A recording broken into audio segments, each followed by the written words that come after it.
So to me, this is a mitzvah. Shalakum knows Shumas Halishka. So we know how this is. Right? Every year on the first of the sun, remember back around the second Shkalam meeting, the first of the sun, they make an announcement. What was the announcement for? Machzis Hashem. Already out there, they would do it. But first of the sun, they would begin with the new collection. So the way it worked in this English, essentially, the financial year began on the first of the sun. So what would happen?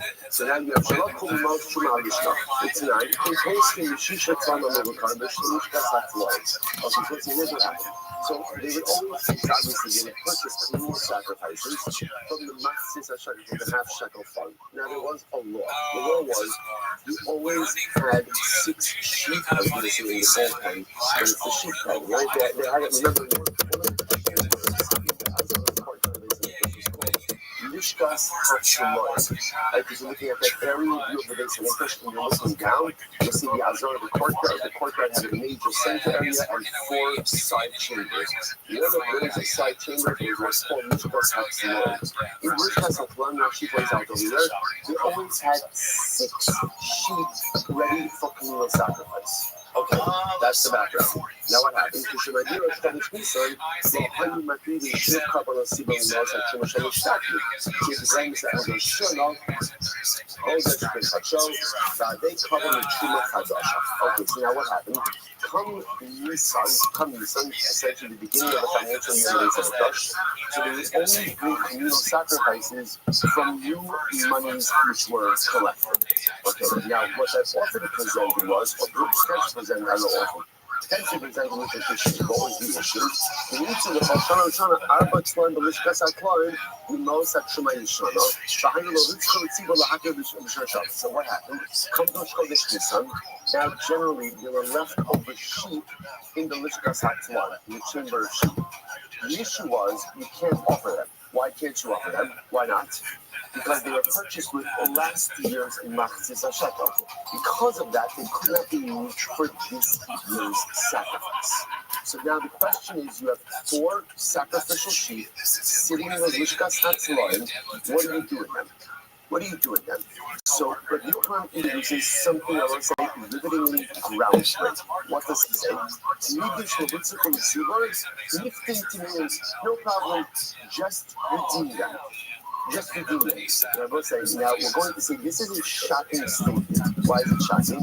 Because in general, in order to redeem something from the sacrificial sanctity, what do you usually need first? A law. You usually need some type of blemish. You need something in order you need the animal to be disqualified from its sacrificial capacity in order to be able to redeem it. In this case, we also want to say something shocking. We want to say it's shocking. It's absolutely shocking that you could just redeem this animal straight out. Look at Rashi, just one minute. Rashi is being very important. Rashi is always very important, but very important for us in this studio right now. Rashi identifies a little more about what the process is. So what do we do now? What's the goal of redemption? Well, so the goal of redemption is to make them fit for use, for sacrificial use in this current year. So how do you do this? Look at Rashi. Rashi Mishamazu, Mekhalid also a Mo'os Hulim, Rolson HaMo'os Yelchul HaMo'os Yelchul Shalish Osim Ahead. They could have talked in sequel of this code in this Kodesh HaKadoshim. So first thing we do is like this. So now remember, I know that these 4 sheep. The first thing I do is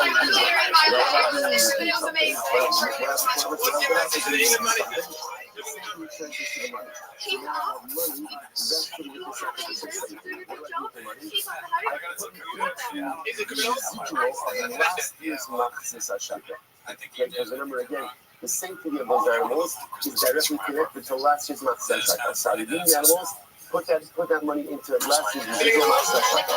What's done by the way with whatever is the last year's Machzis Hashekel.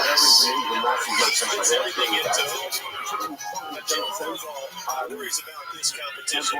This is specifically everything into so again, so I'm taking on this and you say the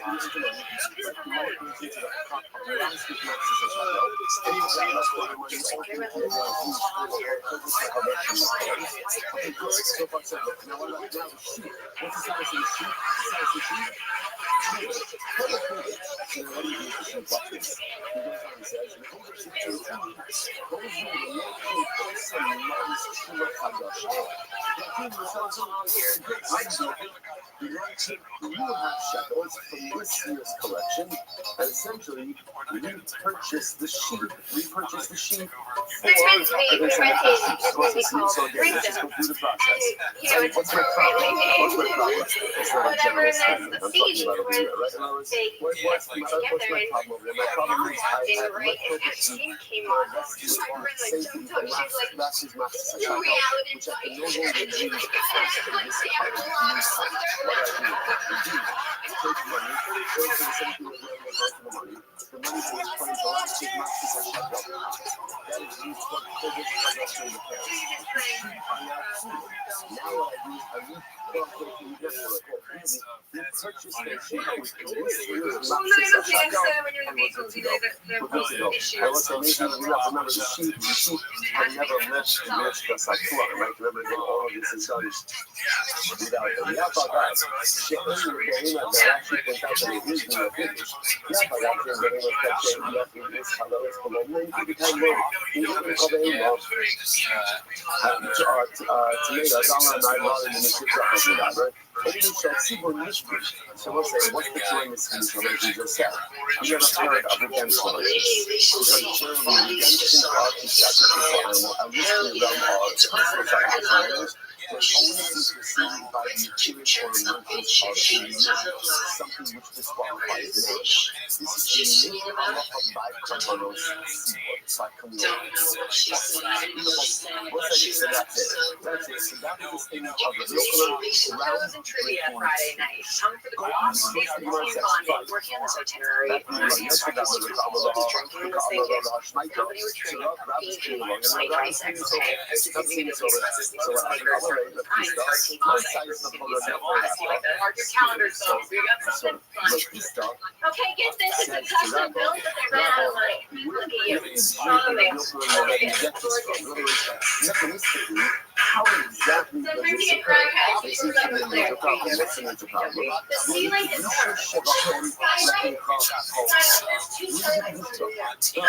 You just described the process, but I don't understand why that process works. So the way we see in just a moment, generally, daily reductions. Kedusha Shabbat Hashem is right across. Kedusha Shabbat Shabbat the Kiman Shibis Halalas Kolomon Kechan Hofer. So we'll say, you know that they won't say for these. Why would say all that there are different types of Kedushas? It's Kedusha Shabbat, right? Which is physical second. It's Kedusha Shabbat, which is manifest. The way it works in general sacrificial law, right? So Karban generally has Kedusha Shabbat.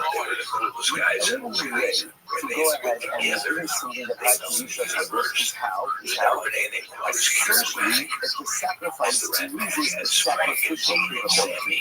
Hence, remove. So I have a carbon, I have a power that has physical safety, now it has a crucial for that. That's not circumstances for example, I ended up at the Sands Hotel for the anniversary first week in December.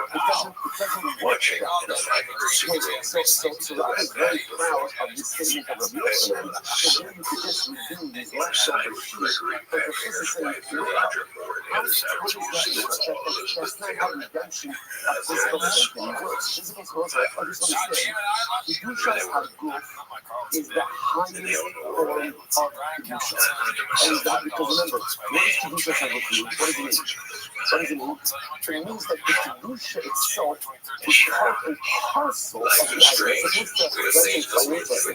So financial sanctity essentially means that there's a element of sanctity embedded in this object, but there's also other elements. Kedushas HaGuf means the entire essence of this item is covered. If this says, where did the Kedusha go? It's very nice that you went ahead and put forward this fantastic model of redemption, but practically, where did the Kedusha go? Who put a link to what's in any of these things? It's so beautiful. I'm reading about this tomorrow. is that the first thing actually understand how this process is not off. Now I get it. Advertising, safety, technical safety is the highest level of safety. The only way to quote unquote BDM on that safety is out. There's something interferes with that safety. What's that thing that interferes with safety? A monk. Right? So a monk says, sorry, you can't open you up anymore. Okay. Now that monk opens the door, then it's the document is essentially espousing a model that allows for redemption of something that has to do something without the monk. Without the agency. Just as Krista says, what are you talking about? Steve Wynn can't get his own fucking name on Instagram. What is this bullshit? Who the fuck is the other Steve Wynn? Worst username ever. Yo, shut the fuck up. Nobody gives a shit.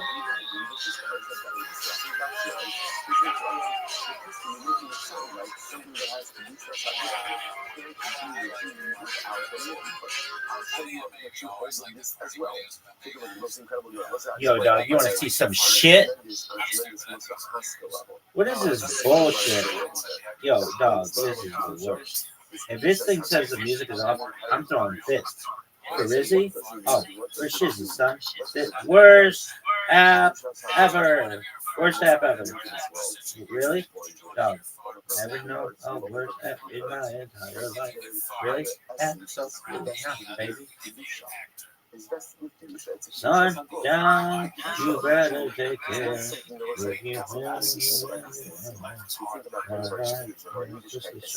She can get out of such as kind of hot. Really? Yeah, there's something fucked up about her, but Cecily Strong. You ever watch this? You're like, oh, you think I'm pretty?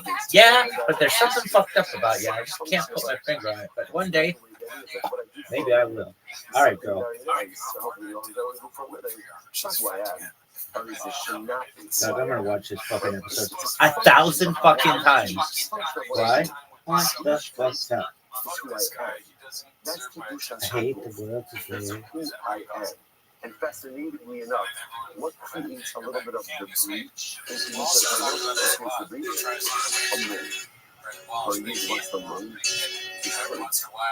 The scariest part of faith is that faith has the ability to breach a little bit of that to be possible. But the beautiful part of it is the reality in that they love you to breach to be possible. It's just a lot of the unique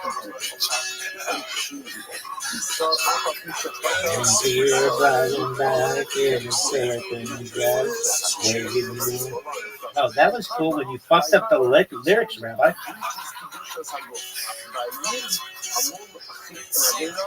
Changes me and never features my future circle. Incredible.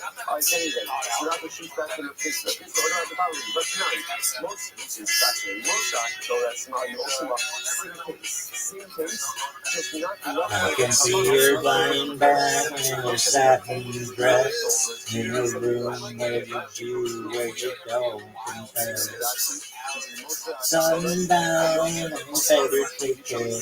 If I find you been creeping round my back stairs,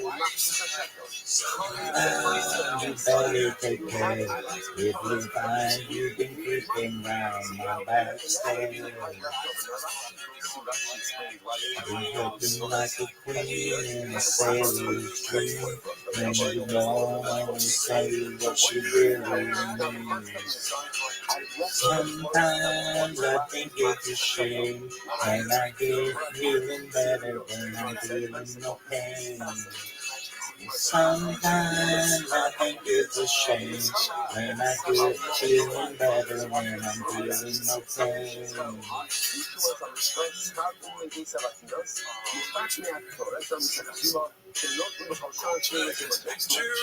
Man, every man can make when their heart and their love and the first mistake.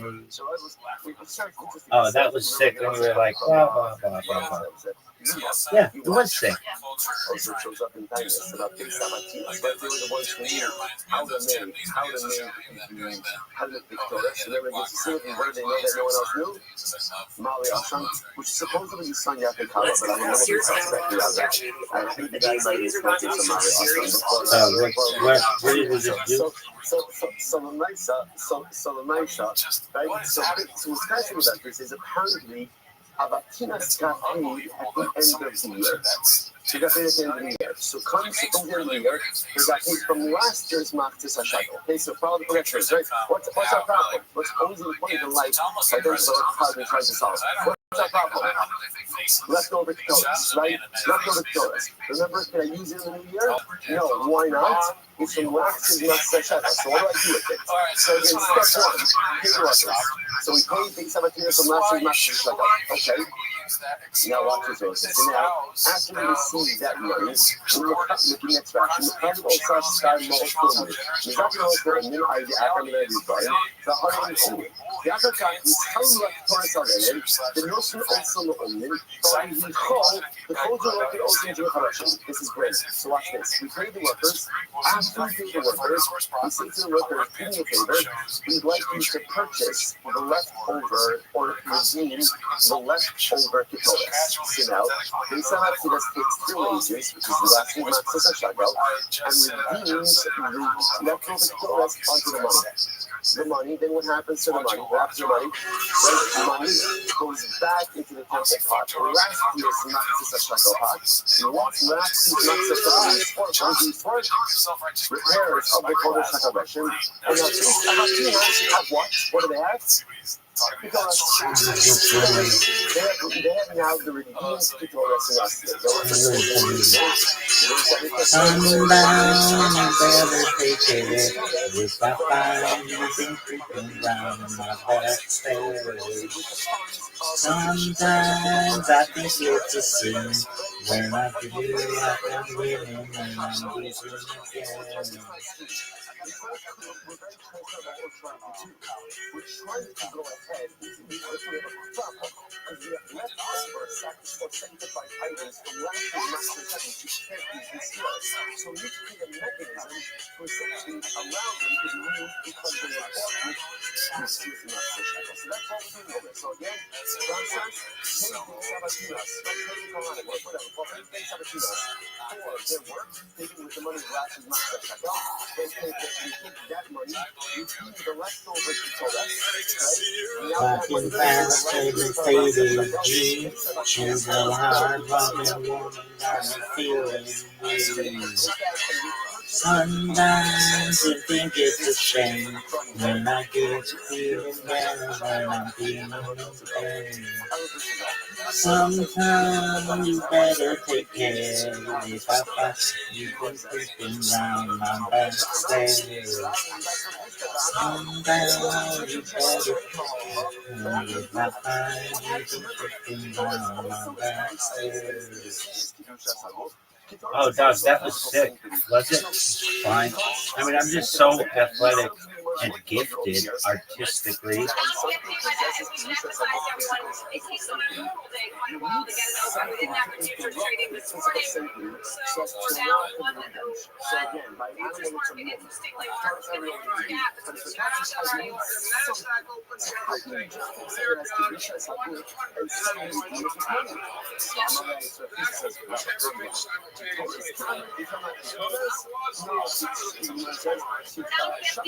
Dude, that bitch is so hot.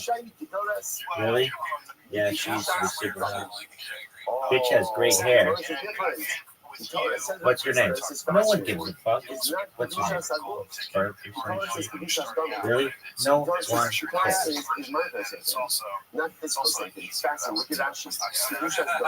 Is she a bitch? Everybody's a bitch. I hate the world together.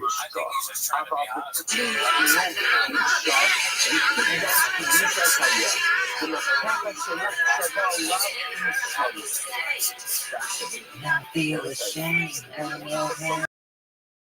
I'm nothing. I'm nothing in between. Kabbalah designation. Harezu Ora, Harezu Shlonim, Harezu Chafas. So verbal designation by inanimate objects, the way they become kadosh is through placement in a true sharks, in a service utensil.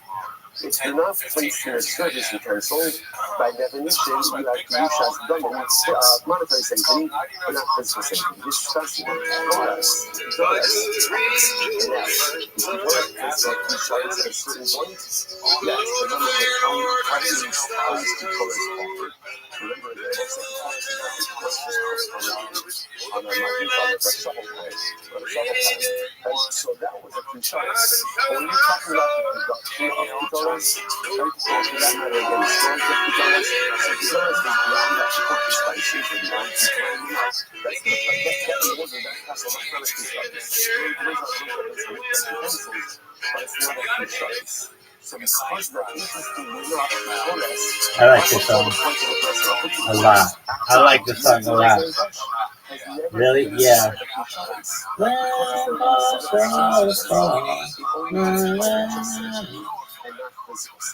This is mind-blowing. This is absolutely mind-blowing, because again, up until the source, you were back $1,000, you always assume the first because has physical safety, and again, because it's being used in the service of something. If I tell you something, just to believe it, right? Just shake it. That's what I always thought. So again, so we always have to touch the force is physically using the ritual for that's physical safety. But you know what I'm saying? Or Rabbi saying, Jesus saying, no,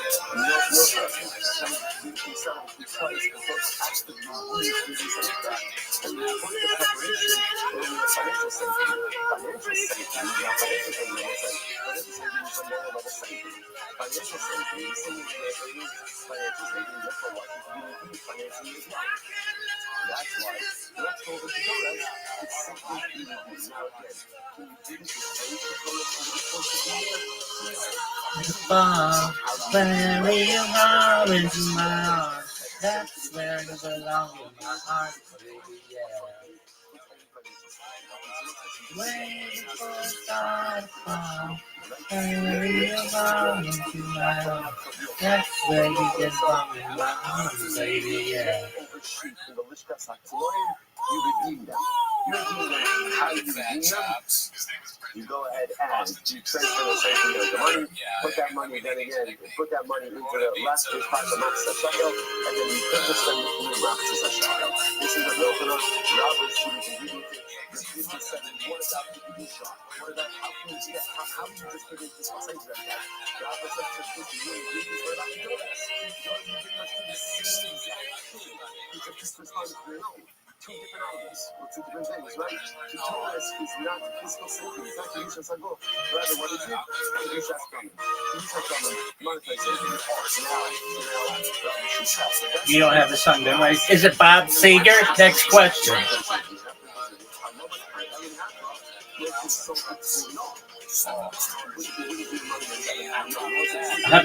How many Bob Seger songs can you do?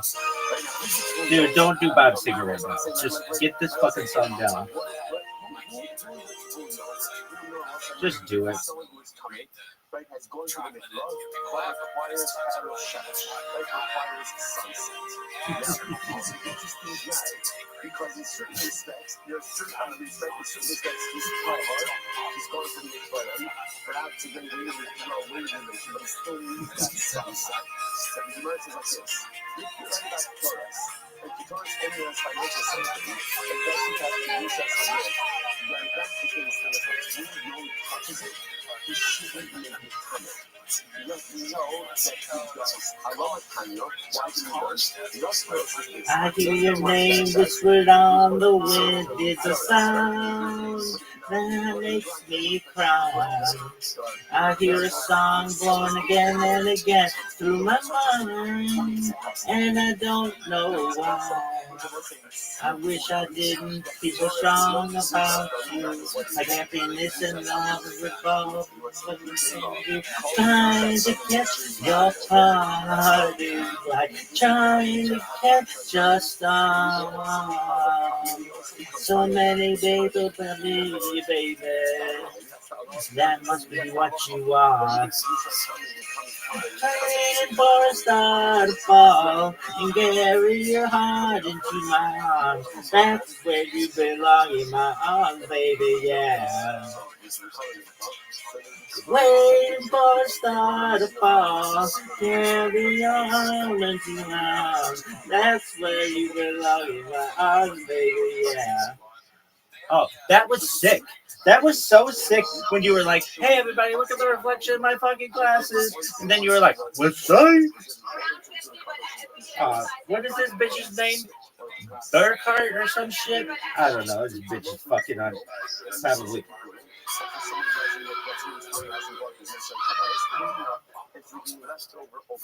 Billboard. What's her name? Arquette or some shit?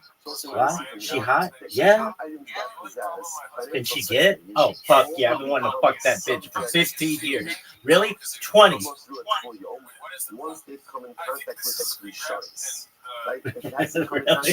Oh, dog.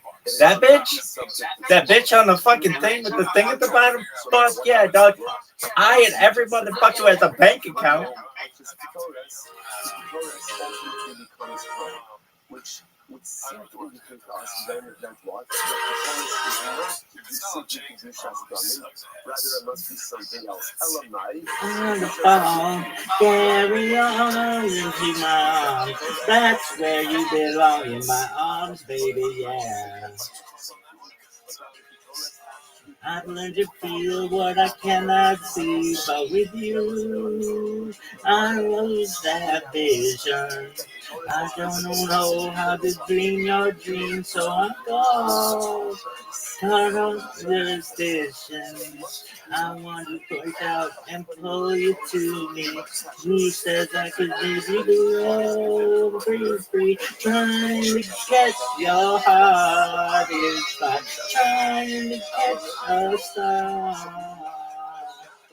But I can't love you that much, baby. I love you from afar. Waiting for the star to fall. Carry your heart into my arms. That's where you belong in my arms, baby, yeah. Waiting for the heart to fall. Carry your heart into my arms. That's where you belong in my arms, baby, yeah.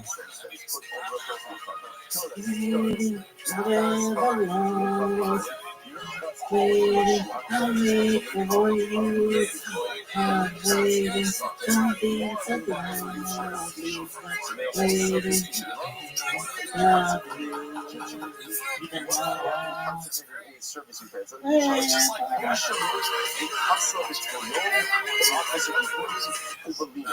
Once they come in contact with the insurance, so then you know, say what, then you are susceptible to too much.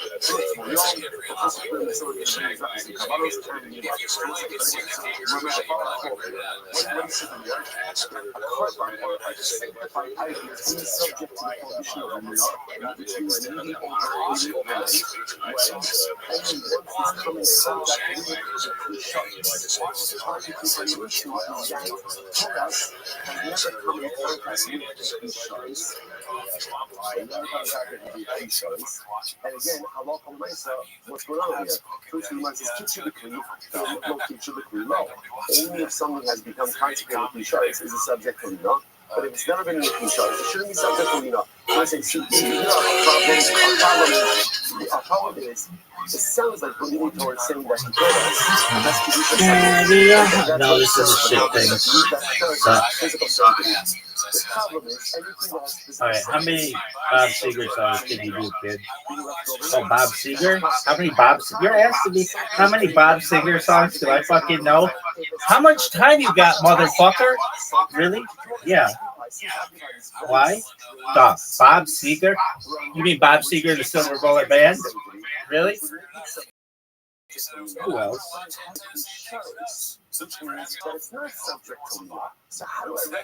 Shelter from the Storm. That's Bob Dylan. Against the Wind. Dog, obviously. Night Moves. I've already done Night Moves like 15 times. Still the same, of course. Like a Rock. Dog. Makes me want to buy a Chevy truck. Really? All-time rock and roll? Dog. Let's not even get into that. They're gonna bury me to that song. Really? They'll bury my father to that song. They'll bury me to that song. Really?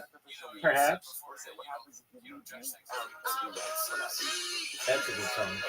Turn the page. Turn the page. Yeah. We've got tonight. Makes me want to light a fire right now.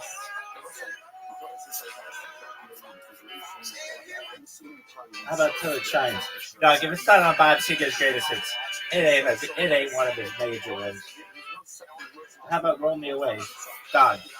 They remember back in all cities, have the bar, have a brew. They don't have no drinks, and I just all do what I decided to do. Them government. Lay down by the riverside, looking for fortune wheels and roll dice. I was just 13 when I had to leave home. Hollywood Nights. I've made my own films of this. Really? Yeah, dog. Traveler Man? Dog. Absolutely. Dog. Yeah, dude, I was just showing this one. Microdoses, bitch. Really? Yeah. Beautiful Losers. You'll Company? Absolutely. Something about Baby. Yeah. But not one of my favorites. That's true. Higher Ground. That's fun. We've got Tonight. Absolutely. Shale, not one of my favorites. Understanding. No one knows it.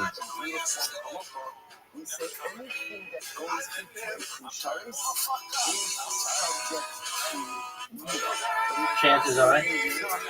Wait for me.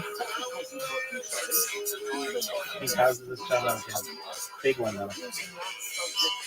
What about the Bob Seger system? Nothing to the Tin Man. How about the Real Love? How about the Eagles? We know the Eagles are the best.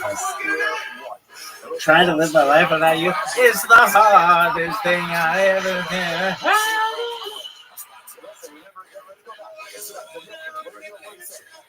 I didn't tell you, it's a great song. Rock and Roll Never Forgets. Have a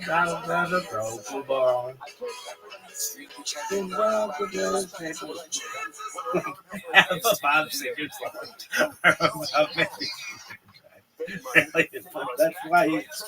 That's why he's a system. He worked it out, baby.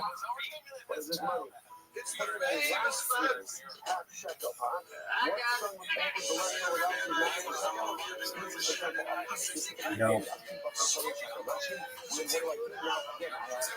It's a very, like, it's about strippers and trucks.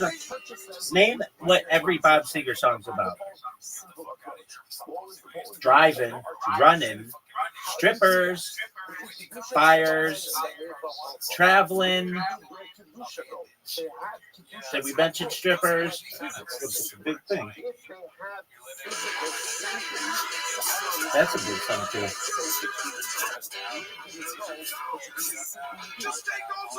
Not the same.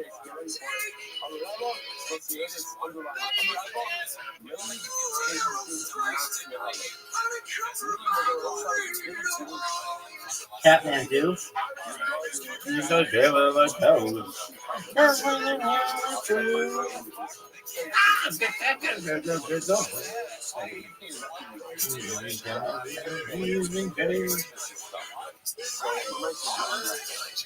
Do you like this song? Not really. It's on his greatest hits. This one's good.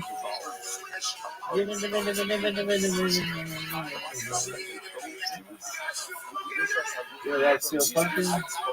Yeah, fuck yeah, Bob. of those sheep are Gypsy wind is all along.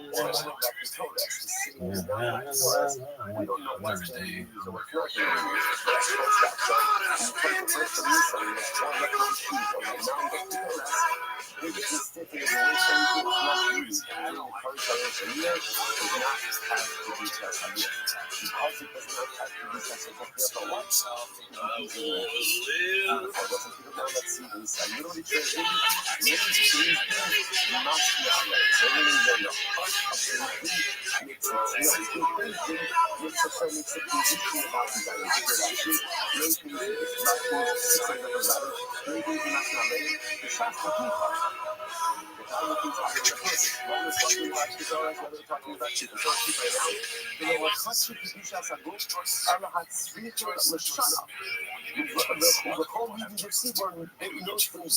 All right, so how many is that about to enough? This has to do with a general sense, right? That Jews, right? The Jewish court, Sanhedrin, Chazal, actually spoke over monetary matters of concept, which is actually quite fascinating. But what it sounds like is we always assume that that was the case for us regular people.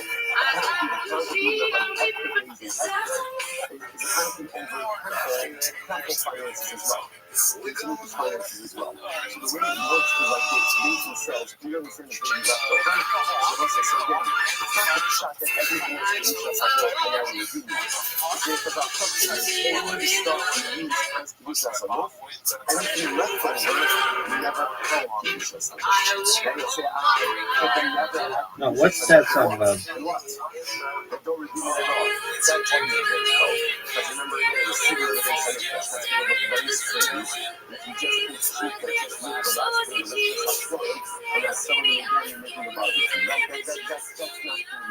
So you have to understand some emphasis and potency of reduction. It's just understand, we thought the whole problem was, I'm doing something that has physical safety without the emergence of a moment or anything else. Oh, I like this song. David says, only what we use has to be Shasagosh. What you don't use never had to be Shasagosh. Incredible, absolutely incredible. Rashi ends up in the home. We do the seaboard, noticing things great. Any matter concerning the seaboard, things great. Like actually, it's actually very special when you're very beautiful place. But we do the seaboard, this is concerning the event of Israel, noticing things great. That is concerned regarding all community matters, and therefore halacha. So again, they said only what you use has to be shasarot. What is it? After we don't know after midnight.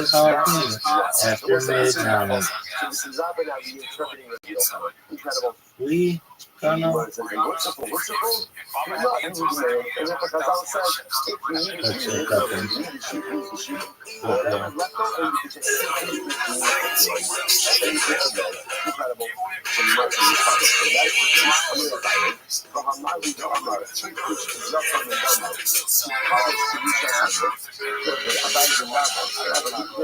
Right, this song.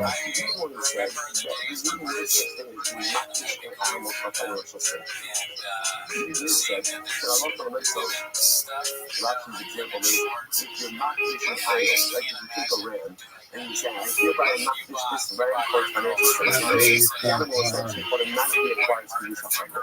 Because whenever you consecrate an animal consecration always results in to use a hunger. So I don't understand. Yo, dog. These are designated. How about you go fucking sick boy?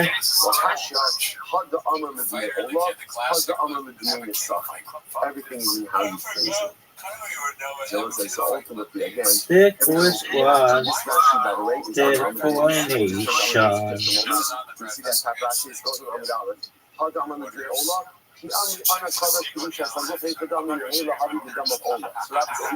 When you designate the animal, you say that this animal should be for Allah, which is what the animal, which the animal is fit for. That animal is automatically destined to be just Allah. But Allah provides that, let's say you say this animal should be for Allah. Way left and way. Way left and way. So what does that mean? That means you're vesting the animal with financial sanctity and not. Are you fucking serious? I might have to shit myself. Allah provides, you can say it should be designated On a personal level, if you want to designate an animal with financial sense, not be designated for something other than carbonic purpose, like himself. But again, here, the days didn't mass now, and essentially days instructions it once again, what you're going to use has physical sanctity. Get that bitch, Use and has financial sanctity. Incredible. Back to the nose. So he said, I really the cash so I'm tired of the section of the obvious and great issues are just incredible. Listen to this. You have your power of the soil trinity, but this is very good. Right? So remember, using your Kabbalistic differ. So power is starting to differ. They got lost. They lost. Somebody's losing their job, right? Someone's getting fired. Right? Yo, baby, I'm the biggest stuff of all time. I feel like these motherfuckers are gonna throw me out. Find another. Listen, by the way, I just in all seriousness, can you imagine that moment in the face of Mikdash? Right? It's your kid. It's your kid. Like, okay, hey, you know, Yanko, can you get the pot and soil? Right? And that moment when they realized that they lost it. How about you just call on me? Let me talk. Probably about half what does it mean? What do we do? What's the message? What's telling us? And then what do they do? What do they do? Right? You just have to you just get a replacement. Listen, in life, there are often problems that this is that one bitch. This is that song they played for fucking Billy. I like it. When you do a faith with a challenge in life, create and orchestrate and choreograph. Paralyzed by the problem. Solution-oriented to your life approach. So if they lost the context of my different it's traumatic leaving it. Right? If you lost the Kabbalah, okay. If you wanna be free, Find the solution. What happens? So we go ahead and they separate out in Kabbalah. It's fine, no problem. On the days, they're saying, see me about this other. Very similar to what which were again, these are the Kabbalahs that are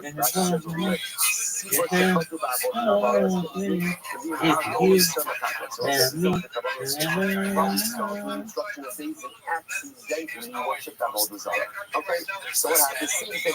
They had these Kabbalahs designated, and then it was lost. And what happens? And they went ahead and they separated out these Kabbalahs. And let's say the part of they find the old ones. So that's not different. They find the lost part of the star. After they all got their copies by Barzana, they find the one that was lost. So what do you do when you just found animals? What do you do then? So you might just put on your list of the book. You decide to have something else. You know, if you look at the lost animals that were not found, you let them die. That's what they're killing them. You see? So don't get out of there. And it's not bad in my future. The mountain music, like grandma and grandpa used to do.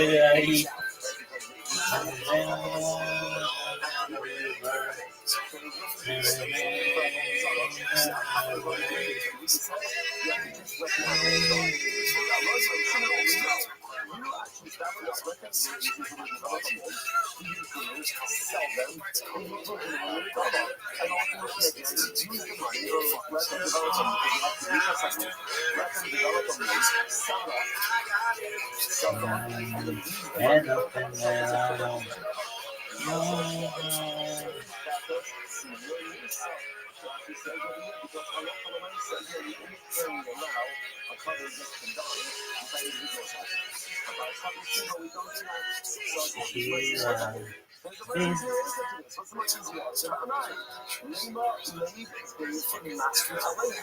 I can still count down the pond. I can tame with anybody. I can put you in the skate and red wine. Champagne all night. In the splash on the rocks and I find. When I taste tequila, baby, I still see you. Like on the buffalo and the floor in the t-shirt. The same one you want when we were Sky high in Colorado, lips pressed against the bottle, sailing on the bottle of the Hallelujah.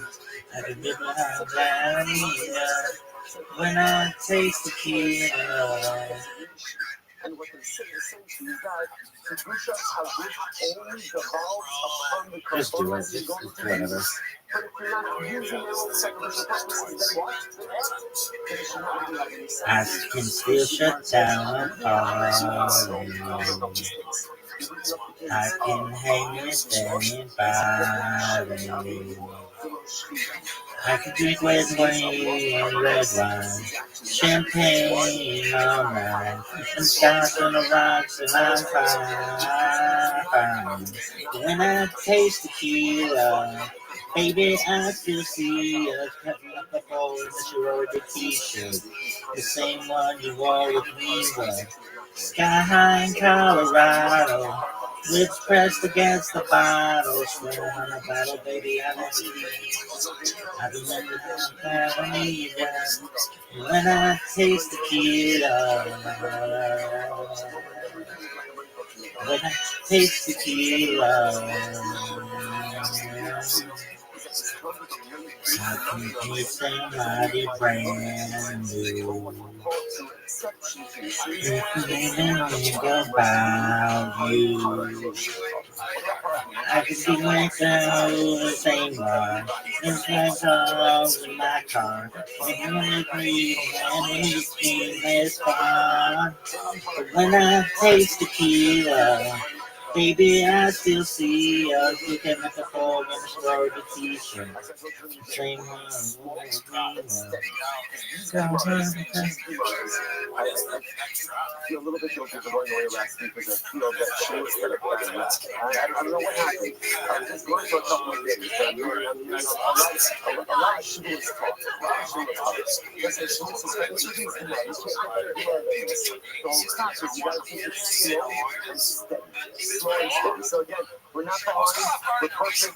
At some point in time, over the next couple of weeks, there'll be a short couple of days somewhere where I'll make a crowd. I'll say something that to all these guys. Everyone. Is that a thing? I don't know about that, dude. Social media, this isn't real. I don't know if truck pods are things, but All right, truck pods, right-wing alpha male pods. Sure. Now it makes sense. Truck pods is very funny. Potential being 6 years or more. I think they might have to, but yeah, it's funny.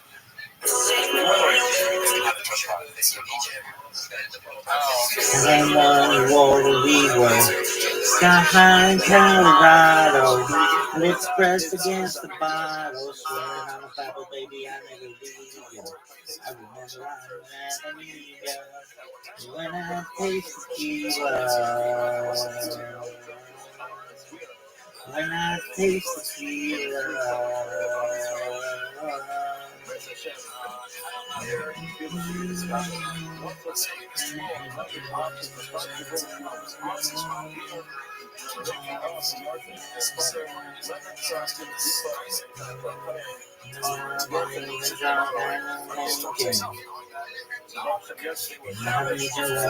need your love and sinking. When I taste tequila, baby, I still see a color. I see you. Same one you always love. Sky high in Colorado. Lips pressed against the bottle. Swearing on the Bible, baby, I never leave you. I remember how bad I need you. When I taste tequila. When I taste tequila. When I taste tequila.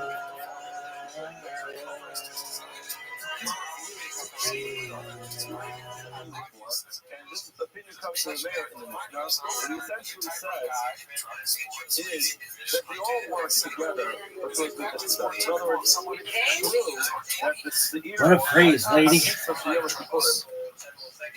let's just take a quick break to remind ourselves a couple of things. We have a number of different se'irim over here we're talking about. A number of different jokes. If you haven't heard about them yet, up until now, let's just quickly remind ourselves. What we're talking about for the most part is the Sa'ira Pili of Yom Kippur, which is the Sa'ira Hanasa B'Shmin, as usually referred to it, which is its avodah was taking place inside. And that was something we described as one, for all opinions, comes for somebody who has the idea at the beginning, but no idea at the end. So he knew beforehand what Allah wanted to come coming, and in the middle, he had this forgetting, this lapse of memory. And then what happens? He eats something that he eats a compound while he's coming with Rosh Hashanah, and then he doesn't ever find out about it. In other words, the lapse of memory stays with him. That's what the Messiah and not the snake goes to his own. Then we have another one, which happens on the Kippur, which is the Messiah eats it. This is not the Messiah not the king. This is done entirely outside, and that is subject to his myself when it comes to you. So everyone is of the opinion that it works for a person who does not know about it at the end of the community, but knows about it at the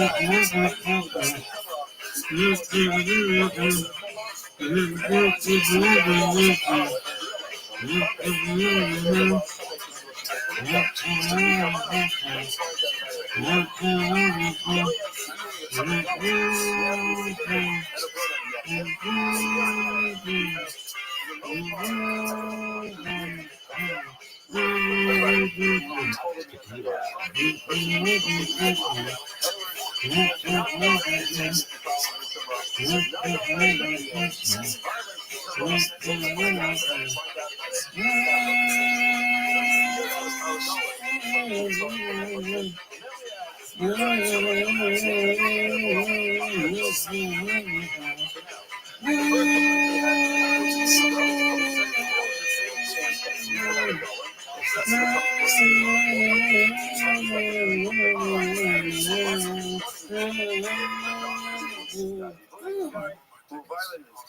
He did not know about the power of Torah in the beginning. He didn't know about it at the end because Baruch it should have been mentioned yesterday. He said, no, that's not what it comes for. What it comes for is a tahar, a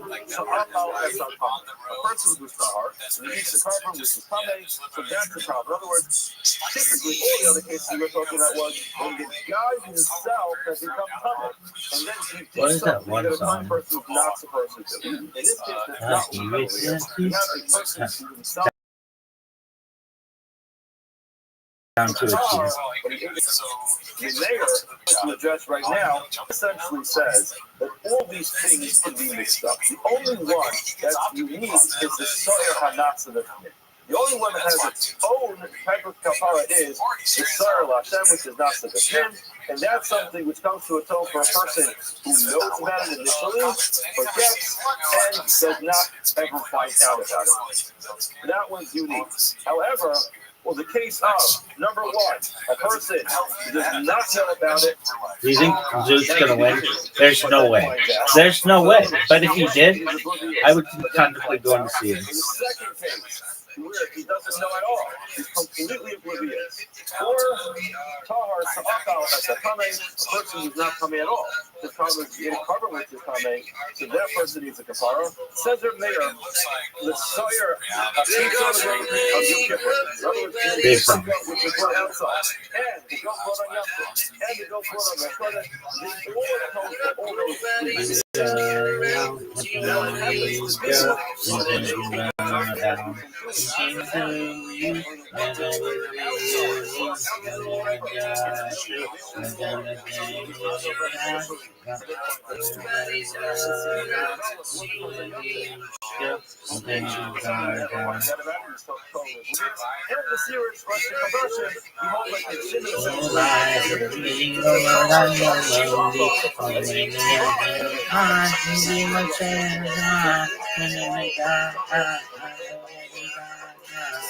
got you down to a T. Now, on this opinion of Rabbi,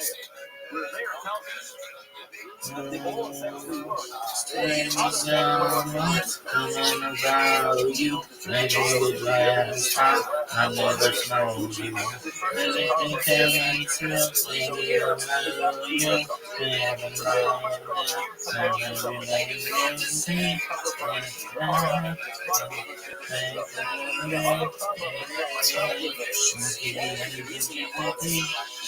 my sheets and roll I mean, memory, it's a me, a girl, right, you and roll right, we can know what you need tonight, girl, I keep my time, every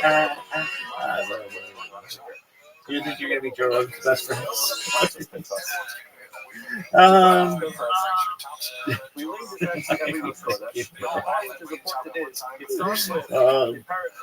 I will say to him, dog, what would you say to him? Joe Rogan, right here. You're sitting away from Jamie on the left.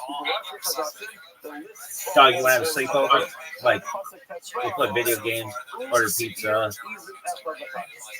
drink shitloads of beer, tell stories, laugh our dicks off. Yeah, he kind of like, yeah, every time just fun. No, but really, what would you do?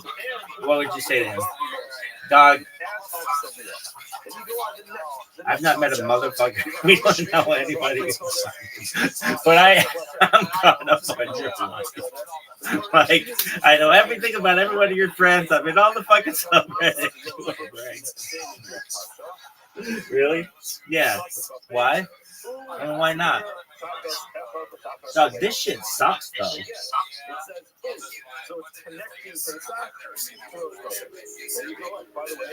Dog, that's kind of freaky.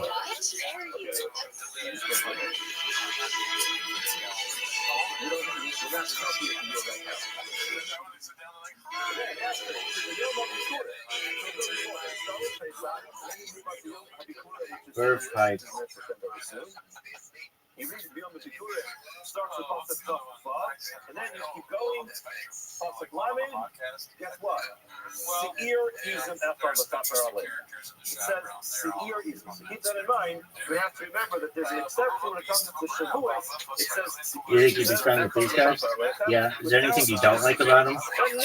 No, they've been very nice to me. Oh, you know them? Sort of. Communicated on Discord. More than this asshole or this asshole. So again, you have your two connecting restorations. Next one, Uva also the Chodesh. Translate to Yom Kippur. We will have a whole Kabbalah. That pasuk in that section. Pasuk in Aleph. Here is the Kabbalah. Period. So far, Shavuot and Yom Kippur. Both describe the Yom of the Kabbalah. Without the Vav, every other place has the Vav. What a fucking amazing Athletica. Did you see how athletic that was? I was like, oh, let's put it in slow motion. Let's put this bitch in slow motion. Cut it down to 0.5.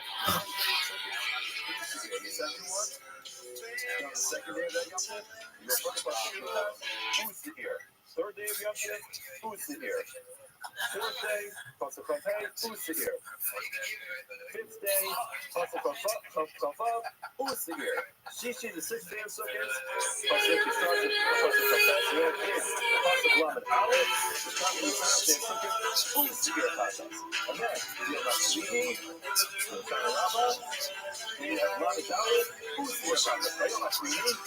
And we have Yudat Saraf, which is Pasuk Lamed Hey, Pasuk Lamed Hey, who's here?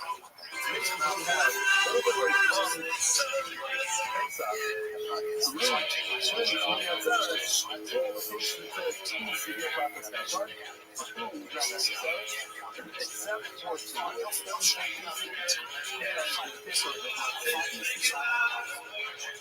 no, Marcolino is saying, right out of the day, I'm not going to the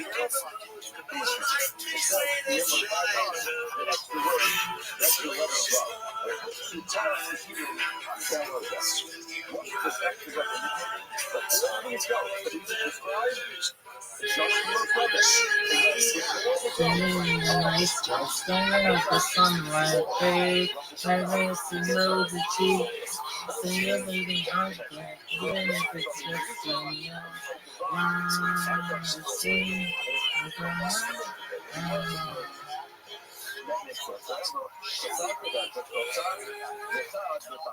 it seems like what we're saying is you start with the Chodesh and you build up from the Chodesh, and that's the disconnect. Rashi goes through all this very methodically. If you look at Rashi's first given line, he says, "So Pesach Hashavah Lewis Chodesh." But it was the first one in the process of Chodesh. So what will we connect? We'll connect Pesach to Chodesh.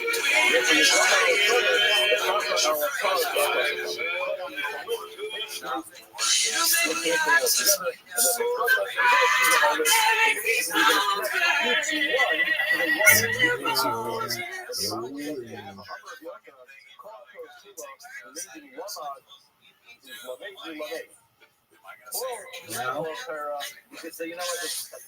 now and then,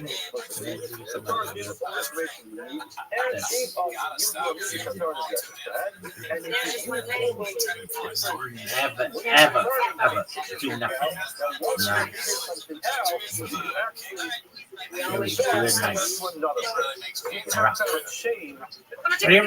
Just do it nice.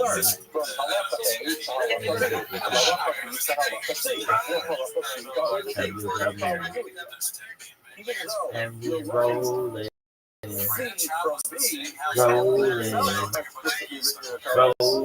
on the river. Sorry.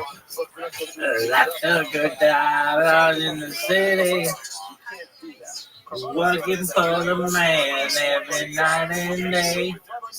Never lost a minute of sleep when I was worried about the way that things might have been. You know, we will keep on turning.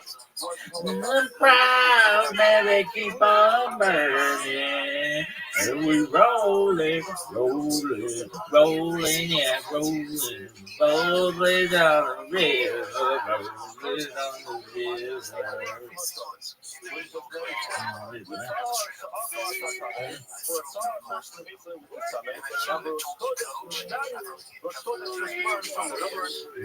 Rolling on the river, made a lot of pain and pampers, and I pumped a lot of tame down in New Orleans.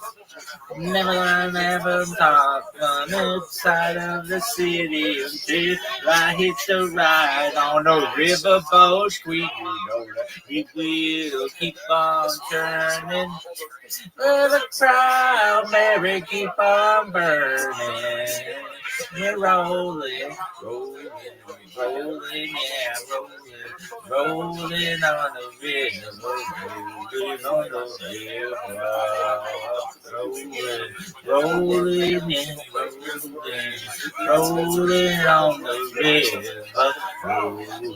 on the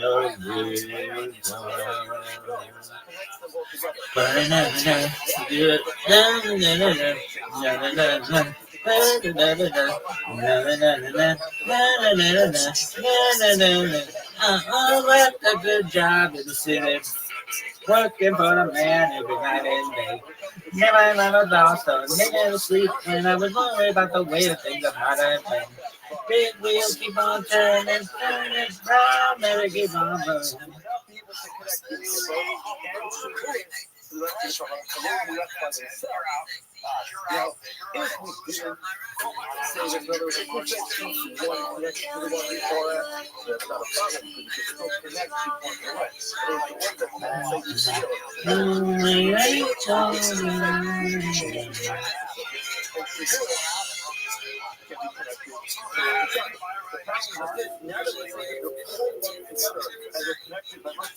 Your love lifted me higher than I ever been lifted before.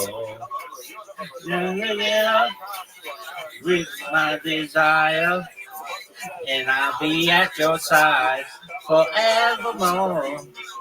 Down in all up, don't lift me, lift me higher, higher and higher. This is what you can do on your mind, your set times. Rabbi is there, besides all the other commandments, this is what we found. Now, what's that puppet speaking? Well, that puppet is saying,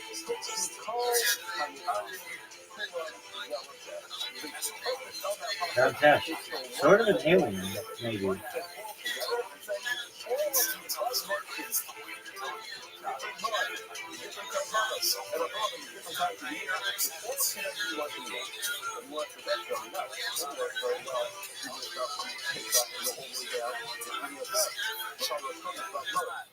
It's not a moed. Otherwise, a moed is supposed to be called a moed. The more it says, the truth is, actually, the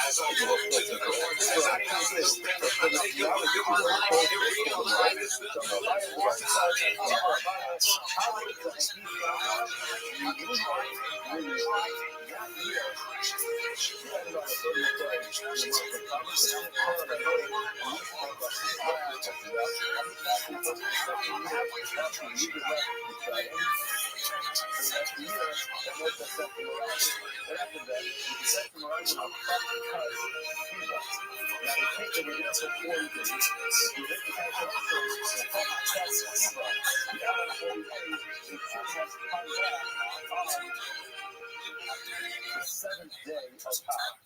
The problem is that they didn't come back on, so they shouldn't come back on the 10th day of Tav. They shouldn't come back on the 10th day of Tav. The problem is they shouldn't come back on the 9th day of Tav. Yes, they left on the Tav Sivan. We add on 40 days. They should have come back on the 9th day of Tav. Now the problem is that we know they didn't come back on the 9th day of Tav. They came back on the 8th day of Tav. The Moroccan gave the travel report, and that night on Tisha B'Av, on the night of Tav, everyone was crying. So I told them, said, you know what? I'll tell you from the kids. So, you're sitting here crying, so I'm using the expert on the Kia, so we went ahead and established that the day of Tisha B'Av was going to be a day of mourning for many generations. She has to come and this gets Tisha B'Av to be in Yom Tov, which should be hard as well. But until then, Tisha B'Av is considered to be a day of mourning. Now, the only way that tough tests, Siva, plus 40 days, has them come back on the 8th of Av as opposed to the 9th of Av is that that year's time would be added on the 30th day. Right? I'm pretty sure it works out. Okay? It works out. So that's what happened. So now, what's this pasuk talking about? This pasuk is Yirmiyah, where he is lamenting the fact that Kara alai moed lispa b'chure. In other words, we call alai moed. Moed is referring to Rothschild. Lispa b'chure ultimately destroyed. What is this? Bullshit. He called it a moed. We just see that he called Rothschild a moed. So incorrect. You told Rothschild is not considered a moed. It is considered a moed. Raya is from Yirmiyah because he says Kara alai moed, and he's referring to Rosh Chodesh. I can't stop going on. I'm Rabbi Yochanan. Mother and Mayor, the mayor agrees to start on Nasa B'Tzim, Jehudim Makaper, Kapar, son, the Hain in the Makaper Kapar. We mentioned this earlier. The Yochanan says that the Shar on Nasa B'Tzim stands alone. In other words, the Seer on Nasa B'Tzim, that service outside, the Yamsish goats, and the Kodesh goats, all of those, they have their initial thing that they're there for, but ultimately they approach the whole three things. The only one that's the exception here is the Shar on Nasa B'Tzim. That one's by itself. Now we want to tell us as we say, the person who violates the Tumah, and you never find out about it. That was number one. Including the Kapar, Kaparasa, that was not served, the other types of other things you mentioned, Kapar, Akas, it's out there, the Eno, the Kapar, the Kapar. That one only has to go to the for one sin. It's the Kapar, Kaparasa, the other one, the No, we got this. And the outside one. Yeah, the back is one from across. Out of the stuff. That one is that. That particular kapara that was really working before. Kapara is low today. The kapara comes here. That is the kapara of the sun. That's the sin on your finger. So again, person knows about it initially, and that's the yes for all things. Only one after the kapara. That is from the kipper with the soil. I'm not eating. I know we have to go to the yes and bread. That's very true. I'll sit in for you, feel a little bit, so the complete person is completely oblivious. That's number one. I'll sit in for you, feel it, feel it, so you feel the self. Again, I'm not know better initially, because then at the end, that's top or something like a comment. That's the other case, the person who's inside the star, he's something which is comment. See, he was growing, still lost the production, so I'm not stuck up with that. That's the other thing. However, if you look very carefully, however, Sayer and Oscar Finn, Shira, that was left out. The Kapara side, not the Shira. This Kapara was also left out. You see very clearly. Actually, that's the same. Together, he's only bunching together the goats on outside the kicker, the goats on the Awesome. and the goat which is done on those players. Now, we'll go back to this. Higher Bishimon over. Sierra Russian for Russian, the top of Altar, so you mentioned before, the Sarah opinion that the Sarah service is not for the oblivious. Yeah. It's for the guy who is Tahar for each of the people. Now, this one was Russian for Russian, one of the factories. I was wondering, to understand whether for this one does not work for the rebuttal more, which is a good person. I haven't said this yesterday.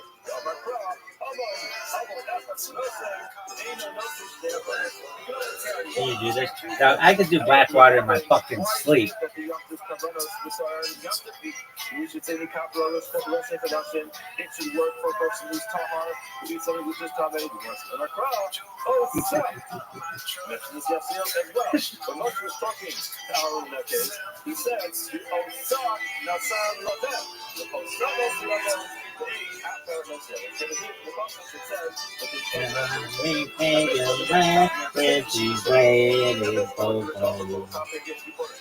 One Mississippi, please calling my name. Catholics are jumping like wanna be calling, like wanna be wrong with no bass in the same. Whoa, Blackwater, keep on rolling, Mississippi Blue, won't you keep on shining on? Whoa, Blackwater, keep on rolling, Mississippi Blue, won't you keep on shining on? Whoa, Blackwater, keep on rolling, Mississippi Blue, won't you keep on shining on me? Well, keep on shining your light, gonna make everything right, mama, gonna make everything alright. And I ain't got no worries, 'cause I ain't in no hurry at all.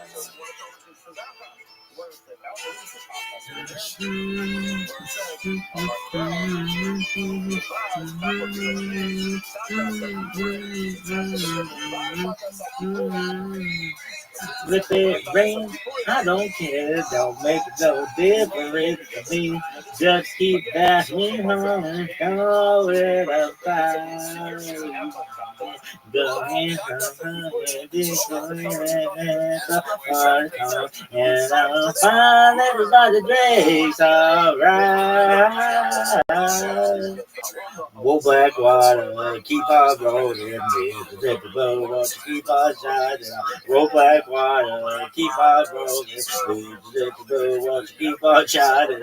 Whoa, Blackwater, keep on rolling, Mississippi Blue, won't you keep on shining on me? Yeah, keep on shining your light, gonna make everything, mama, gonna make everything alright. And I ain't got no worries, 'cause I ain't in no hurry at all.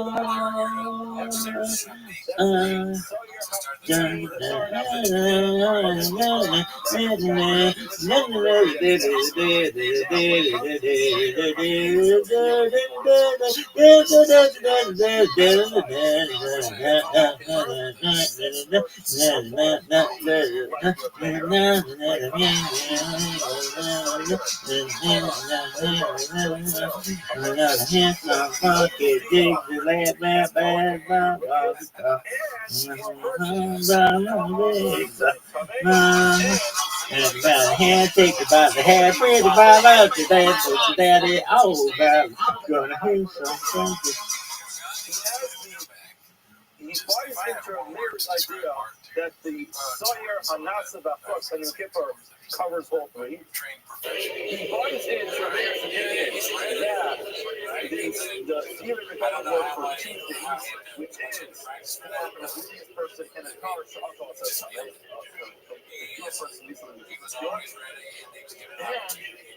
However, when it comes to the Sawyer Rothschild, he says only works for one, which is a Torah person that's more like good and understands the nice enough. Why is the Rothschild production go over copy out of Why does he say that the Sawyer Rothschild only works to recover for a person who's tahar and eats something which is funny?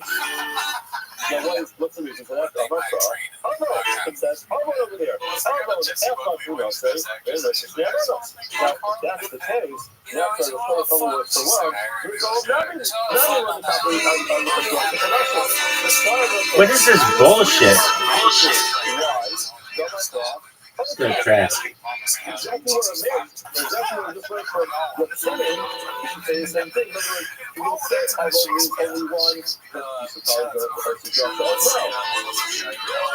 well. Rain, I don't care.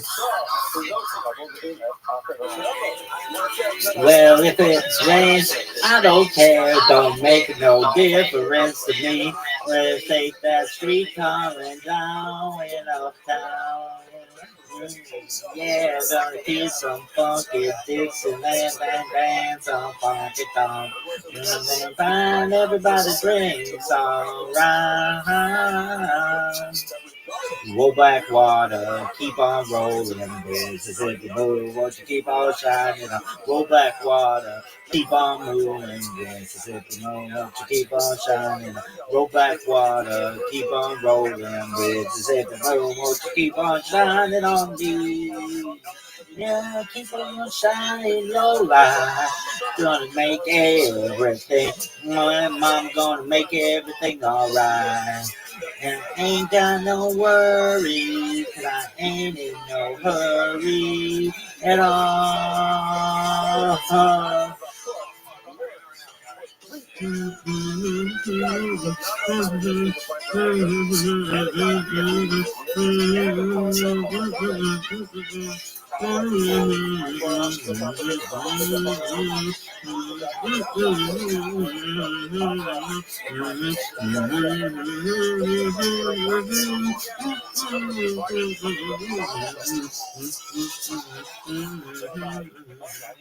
That was so sick.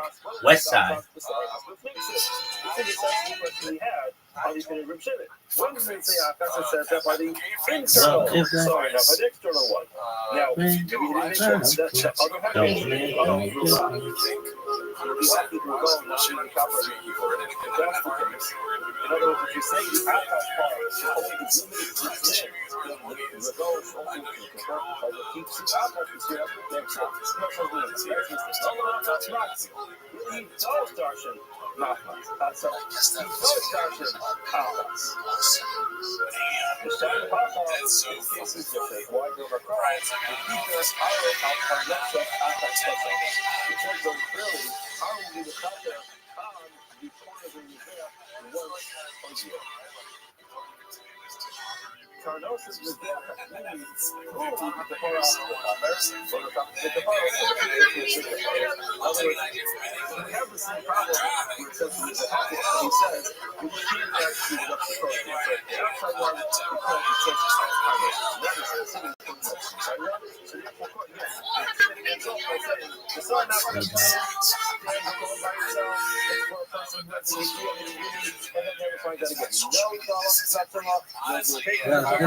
Ring, I don't care, don't make no difference to me. Just take that street car down the road. You think Joe Rogan knows these songs? Fuck yeah, Joe Rogan knows these songs. You don't think Joe Rogan knows the Doobie Brothers? Go fuck you.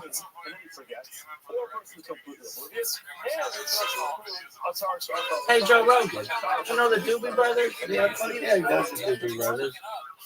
Now we can cover a person who's completely oblivious and cover a start from why? Because for your space that's what we're limited to only cards off coming because that one says Dixieland and I'm gonna take him by the hand, babe, take it by the hand. Pretty mama gonna dance with your daddy all night long. We got to hear some funky Dixieland. Pretty mama gonna take me by the hand, babe, take it by the hand. Pretty mama gonna dance with your daddy all night long. We like to hear some funky Dixieland. Pretty mama gonna take me by the hand, take it by the hand. Pretty mama gonna dance with your daddy all night long. I like to hear some funky Dixieland. Pretty mama gonna take me by the hand. Mama dance by the hand. Pretty mama gonna dance with your daddy all night long. I like to hear some funky Dixieland. Pretty mama gonna take me by the hand. Mama hand, take me by the hand. Pretty mama gonna dance with your daddy all night. I like to hear some funky Dixieland. Pretty mama gonna take me by the hand. Pretty mama gonna dance with your daddy all night.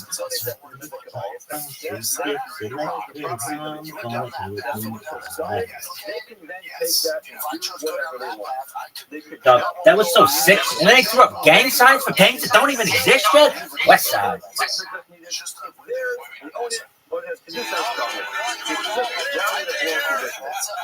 Well, if it rains, I don't care. Who's this bitch? Oh, please be another college chick. Oh, they're a fake person. Really? Actually, they are. They're a Canadian person. Really? They're a rugby player. Oh, they like Dusty Springfield. That's tight. Every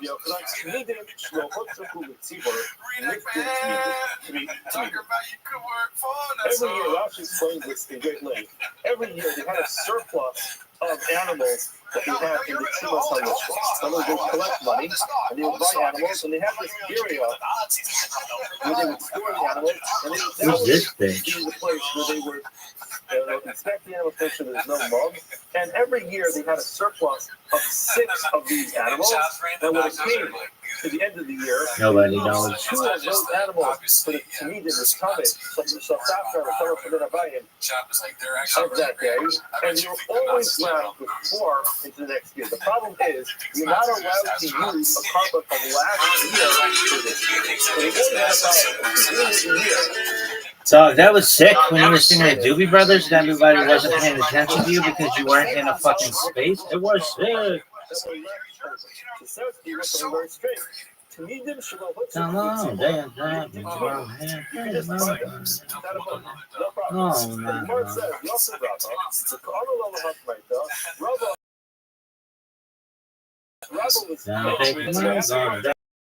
Oh my God, here come funky Dixieland. Take me by. Come on, look at this move, though. Look at this athleticism, folks. Folks, I think we need to go back. 10 minutes of shop.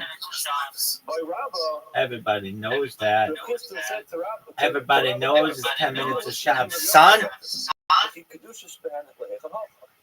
What happened to the Kedusha? Watch. I was in the L train. No, wrong. George, I was in the Sunway. That's okay. Dog. I used to shit on Safari as a browser, and I still do. But it's better than some shit. All right, are you done? the Mishnah, Moshe HaKetoras Mahayu Oshuba. So similarly, they had when it came to the different spices that they used with the Ketoras, they always had some extra. So what would they do with that? They did this thing that interesting. Now, there was a family called Beis Hasidas. They were the only ones who knew how to properly make the Ketoras. So now, it's a whole Mishnah about them. What they would do is, while preaching men of Sarah, they would separate the payment for this Beis Hasidas.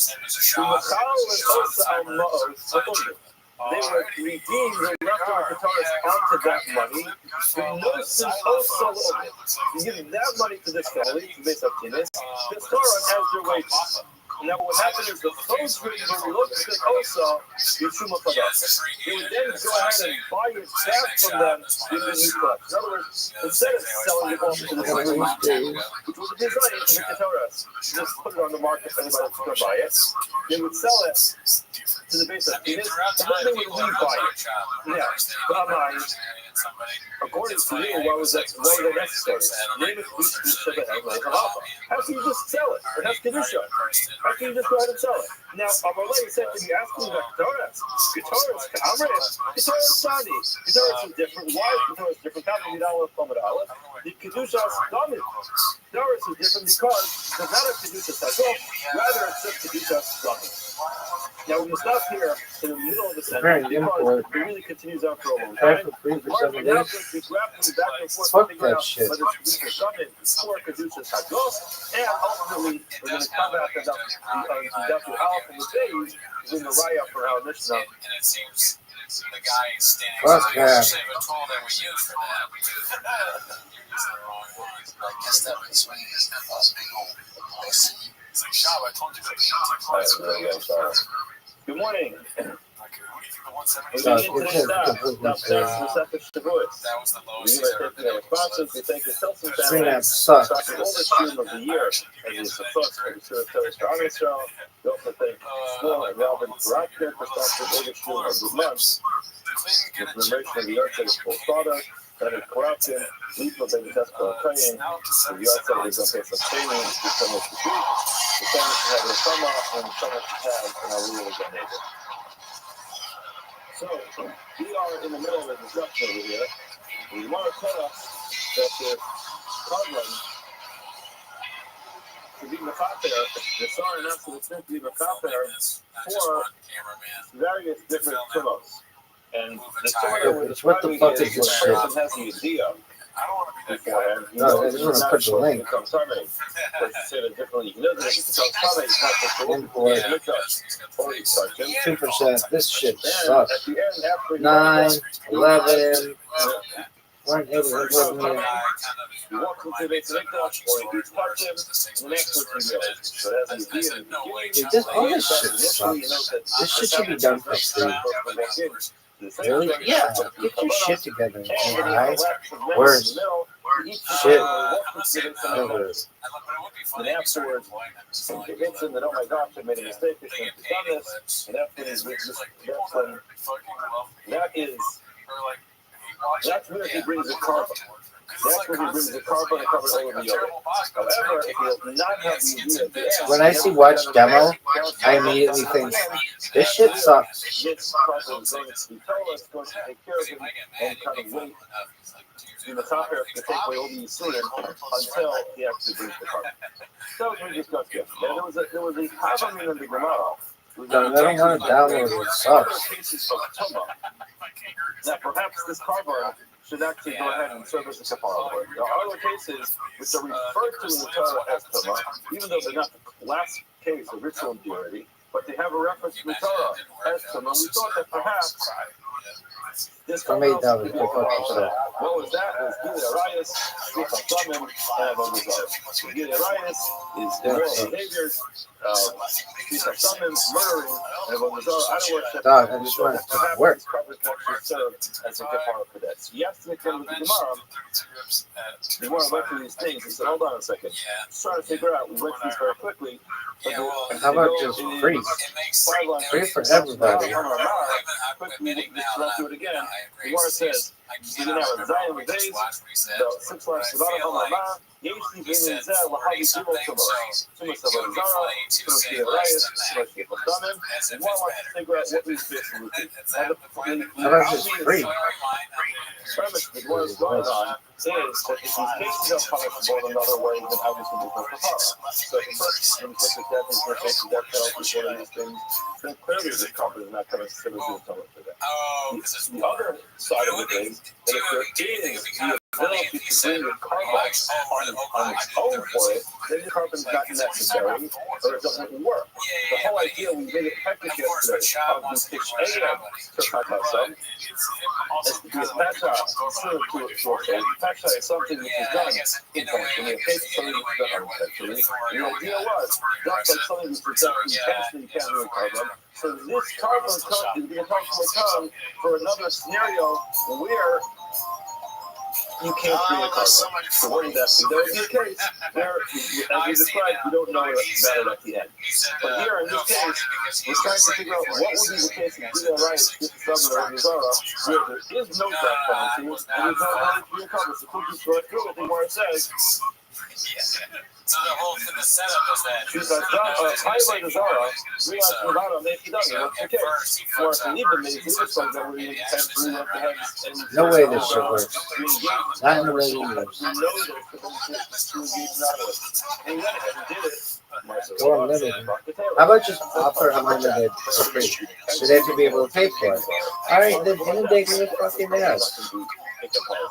Even showed me, even after my mistake, our carbon was no problem. So again, the necessity of this carbon is just irrelevant. Where it says no, it's something that is amazing to ask for. Talking about a case where we did it intentionally, but there is a loophole in Trenching content from source? This shit sucks.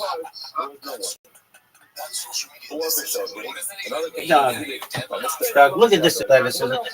Let's summarize this for the folks at home. It's time to eat French fries. Side, we got it.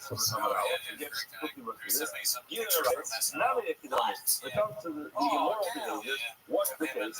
Even means that it means Hester went ahead and engaged this behavior, knowing that it was forbidden.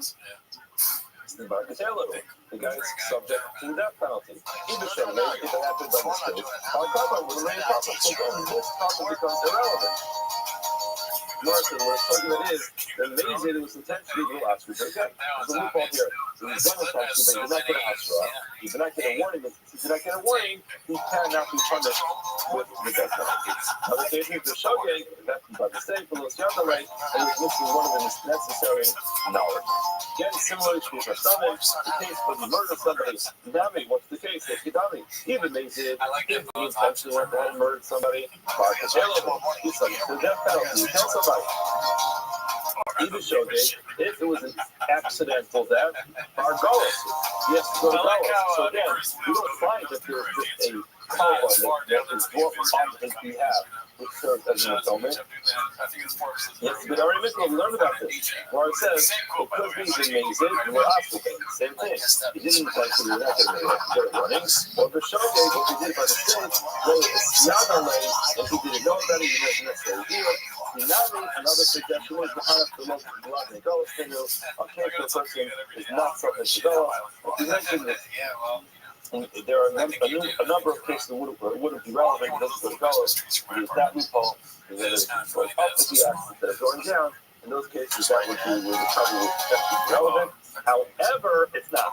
That's what we said yesterday. However, even though we just found cases where potentially this carbon can be relevant to serve as an atonement, it doesn't.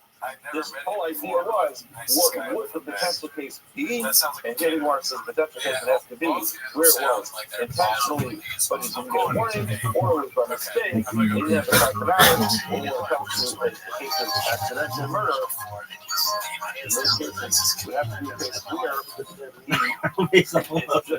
in one of those cases, we're going to go to God. Okay, now the Muslim will analyze this again. I'm going to Break it down. I'm going to share it. we're going to talk before. So again, this is about sensible hours.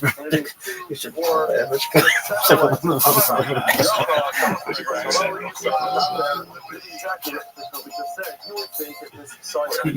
Do you know Who's this bitch? Yo, Silver Moon, you want to get that shirt off? Yo, that might be okay. Well, only after celebrating your 21st birthday. You want to get that shirt off, girl? There's a difference that yesterday we mentioned that we don't know yet what the difference is. We find that there's something different about this summer.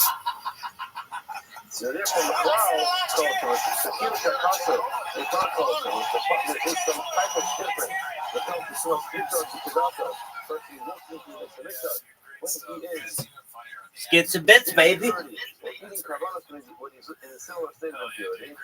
Now, the Mafal Torah to us, the Torah is big to Kedaka. Afkan, the Torah is big to Kedaka. In other words, the idea is, If you need. this carbon, this fire, these go here to serve as a cover for a person who unintentionally walks into this mythical or infection while he's impure.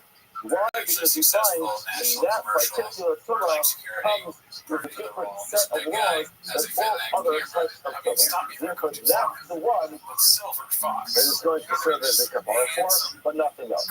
So now, we would have thought it serves as a Kabbalah for the right with some of the Gemara. But we learned that no, it doesn't. The Prophet says use Shalom. It has to be that there's something special about this Torah, something different about this Torah, and once we find something different about it, we can say, all right, fine, that's the one that this Sa'ir will be with us. Give her a new delivery with her.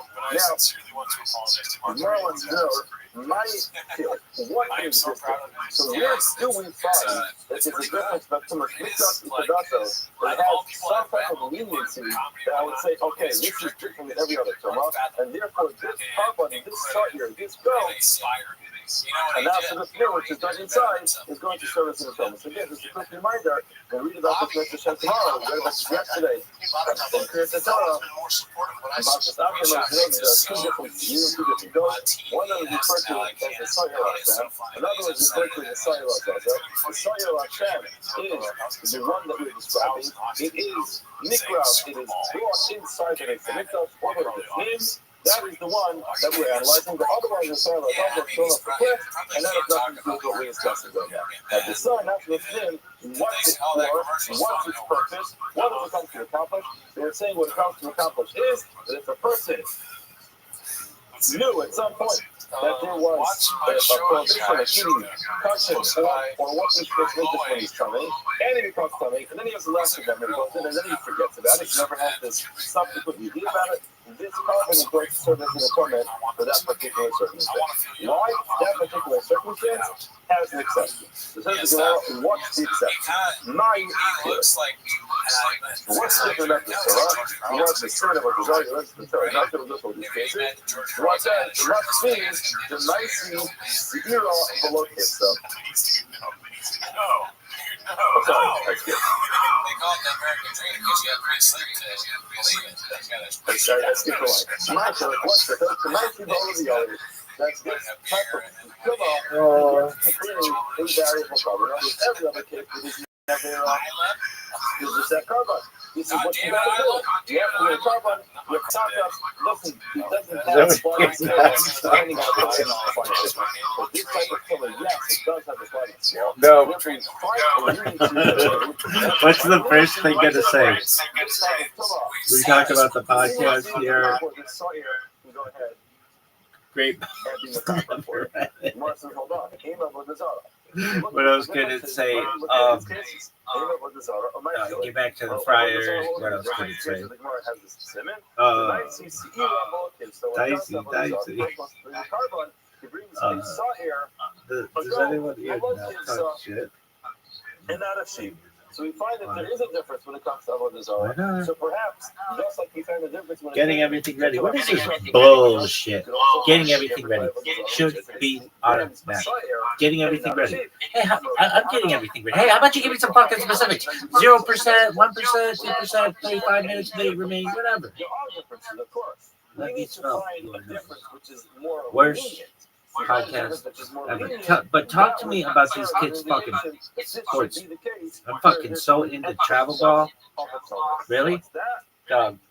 now agrees. What do you want to happen to Depends on your financial status. Baltimore However, and the fact that you have to bring a sawyer Bobcat? and not a canvas, a sheet. You want them to be successful? There's no way they're going to be successful. Really? But they have outlier genes. No, they don't. Their father is a failed professional athlete, like barely. Barely. He just is a guy who did a bunch of steroids in the teens, in the early 2000s. And like, once they started drug testing, he didn't ever really become anything. He had some money behind him. His mom is not that talented athletically. Like, she's just like a normal kid. Nothing against her. Beans, cheese, beans, cheese. What about them, though? I mean, I've seen them play, and they're nothing great. Maybe it comes to serve for. But they pitch like no hitters. Dog, they're not. But when kids playing against 4-year-olds and he's 6, like, beans, cheese, beans, cheese. Now, what if she had maybe right before the kipper? She didn't get a chance to do it. Dog, give me this shit. Give me this shit, baby, baby. Baby. And she doesn't have to go bring a carbon afterwards. I'm saying he won that round because of that. I would have got you. He was so down on the scorecard at that point and so beat up. At that point. It doesn't really mean the same type of hole of the other, but there is an ability to bring birds in the air. So therefore, more corners to cover over the other. I'm going to post you on the car contact. We're looking for us. You're making a big mistake. We're talking about in our cases, we're selling drugs and I've made it. Someone does something wrong. So this sawyer says very clearly it comes to serve as a kapara l'kol katosa. You look at the concept that kapara l'kol is too much say some l'kol katosa for an avera. This woman didn't do anything wrong. She's wrong. She did. She had a baby. So there's a tumor. There's an impurity that happens over there. She's bringing carbon as a way of chewing up from her tumor. And then what that tumor is the whole destruction. Why is she coming to the baby? There's no destruction with the tumor stuff. Maybe we can address that. The bottom line is, when she's bringing the carbon for, it's not because she's getting up air off. She's bringing carbon. Yeah, welcome back. To get rid of all our tumor. So therefore, it can't be relevant to her. This whole carbon is not relevant to her, and therefore it wouldn't work. And the says, hold on a second. I understand that the woman didn't do this in a bear by having a baby. However, you have to remember that it was sure by your time. The Omo, you read that tsunami photosynthesis, that a woman who gives birth also does have some type of a vera. So what's he talking about? What does he might mean? She has an appearance tomorrow. He tells us in the second Nida that when what the hair that she did, when she's giving birth, it's so difficult and so painful and so overwhelming that she makes a nether right there. She will right then and there, but she's never going to do the husband again. She's going to be more painful, difficult to do. And obviously, in that moment, you can understand why she was saying that. But then again, women are much more mature than men. And afterwards, when it passes, they say, you know what, it was painful, it was difficult. But look, I have an angel over here. I love my child, and therefore she goes back on the floor, but she goes back and she gets back to the husband, and she has more fun. So, is this a big Avera? Just Avera. But ultimately, you want to find some type of Avera that her carbon is coming for. It's coming because she made this Shavua at that time, saying she never have a baby ever again, or she never be with her husband ever again. Now this carbon is coming to atone for that sin that she had for making a false Shavua. It's okay. Bottom line is we can call it a case, and then perhaps the sawyer, this goes back to Shimon Sikakara for her. Nice one, Mela. Mar says with Shimon L'Chaimei, you're forgetting that the Shimon is the same person who told us something else. What is it? Ama, Mikomo, Bumukra. Yesterday we mentioned this, and we'll get back to this again. But Shimon's of the opinion that you don't need to have this difference. Shimon said, look at it, it says very clearly in the passage, Min Tum Ot B'nai Yisrael. Min Tum Ot translates from the Tumos of B'nai Yisrael. That means some of them, yes, but not all of them. So he didn't actually list this drasha to actually find some type of difference or some type of leniency in these types of Tumah. He just said it's only one that it works for. It only works for one, and therefore he says, what is that?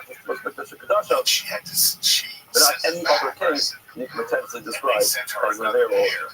But that's the most okay, fine. Next one. Ava Mitzvah. Let's say perhaps if this Sarah not B'fnim comes to atone for Mitzvah, I'm going to watch you again, the same thing. With Mitzvah, there's a leper. What happens if the leper comes for an Avera? But what we're talking about, so again, Sarah is a type of impurity. So that's what's this carbon coming for? We mentioned it's coming to atone for a sin, for an Avera. Something done wrong. This person had Sarah, it's a Kova. So therefore, you don't need this Sarah for it. Mar says, hold on, it's full of Balachini. Of course, there's full of Balachini. Amar. Hashish Zorim, the guy in Banim, we learned that the guy actually do come from doing an Avera. And therefore, perhaps according to him, maybe the Tsar is coming to atone for those things. What are some of those things? You want everything to go on risk includes touching hearts, discussion, for yourself, for speaking evil speech, gossip, murder. Again, it's just a sense of murder where the person has their atonement, but another atonement to itself, we'll get to this saying the sexual labor, basically a shua in vanity, a shua that makes no sense. You lie, it's got funniness, different things, Gezel, Tzaras, indigenous, so Tzaras helps for all these kinds of things. So what do you mean that Tzaras is just a form of impurity and it's not a form of punishment for Avera? Of course it is. What it says, the Rothschild is already going by him, like him, what it says, Kacham, Nidia, let's say, Nidia, the Akapra, the Karpa, was to leave the cup. You have to remember, yes, the Nega, the Tzaras, comes to a temple over there. But when he's done with the Tzaras, he got to come out for the bear. In other words, that bear is ready to wipe away. The Karma he's bringing is not just for those Averos. The Tzaras he got it for those Averos. Once he gets the Tzaras, he goes through the process. Now he's clean. Now he's good to go. No more Avero left. What's the Karma for? The Karma would be bring it to come back into the Kahal, which is absolutely in the Torah. And therefore, it would not be relevant to this case because this case would be talking about in Pesach, some type of Avera, and not the Torah. Okay, the Imanaz here. Maybe the Imanaz here comes. Maybe this would be for another. Another is not allowed to come from and maybe that's what it comes for. He wants us to feel it, the nice Torah, and they write that. He brings either dogs, with some types of turtle doves or birds, so he brings those things. Again, that's definitely leniency. He brings that instead of bringing a carnal fact of an animal, he gets to bring birds. Perhaps that's the difference that we find and we tell you that this Sawyer actually comes to serve as a kapara for that person. And Rothschild, L'kol Tatasam, L'kol Kokanasam. So the Kol Tatasam, the lower Kokanasam, and therefore that comes to exclude the case of the Nazir. You see Rashi, the Kokanasam, he says, he mentioned of the carbon when Mesa aware of Zeros Tyranny. He's coming for Tyra, but not for the sake. See, the Israelites says, the Israelites Rashi up to bring the big fuss of Zeros, the cost of what Tyra says, Zeros, so this is much more relevant for the Zeros than not for a state of the okay.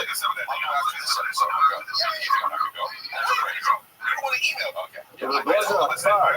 The other knows on the fact. Okay, fine. We just told you that this problem is coming for the Tuma aspect from that, for the code. Hold on, what happens to Blazer on the side? The other knows the number filter. And not just the carbon, because he didn't have air. What's the Avera? So again, the Lord tells us that things are after the again. So as long as he gave us certain, so he does the beautiful things to abilities for it, and he didn't ask us to make it also. So another goes ahead and turns himself to another, so makes himself into a wine, to a certain extent, there's no hair on his hands for getting himself to drink wine. So that's good, man. Maybe it is a case. There is an Avera by another. And that would be the case if the son couldn't just go for it. Like the son of the shoe doesn't come in Mukha. The other continue says, no, you don't need this whole Joshua to find the difference. It's not necessary. So he just darshans the fact that it's not going to get it. Because he says, you need to most, and it comes to say only one specific tumor, which is and nothing else. Okay, now get into this opinion. How about Shimon Omer Yukamu Mukha? Shimon says we learn it out from its actual case. Harei Omer, the Ephah Alako, this is what I just explained what I just spoke out. He explains, Harei Omer, the Pasuk says, the Ephah Alakodesh, Mitumos, it goes ahead and serves on the Kodesh, which is a kapara in the Kodesh, inside the sanctuary. Mitumos, it serves as an atonement for some of the Tumos, which means, he explains, Mitumos, it's Kodesh. In other words, the idea is, it serves as a tumos in the Kodesh. So again, the way he explains this is, that it says very clearly, the pasuk itself, if you read it and understand it, what is it saying? It's saying the people of Kodesh, the soil, this goat, have mastered this meat, which is going to be brought inside. It is metaphor. It serves as an atonement. Mitumos from its tumah. Which tumah is that in our explains? Mitumos from Kodesh. In other words, we just got finished explaining that the first opinion is understood that it's just some random single tumah that is a tumah. We have a list. Is it going to be a Vodazara? Is he going to be Nazir and Yelegas and Torah? Any of these cases, very nice. That makes sense if you just have some type of difference. But if you read the pasuk and understand what it says, the pasuk seems to say very clearly, Mitumos, which means Mitumos so from its tumah. What is that? Tumah social Kodesh. The person who violates the Kodesh. How do you violate the Kodesh? You violate the Kodesh either by entering the same slave in the Sabbath, or by consuming something which is sanctified or consecrated while you are Tameh, and that is really what the pasuk means. You know what it says? That's the case. Shocker and armor and sin. This sounds pretty good. In other words, read the pasuk and understand it. So now, when you read it and went ahead and made this whole graph over here, what was so difficult? Why couldn't you just read the pasuk and consider it? When it says, if you read the honor, we can tell you, I heard these body words, he reads this very differently. He says, I need that for something else. He's basically the other Mishnah with him, possibly not with the Hekah. Exactly as you do. With neither of them, with the blood of this guy, you really see Hekah. So what is this? So, and in Kippur, what a large part of the Avodah is sprinkling the blood. So you take this, sorry I'm not listening, what to do is go fast. Let's check out the right on you. And then you have, Is it would have come in here and been like, dog, you're never going to believe that. I destroyed it. in full glory, and in Kippur, Akas, Akas is Stallion, Akas is Shalos, Akas is Yavra. It goes to the Akas and the Akas to Shabbat. So there's a whole process of doing what else? And 7 days. But they had medicine for it. Maybe these guys do an addition for us after dying, after death, but this is part of the perception. So now, what he says is, Keeper our Kodesh B'Shumot, B'Tumos Kodesh, we understand this is that he basically the Ovid, L'fnai L'fnim, exactly as you do inside the Kodesh HaKodashim, to sprinkle the blood right up and set it down. You do that until we are inside the sanctuary, which is, in other words, you have the Kodesh and the Kodesh HaKodashim, so being a between the two rods on the Aron. That's where it's done first, and the pasuk says that people our HaKodesh, the Tumaos, that's the promise, the purpose that separates the sanctuary, the holy place, from the holy of holy place. So you do it again. In other words, the way he understands it is not that it serves as an atonement for something that was done. Rather, it says, it's Watch the process what you're going to do. The process of doing this kapara is done by Kodesh. He understands it very differently than the two different yesterday discussion. The keeper our Kodesh to myself, to the Kodesh, to he needs that he has to dog with kind of thing. Exactly as we do. Exactly the same thing in the Hekal. We do it one up and 7 down on the front. Okay, so Gemara says, all right. So now once we're getting into this, if that's the case, with Shimon, how does he know? How does Shimon know you will repeat the process of sprinkling the blood a second time on the process? And what it says, the pasuk says very clearly, the pasuk says, the keeper our Kodesh the 2 months days from the Shem of Hakadosh, and it says very clearly, the chain Yaseh L'Ohel Moed. Such shall be done in all others. So it says, in Shimon, I don't need to understand the word. That's true. Right over there. The keeper our Kodesh to tell you that you Come on, dude. one up and 7 down inside the Kodesh. Oh, You Zoo. know why? Because it says, and the baby out there. So it's not something done. So therefore, I don't need to actually send it that way. The words are okay. You do that. But you can these are all boxes. The box of first does the people on the places, you know. We're state finalists. And then, you want to know how you make it a second time on the protest? Well, you did a new person. 2 days ago. If it only said that, Zoo. Lacy Paro, this is all your after. If it tells you that the Yatsa, such shall be done. This is a serious side effect. Chelsea. I may have thought what you're telling me is to bring a second set of carbonates. No way. That's a pretty big deal. He's on there. He doxed himself. No way.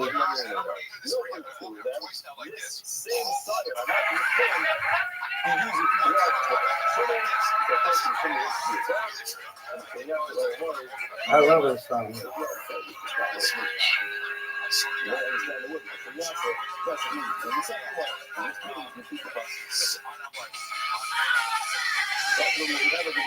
There he is.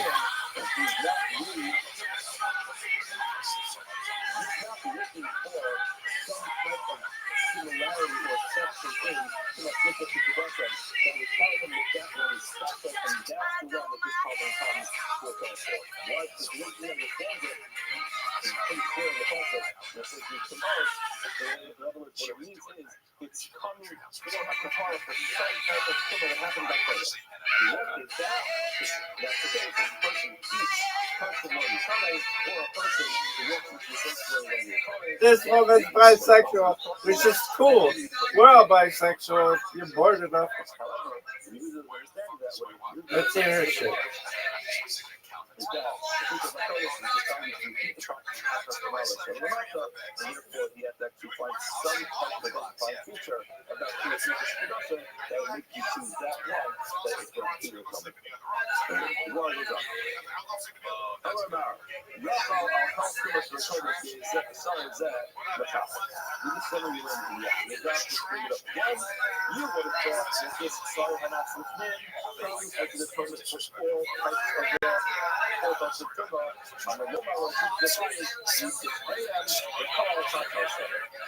That's your joke?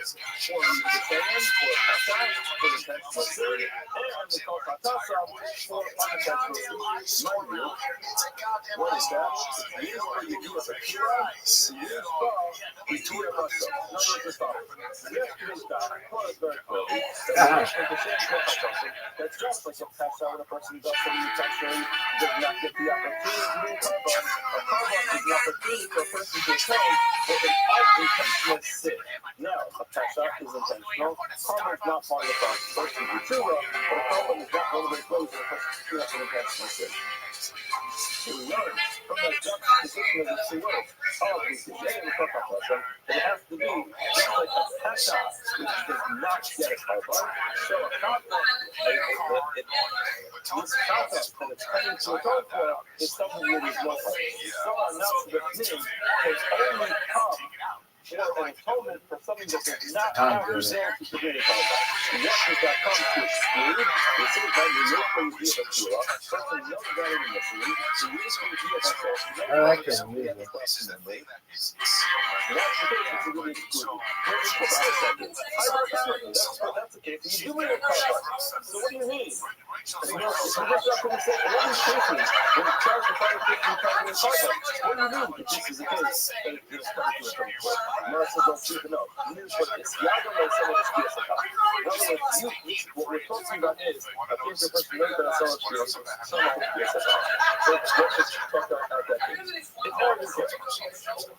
And the person, he's running through his final last minute short preparation, he's thinking about himself. And he thinks, you know, anything about himself, he has everything coming.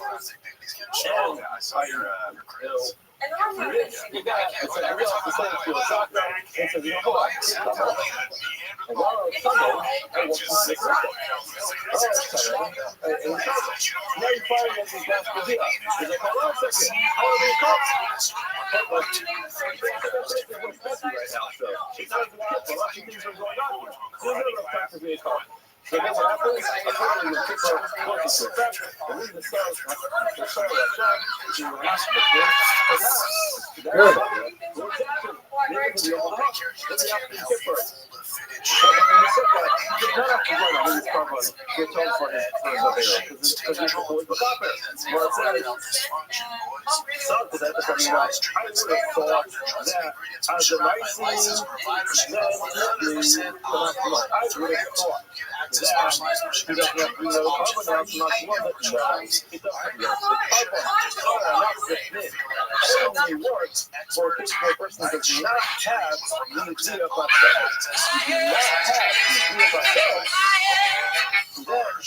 Right over him.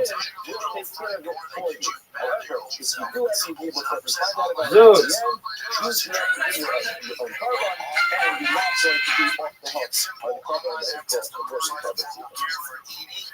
Zeus. Yeah, he's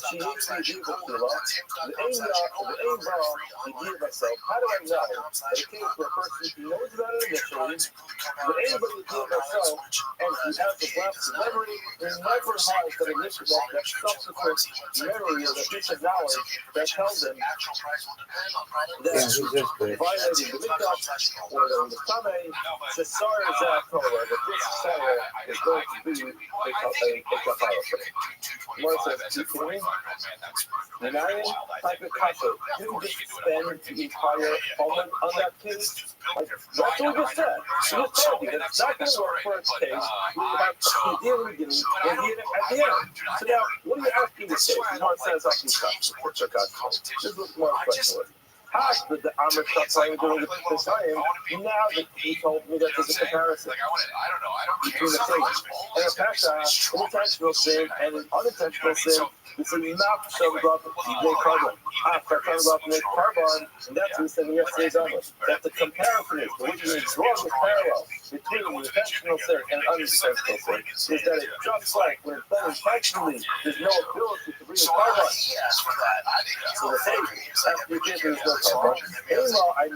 Now look at this.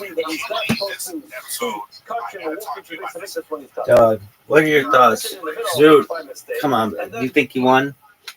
No. But he won. All of sure, you're not funny people. I just saw it have to say. I just realized in my timeline, I violated my Torah. I ate kachem, or I walked into Beis Hamikdash. Maybe that's not a case that could be atoned by the Sarah Natsmithman, because it's not perfectly comparable to a case of intentional sin. Intentional sin never gets to be a carbon, and this one potentially can be a carbon as soon as he finds out about it. So maybe this carbon's not going to serve you something for that. Remind you, so what would be the case then? He does not know initially that there's a problem of eating kachem or walking into the Beis Hamikdash when he's coming.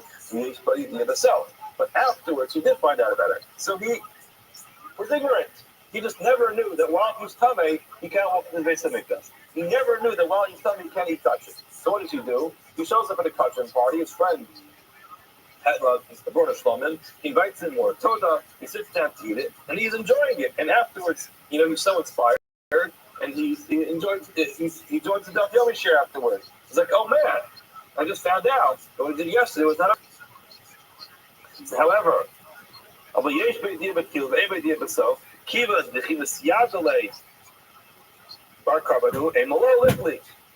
you think there's a chance he won?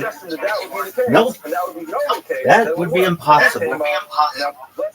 They're on that fucking weird time though. Maybe he's stuck eating. He doesn't know about it initially. The Yesh idea of himself, he finds out about it at the end. However, in which case, like, good. Yesh idea of if he knows about it initially, Anybody idea myself does not know about it at the end. Oh, dude, he hasn't gone yet. Since Do you think he has a chance? What would you say to Zoo? I'm very proud of you, but I don't think you're funny. Really? I don't think you're a funny comedian. You can be funny like when we're just hanging out, but you would say he's not funny? He's predictable. But I love his courage. I love his fortitude. I love that. So that's okay. You don't think he's funny at all? I think he's funny. Funny, like a clown, like he amuses you. I think he's funny, but not in a comedic way. Really? No. I watch comedians all fucking day. I'm watching 3 of them right now. 2 of them right now. I watch another 2. I watch comedians all fucking day. I know what funny is. Really? Yeah, funny's funny. And Zoo ain't funny. Really?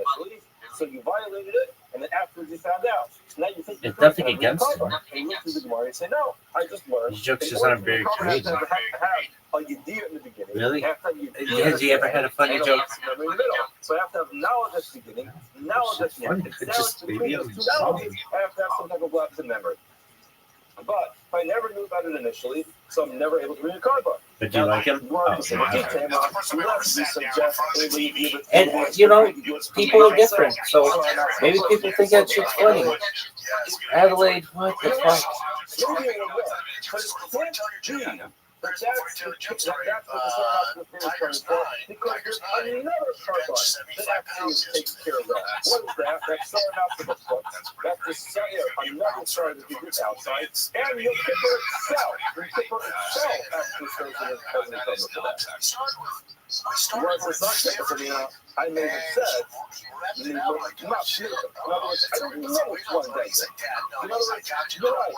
There's the Sarah National Station and the Sarah National Station. You have this go-to service inside and the go-to outside. And you don't know which one serves for which place is going there. So I'm not proud of it. It says, let's all talk about that. Before, sins, the flower, the little cocktails. There has to be something which is potentially able to do a cocktail. And therefore, I'm not going to take it again. So Mark says, okay, fine. Now we need everything like that. The sign after this name is for a case where first you knew about it, in the beginning, I left the memory, never found out about it. The sign after the first is for a person who did not know about it initially, and violates the sign and he finds out about it afterwards. That's the sign after the first. And your super is giving the top of that.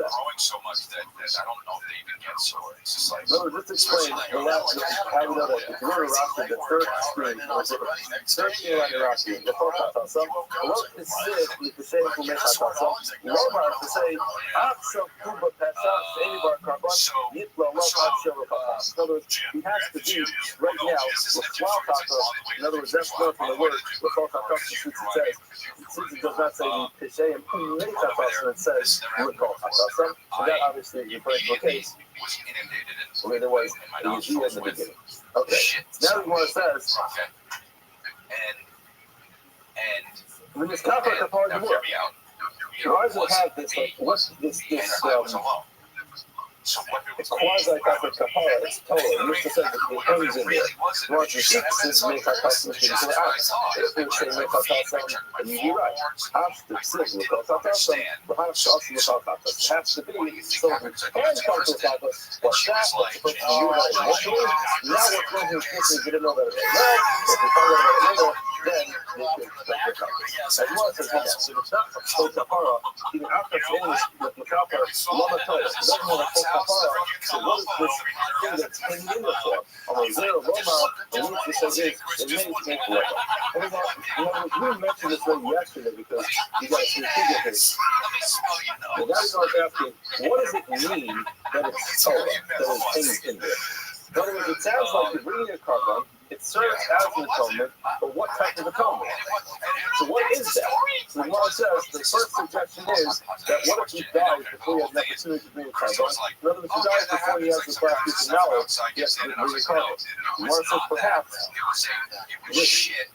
Carbon will serve as a kapara. A kapara for him, in other words, he dies clean. Amarava, that's not necessary.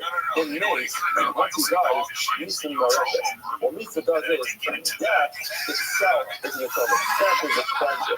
So the person dies, and then it will serve as a cleanser for a case where a person could not have blown a carbon. In other words, typically a person will be treated, but there are some things a person can't be treated for. Misa serves as a kapara for that, or Misa serves as a kapara for a case where a person can't be treated. Why? Because he doesn't have the knowledge. Therefore, it's not necessary to recover for that. His death itself is being dead out. Now, Rabbi, what does it do? Well, how do you love this? We're doing that yesterday to protect you from Israel. Because when it comes to Averos, so there is the element to do to this is the full treated B'mura. But in Paul, what she does that is the potential person that self up until then. So these kabaros that are brought into the base of Mikvah serve as a protection from the potential issue. That is more goes on to another case. This tells us every idea that you watch the idea of sorry, not the person before about that person, which is that the person does not know about it and know about there's no knowledge of the Torah beforehand or the consequences of the Torah beforehand. Then he violates it. They find it right afterwards. So the Sarah has to put the goal, which is service outside and the Kippur on the top of that. Hold on. Let's take a look at this. It's two things. It's Mahadak. And the Mishnah actually goes through that. Just quickly to remind us what the Mishnah says. The Mishnah tells us, everybody gave up Kira, does not know that initially, but you gave us so, starting out for this will be told about there. This will be good in the Gemara. So remember, where it says in the Apostle, Rabbi, Tata Sakipurim, besides the Apostle Kipurim, Allah, the Zezakaper, the Zezakaper.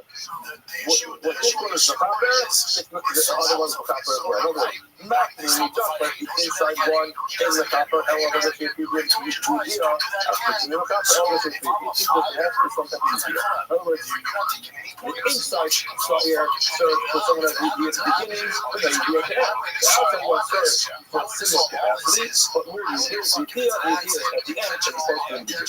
You know, it's the outside, so the thing is,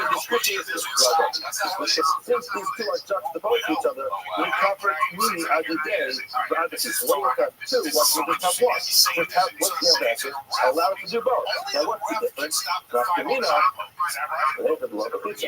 It would just make a big difference. For some reason, they don't have the opportunity to bring the sour outside, so the inside side also is acceptable for it serves as a car. Where it says, no, can't do that. On my cross, the pasuk says, Kapara Achas, V'Tapar, then V'Tapar, Tikapar.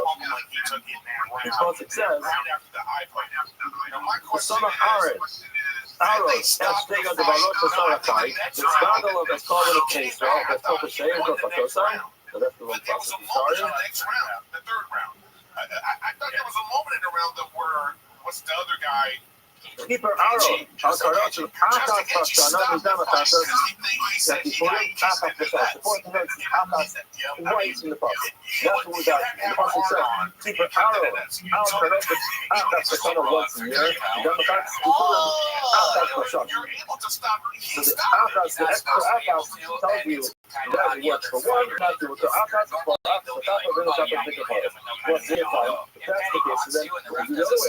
You talk to the Tapa, pizza, once you start out about work for the case up inside the thing, you give a Tila, Elam, and then no, you be at the end. But my other Mini is not my double thing. And what's the other inside? It must be possibly one difference. The Tula, if you were in jail as that would work if there was a Tila that happened in between. In other words, the guy who's doing the Kipper, and he's coming, and he walks in. Like, sir, it's your Kipper. And we don't watch the Kipper. Then you missed it. Now that we have this, there's only the other comment earlier. Again, we actually can't say this thing because it's not idea that we have to do it. But I'm just saying it's the case. And the Gemara says, Amakar Akas Bashana Kafar Zu, Lokahay Elo Akas Bashana. This Kafar only happens once a year. Again, this is what Akas tells you it only happens once a year. You want to really move on a little further? My question was then, why it'll be small to amount. It'll be small. The kid is to get up itself. It's the same type of thing. Bar cover. It's the court to be small. We have him earlier. So he says, you don't have to be with the kid. And he says, even if you for example, when you're in school as a child, is not necessary. So according to him, What's that bitch's name? That's my girl. why is it that the sun has to come to work on the roof? You get external sunny air, the glow that service outside, serves for a powerful person who does not know that initially, and then he violates it, and then eventually finds out that's when the sun has to come to work for the sun. What do you need that for? According to the small, just like the big carbon. You want to see the mind with that, man? What's it do with that before? After anybody you see a little bit, according to him, the candidate works for that case, must be question is absolutely no knowledge. Not before, not after. So you must know.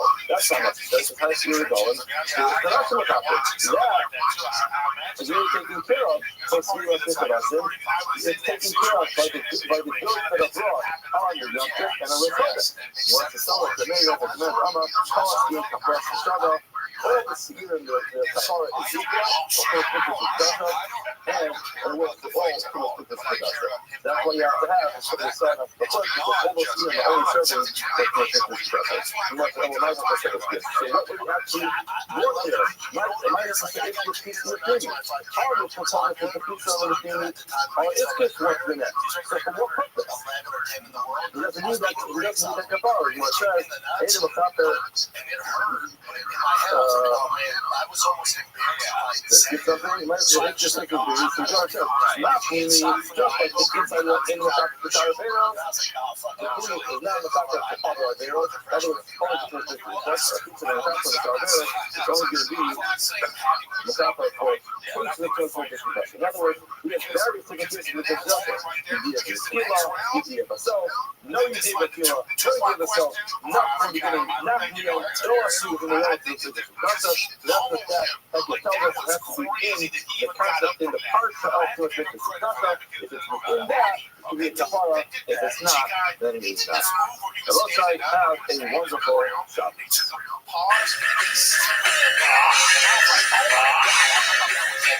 And then he gets up, okay, in the next round, Patty was going blow for blow. I think he was coming back. I think that was like, this kid is about to really get into it. It definitely didn't help things. You know what I'm saying? Didn't fucking help now. But if you're a fighter, like think about this. And I'm not saying there are some guys that are zero down in particular. John Jones back in the day. But if you know it's such an advantage if you can pull the guy now, kick him in the back. It changes the fight. If you know that, and you know they're not taking a point away. Zion will begin. As a bubble of age begins to example over factors, we take the Tilson family grants herself as factor the shoot of the year as a first for the sort of pillars for all on the show. The organization going out in Brockton, they factored over shoot of the year. The rest of the artist was Father and Brockton, each of them kept on playing on the yard for the Jets as the case of Shannon. Started time to Lua, the time to play with Father. That's the thing. Ari, when he lives to the perspective of the shoot I think this one is so hot.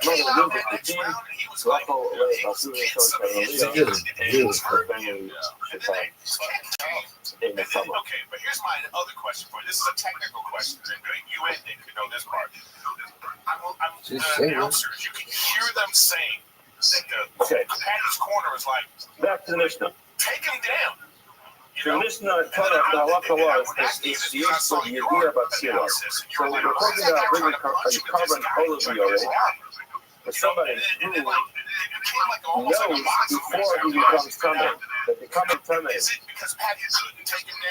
comes along with certain restrictions. And some of those restrictions are, I eat this bitch's box of French fries. He's also not allowed to eat touching. He can't eat carbonos.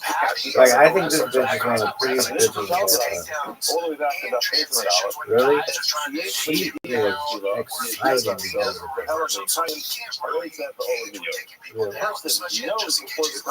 This bitch is exciting and beautiful. Really? after we became Tame. Yeah, I've never called a bitch that, but she's like, We also have she makes my eyes. memory in the middle of the day, the period of time where they lapse in memory. I think this bitch is so hot. When you walk into the Allah creates the substitutes to make the cover. Really? As we explained multiple times, Bitch is smoking. needs to cover Kafka. However, it comes along with one important exception, which is that is the cover Kafka that is on a sliding scale. Depending on your financial standings, is what the cover Did you smell this bitch's animal, feet? birds, the cover mineral. It was hot as So fuck. depends on where the person is standing financially. Dog, I want to die. It's just too hot. God damn. Only 166 posts. Is this real? We never want a fundamental question about united. How do I know? They're done. So that's important to understand that we're talking about these clips over here. You go to the think of it in Paracase, and start reading from Pasuk Page in Paracase. It says, "O nefesh shetiga b'cholatar tamei." Person touches something that's originally impure. Over nidlas kayet tamei, or he touches the veil of the corpse, the kayet tamei, an unkosher, non-kosher animal. Over nidlas tamei tamei, or the corpse is the tamei. Over nidlas sheretz tamei, over the corpse. The gets better when he comes off it. Is this bitch done with him?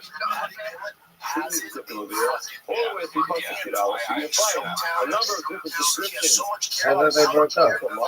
But there's one very important omission. It doesn't say that when the person became Tame, that he's done anything else.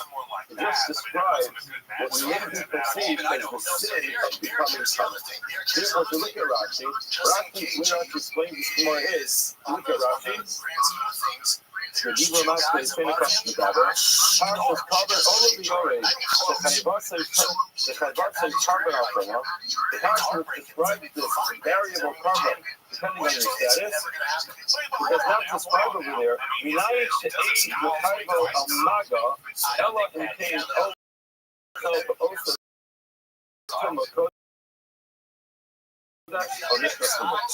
how do I know? Maybe perhaps coming from it, that's enough to require me to be in carbon. In other words, the pasuk and then goes on to describe me to be in carbon. How do I know that those psukim are not requiring any person coming into contact with anything which is impure, being in carbon after farther away out someone? Hey, bitch. Thought this bitch was single. It's finally my time to pounce. This is a major finish. And the Rishonim have to deal with this. Rashi deals with it, among others, because we don't find anywhere, unless you're applying, becoming to a person, to a dead body, or if it happens to be during the time of a wheel of leg that a person becomes time, we don't find anywhere in the Torah that it says it's forbidden to become time. Maybe it's just because one becomes because they want to be received pure.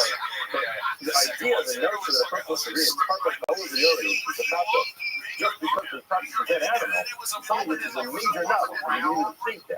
That's not true. You don't have to reincarnate. The fact that you think about that is also a big thing. But Rashi never wants to understand that's what the Gemara means. The Gemara means that perhaps one of the things is this way, more than becoming, that is enough to require the person to reincarnate. Now, says the Gemara, how do I know that that's not true? And the only time a person wants to reincarnate is while they are coming, they won't be convinced of mistake.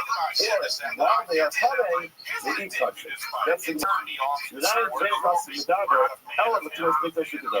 Right, it's one of these things I can figure out the logical inference, I can figure out other stuff. Now, why? Fire is here, the underside tomorrow, this album carbon on tomorrow, because the Torah warned us when it came to certain parts of Torah. There's a warning, Torah tells us. There's a warning, and there's also a carbon. Here's the warning of courage. And they're dying early, they're dying without children. Is describing a person does this thing to make it. So we have this warning. We're looking for a person who intentionally goes ahead while he is coming, goes ahead and eats custom.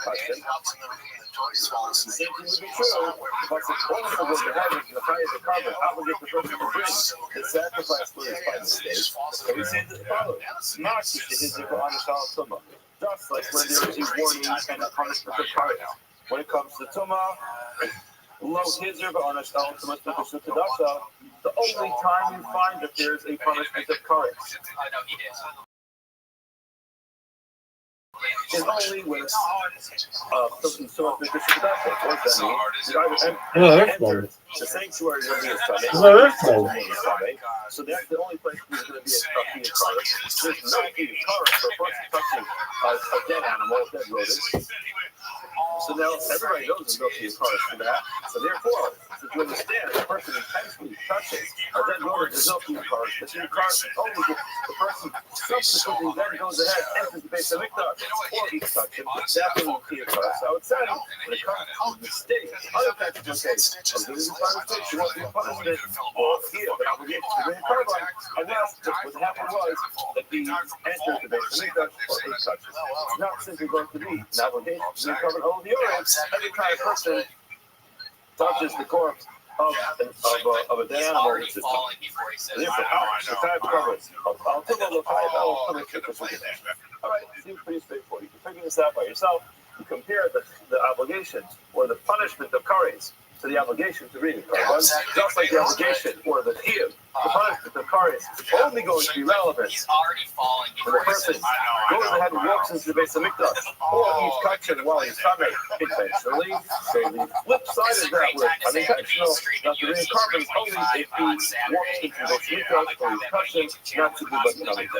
Okay, we should accept that. We can accept, and everyone now accepts that there's no obligation whatsoever to really cover just by merely becoming covered.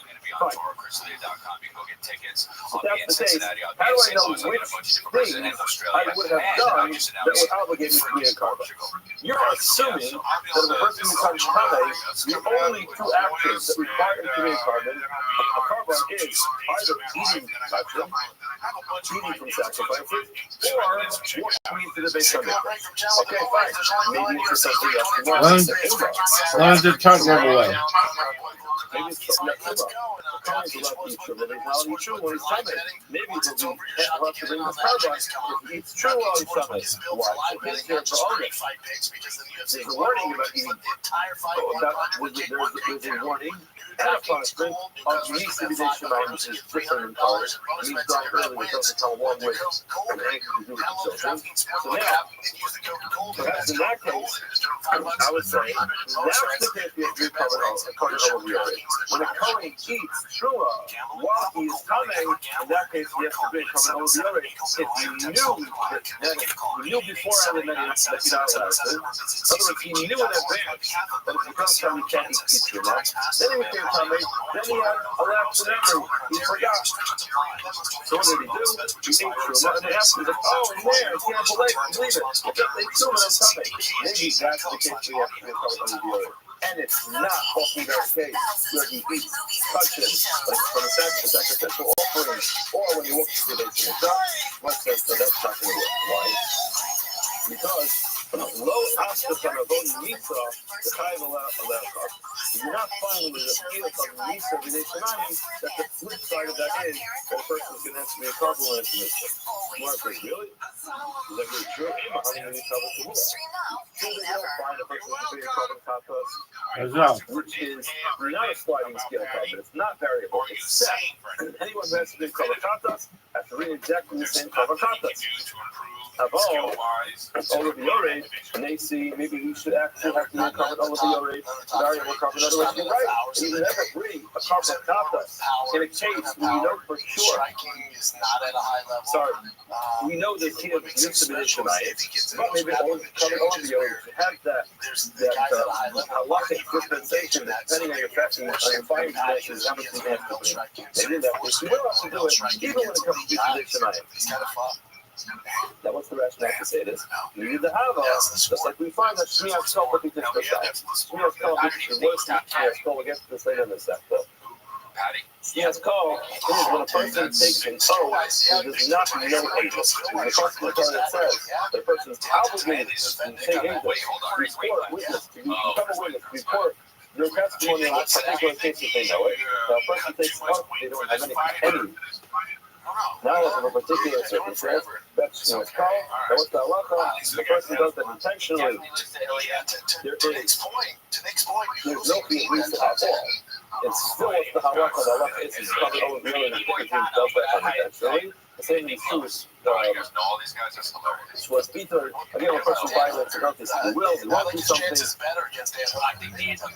For Schwartz seconds, that I don't want to get this whole discussion right now, but what essentially he does is he swears falsely, whether it's amazing, intentionally, or unintentionally. In that case, he's fine, even though there's no point, or if he is still there is a going out of the other. So fine, from all of the other can't be introduced. The Gemara says no. Amar Kra, this is very important to remember this. Amar Kra, the Prophet says very clearly, oh, Asher Yida, the Shema tells them to put the Masa, Asher Yitma, Ba. And we find that many times when it says Ba, the specification of Ba is Ba, Nivakute. The council excludes Ba, true Ba. So therefore, logically, it can be that you would exclude the case of eating truma. Sorry, I said that wrong. Logically, what you can that the heel covered over the yard, bringing this variable sacrifice would be Kohen who ate truma while he was tummy by mistake.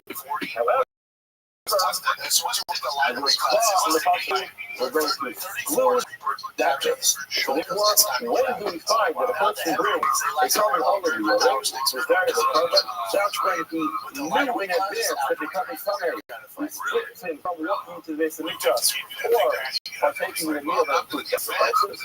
Now, he became tummy, and then he forgot that he was tummy, or he forgot that it's also for doing this thing.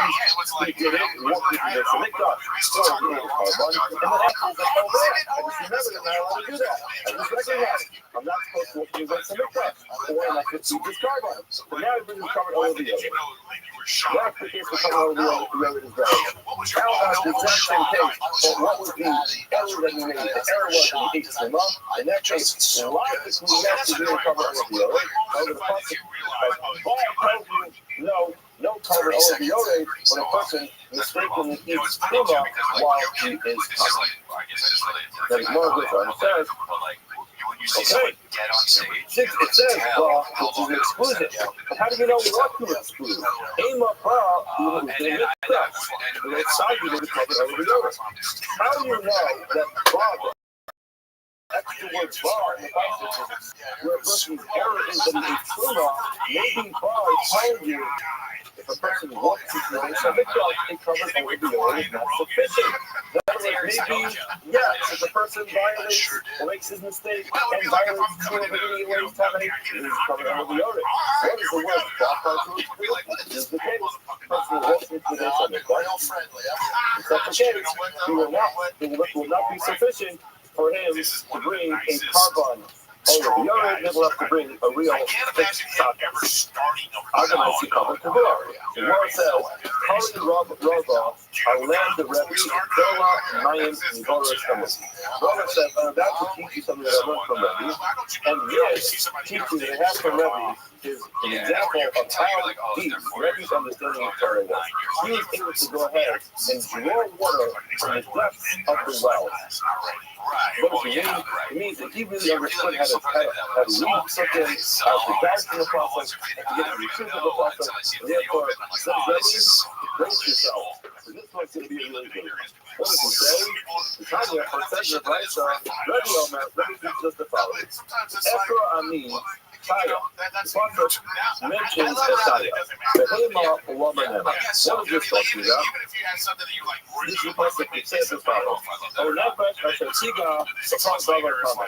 For a person who will come into contact, then it will become a new register for. And so the pasuk in Vayikra.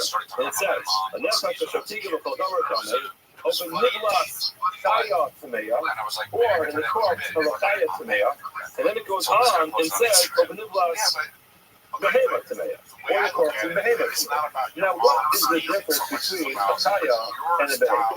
Now, the truth is, a chaya is generally described a wild animal, and the behema describes a domesticated animal. However, it's not so specific. All animals will be included in a chaya.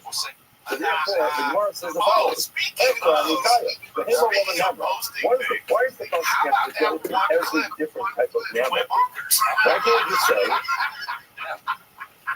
Kaya or include the Hema? So he understands when it says Hema Kai, the Hema Smith. Now that it says the Hema, it says Hema Kai, and it comes with Hema Smith. Hema, Lehalon, and it says the Lehan, the Hema Smith. What's that pasuk talking about? So read that pasuk. That pasuk is in Vayikra. And it's saying pasuk from Aleph. And what is it saying? That is talking about.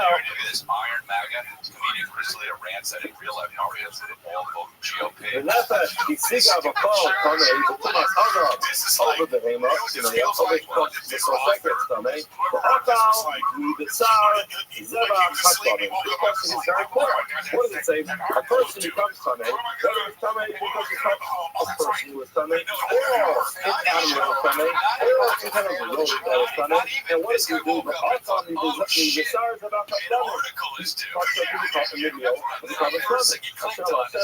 So clearly, we have another pasuk which is talking about a person eating karvan while he's tummy. That pasuk is open itself. It's the pasuk that has itself. It says very clearly that's talking about a person who eats touches. Now, what are we going to do? We'll draw a hackish. We're going to say, never allow long day to stay. Not allow long just like the possibility of the fact that it's it could go too much go there. Not too much go there. So in this case also, too much go. In other words, how do you make the second? You make the second because of the fact that the word behema is extra. It's just that a person touches a chaya. A chaya is going to be any kind of behema. Why does it say chaya and behema? The answer is the extra word behema will put near lahakis to draw this juxtaposition between these two different chickens. It's just like later when it says behema, it's talking about a person who goes and eats touching. In this case as well, it's about a person who eats touching. So therefore, what do we see over here? What he teaches us that if a person is touching while he is coming, that is sufficient for him to be recovered over the yoke. So now, which case is the case of being coming over the yoke, where a person is coming and he is touching? That is also okay, but that's possible because so much goes. Too much, we catch me well. You know what? Very nice. Now we figured out that one of the cases where we're being coming over the yoke is when the person eats from a carbon while he is coming. How do I know that a person walks into this Sunday, he also has to be coming over the other. I'm not proud of what it says, but Kodesh lo siga. Well, I mixed up low savo. So this is talking about when a woman is experiencing too much guilt like that. So why she has to let for success very clearly. Two of her restrictions are, so Kodesh lo siga, she can't touch anything which is sanctified, or because of that, she can't walk into the base of a touch. What does that mean? It's never good when you watch a basketball game. It's Shmikdash the program. We now have this pasuk which says these two are always going to be linked.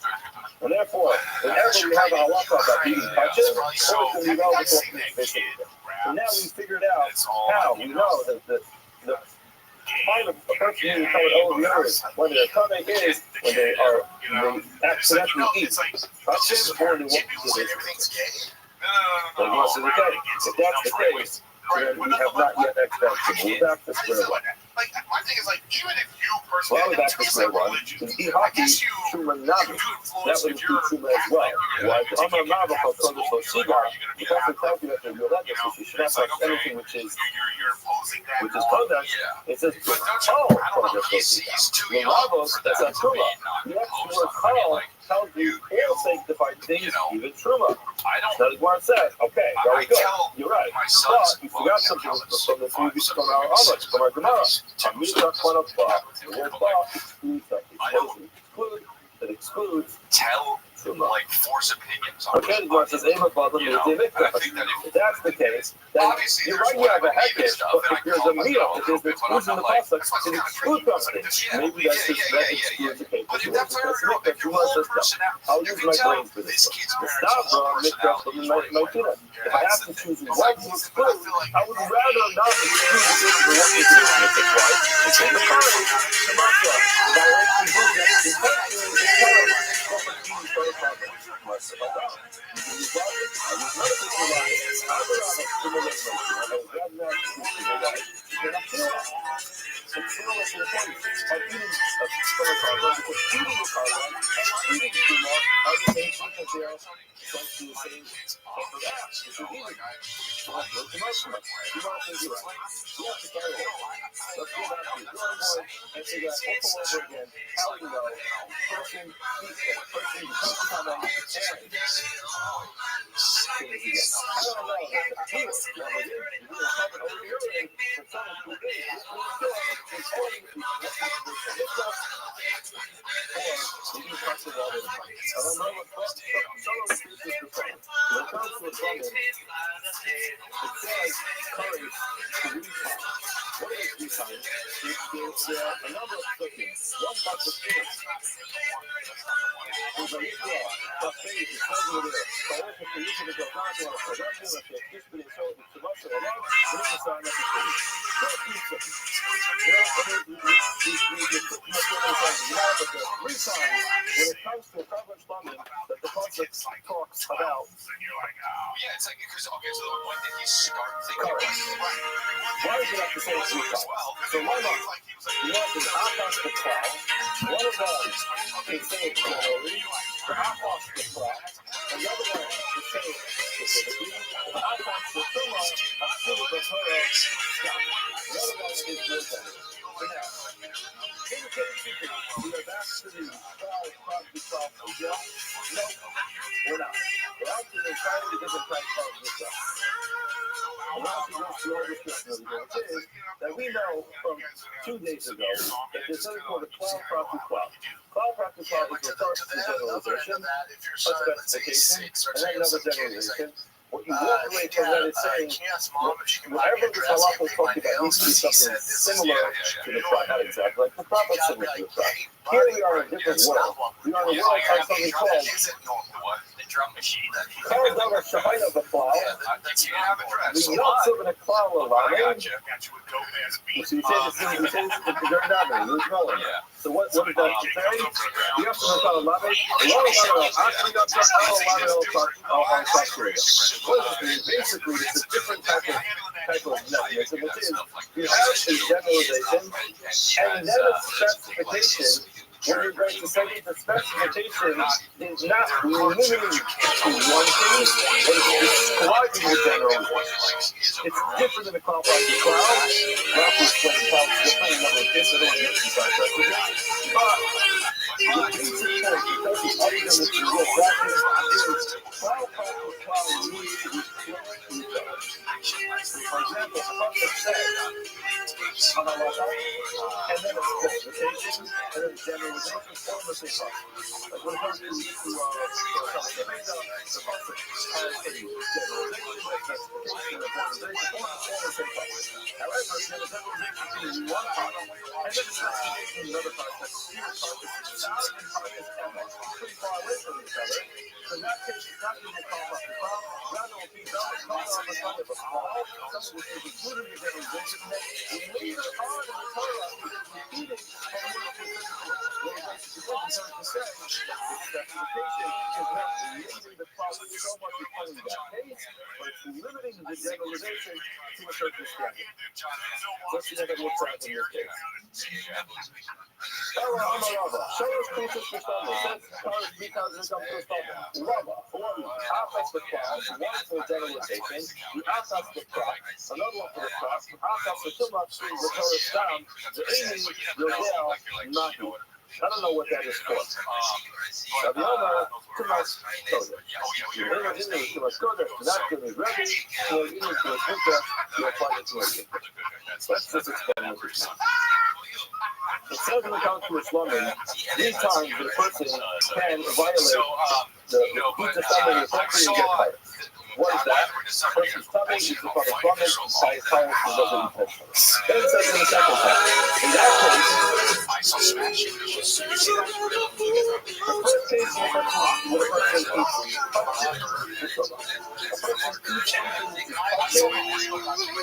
it's a carbon eating a tummy by its tongue. So in another case, it's specifically fried. One person says touch him, generalization. Another person says touch, it says slaughter. Slaughter is the piece of Can you do this one?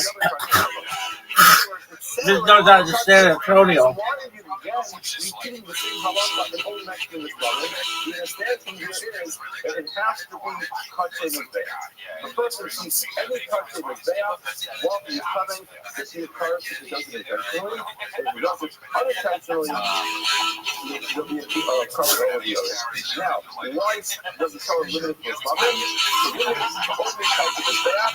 It says by items to put the cloth on the mizbeach. However, it's really kachem mizbeach. So if somebody brings you some kind of food, the community fun that rolls you there, and then somebody puts on the coming, let it be colors, let it be a color.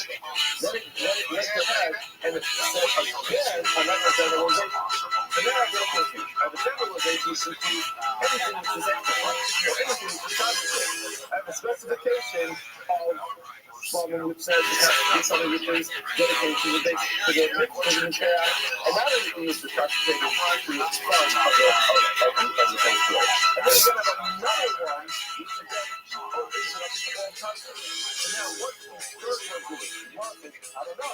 You could do it better. So how do you know? What I'm going to say is, this is too much color. The name is too much color. Now, I don't need to tell me too much color because you give me something which is so much color. Why not? Because I'm going to be learning it. You're going to need to know what you're up to yet. You have to be talking to me so early from this dream sentence that you made to explain it. How things go together. Maybe you can apply it to the When the sun comes down in a sleepy little town down around San Antonio,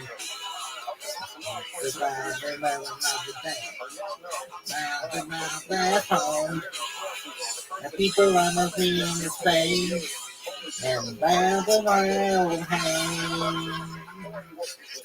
You're talking about the child to grow, whoa, child to grow.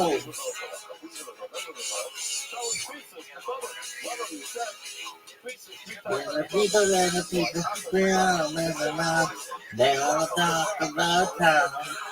And the down from band and they line, round the going down. Okay, then we say, and the violence living again. We're talking about the China Grove, whoa, China Grove. Yo, that was sick when you didn't know the lyrics. You have to have that to use that. No, that was the third one. What you prove that case, we all actually find cards. Now, hold on. You shouldn't have almost gone to the anti-retires. Now, you might say that. Well, that's only one thing. Of course, it shouldn't be that bad cards for it. Anti-cards, you shouldn't come off. But I'm assuming it's not on something here. So for him, the third one will include the first piece of kata, which is going to where the opponent got on the inside is there. The side of that, I would have thought. Firebomb is going to come from the farmer. In the type of the table, and then they're coming on the other side, not come on. In other words, the bottom line is there are two things you can include. Either a person eating wood from the back, or a person eating from a carbon copper, which is service on the inside of his back. One of those two. If you're a raw person, you'll say it's about eating wood. If you're a Brazilian person, you'll say it's about a carbon, which is service inside his back. And either way, you'll have something to include from that.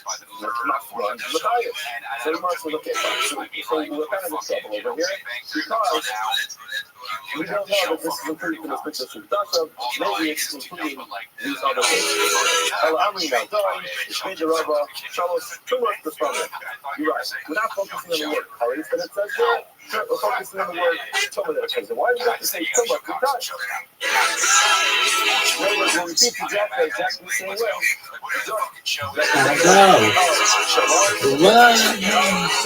And the generalization of Tumah, and that's who's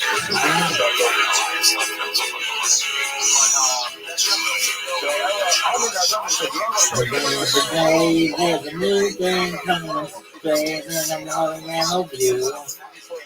Here's a bad of my son. You can even hear the music at night. No, it's a part of the Lone Star State. People don't seem to care. They just keep on looking to the east.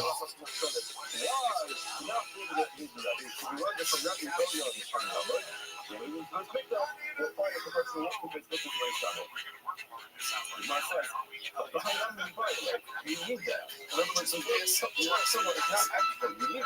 That is the way to make the current. That's not me. Otherwise, you will find you. What read about that word? What's it talking about? No, it's the word current. Why you buy current? Whatever it is. What's the difference there? It's not actually so beautiful. That's the good word. Really no. The first word. Who is current? That's the name of current.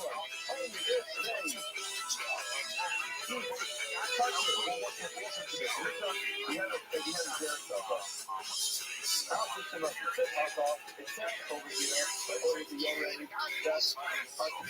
Talking about the child and grow.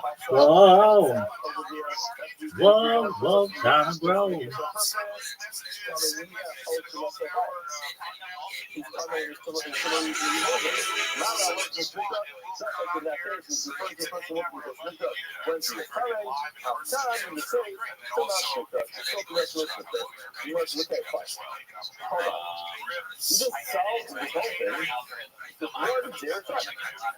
Now, you remember the whole I'm going to talk about this word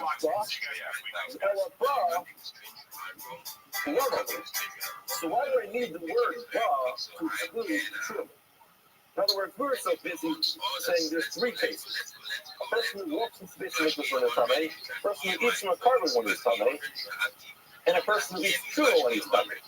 Now, we felt so much that we needed the word ba to exclude truma. Now, if you're learning this halacha from the Deir Saba of Tumasa, why did you have thought that truma was? It's not included in this Deir Saba, it's not part of this discussion. So, Mar says, actually, ba is not coming to exclude, it's coming to include. The Rabbi is the case for a person who can't come in by consuming the dead body of an oak clause. The chicken was not supposed to come. It died. The person who had to eat it. Now, don't tell me from that. But that person wasn't. They come in there. Or a person. He's touching his belief, he is going to do something earlier. Now, why do you think it's different? Because this is going to have to turn up and pretty much not over the person touching. So simply touching another term is a little more strict. Because it's so strict, it's just simply touching it and touching.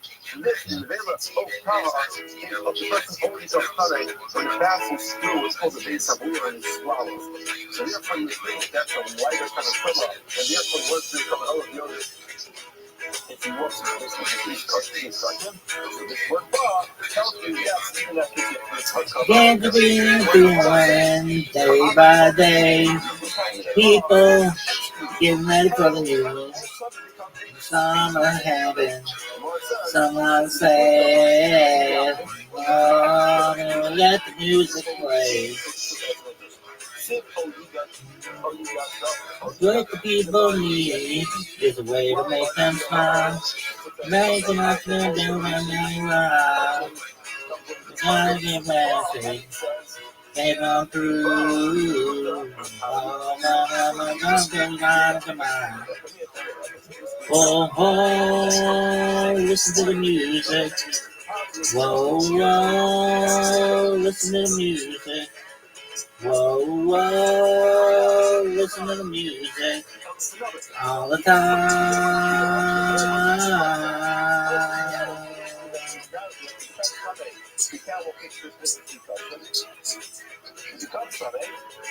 We never finds out. Never has that like epiphany, like, oh my God, hold on. Never know. You will never everything I say. What's halacha? This republic is a karma, the soyer la Hashem, that is brought on Yom Kippur. It serves as like a partial atonement. What does that mean? That means that all punishment, all yisur, all suffering will be suspended, but he does not get a full kapara, full atonement until he brings his karma.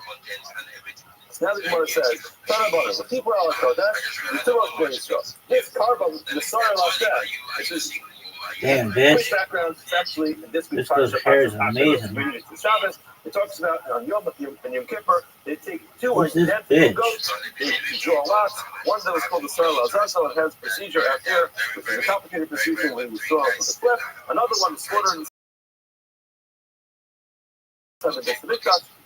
As we told, one of the things is the person who became Tameh. 8 cuts and walking to didn't know about it. It serves as a protection for this person until he finally finds out and brings the karma. So now, usually the Indian Zeh Lahabi Shalas Tumas. I would conclude that this side of Hashem, this goat, covers for 3 different tumas. Which ones? Tumas of the Zara, the impurity of idol worship, the Tumas Gilarayas, the impurity of the moral behavior, and Tumas Gilarayas, the impurity of murder. Now, how do we know that these things are considered to be impure? These are big affairs. But if you want to Shavot Zara, Omer, Limnan, Tani, Mikdash, the word Tani is used to describe someone. Meet me in the dungeon world of way. Keep me happy. Never bad. Oh, we're gonna dance news away. Whatever I'm gonna do for you, and you're being good to me. Even nothing you can do or say. Made it good. Feeling down. You're making me to play. Listen to music.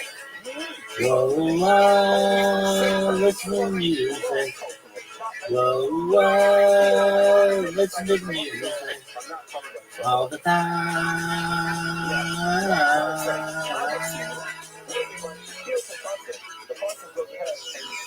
And there's a falling river, landing castles in the sky. And the crowd is growing bigger. Listen to the half-man time. Oh, wow, listen to the music. Whoa, whoa, listen to the music. Whoa, whoa, listen to the music. All the time. When it comes to Sarah Hashem, it is only going to atone for Shuas Mikdash Kedusha. That's how we know that the Sarah Hashem serves the partial atonement for someone who takes cuts and walks through Mikdash for stomach, but of course not for a person who is over, either right, sniffles them over the Zara. None of this is. Even Shimon Omer, there's a couple of them. Shimon says, I don't have to have such a fancy type of numbers. I can just look, figure this out by myself, read the process. Why? I read it all. It says here, the keeper, our focus is need to us. It stands firmly, need to know. Now, we too much of this. You also outside to each other. You said the top, so one of them is the same, the top of the now we say, that it goes to hell, and it tells us that if you learn no common Lomar, it only works for certain things. Now, what is it? You can say you don't have a call that goes. Because Pasha and Pasha is the same thing. So, a Pasha is when a person does something human, and then a Pasha is when someone does something unintentional. Now, it's more than a point. You figure this out. You treat unintentional things and intentional things as a level of music. There's a star, and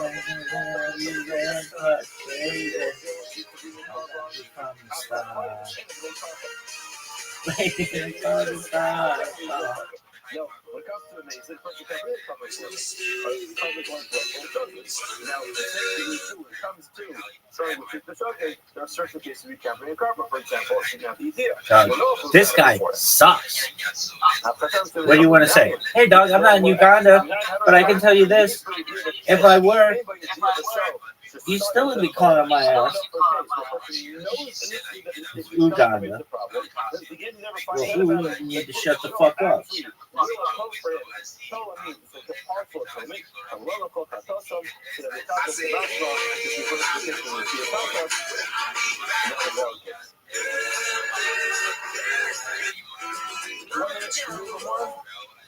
Let's go. All right.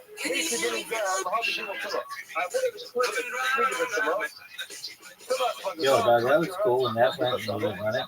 So now we're going to ask, how about what type of Rothschild do you think this will actually tell you? He's amazing. He's a better person who wanted to Rothschild amazing intentionally, Mark no carpet's working this person. He's hired Misa. He even showed you by mistake. No shit, you want to give it to him? This guy's so fucking horny. Your face sucks. He didn't have the qualifications for the currency with it down. He didn't get a warning. Next one.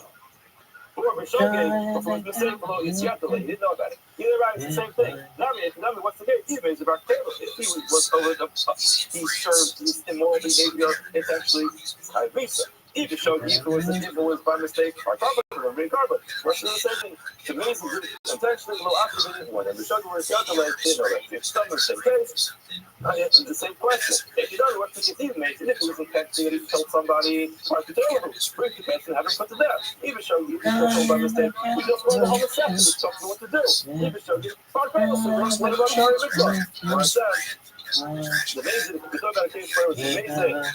We didn't get warrants, therefore, you know about it, he's relaxed in absence, he fell off and killed somebody. If you know that he killed somebody who was facing out, now he's behind the floor, or maybe it was a case where it's a exact thing. For example, we saw there's a difference between going up with the act, going down with the act. So that would be a case where the Gullis, these students have a kafara, have a wonderful day. It's community-led. Building a community. If you guys know, like, Yucky Ducks, right? That's a template. You guys know, like, NGBs, these building. It's just consistent daily grind and building public. The community. Good morning. Is there. Go to Discord and get a server, and that's the structure, and that's the right. Want to get a Telegram. We begin today's talk. Down above in the second Shavuos, we begin by thanking all of our sponsors. We thank the Tilson family for sponsoring all this year of the year. It's supposed to cover for Amir Show. We also thank Shmuel Rabbi for sponsoring all the students of the month. The Federation of the Yard Site is Shmuel's father.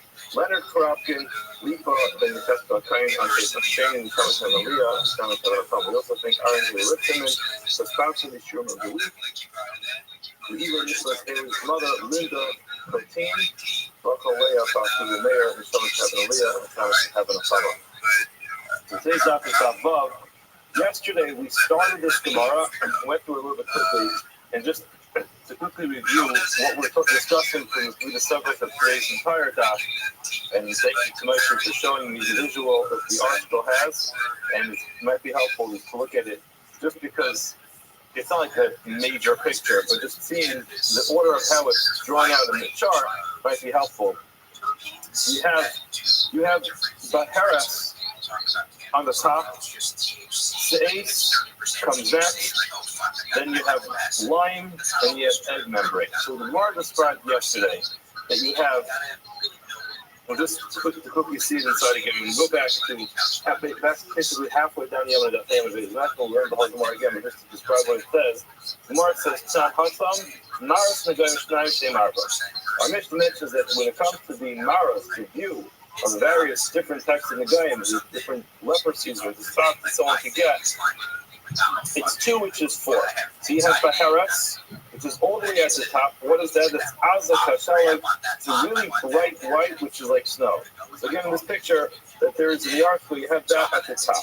And then you have the next one, Shni Allah, the secondary one to that one is Kesida Hekel. It's like the line of the sanctuary. Now, what that means is, Look at this footwork. secondary one is line, but it's not the second brightest color.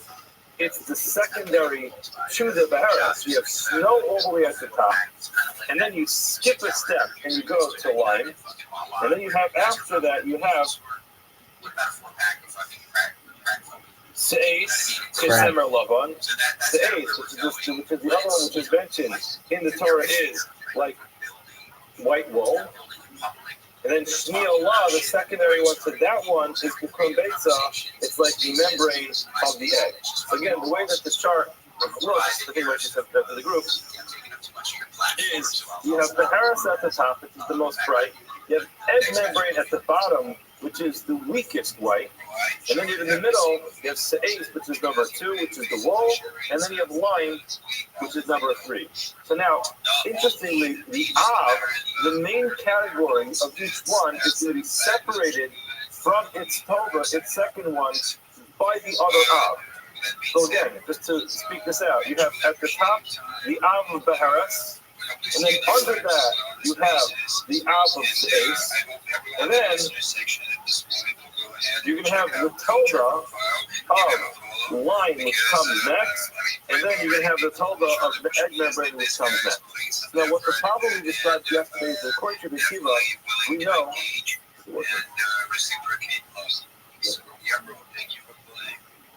What Rakita taught us is, it goes to Zula Malamizu. In order to combine them, because the halacha is, for Nega Sarah, which is Shiva Kamed, it needs to be the size of the grip. What that practically the way we deal with it when it comes to Nida, it's the height is that's the size of a penny. Let's just say a penny size. The spot needs to be the size of a penny. Stop it. Not. You have one spot with 2 different shades, and the 2 different shades are from 2 different. We'll make up the whole spot. You have one spot, let's just say it's perfectly symmetrical, or perfectly round. Now, half of it is going to be one shade of white, the other one's going to be the other shade of white. So to be a kiva, you can only combine them if they're the 2 shades of white which follow each other in this color scheme. So now the problem is, according to Rabbi Akiva, you could only combine snow with wool, and then lime with wool, and then egg membrane with lime. That's the only way you can do it. However, the problem with that is that would cross over into different types of negaya. You have 2 problems. Number 1, it has to go in the order of the color scheme. Number 2, you can't combine one Av with another Av, or one Tolda with a different Av. You can't combine a secondary color with the primary color from a different one. So therefore, you're going to have a problem combining the wool color with snow color, because those are 2 different categories. You have category A, which is snow, category B, which is wool, so they can't be combined, and now lime and egg membrane. Every day is a holiday, every meal is a feast. Thank you for the opportunity to be here. First and foremost, I've done my best to follow as many people in this room as possible. Feel free to give me a follow back if you can. If you want a free follow back, make sure to send me a follow. I follow everyone back.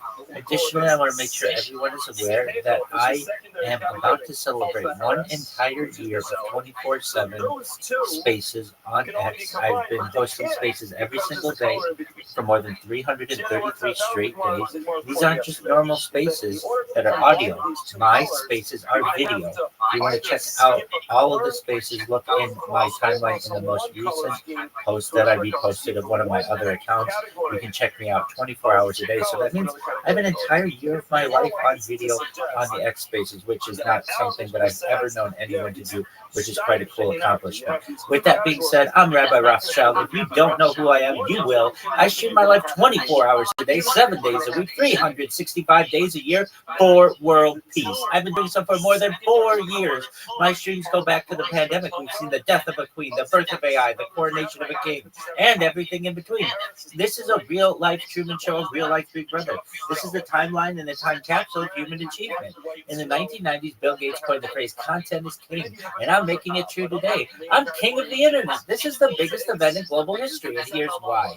In 2018, The Economist magazine stated that data had overtaken petroleum as Earth's #1 resource, and I have more data archived on the internet than any person ever, which is making me very influential. I'm going viral, and when I do, I want to make you, your friends, your family, all financially independent if you're not already. I want to ensure that you have generational wealth if you don't already, and I want you to be able to start charities and philanthropic organizations of your own. I'm unlike any influencer you're ever going to meet. I'm not live on one YouTube stream nor 2 YouTube streams. I'm live on over 20 simultaneous YouTube streams 24 hours a day. You can view my life in 360 degrees. I even have a ceiling cam. If you want to view my YouTube streams, the link is available in my profile. Additionally, you'll find it in my pinned post. You'll also find in my pinned post a link to my link tree. I dare you to look at my link tree. Nobody dares you to look at their link tree, but I do, because I have more social media than anybody ever. I have more content than any person ever. Additionally, you'll find a link to my Discord, discord.me/Rabbi. I'm proud to say that we recently surpassed 2,800 people in our community and continue to grow each day. In addition to making you all extremely wealthy and wanting to promote world peace, I want you to know that I want to help end world hunger through the use of technology such as agricultural drones, floating greenhouses, saltwater greenhouses, hydroponics, vertical farming, cloud seeding. I want to help end world thirst. I'm sponsored by a cryptocurrency that's worth about $100 billion, and one of the things that we do is we build wells and water towers in developing nations for the benefit of the less fortunate. Additionally, I'm an advocate for the Lifestyle program and, most importantly, desalination technology, where we pump earth seawater onto land and make it drinkable.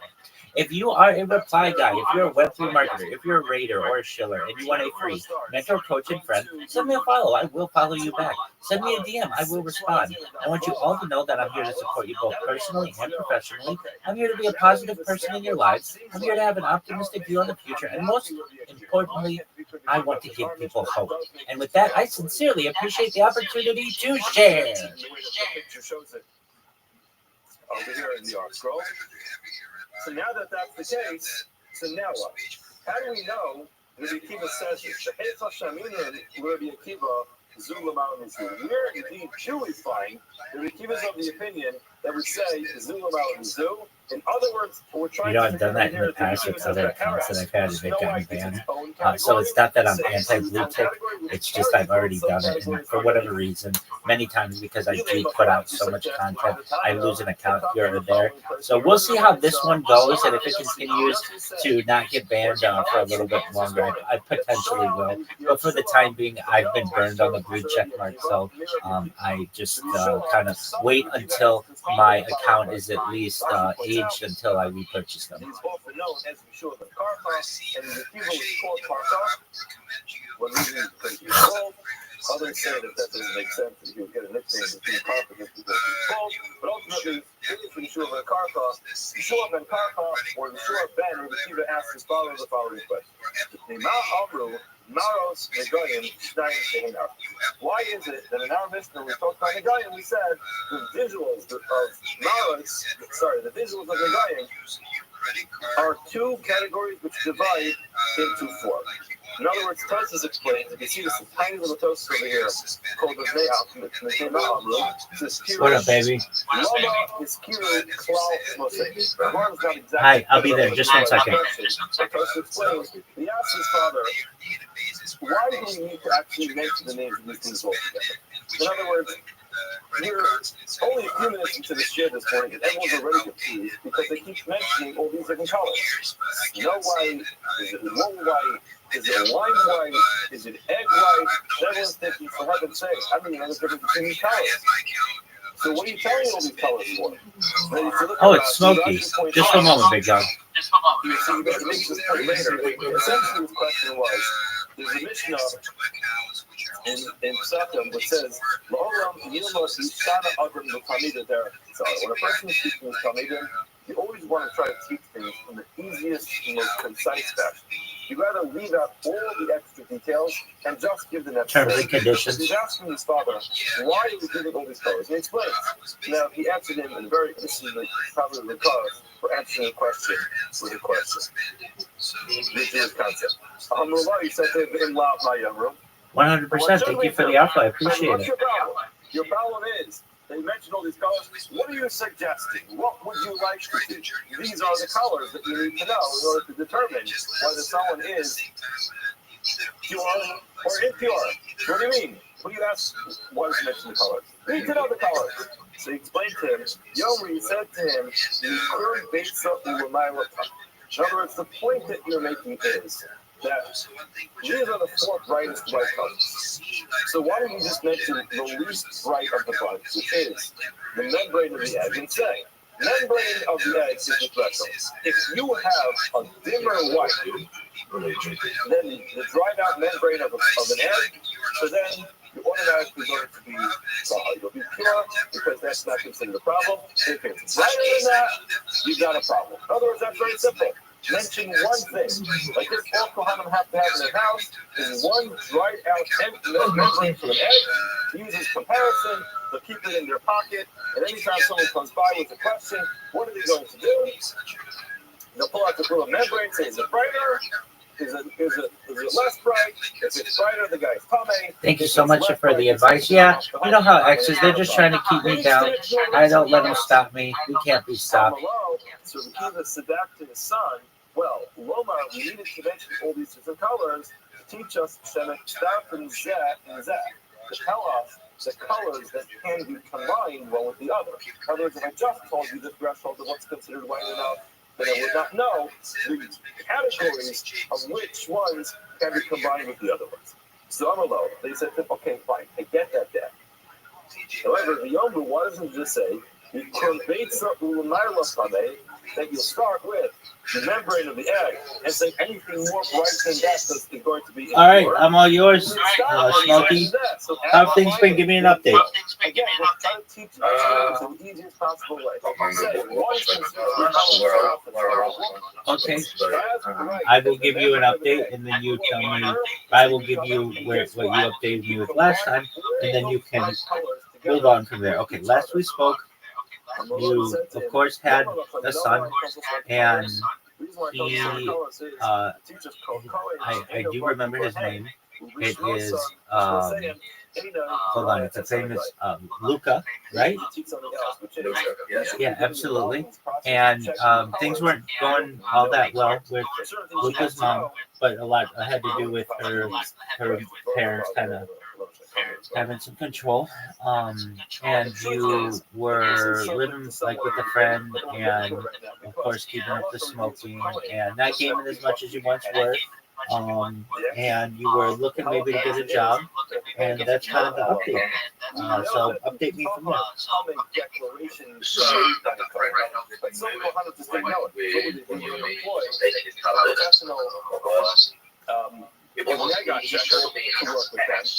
And they would stand there. The Kohen would basically just sit there and see. And the Nagashah would examine it. You'd have this dermatologist who worked for the Kohen.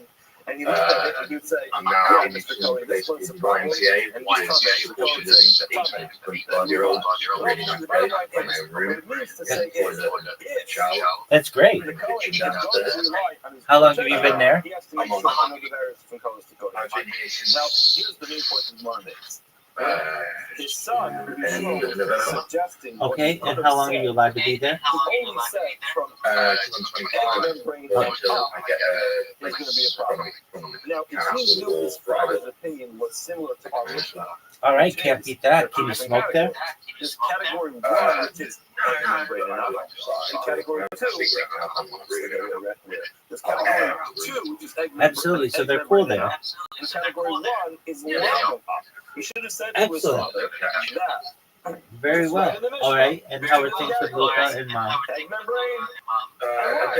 Just say that, and then we'll be clear. Now, you can use So the it mother must be the mother was speaking to the rabbi recently, Since he suggests to his father, and she ran you off should with him. write it simply in the Mishnah that there are two Okay, so categories. she ran up with your child as well? Egg membrane and up is tamei from The lying to police and the social services tamei, and you can combine one category with each and other. basically, but Obviously, she's you didn't say smart. that because that wasn't Really, really really the don't case. have very In other words, well. the point you were trying to make over here is And it took a while for that them to according find to the Akiva, you're going to have Oh, wow. Baharis, which is Are you still okay? at the top, Yeah. and then you have Seis, I'm which is going to be the wall, and then beneath Seis you have to show you. line and egg membrane. Now, since he only said egg membrane and up, it must be Okay. just in his father group all that together. Sure. Because if he didn't group that together, Okay. Really, it's inaccurate to say you can combine everything together. So have you been able to talk with Luca's grandma, your, not your in-law, but Luca's mama's mom, and say, hey, have you gotten any updates? His opinion was you could combine egg membrane, you mean line, and roll together. my baby But was instead, now, Yes, exactly. because if that wasn't true, he would have said egg membrane and up could be combined. when I Line was and like, up I'm could be really combined because they're two different exterior categories. In part fact, of if you said there must be, then my you baby would make that. the baby was more like So, No. I mean your baby mom's mom. That's you do have a relationship with that woman. Okay, I know that. Okay, but isn't she worried about her grandson?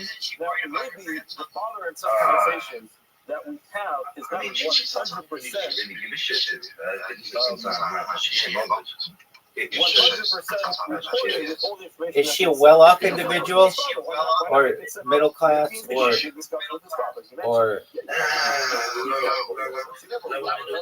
okay? And so the police and child services are looking for Luca and baby mama, right? yeah, Yes, it's possible now, but it's not. Okay. Are you you're entitled to like see him half the time, aren't you? You're trying to understand the key the colors of these Right. different spots. How do you understand it? She explains it as follows. You think she's still in? You think she's still in England? In other words, they'll start off with 4 bright white cups of milk. That's enough. Do you think she's still? Do you think she's still in England? 2 drops of blood fell into it. So Yeah. it's like it loses a little bit of the brightness because of the red that goes into it. Okay. Yeah, enough with another cup of milk. Just in my county, in my district. The police can say if they need to why they say that over the district.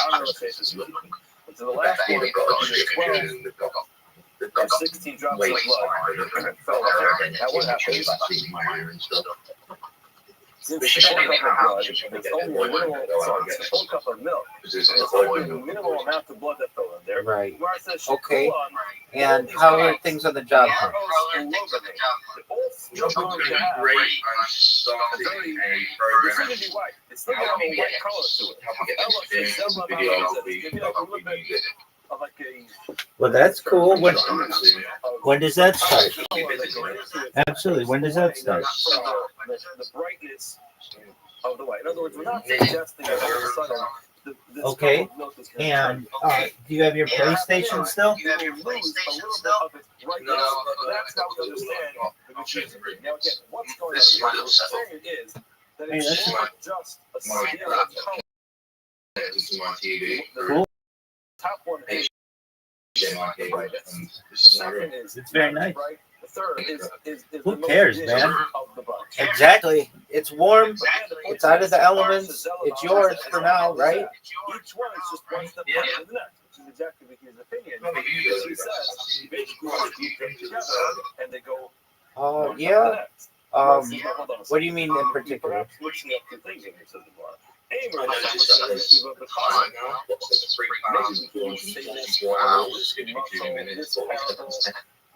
Yeah. So we're not necessarily going for any kind of record, but that's a long call. And Oh, I've broken lots of records. And 100%. 100%. And I've been doing a lot of connections on Twitter. Are you on Twitter?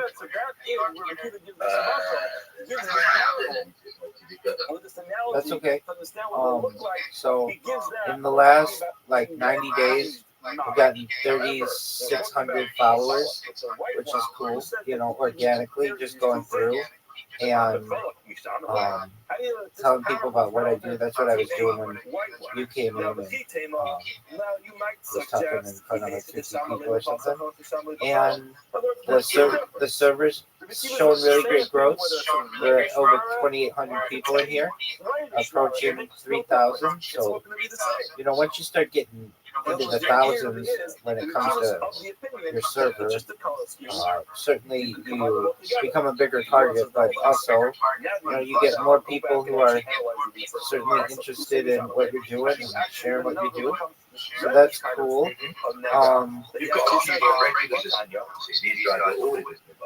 Yeah, they are, and they're amazing people, and I love them. I really mean that. They're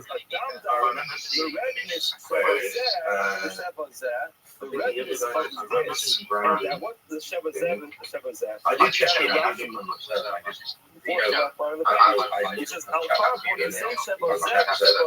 try and join on days or weeks when I can actually get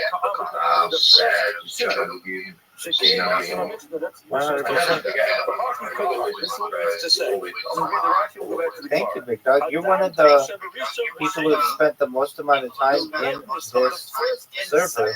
In fact, if you want to know, I think you might be either just outside the top 10 or in the top 10 of people who have spent a lot of time in here. Yeah, I mean, you used to spend a lot of time in here gaming and such. So,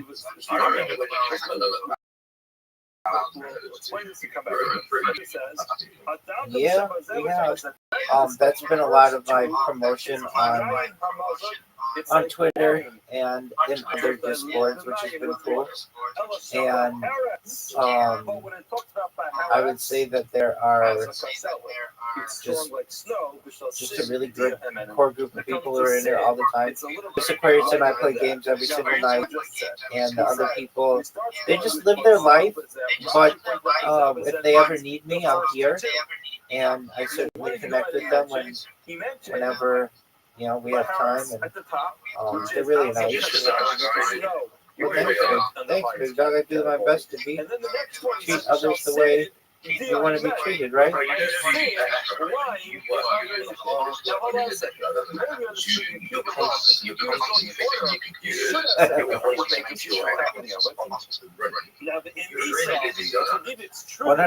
I mean, it's a full-time job, 24/7 for the last 4 years without really any breaks. Well, maybe someday we'll be able to make more of an impact on the world than I currently do.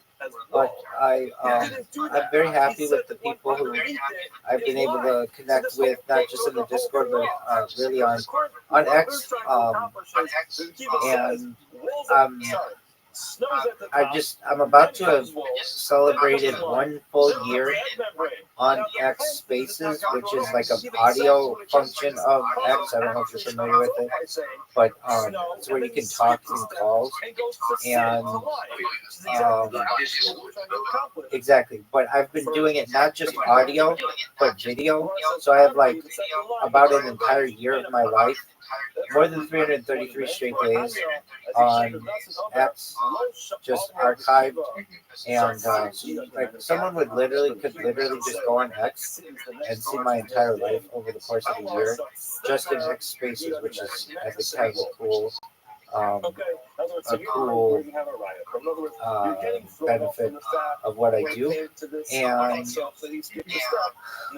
just really been doing my best to enjoy life. We've been doing a lot when it comes to sports recently. So this in the United States, we did in a cryptocurrency. We had a fantasy football league, and I was super involved with that. And that meant like 4 nights a week we were watching football games, and then we were watching Kill Tony on Monday nights, and we basically had something going every single night. And then we also have the Super Bowl coming up, which is cool. And this will be the 4th Super Bowl we watch on the stream. And then we've got the Winter Olympics coming from Italy coming up this winter, which will be the 4th Olympic Games that I've watched on the stream. So that's a really cool thing too. It's the World Cup, and part of them are going to be in the United States, which is really a cool deal.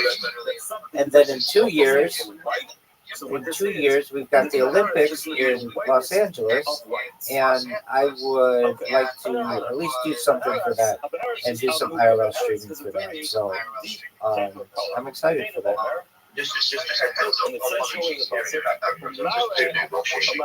You're good, big dog. No worries. So that's what we've been doing. What happened to your Xbox? What happened to your Xbox?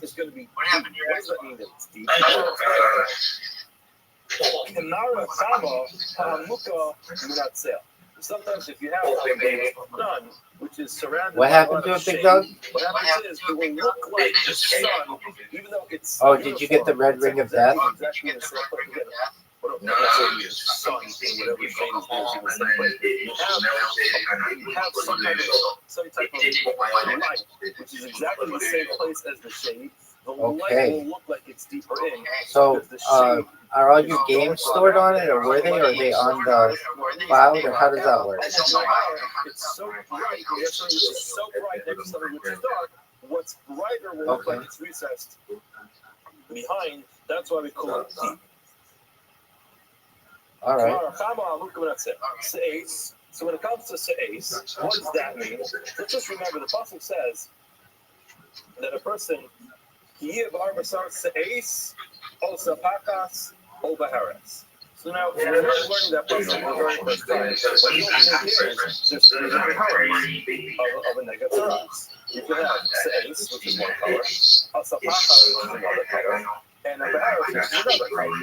Now what the Gemara is explaining is now let's understand what those words are. So now the baharas, we explained it's very deep because that's Imar El. Yes, sir. That's good. The whitest of the white because it's really deep. I mean, that's what is the term se'es? What's the etymology of this word? Why does se'es mean something which is white? So now, we know that these negoim are going to be white, or if they're going to be red. Okay. Did they make it hard to get an erection? No. When it comes to se'es,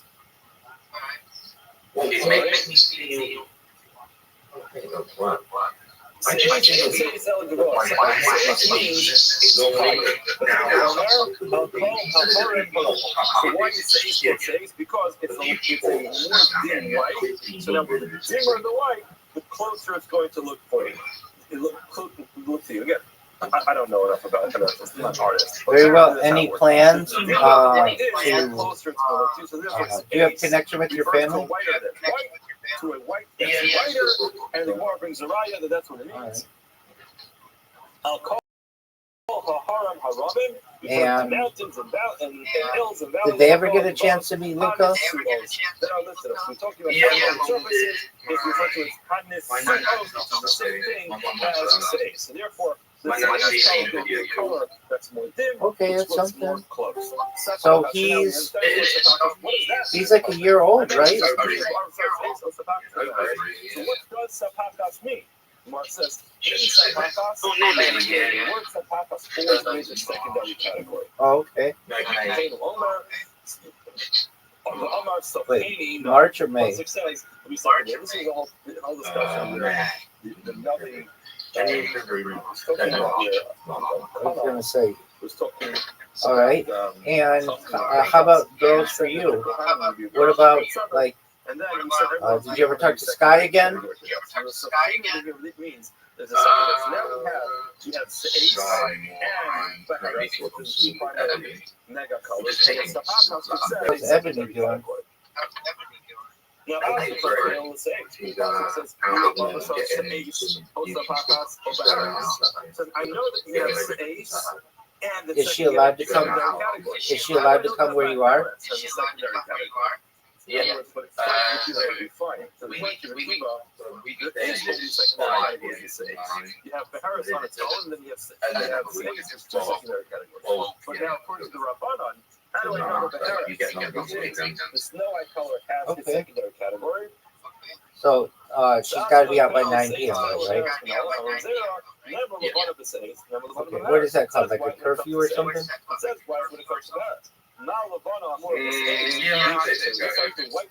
That comes along with Do they have a name for it? Seis has a secondary category. It also has a secondary category. And the Mishnah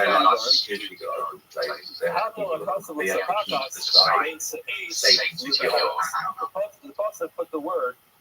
I understand that. Do you The feel word safe where you live? inserted between the word Seis and Beharis. Lord, I'm about to teach you. That's wonderful to hear. I like your room. It's nice. Looks cozy.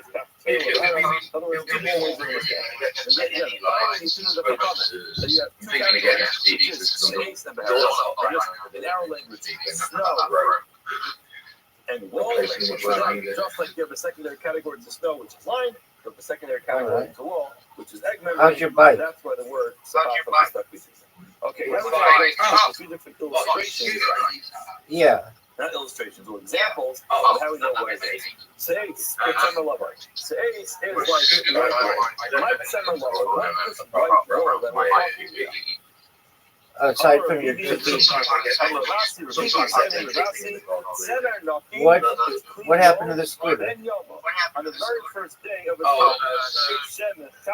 Bo living that they prepared that for us. Now, Kashmir, I'm not sure if that's the way I don't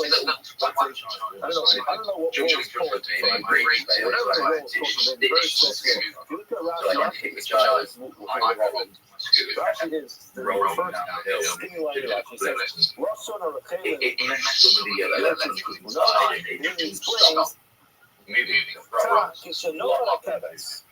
when the sheep is born, its mother will rip all off of all the remnants of the birth. And it's never going to have control of it. It's an animal. It spends time Yeah, that'd be dangerous. on that day, after the animal is born, its mother will rip it off, and on that day the wolf can be the brightest and the cleanest and the softest. Now, the Rothschild steel lamina, first one to say that from the Rothschild type of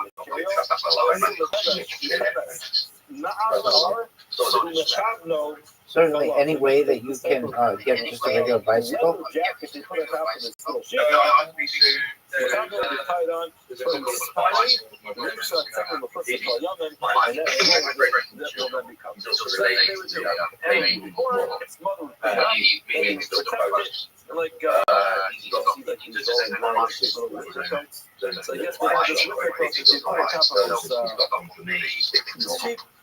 Last we spoke, you were jerking yourself off about getting your ID. Did you ever get it? Okay, were you able to work for DoorDash? We skipped categories. Why not? We made it so what's the two kings Oh, okay. trading fire feet. Even if you're just like doing it on a bicycle. Government officers. So Malfo says that Malfo says that the king is higher. Okay. And well, I guess the governor or the minister. So you're not going to do that? Hold on a second. How do you feel about that?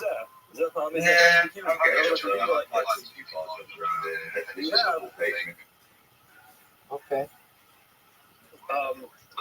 think of like a supreme type of. What are the odds that they take You you? have here in the United States, you have the federal government, I don't you know. have Just wait and see. state government, you have the local government. So let's just say you have like the president and the vice president, and you have a governor and a lieutenant governor. So now what the Gemara says is you have this king is higher than that king, Do you want a job? and then this minister is higher than that minister. So Okay. essentially what you have Do you have an Indeed account? president, governor, Oh, no, vice no, president, lieutenant governor. That's the way the Gemara explained it. Okay, stop. How many jobs did you apply for today? Stop. How many jobs did you apply for today? None today. Okay, but I mean, you know that you can just do their one-click job application and okay, so I mean, all you have to literally do while you're on the same call as you're working, you can just click that button. You know that, right? Than the governor because he's part of the federal So government. they say it's difficult for me to get a job. So rent is quite President, vice president, governor, lieutenant governor. So each one is going to be in its own category. That's a provider that Mars wants to put out. The more I work, line up exactly how it rent works out. my resume is £50 a month. It could go up to more. I could go up to £4 on how much I earn. Okay, but then you have a job. Doesn't really matter.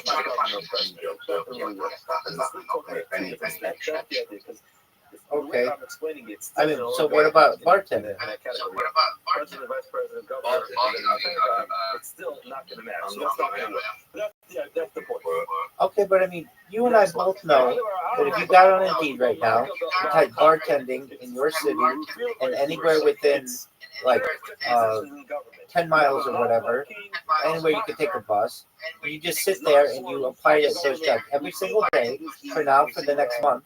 You'll have a job by the end of the month. You and I both know that.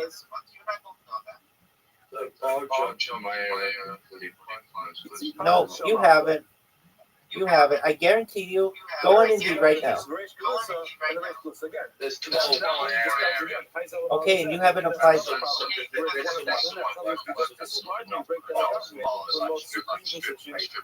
Okay, but you haven't applied to the ones that are now stripper places. And the king's minister the There's not a single one in there that you. I mean, so what about no transport? You could take a bus.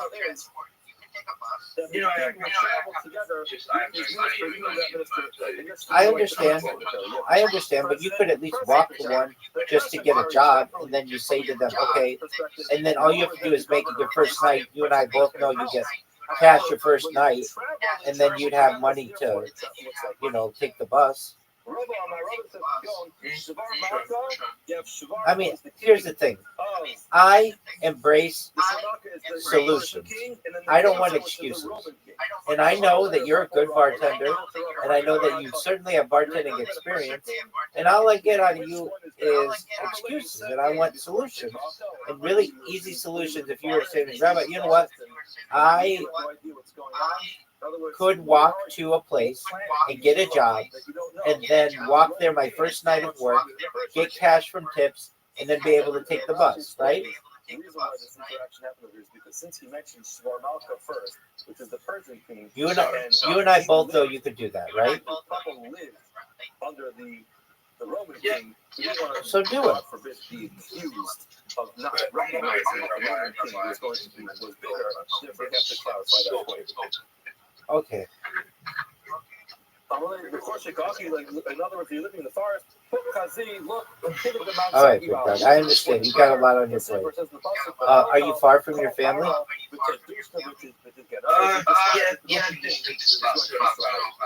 Oh, that's not far. They're in the same city. Which is in other words, the evil Roman dictatorship. One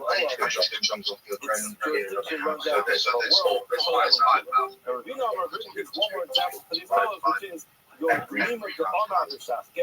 You have this woolly garment, and it got rubbed out, and Sadina, the kitchen of the shaft, this woolly garment, and it got rubbed out. And again, the point is, the woolly garment is very white when it starts off, and then it gets rubbed out, it gets less light. And then You guys look out for each other?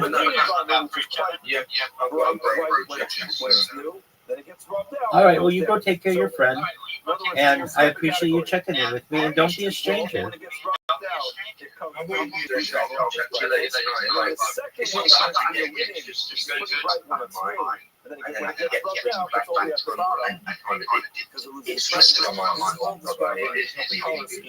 No, I don't think so at all. I don't. If you interpret anything that I'm thinking like that, I don't think that at all. I know you're busy, and I know you got a lot on your plate, and I want you to know I care about you.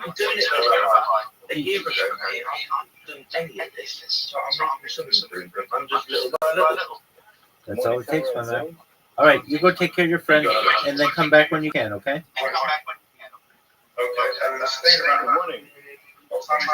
Baby, I'm gonna be asleep. It's 3:41 in the morning. We begin today's stop. All right, God willing. You take care, big dog. You as well, my friend. Shout out to Smokey, everybody. You like it? Yeah, he's cool. I want the best for Luca. And Luca's mom. And Luca's mother. I don't think she's a bad person.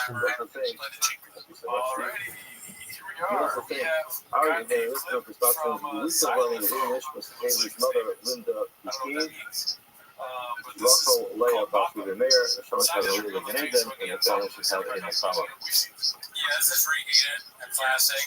Saying that shop is one of those. We're going to pick up on the Dallas our days. We're going to pick up from Amelie Ravina La Mayor. It's a very quick recap, as you just heard a couple minutes ago from Zevi, that what we want to try to do here and try to figure out who the final author of the mission is, and if we went back and forth, is it Rabbi himself, is Rabbi 47 people, and ultimately it's wanted to figure out if Rabbi possibly could have been the one to balcony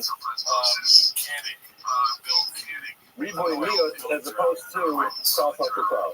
Now, I'm sure you mentioned this yesterday, but very quickly, Reboy and Leos and Reboy and South Africa are very similar concepts. The question just is, which one are you using? Reboy, Leos, and Reboy is more inclusive. South Africa is more limited. So anytime we're going to have a focus, whether we're going with the logic of Reboy, Leos, and Reboy, or cloud, they're going to be deciding which one is.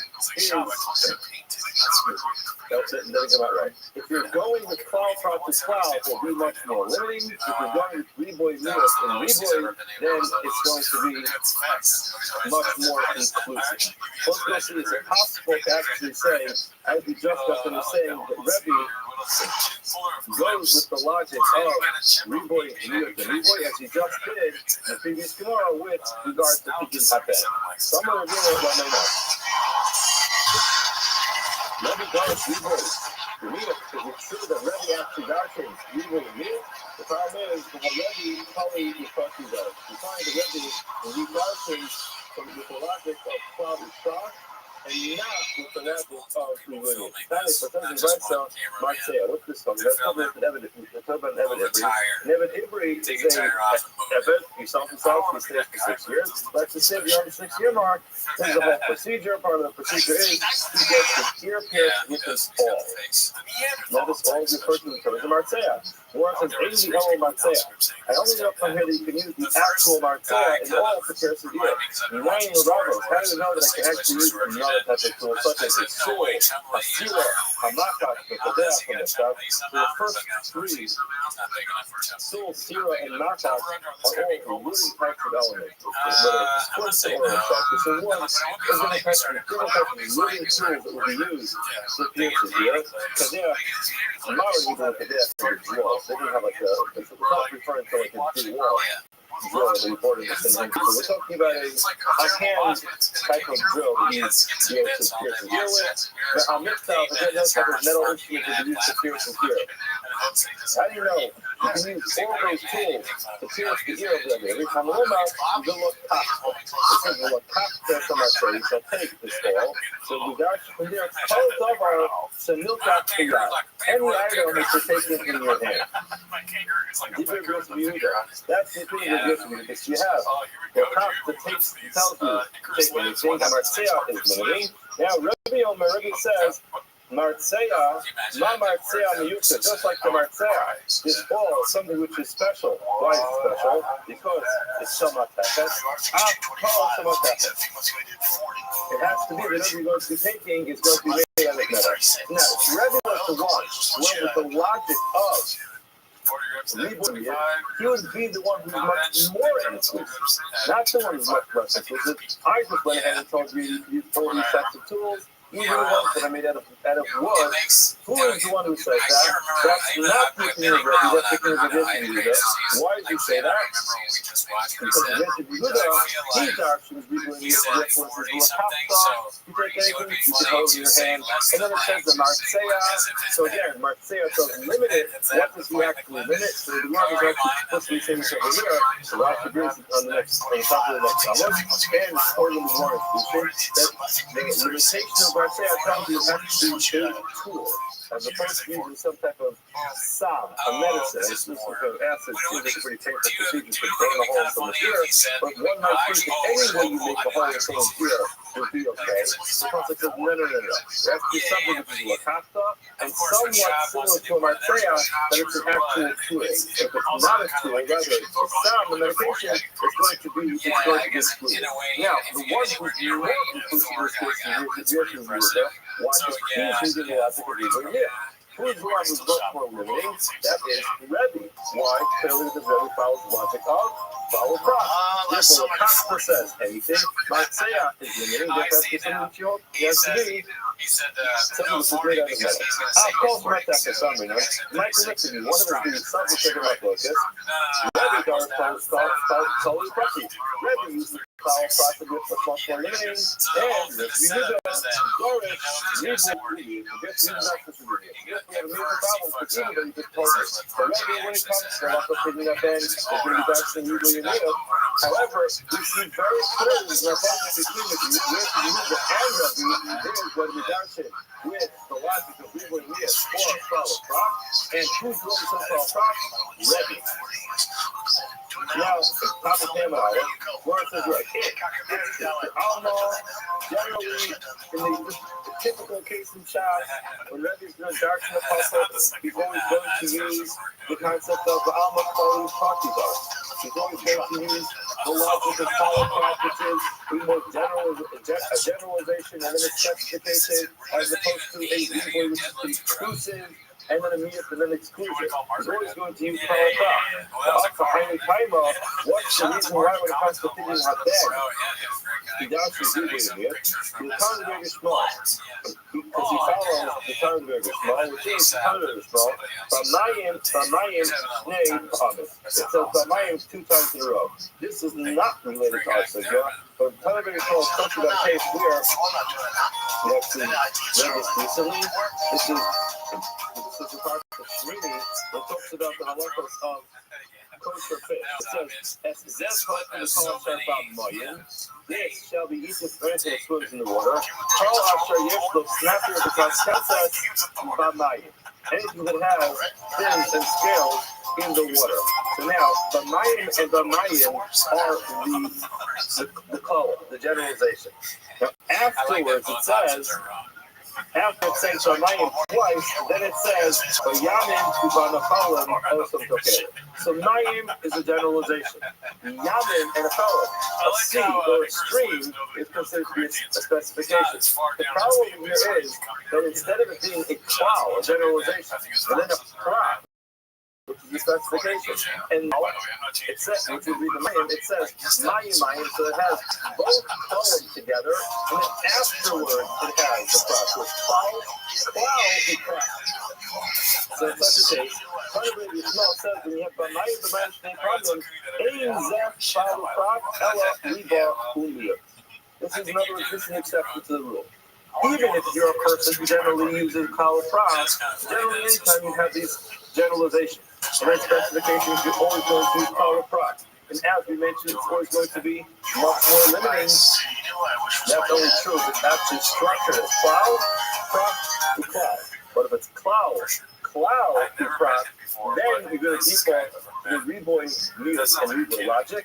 Therefore, when it comes to a completing that bank, so in that pasuk as well, you go back, and that pasuk goes to talking about, it says over there,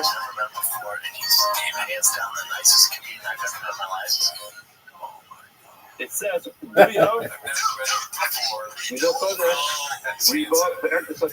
it says Tiftis. This is the Breeze and Tiftis together next to each other.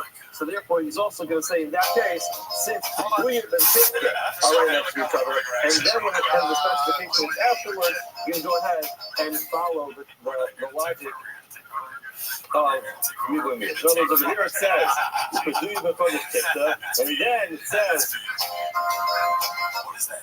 at the end, therefore he's going to use the logic of Ribon as opposed to Kal Prat. In other words, the bottom line is, the Lord is not going to say, now those who argue actually read that to Kal Prat, but they say the Rabbi, the name is the Kal Prat. Just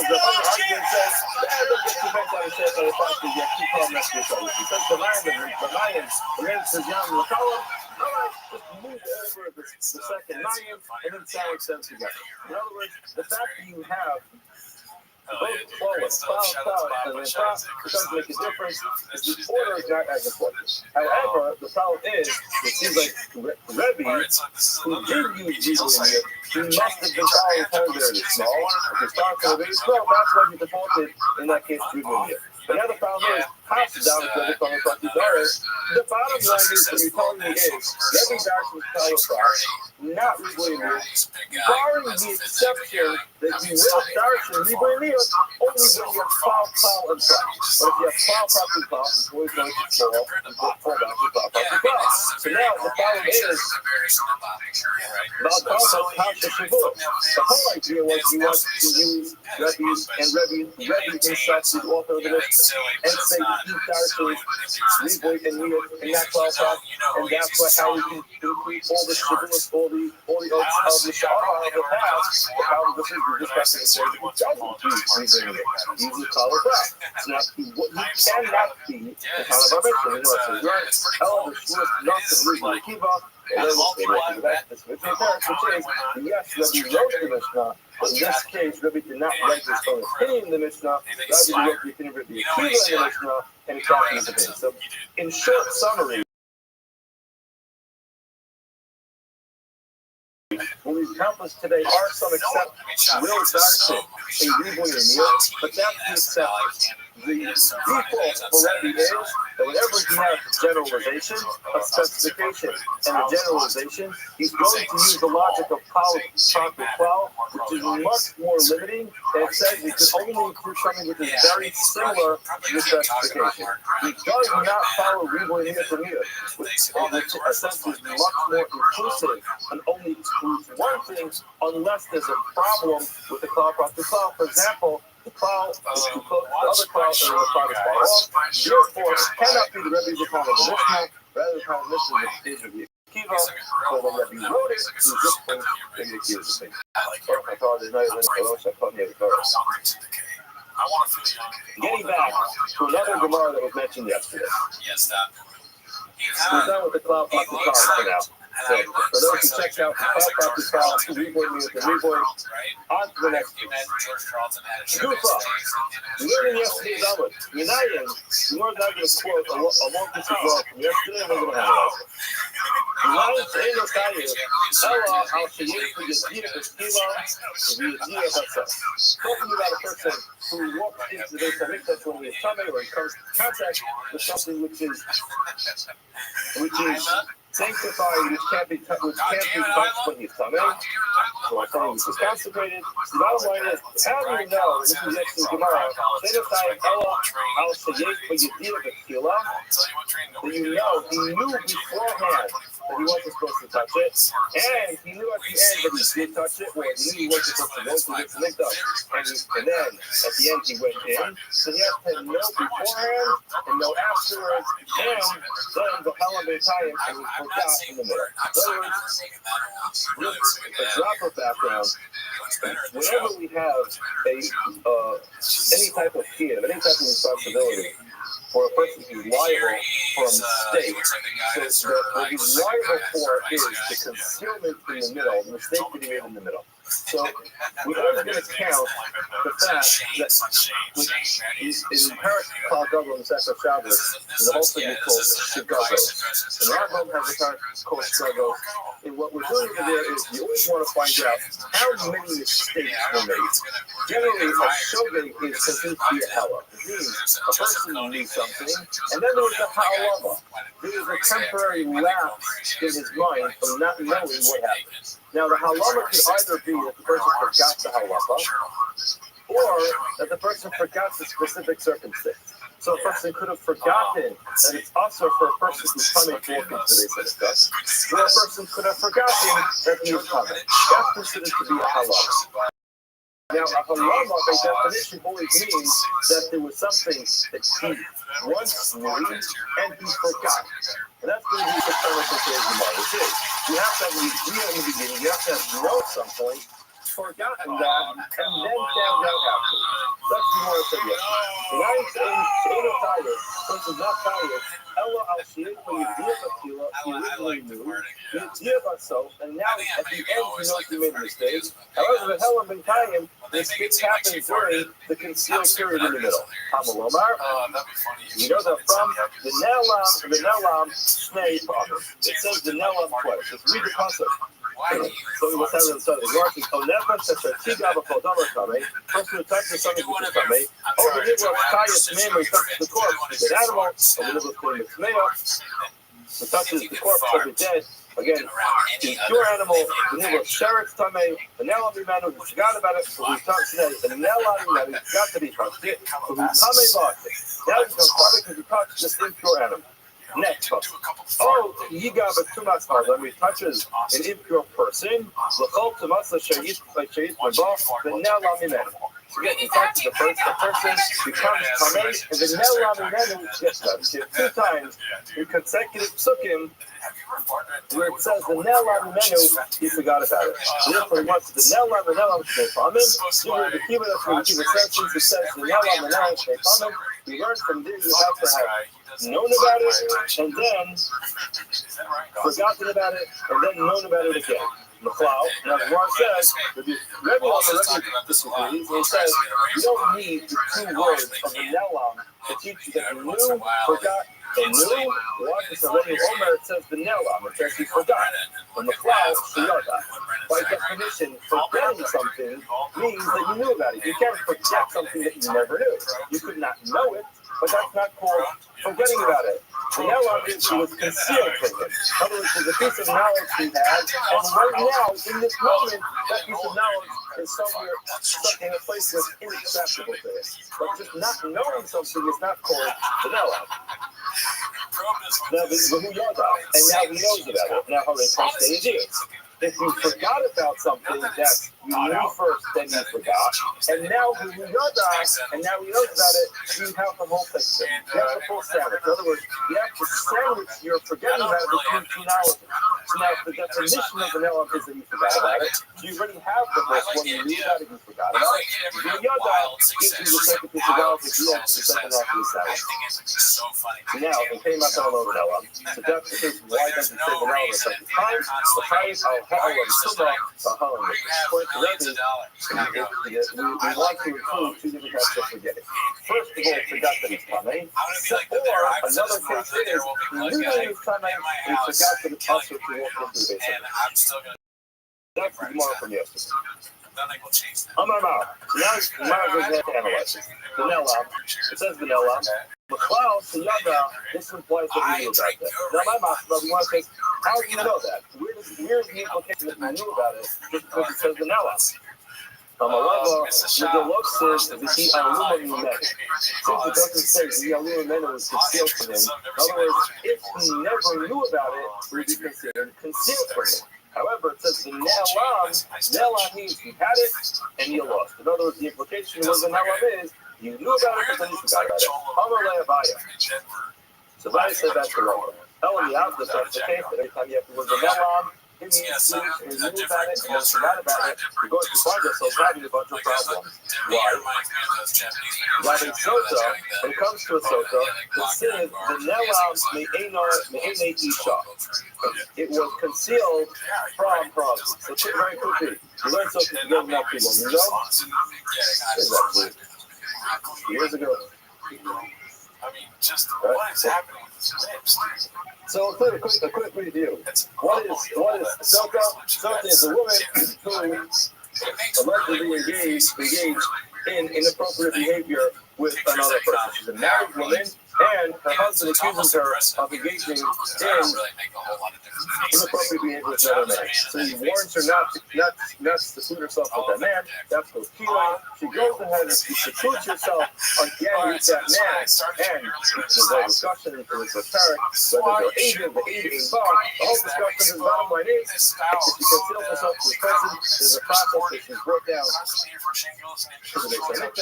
the and they ask all kinds of questions. She makes shavuos, and ultimately, if at the end of the story she continues to deny it, the husband continues to insist on his side of the story, then there's a chapter chapters with the main Sota, the after the Pasha Sota, they erase it, they put him to water, she drinks it. Now, if she is innocent, she gets the most wonderful brachos. If she is guilty, the opposite is true, and she dies at the end of the process. Now, the Gemara says over here. I just said I heard so the Ne'elam is concealed from the eyes of the McLeod, to have the other Meikara. You're telling me the Ne'elam that she was concealed means that he knew about it. In other words, he has absolute knowledge that she engaged in this extramarital affair with this man. So now he forgot it. Now hold on a second, that means we knew about it. According to our logic, now we knew about it. Well, trying to have a yad that makes the Meikara. Now, the yad Meikara, we bought to a Maya, the problem is, by the time we read the Brisa, the Mikra HaIshmael, the Nan, will be clean from both of them. Isha Ha'ish Yisavona. If she is indeed guilty of engaging this extramarital affair, but so Savona shall carry the sin. Now the Gemara talks, does not show if the Nukim Rebbe, if he is clean, then Hamayim Bokin of so the water will effectively check out whether she is guilty or innocent. However, Aina is Nukim Rebbe, man himself is guilty of sin, then Aina Hamayim Bokin of so. The water is not going to work to check out whether she is guilty or innocent as engaging in this extramarital affair. Now hold on a second. If he knew about the fact that she engaged in this extramarital affair, guess what? She becomes also to him. If he decided to go ahead and continue living with her, so then his hands are not clean either. If his hands are not clean, then the whole process is not going to work. Now, we're expecting the process to work because the Bible says the Noah and Isha, that she was concealed from her husband, and then the Torah goes on to describe the process of taking the order. Now, Noah means he knew about it, and now he doesn't know about it. It's not going to work anymore because it's going to be a loose relationship with it. Therefore, it can't be that the Noah means he knew about it. It's serious. And furthermore, by the Torah, the Psukim, which describes the Torah in Eo, says the Nelva will be concealed from the eyes of all living things, from the Opa Shmayim, not referring to birds, but the angels, this was hidden. The cloud. Then it was the Ikodah, the Yodaber. There were some who knew about the Torah before it was given. The problem is, I know it's Erica, no one needs to extend from the Torah before it was given. So, in other words, again, it says the Noah. It was hidden, concealed from people before it was given. Now, if it's hungry, that means that someone knew about it first. The problem is in the process, the Noah knew about it first. So, again, another problem you have using the word Noah, meaning you knew about it, and then ultimately forgot about it. However, Rabbi is of the opinion that the Dias-based Rabbi Rabbi says that when it comes to Tumah, This Rabbi is Shmoyiti. In other words, what's coming from is the concept that everyone knows the halacha of something. So again, this is a very big assumption. So every single Jewish person went to school as a kid. Every kid went to Torah, and every Rabbi taught every single kid all the halachas of Torah and Torah. Now, you might not remember exactly that lesson that I just quoted, but every single Jewish person knows at some point in his life that it's also to go into the base mikdash when you're tamei. So therefore, that's considered to be a idea. I want to talk about bios, but for the purposes of bios, it's funny. Hold on a second. You're telling me that every single Jewish person knows about this, and that's why you have to have the idea in the beginning. So who knows about it? Hold on a second. Then it's impossible. In other words, you're telling me that everybody knows that if you learn it in school, then how do you ever have a scenario where someone doesn't know about it? The case where it says, they told me every day the children would do it. Is there any Jewish person who's not going to hear as a child and learn a lot of the silver title? I'm a lady, so the day yes, the cast of the Jewish is enough to tell somebody you're not supposed to do it. Nowadays, hopefully, most of us go to school. Not all of us are going to do a school. Hopefully, you see the concept, even in times of the Gemara, there's the concept of the and exactly how that applies to a person nowadays. It's beyond this different stage. Yes, top of the person, not go to theater, not learn how to supplementary, and that would be a person who would not have to do this. Okay. Not awesome. Going back to our Mishnah, Shabbos Shayim Shein Arba. One of the things listed in our Mishnah as a 2 that ultimately comes to 4 is Yitzhak Shabbos carrying the Shabbos. And now let's now analyze the way this Mishnah is written, not here in Masechet Shavuos, but the way the Mishnah is written in Masechet Shabbos. It says, Yitzhak Shabbos carrying the Shabbos is Shayim Shein Arba B'Shnim, 2 which is 4 inside, then Shein Arba B'Chutz 2 which is 4 outside. So now, 2 which is 4 inside, 2 which is 4 outside means 4 plus 4, which is 8. Our Mishnah did not say that. Our Mishnah just simply said it's Shein Arba which is 4. Therefore, the one goes to ask, why is our Mishnah different over here? The ton of Stein Shein Arba V'Sulai just simply said Stein Shein Arba and nothing more. The Mishnah also the ton of Stein Shein Arba with him, Stein Shein Arba V'Chutz. It has 2 versus 4 inside, which is 4 outside. Now, just quickly to get through this, the cases are as follows. When we talk about Stein Shein Arba V'Fnim, Stein Shein Arba V'Chutz. But with him, we're going to refer to it as Hayakid and Masot Yusuf Rabbi. Now, there's a bunch of different terms that we're using in this Shabbos, which are not familiar, but the Gemara just uses it to explain it as if you'll remember it. The Gemara talks about an Ani and a Balabayas. An Ani is a poor person, a Balabayas is a homeowner. Generally speaking, if you're going to pass something out the window of the house, so then the Balabayas, the owner of the house, who's settled and comfortable inside his house, is going to be the one who's providing something for the one person who's outside trying to beg for something. But now, that is not a requirement for Chatzah that a person be wealthy or a person be poor. It makes absolutely no difference. What also does make a difference is that the person picks up the item inside the Rishon Rabbi, which is a private domain, and transferred it outside the house into a public domain. Now, in order for a person to violate the biblical prohibition of carrying on Shabbos, what has to be done is there has to be something called a hashua, which means you lift it up from the place where it is, you uproot the item from its place, and a hanacha, which is you place the item down in the other domain. So now, typically, if a person goes, you have one person involved, so let's just say you have a balabayas, and what happens is he's inside the house, he wants to bring some food outside, so he goes to his kitchen, he picks up some food in the private domain, walks outside the public domain and puts it down, you have an akira inside, you have a hanacha outside, and you have thereby violated the halacha of carrying on Shabbos. The absolute truth. You have it on your poor person. He has no food. He goes outside and he finds lunch sitting on the floor. So outside in the public domain, he picks up the item, that's the akira. He walks into the private domain to his house, puts it down on the table, that's not he has wood like fulfilled requirements. He has unfortunately violated the prohibition of carrying on Shabbos. Now we have two people who are involved who have a number of cases, which are, for example, you have the honey standing in Rosh Hashanah outside, and he takes something from outside and puts it inside. So what does he do? He's standing at a window, picks something up on the floor, lifts it up, puts it inside, and puts it inside the house.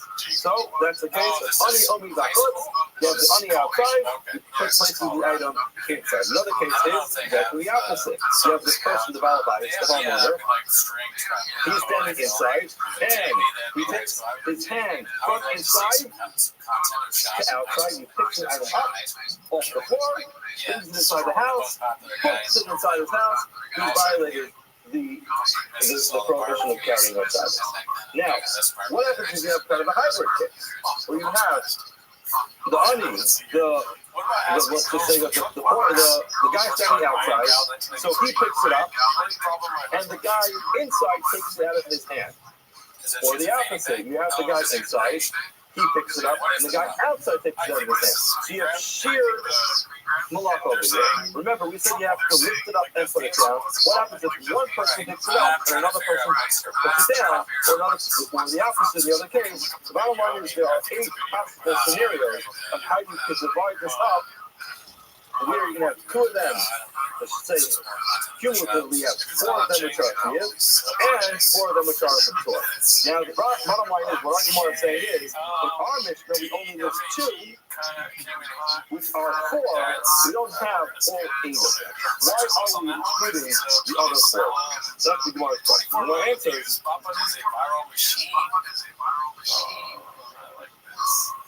Papa, weißt du, nach dem Tag steigen, haben wir Schule. Weißt du, nach dem Tag steigen, aber auch das Nimm, sind wir so fast. Wars is Hassam, the English Shabbos, guess what? That is actually your mentioned 4 of the cases, 4, another 2, which is 4, is Nimm, 2, which is 4, is Rachot. So you have a total of 8, that is the English Shabbos, that's the second Shabbos, actually. So therefore, the word says, Hassam, the English Shabbos, so the other stuff on this. You want to just list 4 of the cases, other, and tell us.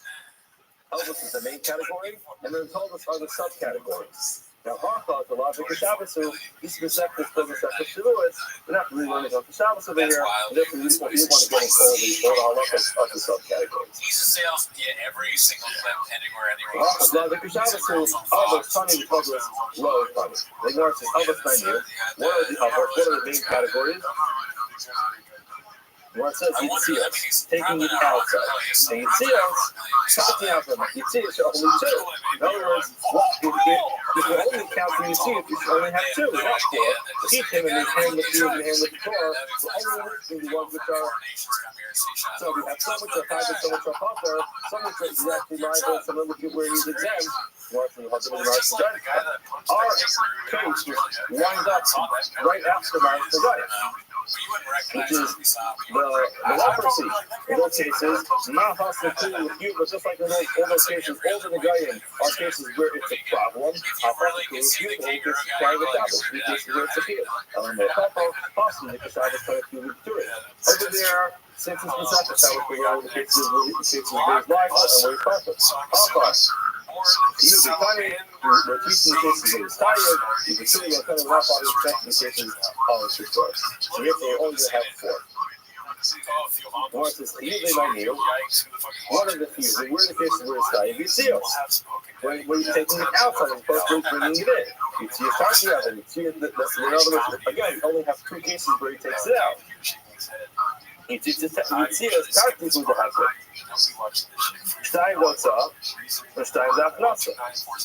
But you see, because you have 2, so they have 2 which are going in, 2 are going out. More so, you see us, because you see us, it means to take it out. Marashi, Hana, our Tana our Tana refers to bringing it inside as you see as well. In other words, you see it bringing it outside, but our actually claims that Hashnas is also called Asia. And words for Ema, Ringo, not the husband of Joe, and looking at sisters, the person has one dimension of title. You find that one dimension of the domain, Milo Akim become out of you, isn't that talking about when he brings it inside for, it brings it out. The parlay itself, pulled outside, so therefore it's fine, the shit pulled outside, now it's going through. The Zilma of Hamas will persist the upper describing. How do you know? Maybe that case can bring themselves. Hey! We should say Yakin, it's decided to make the public domain, and therefore, so you think you're taking that, versus no, it's saying that the case this permit versus this so that, in other words, the fact that you say, you're going from one to another domain, that's the fact you're going from inside to outside, that means either way it's going to be fine. The minor says the first definition is relevant to Yakin, the final way outside, still a final outside, the shoot at the final outside, taking out, considering you even to be visiting outside, and therefore, the fact that it says it's CS the listener cannot be limiting going inside. Now, the time on nine, what's the reason why we call it going inside, going outside? And where it says, kind of call to escape this new terminal, outside, every time we take something out of the place, we can notice it's specifically taking it out. Now, let's explain this very quickly and see that we're really short on time. What are you doing? Nothing. Not watching. There's still a lot to do today. We'll get it done. But the concept of why it's considered all outside is because, just in general, one has to ask, why is carrying something from one place to the next considered to be a malach on Shabbos? You go to all those malachas and malachas on Shabbos, you're going to find that every one of the malachas, you're going to have to be able to describe something significant that was done. So, for example, when it comes to bishul cooking, you always have to identify what changed in the item. That's why there's a big discussion whether or not, or how there could be a idea of a bishul that begins to cook when it comes to water. There is, it's prohibited to cook water on top. So the question is, a lot of the time is why? What is the significant change in water just changing its temperature? And there's a lot of discussion about that. When it comes to anyone in the malachas, we want to find out what is it that changed significantly about this item that makes this qualify as one of the 30 months of the day. Now, when it comes to Hotzah, what did you do? What you did is you pick something up, you move it from point A to point B. The answer to that is that every item has its use if it's in the right place at the right time. If the item is in the wrong place at the wrong time, then it becomes useless. If a person set up the Daf Yomi and they left their Gemara at home, so then they can't use it. The Gemara is essentially useless for them because it's not here. You show up to work without your computer. So the fact is, you have your computer. You tell your boss, I have it. Don't worry about it. I got my computer. But it's useless. You can't use it. An item is only useful if it's in the right place at the right time. So essentially, every time you pick something up and move it to the proper place, you are then giving that item purpose and use. So therefore, you want to explain anytime you move something from one place to the next, whether it's going inside or going outside, you are removing it from the place where it's useless and moving it to a place where it's useful, and that's considered to be useful. You're moving it from the place where it's useful. It's not like drills earlier today. Person is in construction, shows up to a construction site without his drill. Says, don't worry, I have my drill. It's in the back of it's in my garage. It's useless. It doesn't help us in your garage. You have to be mochi it from your garage and bring it to the place where you need it. Now it's able to fill it up. Therefore, that's considered to be and you I'm not reading my first number. They can make actually make sense with this as well. The planet for you to start something out of the things that are because with the far stuff plus. Actually, if you go back to the challenge, you find it's called all those cases, the first case that are actually gave the case of bringing something inside. Just to see what the terms you see it on going out and going in are interchangeable. From enough. Love on the road says, Yeshua is becoming Yeshua Shabbos carrying things out. In other words, love this thing's not going to be you taking it out. This means the different names for Shabbos. Again, exactly what the stuff specifically to the over talking about, but he just settles it by saying let's move on to Mars Mugayin. Mars Mugayin, trying to out. Our mitzvah said that there are Mars Mugayin with the two, which are four. What does that mean? Not awesome. We learned elsewhere in the Sefas Nevarim. Maris Nevarim Snai Shinaba, you have two different words in the Torah which describe just bring this to Shastic Parsha, Parsha in the Torah, we just bring it. The Pasuk says, hold on, Kiyeh b'or b'soros se'es o sapakas o b'haretz. First we'll have on his skin the se'es or a sapakas or a b'haretz. What are those two? We'll define them soon, but se'es and b'haretz are the two different colors of this pasuk. Sapakas uses the subcategory. You have se'es, b'haretz in the main category. Sapakas comes in the subcategory. Let's see what that means. B'haretz is Al-Zakari. It's the whitest of the white. It's white like snow. Shneil law, what's the subcategory of that one? Kitzid HaHechel, it's like Hawaii, the plaster they use inside the Hechel of the sanctuary. Se'es, Katsema, what's se'es? It's like Katsema Laban, it's like fresh white wool of an animal. Shneil law, what's the subcategory of that? The Krumbesa, like the membrane of an egg. And you got the egg shell. It's the thing, when you break the egg, you notice inside the egg cell is a light little membrane. If you try this at home with the egg for breakfast this morning, you take the membrane out and you leave it to dry, you'll see it dries in a very white color. So that's what that's called. But that is the lowest category of white. In other words, the brightest white is snow.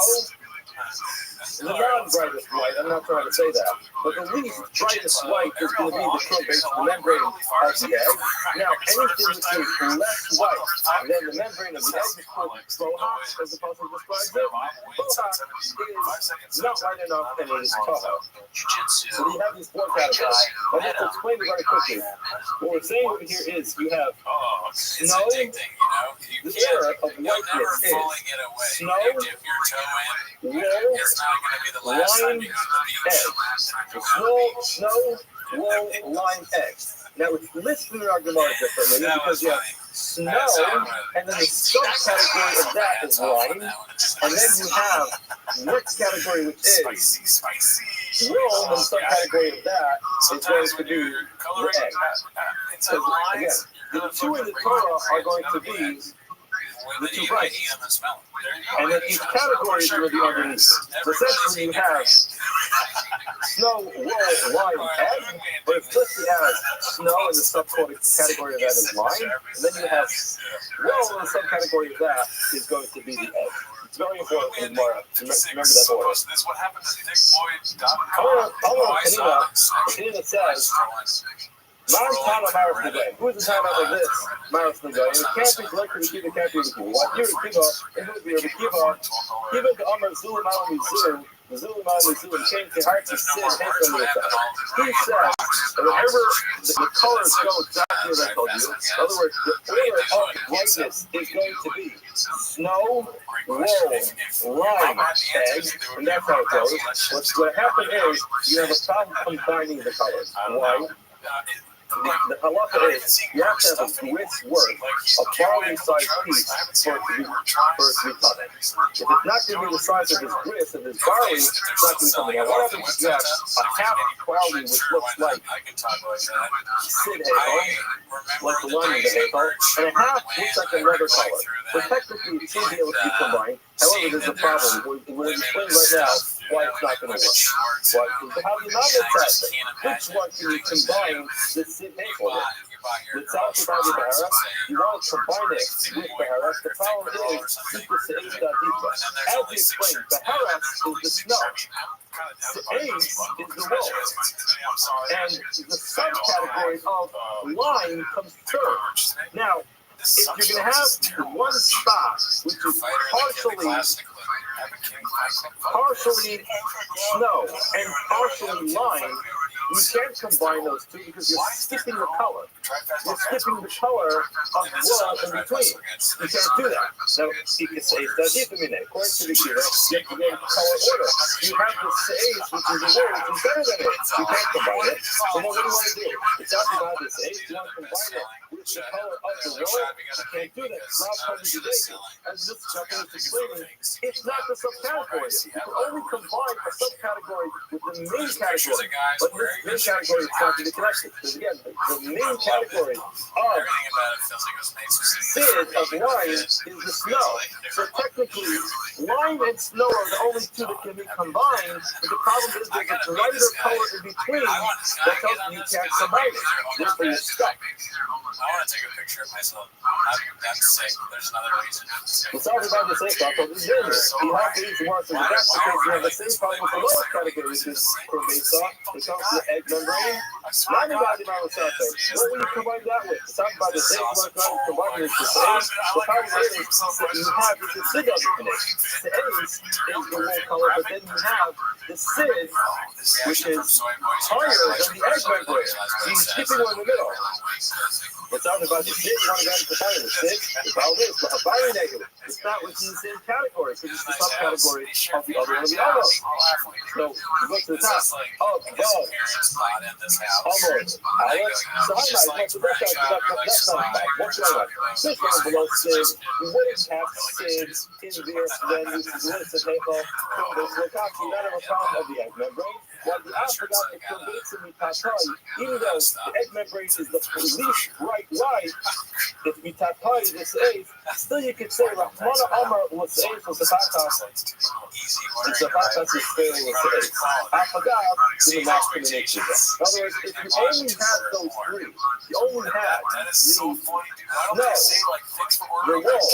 and the conviction, you can say, listen, the pasuk said there's something called the fatas, which means that there's a lower category. You got it in. I forgot the explanation. But Shemhefa is going to be a problem because that always gives you an issue with combining it with Al-Makbarsa. Therefore, erase it or write it out. That's what the Kiva can't do that our Mishnah follows the king of the Kiva. We will stop here. Have a wonderful day. John, I want to see all of John's verses. What's that at the bottom? A great day, Kara. Oh. But you can't buy it with venom from Brennan. Works great. Really good taste. So except this is that plain blue, cool mint. And then don't spill it on your white counters. Because God, people are on the white counters. I wonder what's sad. All right, everyone say good morning. Let us begin by thanking all of our sponsors for this morning's share today. Today, our commentary sponsor, annual commentary sponsor, the Shulchan Mishpat of Eretz Yisrael, again to the old Shulchan Rothschild this year, as is the host from Soros Tavot for Rabbi Yisrael. Our commentary sponsor for the month of Iyar Habayim, with over Shmuel Rabbi Karakim, Rishon B'Yartek of Shmuel's father, Mr. Leonard Karakim, Nisa Ben Yechetzkel, Akon Zivon Lebracha, and our week of learning sponsors, Ali and Yuri Lichtenman, even Yishmael, Yuli's mother, Rafa, Leah, Bas, Ruben, Mayor, Zivon Lebracha, Yobler, and the marriage.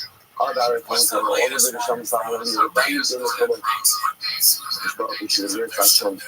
warn all of our hostages, the Shalom and the Karo, and the Hashem, our homeless soldiers, to be successful, the whole and Maaseh Yisrael. First thing we got, let us begin.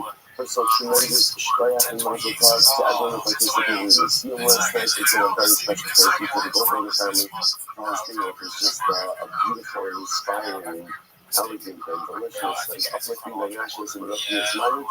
And that we should celebrate many beautiful and holding spiritual accomplishments together. But with that, let us begin. That is that dollar. It's a really fascinating gap ahead of us today. We are picking up in Yetz Hashem on the bottom of Gimel Avinti, and yesterday, 2 lines up from the bottom. So again, just to orient ourselves a little bit. Yesterday, in fact, was really quite fascinating and riveting because we spent the bulk of our time just logistically figuring out what's happening in our Mishnah. One of the things that we strive to accomplish was to assign authorship. The reason we are kind of hoping right now is that the Mishnah is reflective of the view of Rabbi Yishmael, and interestingly enough, the liability to which the Mishnah refers is Malchus. Multi-scratches liability. So, fine, good. You might say he was the only problem with that TV. Whereas another again, the Yochanan is the opinion that, now, again, everything that comes up here, Mishnah, based on that, is that Rabbi Shmuel holds, Lach she'in b'maisa lokin alo. Again, that was one of the major takeaways of our Mishnah. And even if you have a law that doesn't have an associated action with it, you get multis for that. So what is the problem? The problem is Rabbi Yochanan. That's Rabbi Yochanan is the problem. But one of the conditions is that Rabbi Yochanan creates a little bit of a issue for us. What was the issue? The Yochanan holds that the law is like a stone Mishnah, which means our Mishnah is a stone Mishnah without actually being true. To me, that according to our Mishnah, based on that, the law is Lach she'in b'maisa ein lokin alo. Okay, so whatever you fill in the blank, right? The type of example, because we were often used for Lach she'in b'maisa, one type of example, no sub. Right? That's an example that keeps coming up over and over and over, right? The cover Pesach, I leave over cover Pesach, I don't go ahead and I brought you to this day. That's one of the examples. That's Lach she'in b'maisa, you get max. So Yochanan follows our standard. The problem is that Yochanan himself holds, he's on record as saying, Lach she'in b'maisa ein lokin alo. So therefore, I want to say, well, we're trying to figure out is how do you align those two how do you align those two sheets of Rabbi Yochanan? So we pick up an argument on it. Rabbi Yochanan himself found another stam Mishnah, and that other stam Mishnah supports this approach of Lach she'in b'maisa ein lokin alo. Okay, what's the stam Mishnah? Here we go. So here we go. So first he goes in and he says like this. Two shuas that I swear that I will not eat this loaf. I swear that I won't eat it. Now again, we're actually, if you notice over here, we're going to do this case in Eretz Hashem on Chaf Aleph. So in a couple of weeks from now, we're going to get to this case. So we're not going to delve into the shua intricacies of this case because we're going to see the picture between shuas. But the way Shavuos work, we'll see, there's a whole discussion about Shavua, al Shavua, and one Shavua devolve upon another Shavua. We're not going to get into that now. The point over here is, I'm making what appears to be two Shavuos on the same loaf. Two Shavuos on the same loaf. So I swear I'm not going to eat this loaf. I swear I'm not going to eat it. Okay, and what happens? I eat it. Okay, I eat it. Sometimes I have many perplexing details. Not to eat something, you just end up eating it. So it's the rest of the top of the dollar, I'm only tired once. Now what's the shot that you're going Rashi? Rashi says, so again, Rashi did this one of the mechanics of it. Because since once I made that first shua, which was I swear I won't eat this loaf. Once I make that shua, the loaf becomes prohibited to me.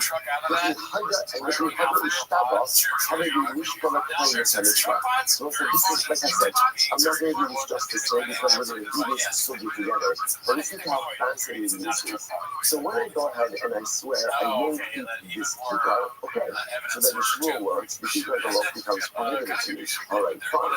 Now when I make the second shua actually doesn't take effect. Why? Because again, Rashi says over here, how do they eat Mishpah is HaMitzvah? Because what's essentially that second shua is viewed as swearing to fulfill a mitzvah, which means taking an oath to do something that you are already obligated to do. And what happens when you take an oath and you swear to do something you are already obligated to do? That's the word of the Gemara. The halacha is that if you swear to fulfill a mitzvah, now mitzvah is simply means something you're already obligated to do. If you swear to do something you're already obligated to do, halacha l'maisa, that shua doesn't follow operations. Therefore, the violation of that shua also doesn't generate liability. So we're going to have a lot of fun with this case. And when I say fun, I mean it's legitimate, good, kosher fun. Right? So everybody look at that, that's like that. So again, I think we just get put it with symbols, and this really is become very interesting. I swear I'm putting on stone today. I swear I'm putting on stone today. And for some reason, I don't care if I'm today has to shovel. So what happens to that? So what's basically what's in my symbol over here is essentially when you swear to do something you're already obligated to do, that shua has no need to like fast. You know, it has no need to take hold because I'm what's called Mishmar the Omer. I'm already obligated. So therefore, again, to be obligated, the Shua effectively is meaningless. Now, not necessarily meaningless like Shua's Shav or like that we saw in yesterday's daf. But the idea is that it has no need to take hold. So therefore, again, plugging it into this next case, I swear I'm not eating this book. Okay, after that Shua, essentially, what's my relationship to the local bread? What's my relationship to the God? Can't have it. And I don't care what happens. There's a mitzvah for me not to eat it. Because I took a Shua, there's a mitzvah to uphold whatever oath you take. Most of us Masechet Tishma, or whether it's Shua or another. But I said, therefore, again, I have a mitzvah not to eat that loaf. Therefore, when I go and I take that second oath and I say, Shua, Shalom Oklena, I swear I won't eat it. Essentially, it's meaningless. It's meaningless. And therefore, again, if it turns out that what I eat it, and I get violated, how many times am I tired?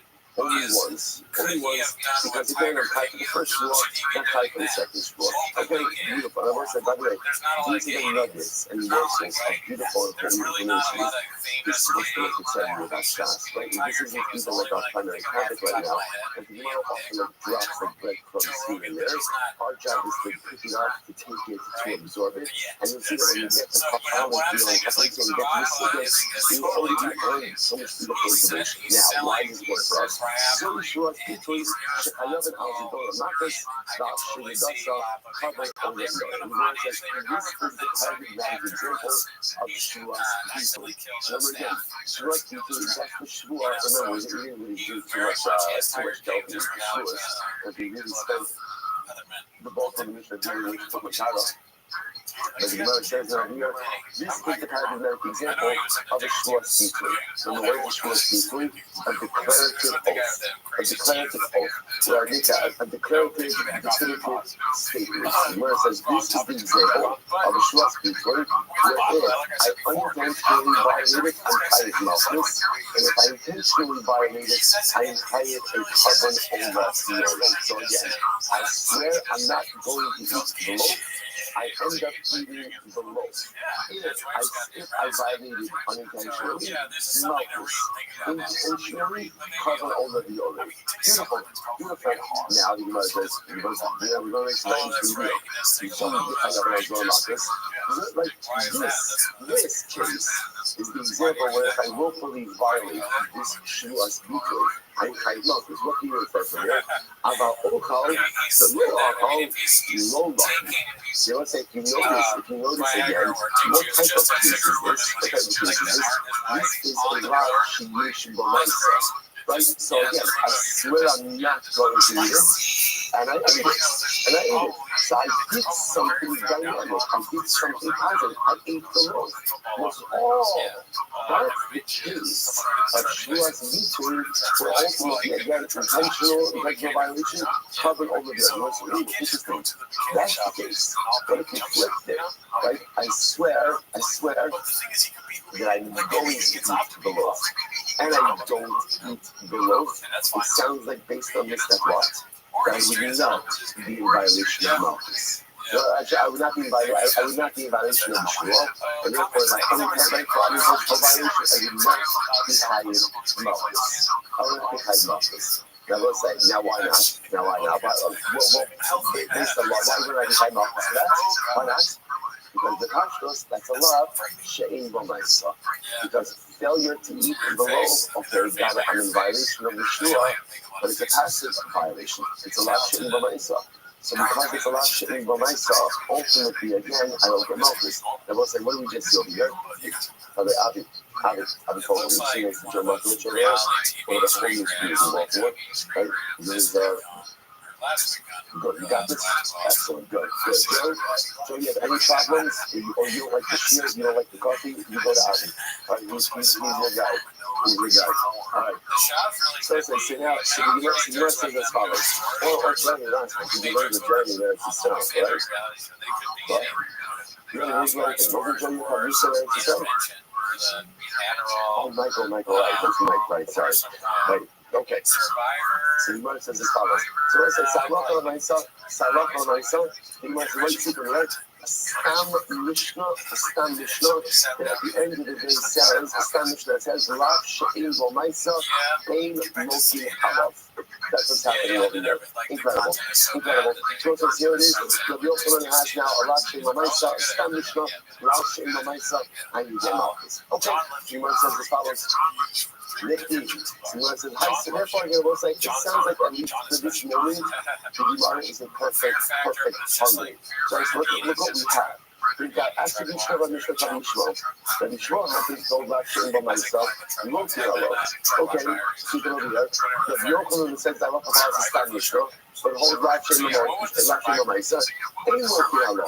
So what does the Yochanan do with the fact that our Stam Mishnah says Lo Tiralo? No problem. So the Yochanan tells me the Stam Mishnah. So the Yochanan has got his Stam Mishnah, the Mishmo has got his Stam Mishnah, and everyone is happy. The Gemara says, okay, Nikki, high stomach. My question is now he was faced with a bigger problem. I don't understand how you have two standard Mishnayos that have the opposite conclusions. In other words, that totally undermines the whole notion of a Stam Mishnah. Right? The whole concept of a Stam Mishnah is at the end of the day, because there's no attribution, therefore it's authoritative. But if you have two Mishnayos with no attribution, and they say the exact opposite things, then the halacha l'maisa, how does that work? So you work in Yitti, high stomach. So therefore, again, Shmuels, like the Rabbi over here, and Shmuels, ultimately again was a Stam Mishnah. The second Mishnah is also a Stam Mishnah. My question is the other two high stomach, the other two high stomach. I understand. I mean, imagine what you ask me, what's wrong with my feet on the Yochanan. How do you know that Yochanan is about to cross the Stam Mishnah? But Yochanan, how do you know that's how to cross the Stam Mishnah you just quoted over here? Why not you have a cross the Stam Mishnah on Shmuel second as well? I definitely do that. In which case again, the Stam Mishnah over here is about to know myself. See the Kasha. It's a global question. Don't make this about the Yochanan. This isn't about the Yochanan. There's no name. Rabbi Buffet, Hockey Stam One Hockey. Now you know it's a very question. Rabbi, listen, this is hectic. Now we're keeping this all the way up the chain over here.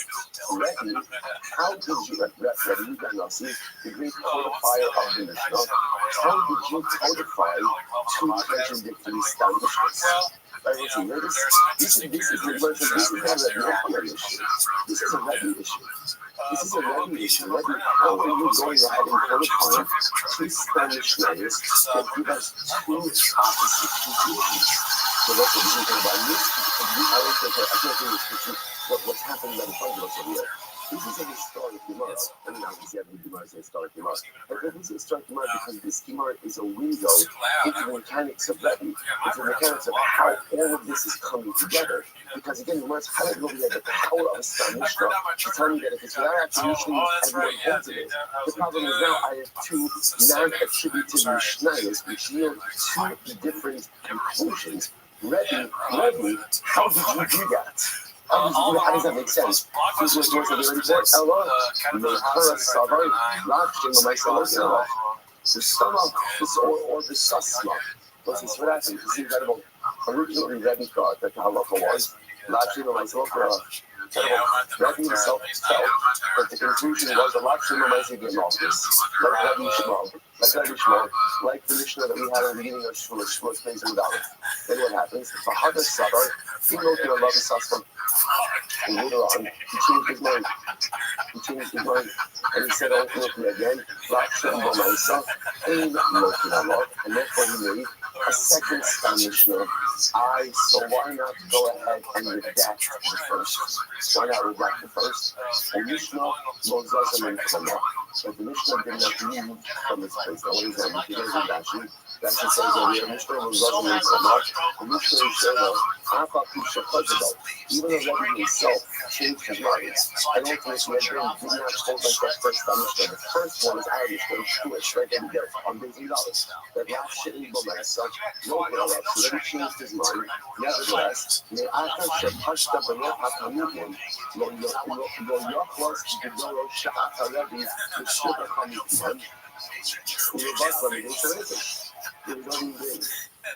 he was already learned.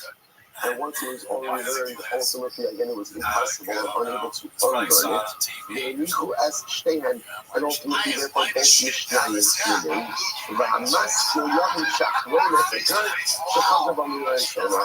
And the last one, if you understand, right, and you're following, you know, you're paying attention, so you recognize that ultimately, again, the second one is to be authoritative one, i.e. the one that says, Rothschild, Bomaisa, England, Moscow, the one is not authoritative, and ultimately, again, it trumps the first one. Incredible. So also, there's so many fascinating things that have come out of here.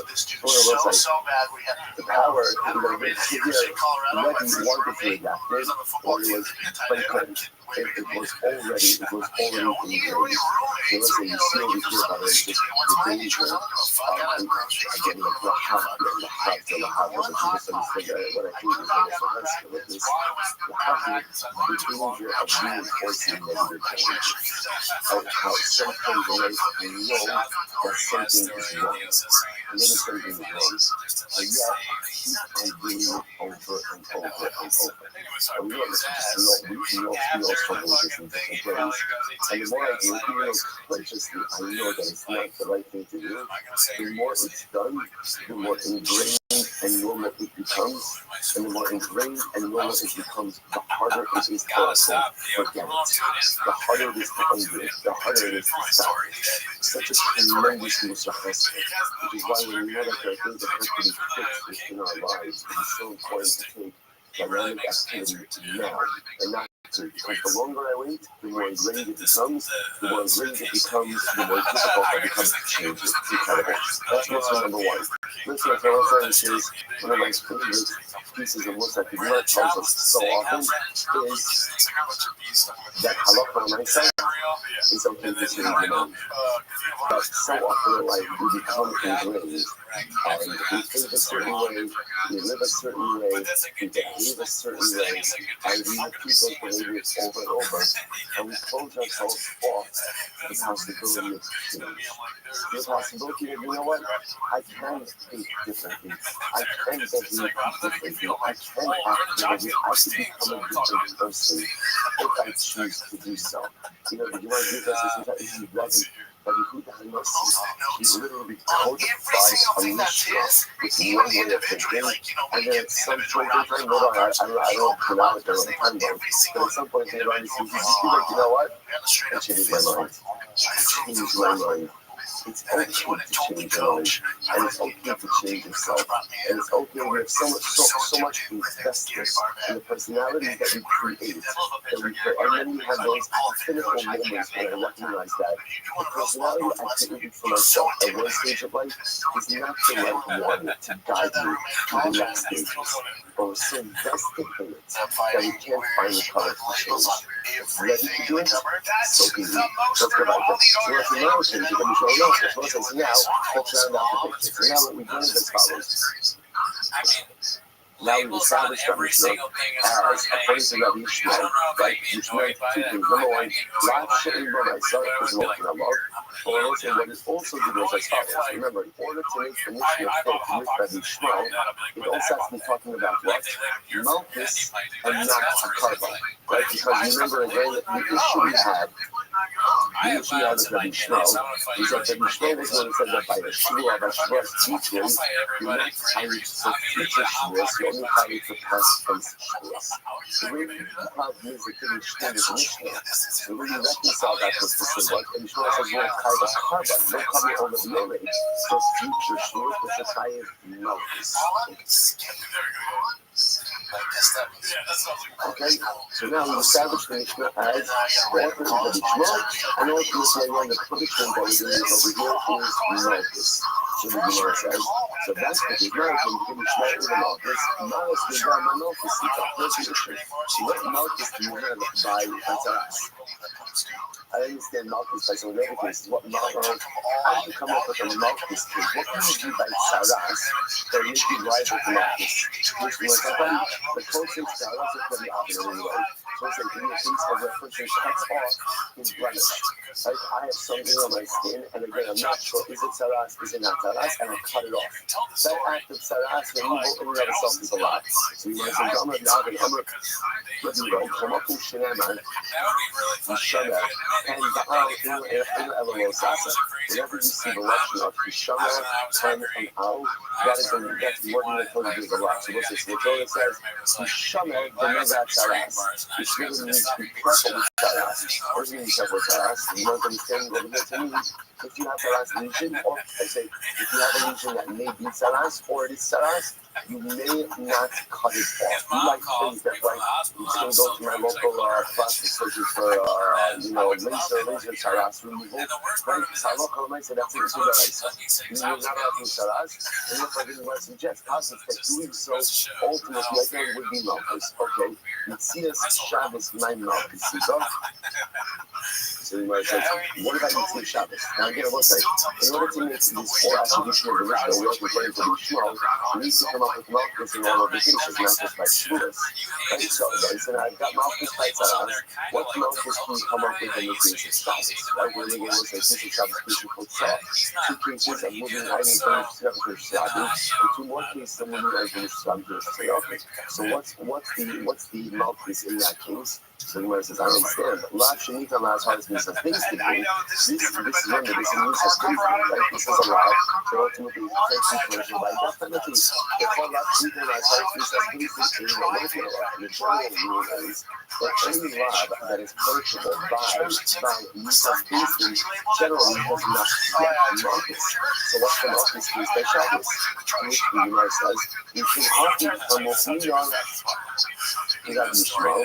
You are allowed to meet the last Haras. We said, he's been looking a lot. Fascinating to you.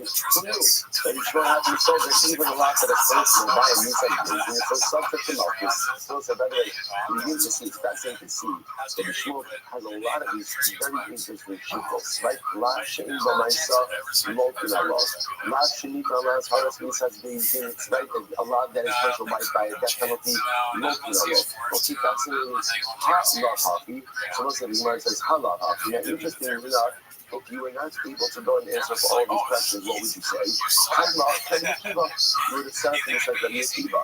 And let's say, what was the problem? Remember, according to why did you shift it to Rabbi Akiva?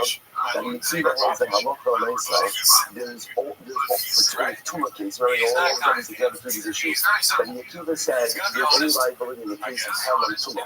Only in the case when you go ahead and you forget that you're coming and then enter into the mitzvah or consume Kodesh. Rabbi Akiva said there is no case of what? Forgetting Kodesh or forgetting the mitzvah and ultimately again becoming liable like that. So therefore again, the Mishnah couldn't allow with Rabbi Akiva.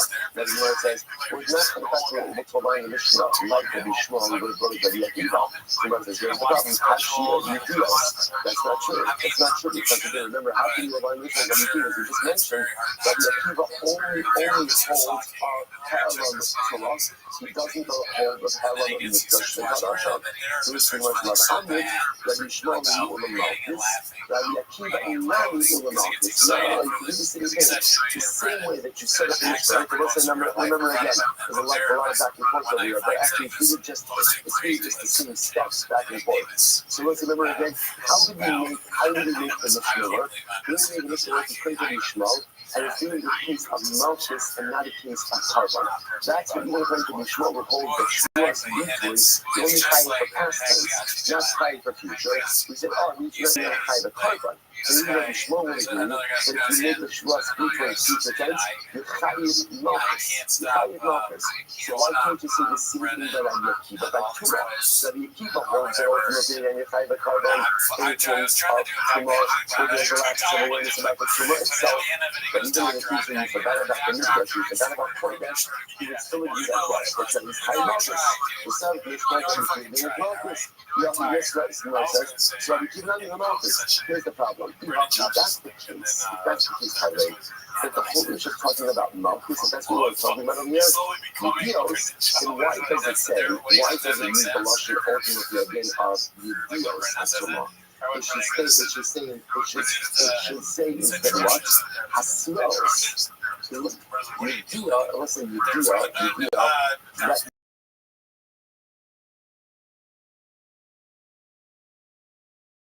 that Russian is like the rap, but at the end of the day, I'm giving it's just a warning.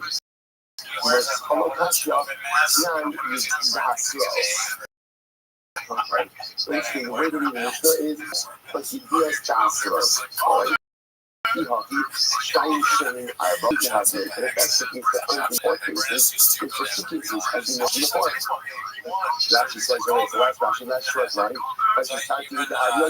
ואם מלכוס הרעים כנסילה סתומה והקודש או סתומה והמקדש וקנתי ובאיקה מלכוס לקודש ומקודש ומלכוס למקדש. So this works in the really two pieces then, right? Because remember, in order to be tight for Malchus, you have to have a hasra.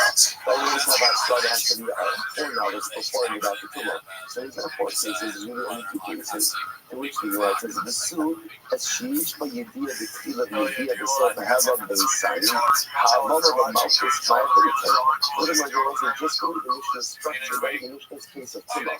The Mishnah says there was awareness in the beginning, then there was a lapse of awareness, then there was awareness at the end. They must say, what does Malchus have to do with lapses of awareness, right? Malchus is very simple. How do you get Malchus? You're about to do something wrong, you get warning about the wrong act, and you still do it. That's it. That's it. That's the totality. There's no lapses, there's no this, there's no hell. That's all the shows. That's all wording and verbiage that would be used by carbonic liability. To which the Gemara says,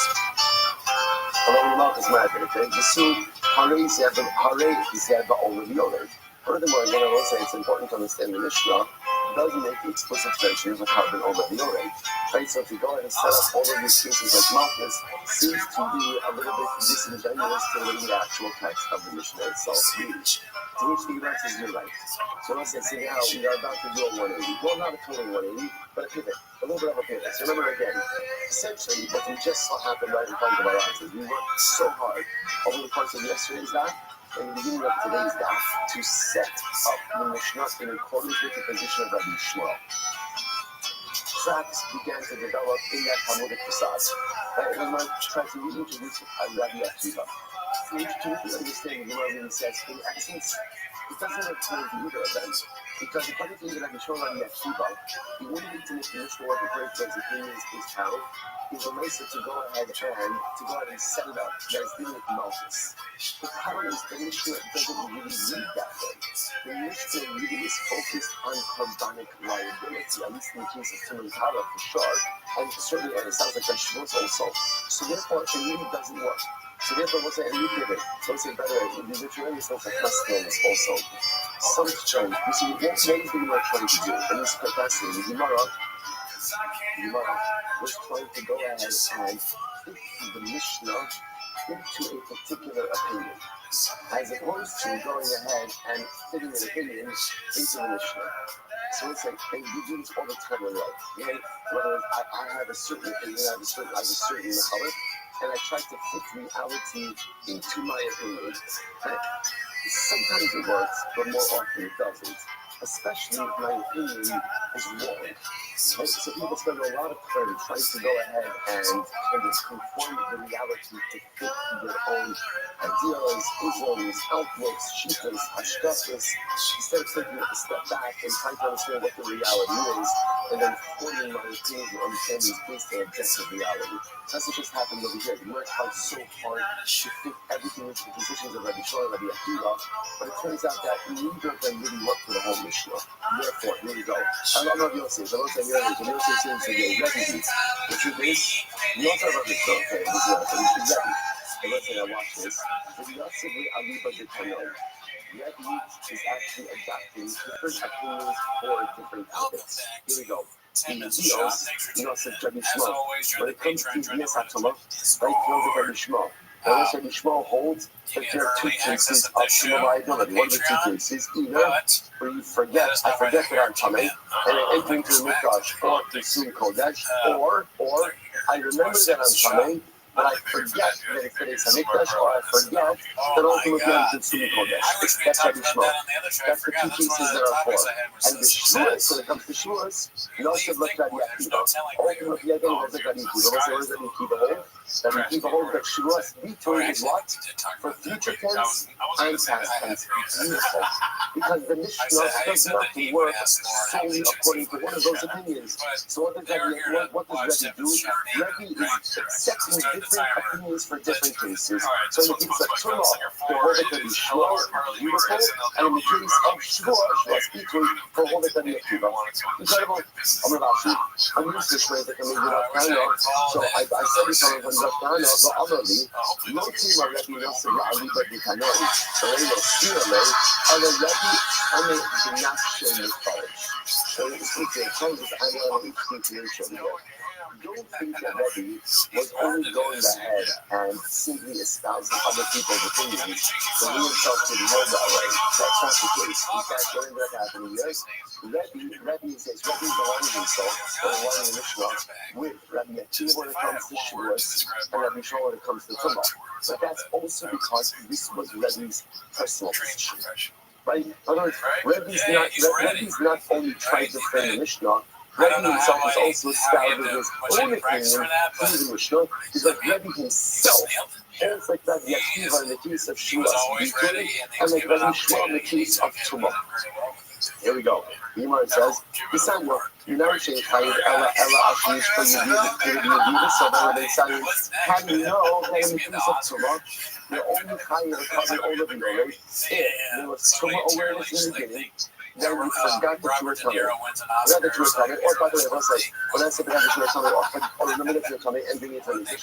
How do I know that in the case of Tumah liability for covering all of your right, there's awareness, lots of awareness, and then secondary awareness afterwards? How do I know that that's the case of carbonic liability? Tamalomai, the Yalam straight on the Rabbi Akiva. Rabbi Akiva is in source of the Yalam twice. Twice. Rabbi says, no, you don't even need that. Ain't no sorry. You don't need to tell you why. Harebu Omer, the Pasuk says, what's the other days? Harebu on the Omer, the Yalam. So what's that? So the Pasuk says, the Yalam. Middle of the day, it was forgotten. Now what does this mean? The Shema of the Yoga, right? Obviously, in order to forget something, what has to happen? What has to first happen? You first have to know it.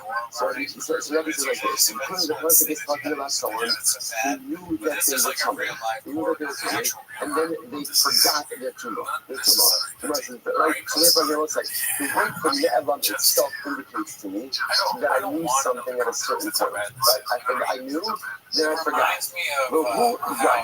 But then the Pasuk also says, and I knew.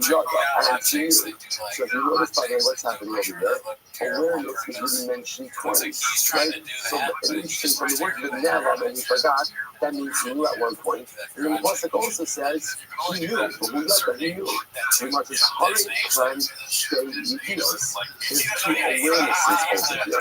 Two awarenesses over here. Anything, not Kamulomar, the Ne'elam.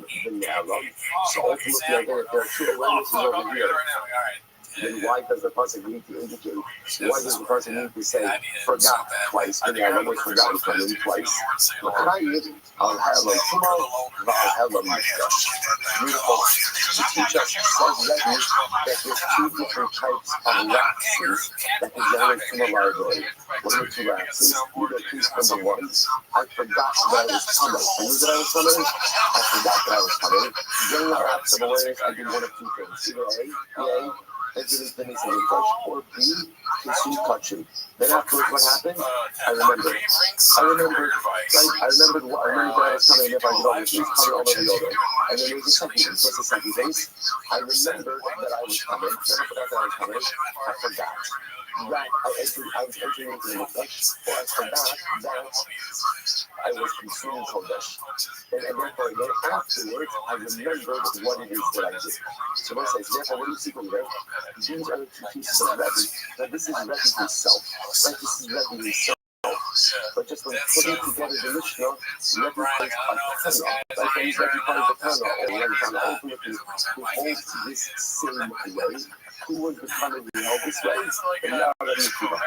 So Rabbi Akiva, like Rabbi Akiva held this way for all of Kahana coming along and saying is, see, when Yosef made it sound, Rabbi set up the Mishnah, and when setting up the Mishnah, Rabbi found different Tanoim he held the people. But not just saying by the way, just understand, so not just that Rabbi found other Tanas, these other Tanas also hold the same way that Rabbi himself holds. So Rabbi his own personal shita was like Rabbi Shmuel in the case of Shema, and therefore then the Shmuel liability both for forgetting the Thomas values as well as forgetting that it was Mikdash or Kodesh. Incredible. Shavuos, I saw again, what time in the case of Shavuos? Now, remember again, what did we say before? We said we hold us in the case of Shavuos. What do you see all right? That's the Kiva. Right, because now we're going to be Kiva hold that by Shavuos between the Chayyim both with what?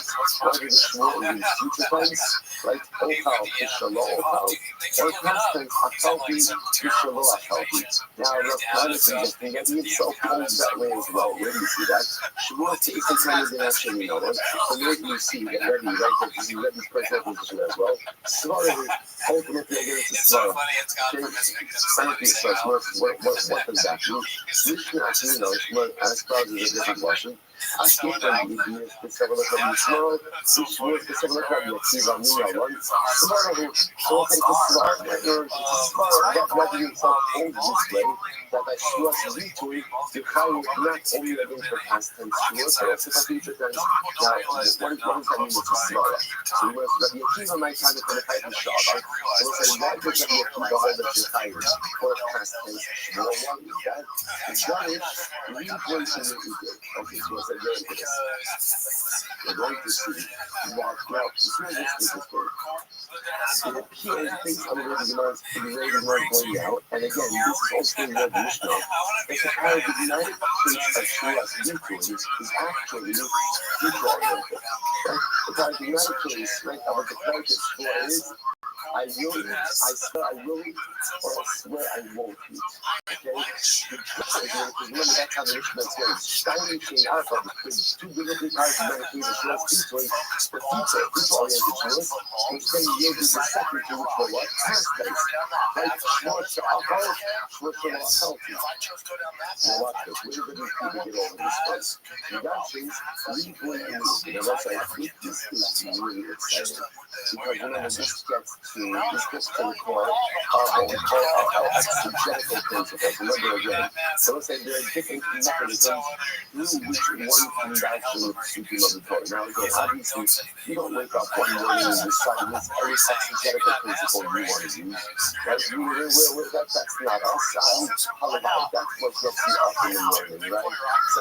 It's a pizza, right? But Lamaisa, again, what we're talking about over here is these seeking adoption through 12 different exegetical avenues. Obviously, different Tanoim have different misoras, they have different conditions from Yerevan and going back, everything else about how to adapt to different seeking. Rabbi Akiva ultimately then adoption through these ways in every place. Okay? Now, we're going to see how this comes to understand. Rabbi does do and Rabbi also generally use that same exegetical principle. So because Rabbi Akiva used to be in the and you bring it, because Rabbi Akiva used to be in the and Rabbi also used Ruble in Europe, it is logical to say that Rabbi holds like Rabbi Akiva. Okay, let's put a little bit more meat on the bones here. Decide that. There you go. Just an example of how Rabbi dashes Ruble in Europe. Okay, here we go. Decide that. That's not what don't put me outside. You ready to but let's say right? Halacha is firstborn son has sanctity, and halacha is what's called Pidyon. What's the concept of Pidyon? I go to the coins, I give the coins, right? I give the coin. The coin asks me, what do you want to do? You want to teach the things to you, you want to redeem one, you want to redeem his firstborn sanctity. If I want to redeem the firstborn sanctity, I could transfer the sanctity on to 5 slow. 5 slow. So what says follows? The word says already holds. Don't put in their status. You can redeem the firstborn child like anything with the exception of documents. So it's a redeeming document. let's say again, I have a firstborn son. I want to redeem him. I happen to have a document in my possession that says Rabbi owes me 5 slug.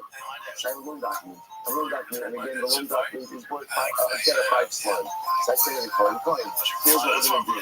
That's right. I'll give you the document. In lieu of actual cash, and you'll use that. So what he says doesn't work.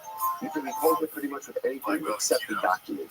Rabbi say, Bakol Podim Bachar Adam, Kusni Hazodim, Shtaras Vikakos. Rabbi say, in general, you can redeem the firstborn with anything, with the exception of slaves, Shtaras documents, and karka. So what's my focus on there? My time to Rabbi, what's Rabbi's logic? Garnish Rabbi everything. Rabbi in general dancing, the Rabbi and the Pasuk and the Rabbi say, "If you do not, he didn't Chodesh." So once the Pasuk says, "You shall redeem him from 1 month old." Now again, Pidu Yad is a reborn, which means pretty much you can redeem him with what? With anything. Okay. What do you want to say? The Elchikah Chesed Hamishes Shkalim. But then it says again with the value of something that is 5 shkalim, right? Silver worth 5 shkalim. That's the minute, right? Again, I want to say, reborn means like being mad that you're including everything. Now again, there's a minute that's 5 shkalim, 5 silver shkalim. That's the minute. With that, and then it says, "You shall be redeemed." That's a reborn again. Because of the riba. So what do I have over here in this passage? Riba, u'miyeh the riba. So there's a reborn, right? There's a reborn, Pidiyah. There's a miyeh, the Erechah Kesef Hamesha Shkalim. And then there's a reborn, Tishteh. And let's say, what do you do? You have a reborn, a miyeh, and a reborn. What does that do? He mentions Riba HaKol. In general, the result of a reborn, miyeh, and reborn is ultimately everything is included. Riba HaMiyeh, so let's say, but it includes everything with a carve-out. It's a carve-out. It's kind of wrong way. It's an exclusion. What's the exclusion? In my miyeh stars. Right? It includes everything. What does it exclude? It excludes stars. Why would it exclude stars? Because ultimately, again, a star does not have any inherent value. Rashi says over here, "Chutz min hashtaros, hayachayev lo adam b'shtar ha'yisrael b'naslo es hashtar hakol v'yo eno b'nehod." Actually, it's still there. That's the logic because the star does not have an inherent value. Like the only value a star has is what? What's the value of a star? The value of the right to not use to be sexual way to start this book about stopper. That's useful. So therefore, again, because there's no inherent value, therefore, you cannot use it for freedom of it. But that's Rabbi. And therefore, Rabbi is coming to this conclusion ultimately against a reborn, a miyah, and a reborn. On the other hand, for Rabbanon, that should call you prati. Rabbanon don't use reborn. Instead, what do they use? They use klal prat. Now watch this. Rabbanon that should call you prati. If Pidu Yad, you then chodesh klal. You shall redeem him from the age of 1 month. Right? And that is a general statement. The Elchikah Kesef Hameshes Shkalim. Therefore, you shall use silver of 5 shkalim. That's prat. Right? And that is a detail. A little bit of detail. Tip death. Ultimately, again, you shall redeem him because of the color. Let's say, you see what's happening over here? You don't often see it like this. You're dashing the same words. Right, literally again, it's the same exact words, right? Pidiyah, Chamishas, right? Chamishas, Shkalim, right? Oh, I'm sorry.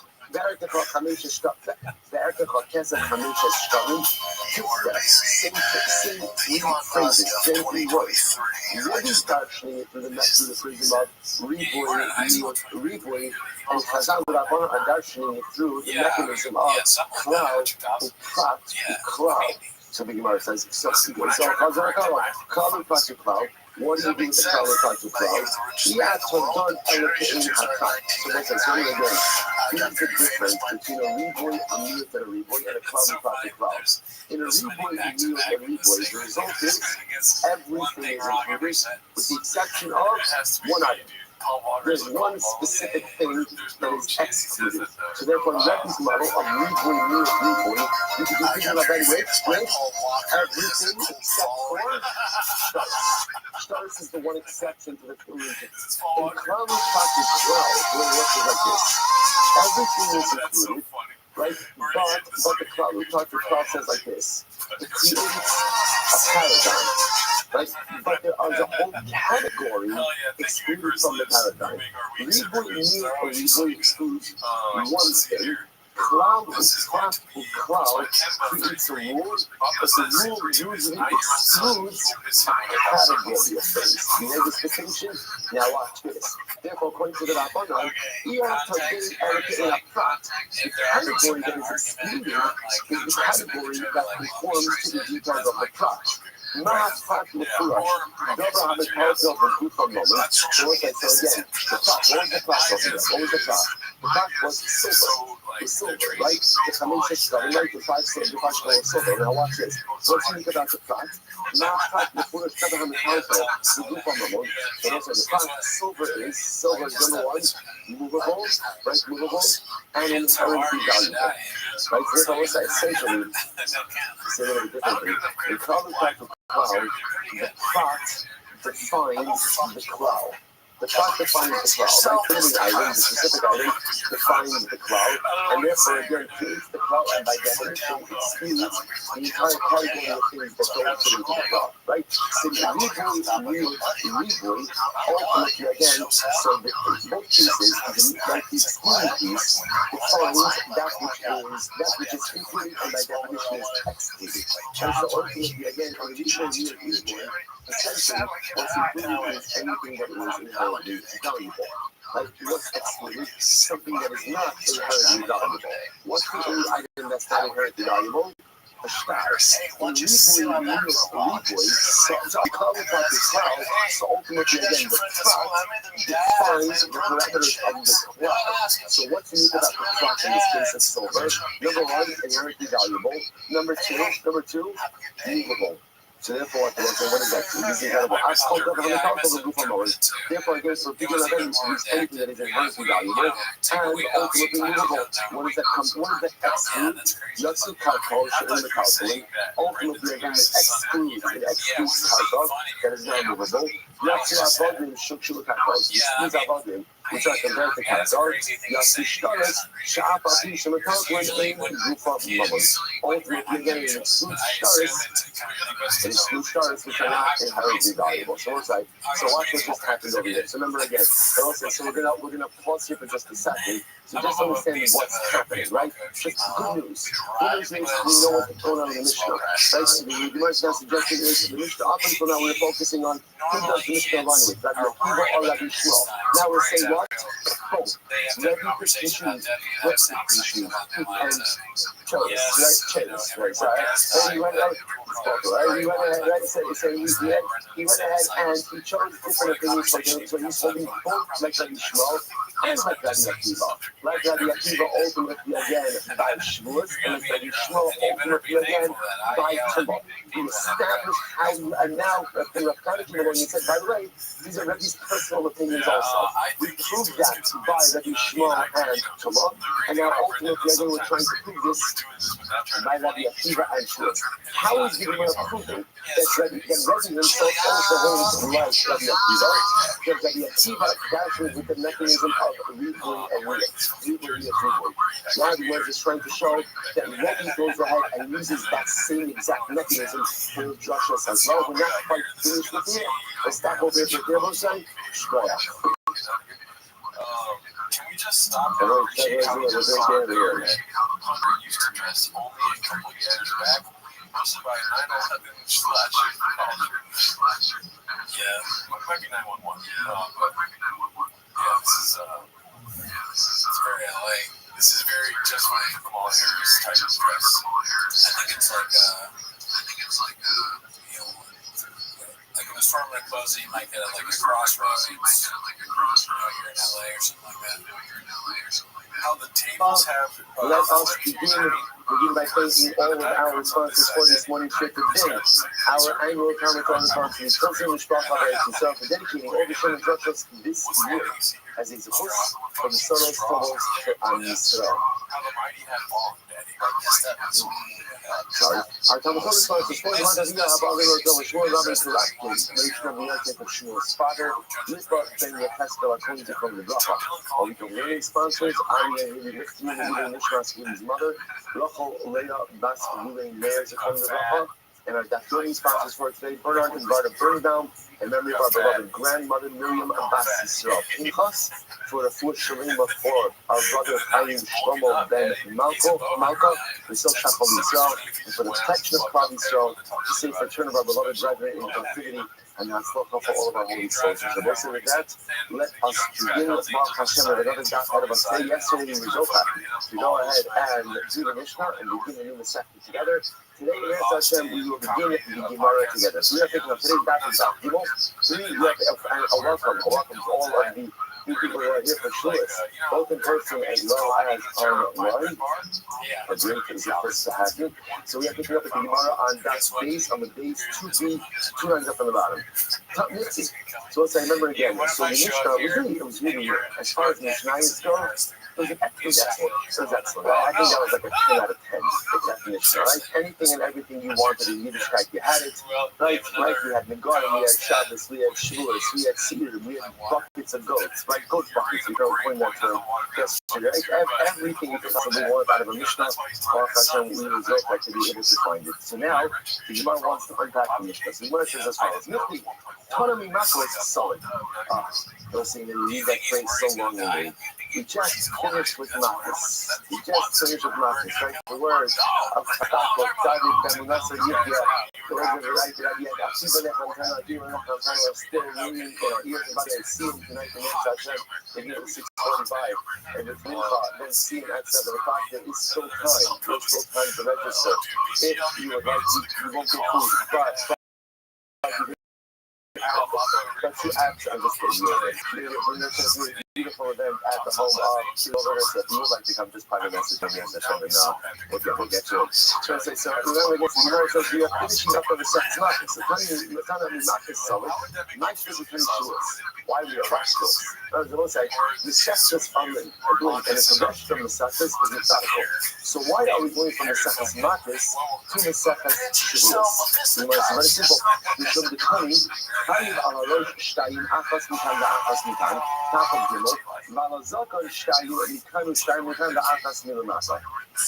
Remember again, one of the last sugyas that we had in the Sechus Makos was the halachos concerning shaving up your face. So remember again, what was the nature of shaving up your hair? So the Mishnah said, Chayav ala rosh, obligated for rounding out the corners of your head. One corner here, one corner there, right? There's two prohibitions. And for the beard, there's actually 5 spots, right? Remember again, the temples, the jawbone, and the chin. So what's unique about this? So much as Chada,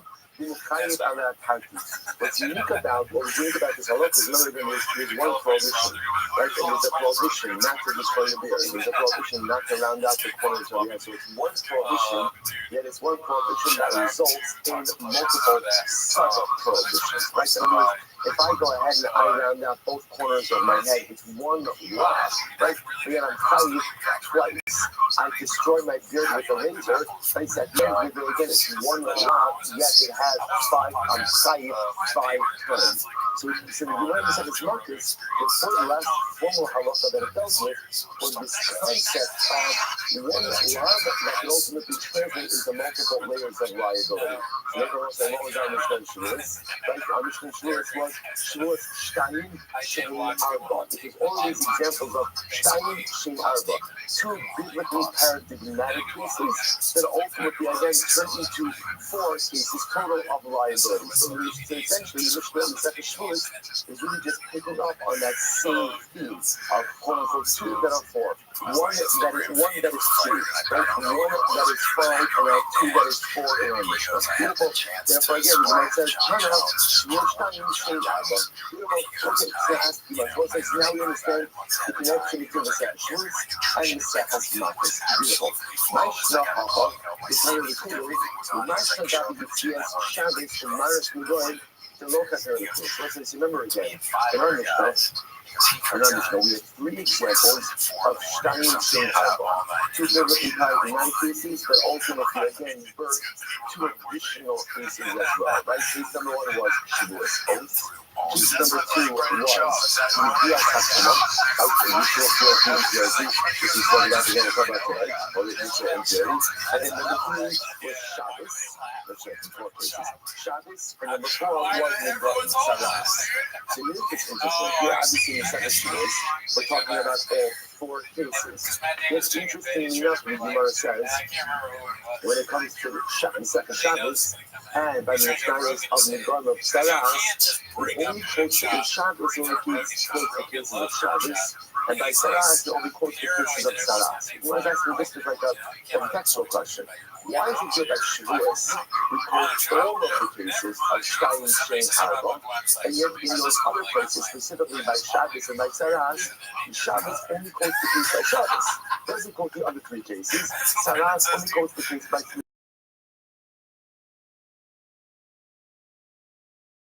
So I'll tell you, on the Shavuos we got the Haggadah season. The Daniel Haggadah becoming over the Tony who got the Haggadah. Out of the four, there are two of them that have some level of overlap. What are the two cases of overlap? The case of oats and tumah. Oats and tumah both have the same overlap. So number one, they are laying next to each other in the Torah. So that's number one. They're juxtaposed scripturally. And number two, they both share the same liability of a carbon over the other. Remember in the Torah, the carbon over the other is the unique sin offering that is depending on your financial situation in life. And on you bring one carbon and after the different carbons, that carbon applies to both cases of Shavuos and Tumah. So because number one, they are scripturally juxtaposed, and because number one, they share the same carbonic liability, therefore again they're mentioned together. Now so that's why in the second Shavuos, we're automatically going to also include Tumah, because again, scriptural juxtaposition and shared carbonic liability. Once we're mentioning two, then what? Once we're mentioning two, the Gemara says, once we've mentioned two out of the four cases of Stein, Shein, Arba, then what? Then you might as well go ahead and mention the other two. That's the style. Say it for I guess, so just understand what we have so far. Now, number one, I understand why Shavuos comes after Makos, because Makos ended off with a case of one rob that results in multiple layers of liability. So Shavuos picks up with a case of Stein, Shein, Arba, two biblically documented cases that really do additional to it. That's the progression. And number two, why all four mentioned here, just in other circumstances, only the particularly relevant cases mentioned. Because once they mention Shavuos, always going to mention Tumah, because they're linked scripturally and carbonically. Once you're mentioning two, and ultimately what? You might as well mention the other two as well. Beautiful. You might think this how they're saying,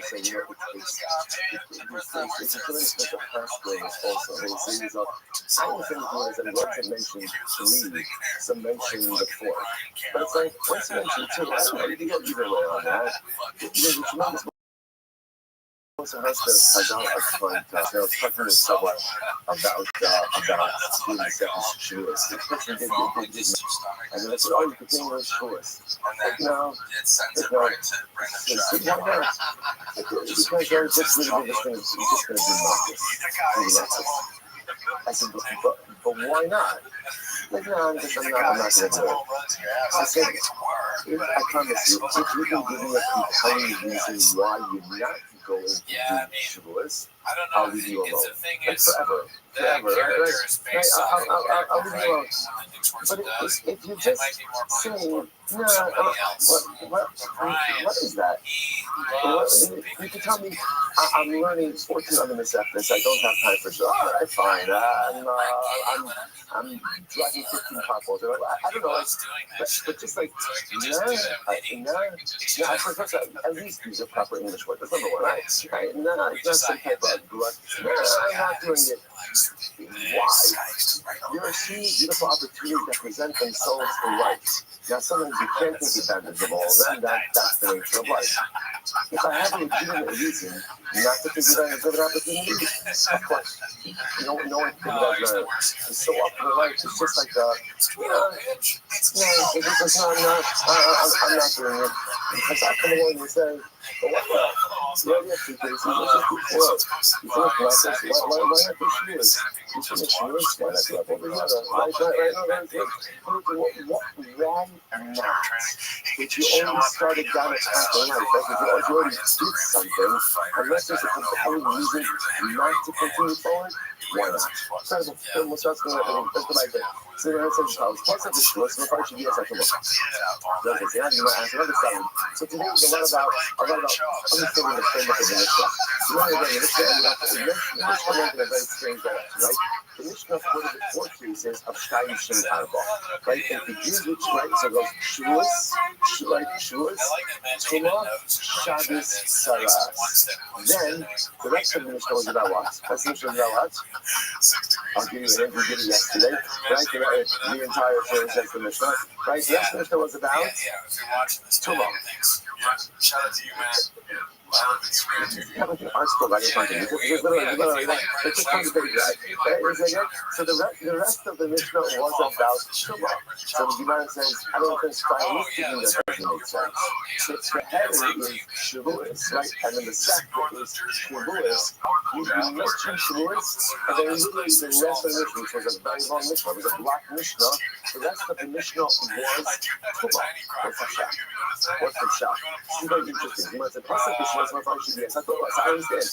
You open the Shavuos, but then you went ahead and spent the rest of the time on Tumah. For which we want to very interesting. I did the Zikra Milayu, Pasik Shadu, the 120 Shavuos Beneficial Milayu. So many things, it's a stylist and the says like this. Actually, it's fascinating enough.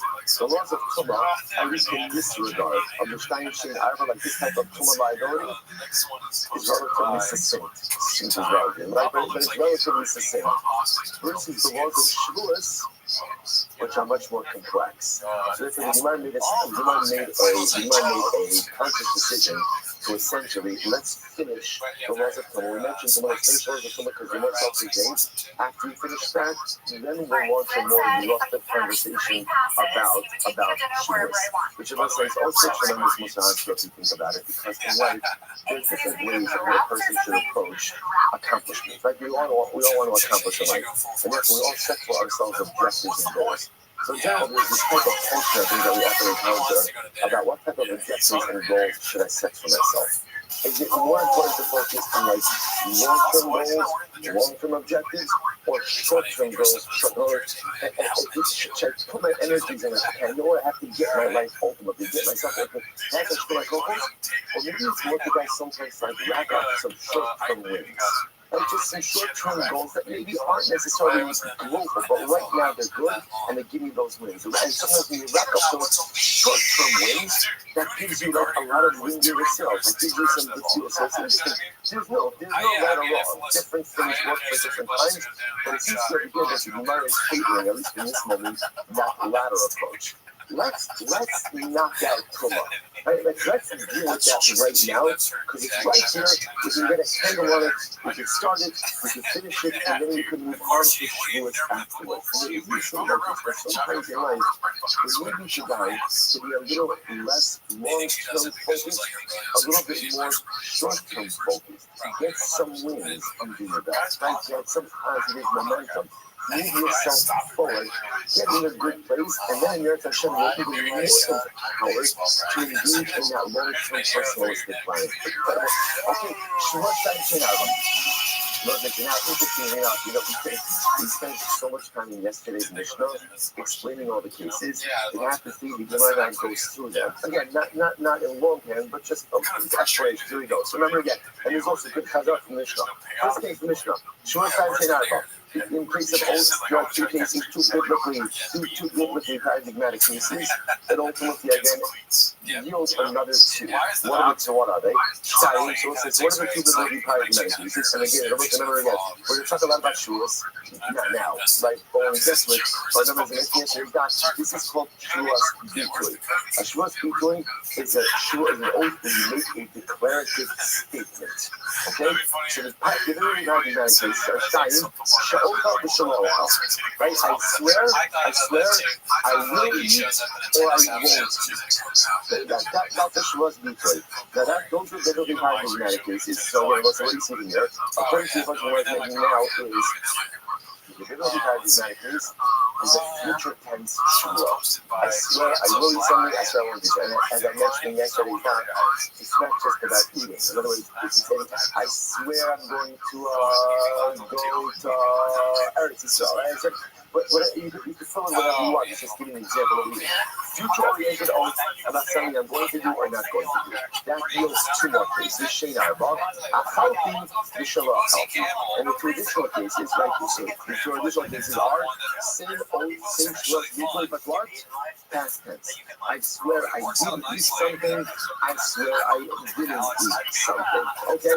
That's the case of shlosh, shtaim, shein arba. Next. When it comes to Tumah awareness, there are two cases that are for. So the biblically paradigmatic case is Shtayim Yidias Tumas Kodesh. Shtayim Yidias Tumas Kodesh. Yidias Tumas Mikdash. So what are the biblically paradigmatic cases? So one says, the case over here is like this. The biblically paradigmatic cases are, I forgot that I was covered. Right? And I get it when I say, we saw yesterday's Mishnah, we're not going through all the cases again. In order to be high the covenant already, the one you need awareness of your tumah at some point in the beginning, right? When you contract it, let's say. So the things that we I knew I was coming, I forgot I was coming, and then one of two things happened. Either I entered into the Beis HaMikdash without awareness, or I consumed Kodesh without awareness, and then I subsequently become aware of what it is that I did. Okay? So therefore the biblically paradigmatic cases where the lack of awareness was about the tumah. I knew that I was coming. I forgot what I was coming. I ate Kodesh. I entered into the Mikdash. That yields two more cases. Shein arba, Kodesh and Mikdash. What are the two additional cases? The two additional cases were I didn't forget that I was coming. I knew that I was coming. What did I forget? I forgot that I was walking into the Beis HaMikdash, and I forgot that I was going ahead and consuming Kodesh. Good. So those are the two cases, then are the four cases. Next, Yitzios Shabbos, Shtaim Shein Arba. The cases of Shabbos called Saul, which is transferring an object from one domain to another, are two cases that are really four. What are the two primary cases? Shtaim, called Saul Da'ani, Rothschild the Balabayis. So we'll say, remember again, we mentioned all good chazara. The biblically paradigmatic cases of Hotzah are what? Transferring an item from the Shus Hayopid to the Shus Harabim. That's how it works. And I want to point out why is that the biblically paradigmatic case. Remember again, all malachos and Shabbos come from where? The Mishnah. Where was Hotzah done in the Mishnah? Potentially. The removal of the crush and removal of the board from the wagons, right, into the camp. The wagons themselves were able to kiss Hayakid, and removing them would be into the biblically paradigmatic case of Hotzah. It's just now there are two ways you can move an item from the Shus Harabim to the Shus Hayakid. From the Shus Harabim, right? Case number one is, let's say a guy in the house takes the item in the house and he goes ahead and he transfers it out of the house. Case number two is how the guy standing in the Shus Harabim puts his hand into the Shus Hayakid, lifts the object and pulls it out. So those are the two biblically paradigmatic cases. That then yields two more cases. Shein arba, hachnosa da'ani, hachnosa da'balabayis. The two additional cases are what? Are transferring the item from the Shus Harabim to the Shus Hayakid. And that occurs in one of two ways. The guy in the Shus Harabim takes the object from the Shus Harabim, puts it inside the Shus Hayakid, or the guy from the Shus Hayakid extends his hand into the Shus Harabim, takes the object and puts it into his building. Beautiful. Now it's the guy. That's the four cases. Now it's the guy. Shtaim Shein Arba. Are two cases that are really four cases. What are the two biblically paradigmatic cases? Says, Ubahar. Now it's passing partial. Says and Bahar. So those are the two primarily identified forms of tzaras. Shein arba seis v'toldasa b'cheres v'toldasa. Listen, we're going to see here, the Gemara doesn't really delve into this here, but we're going to see that there is a tolda, there's an offshoot of seis, and there's an offshoot of b'cheres.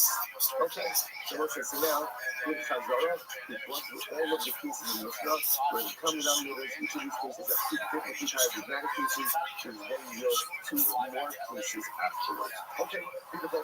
So we're just thinking about this money must be seen. Whose opinion does the Mishnah reflect? Lord Rabbi Shmuel or Lord Rabbi Akiva? Not Rabbi Shmuel, not Rabbi Akiva. Why? What's going on over here? He's Rabbi Shmuel. So we'll say Rabbi Shmuel, Omar, Eino Chayiv Ala Asad Levels. This is very example. Saying obviously we're going to get into all of this in Yirtzeh Hashem in the coming document. But you already show that for Shmuel's deeply, you are not Chayiv ultimately again for a future-oriented oath. The only Chayiv for past tense oaths. So according to Shmuel, actually Shmuel's future would be I ate or I didn't eat. But I will eat or I won't eat, that is not the Shmuel's future. So here's the problem. The problem is our Mishnah counts by Shmuel's Shayim Shein Arba. The additional two that are brought right according to Mishnah, it's different and paradigmatic to our what? Future-oriented oaths. Right? And the additional ones are past tense oaths. Well, obviously, that's in conflict with Rabbi Shmuel. So our Mishnah can't be Rabbi Shmuel. In Rabbi Akiva, Ha'amar al-Helam Tumo Chayiv Ve'ino Ha'ahelam Mikdash. Interesting. Rabbi Akiva holds that in the cases of Tumah, you're only Chayiv Korban Olav Yoreh if you forget that you're coming. Right? And then enter into the Mikdash or consume Kodesh. But if you remember that you're coming, but you forgot that it was the Beis HaMikdash, or you forgot ultimately again that it was Kodesh you were consuming, you're not liable. So that also stands in contradiction to Talmud. So let's say, just by the way, as an aside, you can imagine someone who forgets that he's walking into the Beis HaMikdash? Like, how does that work? What do you think? Is 7-Eleven? Like what do you do? But you see something amazing. You see something amazing. You see that at the end of the day, at a certain point, novelty wears off. Novelty wears off. Right? I'll tell you this. When you move into a new store, and you made a big push in the store, that people shouldn't walk in with cups of coffee. Just for that. I mean, go into Daven, we really only use that show that means because for Daven, but don't walk into Daven. Yeah, it's like you just there's something so wrong about it. It's so different. It just represents like you're going to meet the Chaim Kanievskis every time they come to the house. No one would walk in, right, with a huge mug or a seltzer or anything else that you just want. Oh, I'm really thirsty. No one. It's so interesting. No one would dream of bringing something to drink in. If they would go to the house, no one would do it. And yet, according to the Beis Hashem, it's somehow it doesn't come from that. It comes from a certain sense of ridiculous. It's just when you become comfortable with something. So at the end of the day, you just take certain liberties. We do this with our loved ones often, right?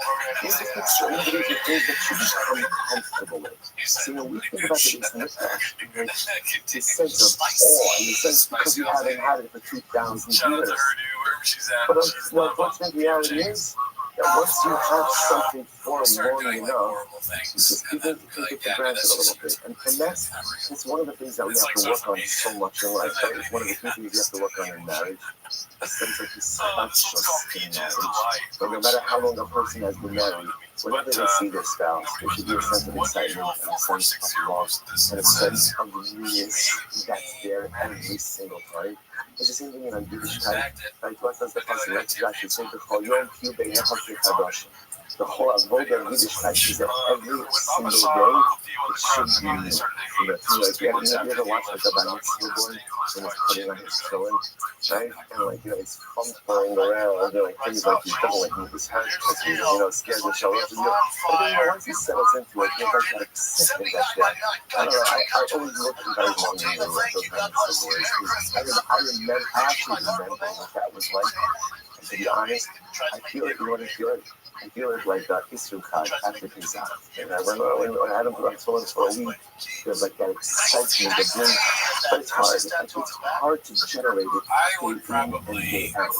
And that's the most hospital in this, right? You can have a guy who every single day he's like, oh, like, who knew that instead of everything saying this? Because anything that comes with forgiveness, person really has to work on first conscious. All right, then the verse is as follows.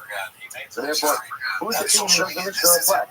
Right? It doesn't reflect that Yishmael, right? Because that Yishmael holds that for Shmuel's people, for an oath loving utterance. You're not tied for future oaths, and our Mishnah clearly says that you are. And it's like that Yahiva, like that Yahiva says you're only tied for a lapse of full awareness, but not for a lapse of mikdash awareness. So what's going on? Everybody said Yishmael, you guys said it to you. You guys said the truth is, you can set this up in accordance with both of them. Also, everybody said Yishmael, but if you say that it's a Yishmael, Mehen Lecha in the Kiyuv or Mehen Leflikdar. So it's a maybe the Mishnah read like this. When it comes to Shulas, there are Shtayim Shein Arba. It's true, there are 2 cases that are 4. But you're not necessarily reliable for all of those cases. In other words, there are 4 cases of Shulas B'Tui, 2 cases of Yisrael's Shulas, and 2 cases of Pastor's Shulas. For some of them, there's liability. For some of them, there's not liability. And that can fit beautifully with Rabbi Yishmael. Everybody's Ema, Rabbi Akiva, Mehen Leflikdar, Mehen Leflikdar. So Rabbi Akiva, ultimately, again, there are 4 cases of Tumah or Wrath of Tumah awareness. Some of them there's liability for, i.e., when you forget that you're coming, and other cases there's not liability for, when you remember that you're coming, but you forgot that it was for the Torah stuff. I mean, that's really reconciling with other days. But do not, you're not able to learn something. It doesn't work. It doesn't work. Remember again, all 4 of the cases are mentioned together. For example, when it comes to the Sarah's case, so remember again, Shak, Tumah, and Shavuos have to be comparable to the Sarah's case. And the Sarah's case, not Hashem Kulu L'Chiyuva, Hasanami Kulu L'Chiyuva. Because it doesn't work. Just like in the Sarah's case, like Stein Shir Arba, all 4 cases are liable. Right? All 4 cases, you have Seis and Bahares, which yields 2 more cases of liability. Just like in Sarah's, all 4 cases are quote-unquote liable. So to all the cases of the Mishnah of Stein Shir Arba, it has to result in 4 cases of liability. So to keep this model where for some you're liable, for some you're not, doesn't make any sense. Okay, more right there. You all know, so what's it again? Understand where we're trying to go here. All right, what's our goal? What's our goal? Our goal is trying to figure out if you have a standard Mishnah. That's remember in the Mishnah we have attribution. So we're trying to figure out whose opinion, who is the standard of our Mishnah. The way the Gemara started is by almost like by process of elimination. We seem to eliminate that Yishmael and Rabbi Akiva from the running because of their previously held positions. The Gemara says no. No, Rabbi Yishmael. No, Rabbi Yishmael. Let's never again. Why did we initially exclude Rabbi Yishmael? Because Rabbi Yishmael holds that by Shavuos mutually, right? By declarative oath, he holds only past tense Shavuos, not future tense Shavuos. But maybe Rabbi Yishmael also. The Lord Rabbi Yishmael, the teach Lord the Chayiv Rabbi Yishmael, which Abba Karban, Abba not is even the Chayiv. Oh, okay. Perhaps it is Rabbi Yishmael. When do we say that Rabbi Yishmael says that you're not chayiv for a past tense Shavuos, that means you're not chayiv a karban. But what are you chayiv? You're chayiv malchus. Chayiv malchus, so the Torah doesn't mean to say you're not chayiv, it means to say you're not chayiv a karban, but there absolutely is the liability. So the Gemara says, Uki the Rabba, the Amar Rabba, the brother shrieks the Torah, Shmuel Sheker, give me the Shmuel Shad. So we'll say Rabba holds like this. The Torah explicitly says that a false oath is like an oath in the Bible. Say, now this is very interesting. What is the difference between the Shmuas Shav and the Shmuas Shaker?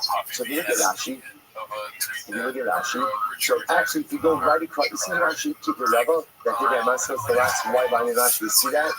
So going to that Rashi, we count 1, 2, 3, 4, 5, 6, 7 lines in. 6. You're not counting. Why are you looking at me? Right? 7 lines down in the Rashi. 7 lines down in Rashi. Second word in. This is very important Rashi. Rashi says, very interesting. What's the Shmuas Shad?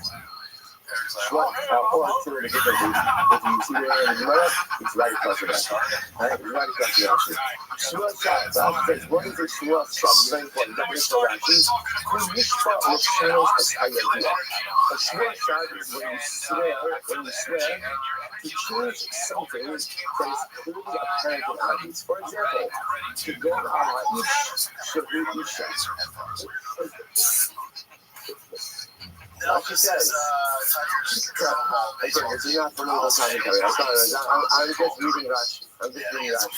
Right? Rashi says, what he says, I swear that this man is a woman. Right? Rashi says, that is Shua's shot. A man is not a woman. It doesn't matter how you feel, it doesn't matter how you identify, it doesn't matter what box you check off, right? And these are anatomical and physiological realities. And no matter what you think, you cannot change those realities. So that is this term, the Shua Shad. It's interesting. That's not called the Shua Shad, right? That's not called the falsehood. That is called the something written. So when I swear that something is really objectively visible and certifiable, and I swear to the contrary of that, that is an open door. So we can just cross this. I don't know what to lose a lot of time on it. Mishpa L'Shanos As-Hayadiyah. We swear to change a pre-established fact, which you cannot change. Right? That is what it's going on. Isha, Isha, Vala, Evan, Shirizah. There's a stone, and I swear this stone ultimately again is a piece of gold. Okay, so these statements are too meaningless. You can't swear to change realities. That is called the Shad. Mashma, Dara Shenakot. Look at Russian of Shad. What does Shad mean? Shad means nothingness. So to swear and to say something that is an absolutely unequivocally meaningless statement. Now, interestingly enough, is it a false statement? Is it a false statement? Yeah, but we're going to see a Shua Shad is something different. A Shua Shad is Mishpa L'Shanos As-Hayadiyah. There is an established fact. You swear to change that fact, but you're wrong. That's called a Shua Shad. What's a Shua Shad? Look at Rashi. Shua Shad, Minalad, Shua Shad, in MS in love. There was a Shua is a case where someone takes an oath, and at the time you take the oath, I have no idea about if you're swearing about true or not true. Right? I swear, we didn't entrust him with me his computer for us. I swear I did not misappropriate it. I don't know. Usually, I mean, that's something sensitive, but that's what showman. But they say, he may be lying, he may not be lying. I swear I paid my debt. Maybe I did, maybe I didn't. If it turns out later on then that I'm lying, that's been called the Shua Shad. We'll say, again, we're going to spend a lot of time on these things, but really quite fascinating. Alright, so you know like that. So down the line, so there is maybe our Mishnah is really like Rabbi Shmuel. And Rabbi Shmuel said, when Rabbi Shmuel said that there is no liability for a past tense Shua, for a past tense Shua speech, meant there's no comparative liability, but there's still liability. You still get milk. It's like Rabbi. What did Rabbi say? Double Rabbi. But then the Torah Shua Shad doing the Shua Shad. The Torah itself equates a Shua Sheker with a Shua Shad. Also, Mashad L'Shabar, Af Sheker Nami L'Shabar. Now, both say by definition, a Shua Shad is always a retrospective Shua, right? Because the Shua Shad is taking something that already exists and trying to change it into something else. So therefore, again, a Shua Shad is always retrospective, right? It's always the Shavar, it's always past tense. So therefore, Sheker is also refers to something that already occurred. And therefore, again, the Gemara says in the same way, and for both of these Shuas, ultimately, this is Malchus. So therefore, maybe Rabbi Shmuel says that you're not hired for a past tense Shua equally to make the carbon, but there absolutely is still liability in the form of Malchus, in which case, the Mishnah could still work according to him. So the Gemara says, oh, let's analyze this. So I understand, fine. So you can have a Shia speaker, for example, I swear I ate the kava, or I swear I didn't eat the kava. Okay, so that case can work well, because it will say again, and then it's assuming I'm in violation of that oath, I'll be chayiv malchus. It has a retrospective shua that certainly fits the paradigm of a shua sheker or a shua shad. Okay. Shalom Ochal, V'achal Nami, Asli, B'maisa. Similarly, if I swear, I will not eat the kava, and I do eat the kava, there's also liability for that because that's a lot to use for myself, right? I violated something. Listen to this. Ela Ochal, V'lo Achal, Amai. And we'll say, what about the case? Now, we're getting a little bit technical over here. What about the short speech versions like this? I swear I will eat the challah. And then what happens? I didn't eat the challah. Why should there be liability in that case? Lachim b'maisa. What's the back from Aki's case? Lachim b'maisa. You should like to say, what can I do wrong? What can I do wrong? I didn't do something. Okay, in general, right? In general, the halacha is the lachim b'maisa and lo k'nala. Right? So again, why would I be liable for this type of shivas treatment? Okay, so that's a simple answer. So it's a not everybody agrees with this principle. That principle of lashing by myself, like we don't have up, is subject to dispute. That Yishmael himself is of the opinion that a lashing by myself, looking at up. So just say for setting yourself over here, and we're looking to push our Mishnaic wagon to a particular time. We kind of dismiss Rabbi Akiva out of this, right? Because Rabbi Akiva had an issue ultimately again with Tumah, certain types of Tumah that wouldn't work. And now we're hitching our Mishnaic wagon to Rabbi Yishmael. What about the fact that Rabbi Yishmael said? But there's no such thing as a past tense. As a past tense, Shmuel speaking. So we're trying to say we don't know what he meant was there's no carbonic liability, but there's absolutely malchus liability. But in general, how could there be liability for a future tense Shmuel of Sha'ochal? I will eat, and then I don't end up eating. How could it be Shmuel has liability as last Shema myself? To which the Gemara answers, Rabbi Shmuel holds that you're looking. Okay, here's the problem now. Kasha, Rabbi Yochanan. The problem now, is if we go this approach, we have a contradiction between the two positions of Rabbi Yochanan. If you take a look at Rashi, Rashi is over here. It's in the bottom wide lines, about 5 lines in Ihafi. They must listen to Malchus, right? So now what we're establishing over here, what we just established is that at least in certain cases where the Mishnah says you're liable, liability doesn't lead to a carbon, liability leads to Malchus. That's what we're suggesting over here. And that's the case, because the Mishnah is talking about Malchus, which stands line, lot, she'im, b'maisa, lokia, lot, that's what we're going to look at. Now it's in 2 things. Liability in the Mishnah, there's also a consequence to the Malchus. Now we've also established is that you get Malchus for a lot she'im, b'maisa. Those two truths, if those two things are being put forward as truths, now you have to come with a Yochanan. Why? Here we go. On one hand, Rabbi Yochanan, halakha like Stam Mishnah. Rabbi Yochanan holds in general that halakha like Stam Mishnah. I won't say now again. Our Mishnah is a Stam Mishnah, which would then mean that halakha follows our Mishnah, which then also means what? Lav she'im b'maisa loki halakha. Right? Again, if you hold Rabbi Yochanan, then halakha like Stam Mishnah, we have a Stam Mishnah.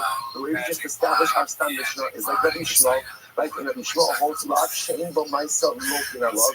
That means again the water that's typically next to our Mishnah is that you get Malchus even for a lot that doesn't have a Maisa. Okay, here's the problem. Meikmar, Shur she'ochar tifers layom, v'alayom v'la'achra, yet v'la'achra this halacha. I swear that I will eat this loaf today. I'll eat this loaf of bread on Sunday. And what happens? V'achra hayom v'la'achra, and yeah, again the day goes by, and I didn't eat the rest. What's the halacha? Rabbi Yochanan himself is coming to hide the halacha. Rabbi Yochanan himself is both agree, and then the Malchus. Now they both agree for 2 different reasons. Rabbi Yochanan Amar, in the Lord, Rabbi Yochanan says I don't get Malchus right. Mishom shehava lot she'im b'maisa. Rabbi Yochanan holds ultimately again, it's a lot she'im b'maisa. Lot she'im b'maisa, and therefore So what's it really about? That's the contradiction, right? You see it now. We see it just happened right here. That the Yochanan holds that the halacha follows the stam mishnah. That's not just here. That's a general rule. That the Yochanan says whenever you see the stam mishnah, the halacha is always in accordance with that mishnah. So that's number one. That's number one. Now, if that's true, that means the halacha is la shein b'mos, la shein b'maisa, loki Allah. That's in my mishnah. The Yochanan himself is on the record as saying what? La shein b'maisa ain't loki Allah. Because if Yochanan holds, I swear I'm going to eat the loaf today. I'm going to eat the loaf on Sunday. Sunday goes by, I don't eat the loaf. Rabbi Yochanan holds everything else is right. La shein b'maisa ain't loki Allah. Contradiction. Contradiction. Rabbi Yochanan own personally agree, and his idea that the whole shall establish that. The Shabbos in a look at Hasras Safek. The Hasras Safek was not on. That's what it's right? This is what's called the Hasras Safek. Why is it called Hasras Safek? Because it was essentially, in order for Hasras to work, what has to occur? You have to use the whole immediacy. So between the Hasra and the act. In this case over here, what happens?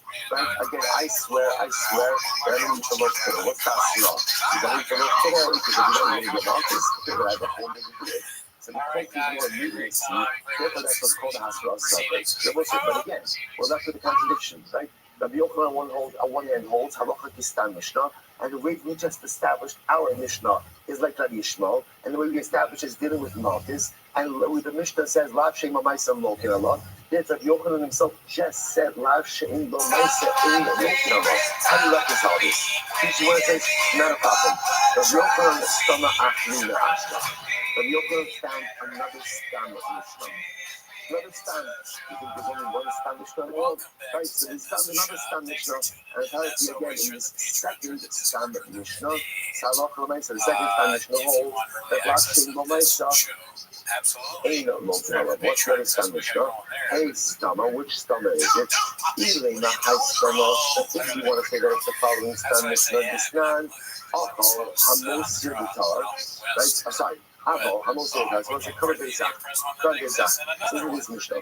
Person leaps over from the cover base up. Talking about a tar cover base up, right? The proper cover base up, one really knows it. Or a shoulder at the top, or one breaks the bone of a cover base up that is coming. Then what's halacha? Ain't a look at hard boy. You don't get mouth this either of these infractions. Now why not? You show a shoulder becoming the same that the which will overcome the bust. So it's always remember how look is by the way, you're not allowed to break a bone by the cover base up. This is inside. I think it's work like this. I used to be not to know that cover base up in all times.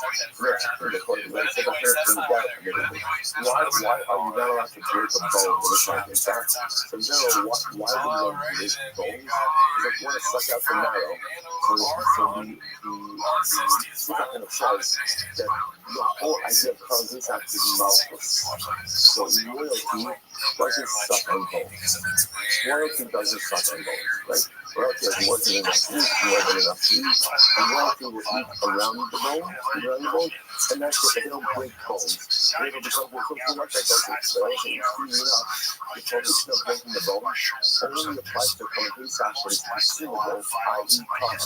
If for some reason the cover that becomes common, there is no prohibition of breaking the bone.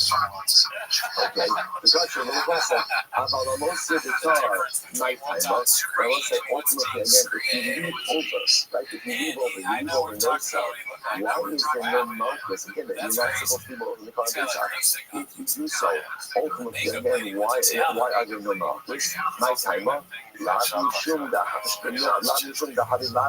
answer? The answer must be because leading over, we'll say is the last thing, like the act of leading over is what? It's preaction. I didn't eat everything. Remember, how do you have leftovers? How do you have leftovers? Like, we have leftovers is you didn't consume something. So this is a lav she'in b'maisa. And what does the Mishnah say? What does the Mishnah say? You don't get malchus. So again, Rabbi Yochanan has another stam of Mishnah that he aligns his personal position with, right? So Rabbi Yochanan himself is on record as saying, you don't get malchus for a lav she'in b'maisa. And now there's another stam Mishnah by Kavan Pesach that backs that up. Again, is there another stam Mishnah, i.e. our Mishnah contradicts that? Yeah, that's true. Rabbi Yochanan does have another stam Mishnah that aligns with this particular position. So the Gemara says, Rabbi Yaakov did the other option of my saying, okay, right? The Rabbi Yishum, the Baha Kosof, leaking Ase, Achalos Ase. So what's that? One second. And how do we know? That ultimately, I think that it's a Yaakov who holds that a lot of Maisa, you don't get malchus, right? Perhaps Dilma, that we need to keep. Perhaps it's the position of Rabbi Yehuda. And Yishum, the Baha Kosof, leaking Ase, Achalos Ase. And the only reason ultimately, again, it's not going to be a malchus in this case is why? Because the most it's a lot of Hanita Grasay, not the malchus says. Right? Why is it a lot of Hanita Grasay? Because the Torah says, whatever is left over, what do you do? Burn it. That's not like an malchus. So you might just call love, I'll be lucky. But were it not for the fact that it's a lot of Hanita Grasay, well, it's not the fact that it's a Torah, which what we remember by the Torah of Adam commanded, you wouldn't get malchus for it. This shows you that what? You do get malchus even for a lot of shit in the myself. Decide that you learn verses here, like both of them. The Torah says, do not eat over anything until the morning. By no sermon like both, by each disruptful. And if you leave something over until the morning, burn it. So what do you see in there? There's a lot. What's the lot? Don't leave over. But then there's an essay. What's the essay? If you do leave over, make sure to burn it. So the Gemara says, the Gemara is coming to give an essay after the last essay. Lomar, she don't get over here.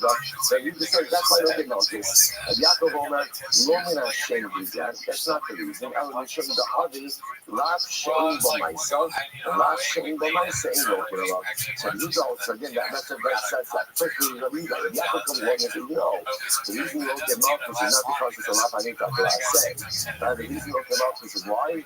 Because it's a Lav Shein B'Maisa. So I will say, just to highlight where we are in this moment, right? Where we are in this moment, because we're going to actually pause here for just a second.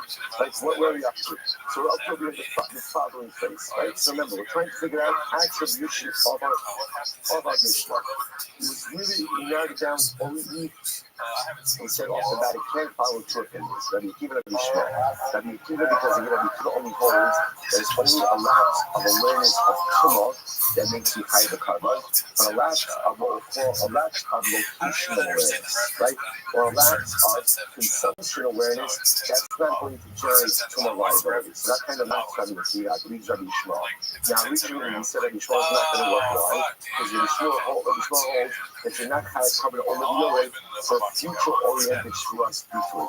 And if Mishnah says you're liable, you want to answer, no. Maybe Shua is not kind of coverage, but ultimately, when you are and therefore, again, the Mishnah is talking about a case ultimately, again, not just of Kabbalic liability, but of malchus liability. Now, interestingly enough, the reason why this brought up an interesting case is because how can you be malchus? How can you be malchus in the case of, like, I swear I will eat, and I didn't end up eating? After all, again, isn't that a lot of she'in b'maisa? To which the Gemara answers, the Bishmol holds, you get malchus for a lot of she'in b'maisa. Okay, so if you talked over there what that the beauty of that was, now, okay, the Mishnah's like Rabbi Shmuel, and Rabbi Shmuel holds are talking about malchus, and Rabbi Shmuel holds you get malchus for a lot of she'in b'maisa. The problem is now that triggered a whole other story. That next going to be a trigger, because that means that our Mishnah, which is a star Mishnah, customs to get malchus for a lot of she'in b'maisa. Here's the problem. Rabbi Yochanan, right? Rabbi Yochanan holds that the Mishnah Halakha always follows the star Mishnah, which would seem to indicate then that what? The Halakha follows on Mishnah, which is you get malchus for a lot of she'in b'maisa. Here's the problem. Rabbi Yochanan himself holds that you don't get malchus for a lot of she'in b'maisa. So how do you reconcile the first opposition of Rabbi Yochanan with the fact that Rabbi Yochanan holds that you always have the star Mishnah? So the simple answer the Gemara gave was Rabbi Yochanan has a different Stam Mishnah that he aligns himself with. And that Stam Mishnah ultimately says, you don't get Malchus for Hashem. What's the problem? The problem is you just effectively deconstructed that second Stam Mishnah. We effectively deconstructed it, which then leads us back to our original question, or our now original question, which is, how do you reconcile Rabbi Yochanan's statement that Halacha Stam Mishnah, which in our context now means you get Malchus for Hashem Lamaisa, with Rabbi Yochanan's personally held position that Hashem Lamaisa only a Mishnah. So okay, we see where we're stopping. And now again, that's I'm going to show you how the next line itself. So we're going to take about how Stamma Ashba. We're going to see the next stage in this journey is Rabbi Yochanan himself actually found another Stam Mishnah. So I just want to tell you, it's going to be okay. It's going to be okay, right? I promise you, we're going to work it out. I see like some of these other existential angst over here. It's going to be okay. We're going to work it out. Again, let's say, like a lot of things in life, we're not working it out today. Not right. Sometimes I know the problem's going to get solved. I can't necessarily solve it on the timeline that I want. Right? That's part of what we learned in Gemara as well. So rest assured, go with confidence that Hashem come tomorrow. We're going to work it out. Today I'm going to have to live with a little bit of ambiguity, but the next Hashem resolution comes in tomorrow. Not the side. Want to wait to start the week? Oh, yeah, I haven't watched it, but I saw it pop up. Hell yeah. Shout out to old Barney, dude. One of our guys. He says he's been inspired by the boys. I didn't see that part. I just saw the title. Very good. Shout out to him. All right, so I'll say good morning. Good morning. Welcome. Hashem, to the last dot of Mesechus Matos Havali. It's overwhelmingly beautiful and exciting. Begin by thanking all of our sponsors for this morning's show today. Our annual commentary sponsor, those who talk about itself, we're dedicating all the shooting and drushos each year as is quick and we go service for Am Yisrael. Our commentary sponsors for the month of Iyar. Shmuel Rabbi Kuratkin, Jason of Yachak for Shmuel's father, Leonard Kuratkin, Lipa Ben Yechaska HaKoy's Chol Rafa. All the learning sponsors, Ari and Really Listening, Udi Nishmas mother, Rachel Leah Bas Ruben Mayors of Chol Rafa. And our top film sponsors for today. This is a beautiful one. Rebecca, Henry, Shane, and Luis Myers, and Rabbi and Zaidi, and everyone else, including the Sabbath sponsors. So beautiful. Mazel Zaddy, Mazel Zaidi, Mazel welcome. So really beautiful. We don't necessarily appreciate the full impact that our learning has on those around us. Obviously, we recognize the impact that our learning has on us. When the Mishpacha sees that their father is taking father those and plugs away and gives us precious fruit and comes home in the morning and is dedicated, the ripple effect that it has on children and grandchildren cannot be overstated. So really beautiful. We'll say that first, we dedicate our last half in the second service and we just miss about Mishpacha to get himself and their Hashem bring them home. The Shalom and the Karav and the Swiss of all the soldiers. May the success of the whole Amasa in the day and the age and the soul, Eretz Yisrael's war, and then she'll come back to their family for Shalom and the Karav. But we got, let us begin. We've got a lot to do today. Today's got is up down with 20 for last half of the second Makkos. We are picking up at the Gemara on the day 23b, fourth white line. That's from the Yochanan. And we can look at it already been done. And already the meals friends were Mordecai. We used to be there. Whatever the meals say. Mishnah says that if a person is high price and you get Malchus, so ultimately the Malchus absolves you of the Kares. So a dramatic statement. So the man says, his friends disagree with him. I'm going to do it. I'm going to do this. He's being shouting at people. I was just going to be out. They're going to be price. So the Halacha is, the man says over here, there is no distinction between Shabbos and Yom Kippur. Meaning that Shabbos and Yom Kippur have severe problems. Shabbos, if you violate Shabbos, it means in the basement. And if you violate Yom Kippur, ultimately it's Kares. So the Gemara says, Esau. Now, if it's true that Malchus actually takes care of currents, right? Because every single time you hide currents, you also get Malchus. And you get Malchus, but Malchus goes in and absolves your currents. If that's the case, Gemara says, but every current is also called Bidi Adam, right? Because every current is getting Malchus. Malchus is administering Bidi Adam. If that's the case, then your Kippur should be Bidi Adam, just like Shabbos is. You must have Nachama Yitzchak, you must have Nachama Yitzchak, or Nachama Yitzchak. You put it in this, or the Yitzchak, or the Yitzchak. Say, I'm a Malchus, the Chadik pieces Leka. Okay, so you have an opinion. Is it Yitzchak, or the Yitzchak, ultimately, and then I'm a Malchus by Chadik pieces. Design your actual support. But Yitzchak, or Chadik pieces, but how are you? In general, in the both sides, we would have assumed that because of the position of the Sujim, that all Chadik pieces, ultimately, again, would be subject to Malchus. That would have been an automatic default assumption. I said the Gemara, but Rabbi not say current stuff, also right. And so it's before. Remember, in general, there's a umbrella statement about that immorality is punished by currents. Then he goes out of this thing to say that halacha so he says, which one sister is punished by currents? Why is that singled out? Much like the currents, go to Malchus. That you only have currents in that Malchus. And once the Gemara singles out that also sister for currents in their Malchus, what does that teach me? That all other currents bearing prohibitions also don't have Malchus. Okay? But actually, Rashi says, no, I think we Rabbanan. If you read Rabbanan, you must make this exact because you don't have the Rabbanan. All right, you're right. We may be getting Malchus, the violation of your paper. But the thing what we get is Shabbos, the third punishment is Bidi Adam. The punishment is Bidi Adam.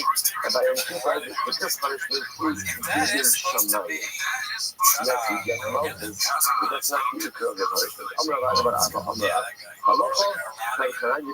Halacha is incredible.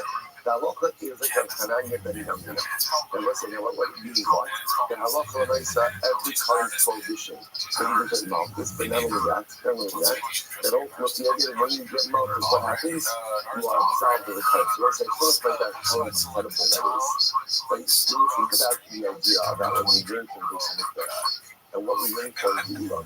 So the question is, the Beis HaMikdash itself, it will be also an incredible, beautiful, and great relief for Klal Yisrael.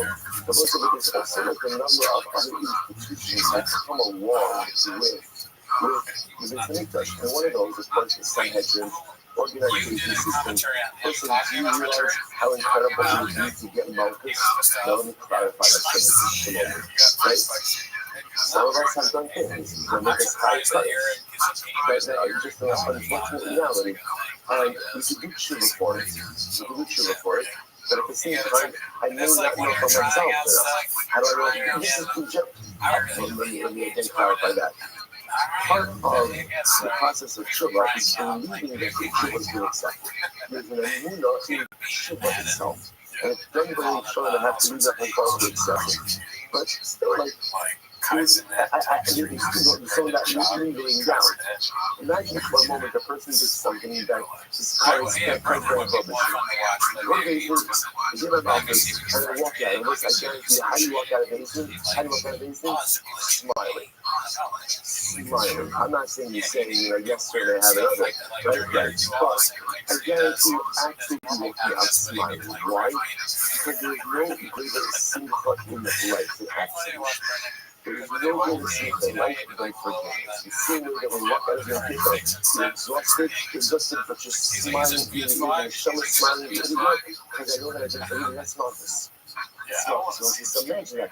No matter how severe the sin, you go in, there's the punishment, and then Baruch Hashem, you're good. Incredible. Something for us to look forward to.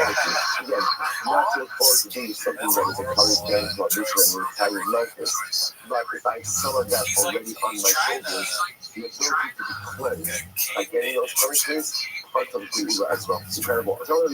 So this is good. The Yosef says, my son of Leila, how could you say that Allah is not even of you? Right? That's what the says.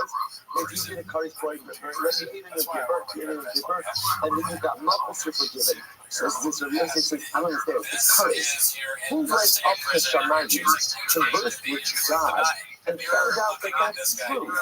Curtis is dead at the hands of heaven, right? Unfortunately, again, lost of future generations. So that's his God's name. You want to tell me, then if you get Malchus, Malchus takes care of Nisas children. Okay, the proclamation, we found that out. But Christ is handled by God. So this says, he went up to Shamayim, conversed with God, and heard from God that yes, if you get Malchus, you're exalting Christ. So he says, oh, about it, and I don't understand it. Social one accident is some matter, it's still business. About it, and second, well, look at my God, said there are three things that were done by being through some matter, like the days in here, Chazal, and that's which one will agree with them. So again, Abai says, Man Salif Eva Ba'asa Ba'aman, who went up to Shamayim, and ultimately again found out that Shamayim agreed with what they did here in days on this earth. Ella cried Yashinan, Hakanami cried Yashinan. So to understand, the Chaim Ramiel stated that Malchus atones for Kares is not just simply a beautiful conjecture, it's a drasha on Psukim. Drasha on Psukim, just like these two things that they did, they knew that the Baruch agreed with them. Why? Because they doubted the Psukim. So the Chaim Ramiel also doubted the Psukim. Now the word intrigued. What are those three things? That Bezdin Shalmata did, that Bezdin Shalmala agreed with, is beautiful. Look how it's so maybe. Social drive also do Bezdin Shalmata and Bezdin Shalmala. These are three things. Number one, Mikra Megillah introduced by Bezdin Shalmata, Chazal, and the Torah would read it, She'elas Shalom B'Shem, greeting each other with the name of God. And lastly, the Habas Meiser. If you want to listen out, Habas Meiser actually comes out, really refers to three things. One done by Ezra, two done by King Christiel. The one done by Ezra is that when the Levians did not go ahead and come back in such a way. So we en masse did not come back. We produced to rebuild the second temple. As a result, Ezra went ahead and penalized them, and took away their nice shows and gave it to the Kohanim. That's one. Number two, a little earlier in history, Christiel told the people, bring your meister to the business. Even though you don't have to, like you can bring your meister, bring your meister wherever you want. He said, let's put the litzvah, a chamber, and in fact, one of the meister probably saw the positive yet. And number three, Christiel, you see the respect to give meister on vegetables also. Even though again the Dalais you don't have vegetables, it's just into the vegetables. Those are three things. You know, so like this. So now these are three things introduced by Bezdin Shalmata, and HaKadosh Baruch Hu agreed with them. So the Gemara is going to go through all of them. Mikra Megillah, so I'm going to say, Kimu B'Kiblu Hayihudim. The person says, Kimu B'Kiblu is beautiful. Kaimu L'Malo, or Kimu L'Malo, Kaimu L'Malo, Masha Kimu L'Malo. In the heavens, they accepted, and that which was accepted down here on the earth. Beautiful. She'elas Shalom, greeting each other, and let's remember again, greeting each other with the name of Hashem, or for that matter, saying things like Baruch Hashem. This shouldn't be done. Like, if you think about it, because at the end of the day, it's using God's name a lot. Generally, we try to treat the name of Hashem with a profound sense of reverence and respect. Part of the way you do that is not just like dancing around. Yet, again, it's short. If you acknowledge God in this life, Hashem one of the first times we see it, or the first time we see it is Boaz comes from Bethlehem. Like he comes to his yoke, he sees his work working, and he says to them, Hashem Yachem, Hashem is with you. And look at the first time we see someone treat other people the name of HaKadosh Baruch Hu. One of my friends, what the says, Hashem Imkol Yibar Higher. That's Thanksgiving. That's Thanksgiving earlier on, right? What is earlier on? Hashem Imkol Yibar Higher. Hashem is with you. So the Mala used the name of Hashem and really did it. So much Mala, why do you do sacrifice? And Boaz did it, that's enough of the proof. So the Gemara says, the people of Boaz who got them in Daiken, who Shmaya Rashima Ayado. But Boaz could do this on his own. But not that, for that, the Torah agreed with it. Boaz decided to do this. Now, Hashem things like you are higher. So you can tell that. If it's easy, this pretty much no God's on board with it. So for him, like when Boaz started, okay, so Boaz did it. But we used to say that Boaz had divine permission. And that Boaz was getting on his own volition. It comes along, comes along, Malach does it as well. It's a good engagement of God who is good in this practice. Havas Meister, what's the case of Havas Meister? And they will say, It's three things. Really, we're really focusing on one. The Sid, Viewers Kala Maaser El Beis Haoser, the Pera Beisi, Ubichanuni no Bezos Omar Hashem Sebakos, in Lo Eftach Lachemes Anibos Hashemayim Barikosi Lachem, Bracha and Belidai. They all say, now this is absolutely beautiful. What this flow is doing is as follows. It's basically the Talmud's flow. Bring your Meister to the Beis HaMikdash. Gather it. Let us Baruch receive the generosity of clouds. Right? So let's imagine that a chamber in the Beis HaMikdash that is filled with the mercy of Klal Yisrael, representing generosity, and the Rabbi says, bring more than my food, and I'm not saying Sabbath. The Chanunin of those means literally again, test me. Test me, right? Test me. That's what he says, test me. The Chanunin of those, Allah has been Sabbath, it will act up our families and both of us. I will open up the windows of the heavens to you, and I will shower upon you bracha as the day die. So it's such a beautiful moment. So Christine is saying, like the Rabbi said, it comes with you shut up how generous you are. Hashem says, you want to see generosity? I'll show you generosity. I was saying, by the way, this is also one of the concepts that you are allowed to test that for this powerful with tzedakah. But generally, you're not allowed to go ahead and make bargains with God. You can't say, God, I'll put on store this morning if you will let me, land that account in my business. That's not the way it works. The only area in life where you're allowed to go to test for this one is tzedakah. You can say, Yivon Shalom, I am literally exceedingly jealous. Even generous beyond what I'm comfortable to do, on the condition that you give it back to me. That's what the Chanunin Rabbi is. Come on, bring it like it's not that close. But generous, right? Bring it on, right? Test me. You be more generous than you think you're capable of doing, and I'm testing. I'll give it back to you, and then some. Incredible. So Gemara says, my ad belidai. What does it mean that Hashem will shower bracha upon you ad belidai? Literally again, ad belidai means until there is not enough. What does that mean? Amarani Batrav Ashivlu Sipsosim and Nilomai. There is so much bracha that your lips will higher from saying enough. Your lips are not from saying enough. Such good bracha. I must say so again. So here you see that this whole point was Klal Yisrael, but it's be more generous, and you see the more generous you are, the more you give, the more you get. I will say, you want to understand, you cannot necessarily say that with other mitzvahs, right? It's quite possible I'll do a mitzvah, and it's beautiful, and it's incredible, it's fantastic. After I'm going to see a windfall from it.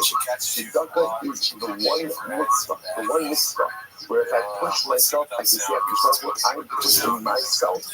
I need you to give it back to me, and then some. And the Baruch Hu says, okay, it's a divine promise. Test me, and you'll see I will open up the windows of Shamayim. I will give you bracha ad belidai, ad sheshiva sesek. Not a lot. So much abundance that you'll say too much.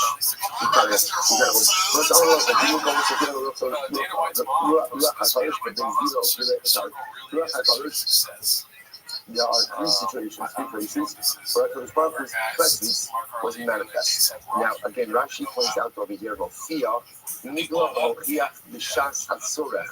In other words, Baruch Hu made himself, so to speak, a paradox, not visible, but Baruch Hu's presence was present at these pivotal moments. When was it? It was in the Bezino Shoshem, the Bezino Shoshem, Bezino Shashmur Arabasi, Bezino Shmur, or Bezino Shoshlomo, in one of the cases. Bezino Shoshem said, Vayaka Yehuda Bayolet Sadfoneh, was when again his friend Yehuda and Tamar. Tamar is pregnant, that she's pregnant from Yehuda, but she was disguised at the time that they were intimate with one another.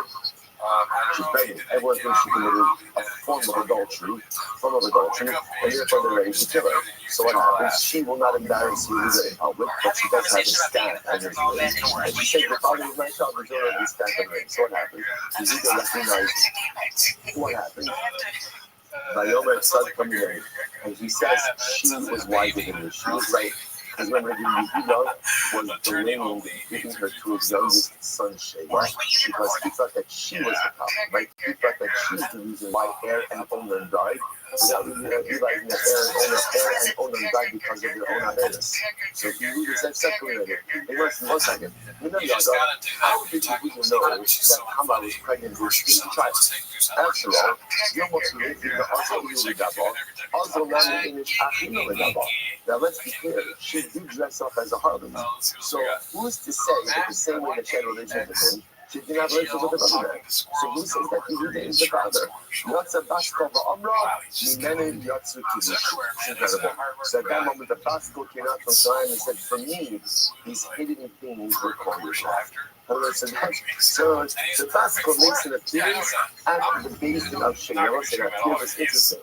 The Baskova was not the decisive in the basin, right? Because Nobel Shaman, at the end of the day, Baskova don't decide, don't adjudicate cases. But the leadership is the Baskova, the leader is the Baskova, and that means you need to say it's such community. She's right.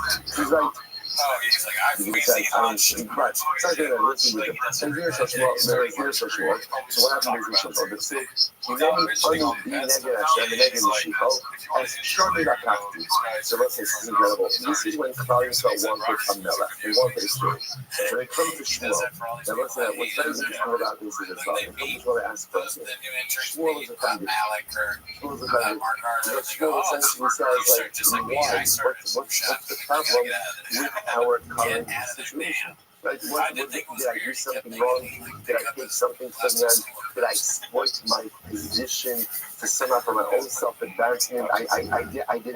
But Omer, Lo Shaksano, Lawrence Hussein, Vayomer, Oz Hashem, by the way, Hashem, David Shikal, and Shmuel says, essentially, you're my witness, God is my witness. I did not do anything that I was not entitled to comply. So, Vayomer 8. Vayomer 8. Now, it says, I know this. But it should say, really, the Bible is affirming that Shmuel never exploited his ministry. Why is it saying this? Which must be not the Baskova Amra, I need the government. Incredible. The Baskova came out and said to Christ, Klal Yisrael, I know that Shmuel has been a trustworthy servant. He never exploited his position. And the truth is, the request for a new king or for a king is ridiculous appropriate. I'm not going to go to a premature request. That's why Rabbi don't think you get a beginning. But they got shown. When you stop that, incredible. Next, the Benzino Shal Shlomo. When did the Baskova that Hashem compared to the Benzino Shlomo? תקשיב, היה המלך היה מצביעו בנו הסיירת, החי, והמייס לא תניסו, כי היא אימו. Okay, this is the famous Mesa. We clearly come before Shalana, each claiming that they are the mother of the baby. So what happens? Remember the famous story, Shlomo says, cut the baby in half, and then one of them says, no, don't cut the baby in half, give it to the other. And Shlomo says, oh, that's the real mother. Right? The one who was saving the compassion, that's the real mother. So Minan Yadam, so how do you know? Joma, Yaruma, Alma. So to me, I mean, look at this story. We see ourselves, this seems like a pretty easily exploitable situation.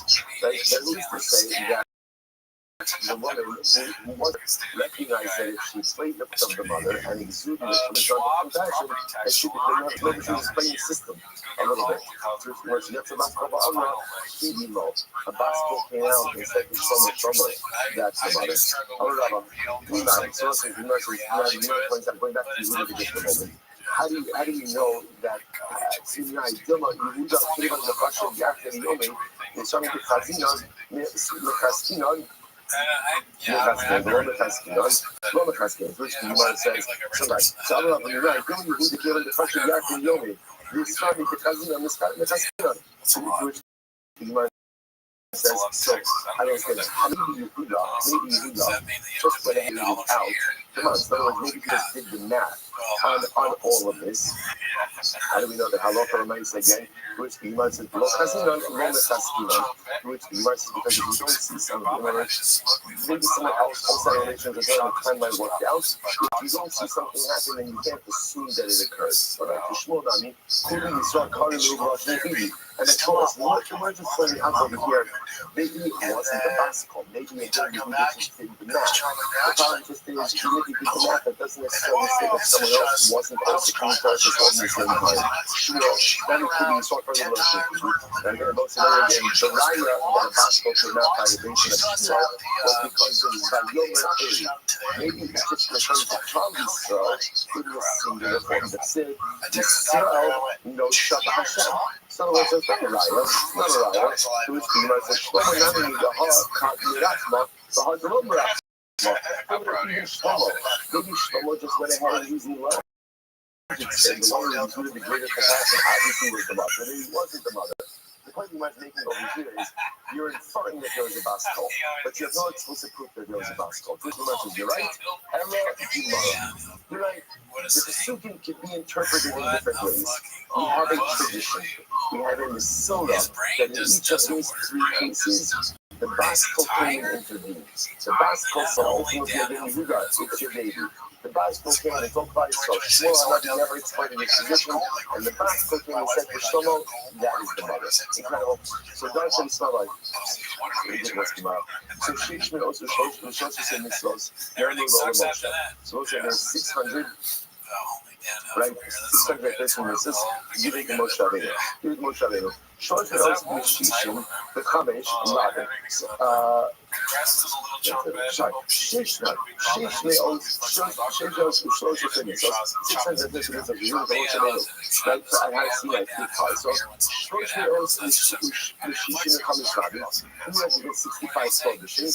Communion Motzahama, corresponding ultimately again to the days of the year. The Messiah, the Arba, which one are starting to get a valid for the 30 to 40 years, has an mitzvos corresponding to the major parts of a person's body. That's the other point out. Why is it that there's 365 lagim corresponding to the days of the year? Like, what's the shot for that? So perhaps it goes back to yesterday's Gemara, which was the type of Gemara. Remember the Gemara says, Hayoshi, the other Aviyah, Notzmin no Skar to Osen Mitzvah. That again, if a person musters up the courage not to violate an Aviyah, he's giving reward as if he has performed some Mitzvah. Perhaps the idea of 365 lagim corresponding to the days of the year represent the following result. Or unable to do over the course of a day is muster up enough courage not to sin or to resist temptation. That's a successful day. Obviously, that's not my goal. That's not my goal, right? Abstaining from Aveyah is not my end goal, right? Certainly, that would definitely be an incredible start. But my goal is truly to come upstairs, right? I say goal, that ultimately again is my goal. But nicely, even if at the end of the day, the only thing I can look at, what did I do today? I resisted the temptation to sin. That is godless. That is accomplishment. And that is meaningful. Hence, 365 losasons corresponding to the 365 days of the year. Incredible. Someone goes like that. I'm not going to make the off the passing. Let's see about Moshe, Morasha.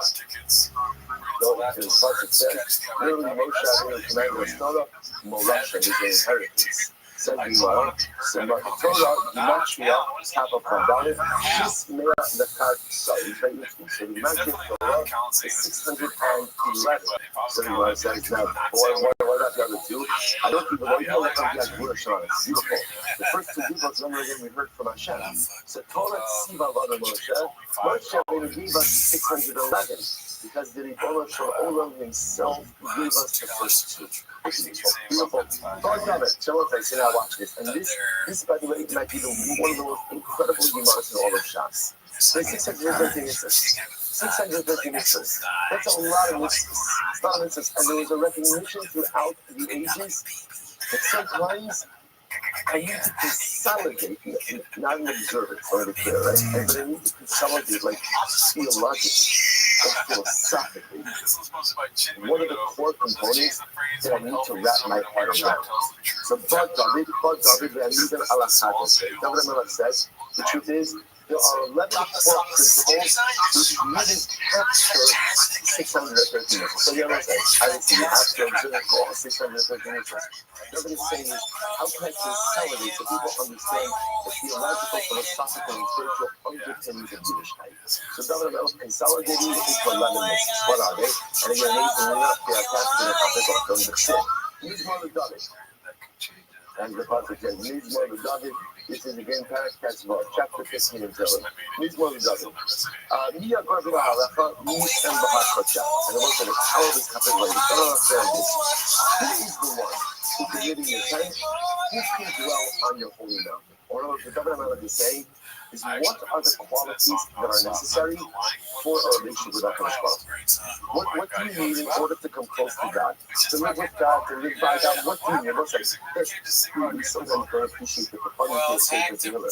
The liturgy, again, it's a guidebook for life. So what are the qualities that you need? Here we go. The verse is, coming, walk with completion or simplicity.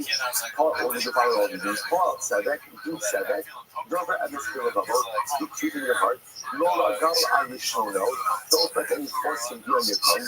Don't celebrate any law. Don't do bad to other people. Be careful on do not visit degradation upon those who are close to you. Allah is despicable in my eyes. And I respect those who revere God. Ultimately, see exactly what that means. That he will swear to his detriment and will not exchange. Doesn't undo the truth. The shofar are not the low law. And he does not go ahead and take a bribe even for the innocent. One who lives up to these principles, will never fall. And I will say, Father, I just want to point out, you could spend 3 hours just dissecting that list of qualities. The Bible says, you want to live a successful life? These 11 things. That's it. Now you might go through them. Only coming, that doesn't go through it so exhaustively. But only coming, what does it mean ultimately? Ultimately, that first time you'll be the sin is Halik Mufanan, you are coming. So what that means is just on a simple level. What does it mean coming? It means potentially trusting that to the powerful.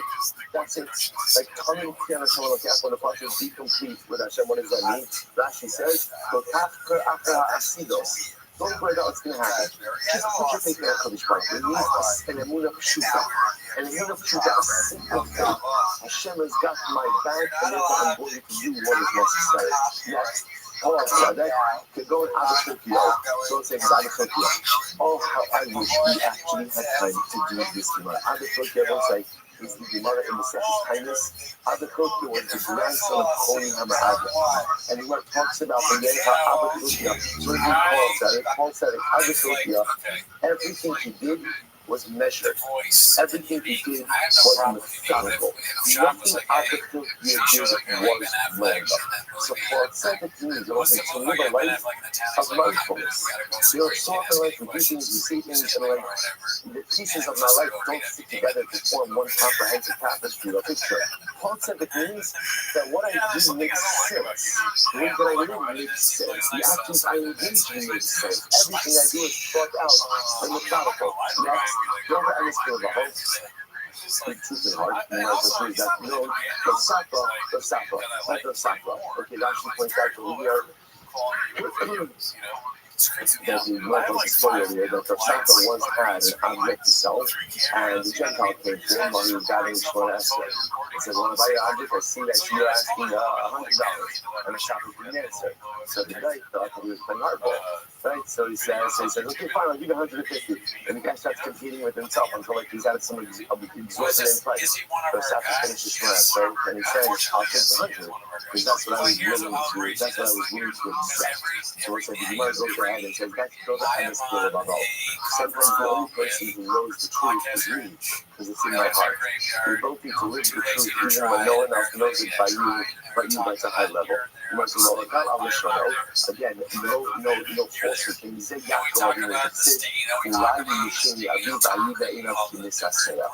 ultimately, again, Yaakov Avinu again focused on the truth. Well, I say that in law, what does it mean? Never do anything back to someone else. And do not go ahead and try to take away my friend's kindness. And again, I do not visit degradation upon my relatives.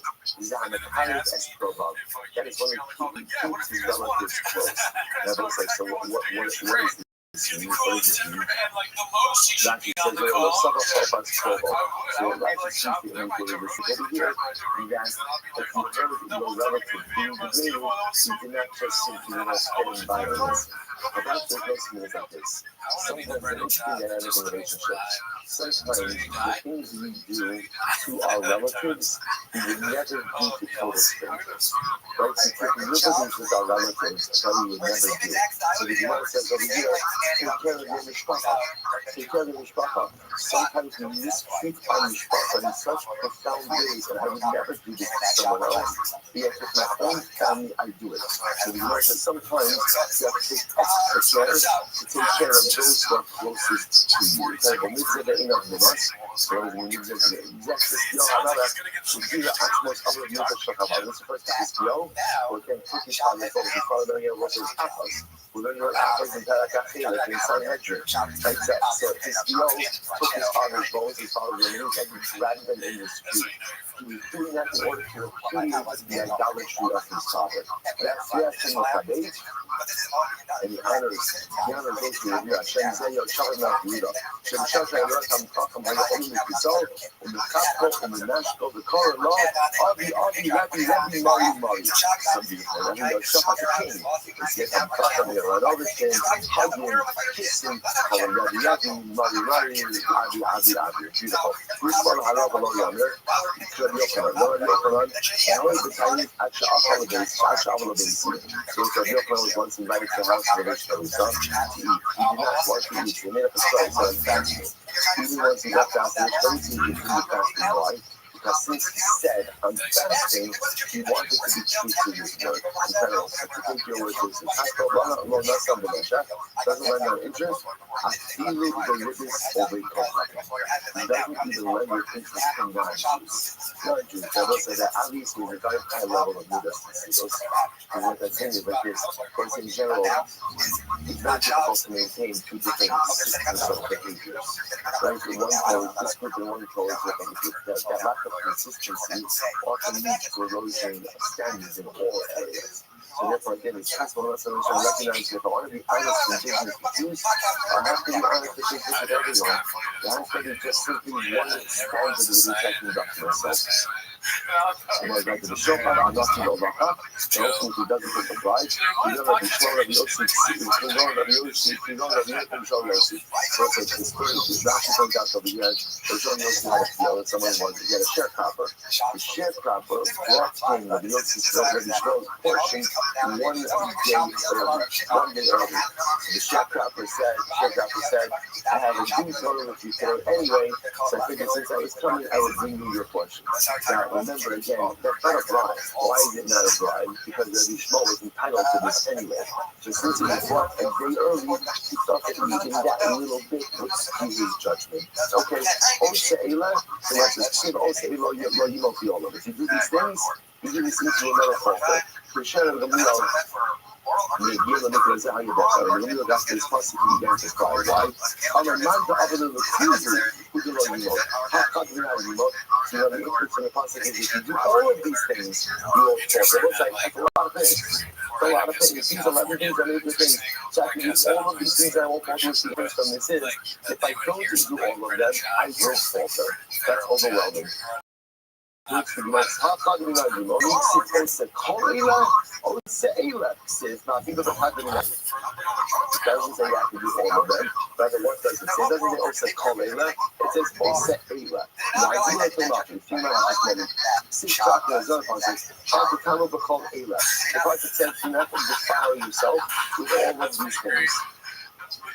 Also, now we have never called everything to become a sweat. If you touch all destructions, it should become Tameh. If how do you deny your Lord? If you touch one of them, you're not there. I've been touched this. I'm not the opposite call it. You're speaking here, call it to me. No. How can that be the opposite call it? So say, obviously, the ideal is to possess all 11 of these places. But even if you just possess some of them, it gives you the strength to lead a successful life. But 11 is still a lot. By Yishayahu, Hamid and Ashish, You share further consolidated the list, took it down from 11 to 6. Only 6, to 6, only to the host, Dover and Sharon. So again, when you walk in the Tzedakos, Dover and will define Dover and Sharon, Mois, the bets on the Ashtos, Noah Kappa, Mishmok, the Shokar, Otem, Osno, Mishmok, Otem, Inom, Ostela. Okay, so what are all these? First one on the right side, Ovid Tzedakos, walks in righteousness. Za'avar of the Sid, he adapted Laman Hashem Sada. Shalom said, besides the Kohen, the Sals, so Osa, Ovid Tzedakos means not only one who himself walks in the ways of righteousness, but one who instructs his family to do the same. I lead my family in a particular direction. That's Holy Tzedakos. I myself go, and I also lead my family. First, I always speak about the best way to lead your family is how? By example. If you're walking a certain path, and you're Hashem, hopefully that models for your children to walk that same path as well. But don't be sure. זה שמתניק מחבר בדק, מוסתו ומשון, I don't embarrass my friend in public. More is the better than Ashkus, but really again, I'm repulsed by thievery and inappropriate. Don't Nishma Ben Elisha. That's the Nishma Ben Elisha, because as you mentioned before. So the word says, Noah Kappa Mitmok B'Shochan. Ultimately, again, I washed not wash out, shake out my hands from being involved in driving to go and drop the oaks. That's what I mentioned before as well. Ultimately, I literally close my ears from hearing Damin below Shah because he usually the turn out on the Shasas. And ultimately, I don't feel to disparage me from the Kamkok and remain silent. In other words, if I hear someone disparaging the Kamkok, I speak up. I speak out. Someone says, "Keep going." The brothers of the Shem, like the brothers of the Shem. We'll say, "No, Rashi points out that we didn't start the brothers of the Shem who died. When he died, his body did not decompose. His family kept him so small. His family kept him in the attic. His family kept him in the attic because they thought that since his body was not decomposing, one day his wife went up to the attic. Rashi points out she saw a worm coming out of his ear. She thought that his body was decomposing. She turned out something and Jimmy said, "No, my body's fine. But we're not going to be able to punish me because one time I heard someone disparaging the kind of stuff and I had feelings to say something." And you can infer from that generally, whenever he heard rabbinic disparagement, he absolutely stood up for the common stuff. Incredible.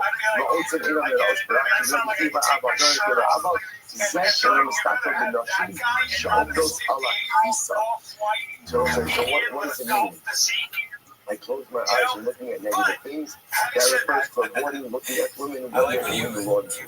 Where would women launder the clothing? By the river.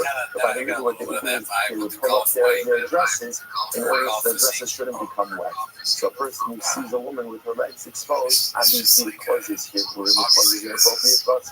So a person who is careful with what they look at. Sid, who in the Roman Mishko. A person who lives up to these ideals, ultimately again will live in the highest of heights. Incredible. So let's say from because then you not shalish. So still that's 6. That's still 6, right? So Governor had 11, Yishael had 6, and they will say you see the overlap. No one's really introducing. No one's introducing new ideas. They're really just consolidating. Nika comes along and further consolidates it. It's it. What is good and what does Hashem want from you? Nika says, "Kill, asos mishpat, do justice, va'avas chesed, love chesed, va'aseh lefesh im Hashem elokecha." So ultimately again, and walk with humility or modesty. Walk with humility. Asos mishpat, or asos mishpat, zehatin means you really be a just person. Be a just person. Be a person chesed. Sometimes again, you might think that justice takes you from chesed, so he has to be both just and charitable. Ultimately, it refers to helping to bury the dead and helping to marry off someone. I will say that what does this mean? So now those are kind of common. Shitting Daka Rasas Piscina, so they're never telling down the dead and weddings and public events. Yes, even with those public events, what this Mishpah says, be modest. Be modest. So the Moshe says, Baruch Daka Rasas Piscina, Lakas Kalabakama. All the most of things that are done privately, you have to be modest. That's why you have to be modest. So Moshe says, Moshe points out, what does this mean? Be modest with weddings. You know, what it means is like this. how you might understand it is, if you're healthy financially with these things, don't broadcast your involvement. Which in general, again, be so long, be modest. Anyway, this is if you're healthy family professional, you're healthy with the Rabbi, be modest. Even though those are public events, be modest with your involvement. Don't say, even though it's the beginning to see the list of the consultants, you need to say two things. Make sure that you're living a life that is just, that is correct. Make sure that you are involved in chesed, and make sure that you are modest and humble in the way that you conduct your life. Those are the three covers. Good. How do you shall? Then you not stein. Yishel further consolidates the list. Two things. Shnei Mar. Kama Hashem. Shimru Mishpat. Shomer Mishpat. Ba'asit Staka. Consolidates it into two. Live a life of justice and chesed. Amos, then you go Amos. Amos comes one thing. Shnei Mar. Kama Hashem Lebeis Yisrael. Dar Shimi. Hashem said to Beis Yisrael, seek me out. Seek me out. So what's the one thing? What's the one thing? Seek out the relationship with HaKadosh Baruch Hu. You must master Anachah Yitzchak. Ima Darshini the Chala Torah. Maybe Darshini means Darshini. Learn you have to refer to all the Torah. Elabach I just want to be clear, just as we get to this, like, this last moment, dramatic moment of it. So remember, what's happening over here is you have to keep all 6 of your mitzvahs. But a lot of times, what I just want to know is, what are the core principles that Hashem needs me to engage in order to be a spiritually successful individual? That's what these lists represent, right? So David, so again, and we go for this until we finally come to Habakkuk. Habakkuk says it all comes down to one thing. And the Habakkuk that we do our Achash, Neymar, the Tzaddik, that we also like, how do you? Listen, you want to know what all Yiddishkeit comes down to? All Yiddishkeit comes down to one thing. Amina. If you have Amina, everything else flows from that. If you have Amina, everything else stems from that. Tzaddik, Ba'amunah, so that's what it is. Because if you have Amina, it ultimately ends up all of these other qualities. If you have Amina, everything else flows from that. And especially what kind of Amina? An Amina Pshuta. Simple Amina. Simple Amina that says, Hashem, I love you, I'm yours. I love you, I'm yours. Tell me what it is that you need. I am your key. I am your vessel. Fill me up with your rocker, that's what I ask of you. Give me power, and I am yours to execute whatever it is that needs to be done. That's it. That's it. So the Gemara is like, I'm not going to see that coming up. I hope you see that doesn't make sure everyone. So it's by the way, that's what I'm pointing out. It's like, it's how dramatic it was, like in the entire shot. And I was like, okay, let's move on. And I just want to point out, and again, I'm not using Gemara's justice, these Gemara's attack, but again, listen, if you want to understand, all of these in one phrase, Tzaddik, then we also Yichya. That's it. That's it. Because again, and by the way, Devanot says this also. What does Devanot say? It's good to know because it's almost ever. Achos sha'alti me'esh Hashem o sarakish. Shikti b'beis Hashem. One thing. What's the one thing? Shikti to dwell in the house of Hashem. What do you need to dwell in the house of Hashem? Very close to you. I just want to be close to you. V'ani shevas elokim litos. At the end of the day, Tzaddik, then we're also Yichya. That's it. Mother was like that. And then we'll see. Very more. Harvard Zero Scott and Moshe you saw far over in the Vina with it. Fortunately, we made 4 zeros on Cloud Yisrael, and 4 subsequent prophets came along and negated them. Moshe Amar, Yishvim Shabeta, Badar, in Yaakov, Moshe would say, Tzaddik should dwell all alone. Ba Amos with Dukla, Shneimar, Chaderna, Yaakov Yaakov. See, Yicham Hashem Adon, so Habakkuk, Amos came along and with him, anointed, and ultimately again, Hashem would be with Amos. Moshe Amar, with these nations ultimately again, probably so not able to find their footing. By Yom Amar, Halok Lagi Yisrael. Moshe Apokim Avos Avar. Both having said the sins of the fathers should be visited upon the sons. But Yecheskel Biklo, Yecheskel Shimon was Mabakov actually. He was Hanefa Shachotas Hikamas. No, listen, sins, take care of the indication for their sins, but it's not past time. Moshe Yisrael will be left by Yisrael, but Omer, Vayabay Alahu, Yitaka Shofar Gadol, Bara of the God said,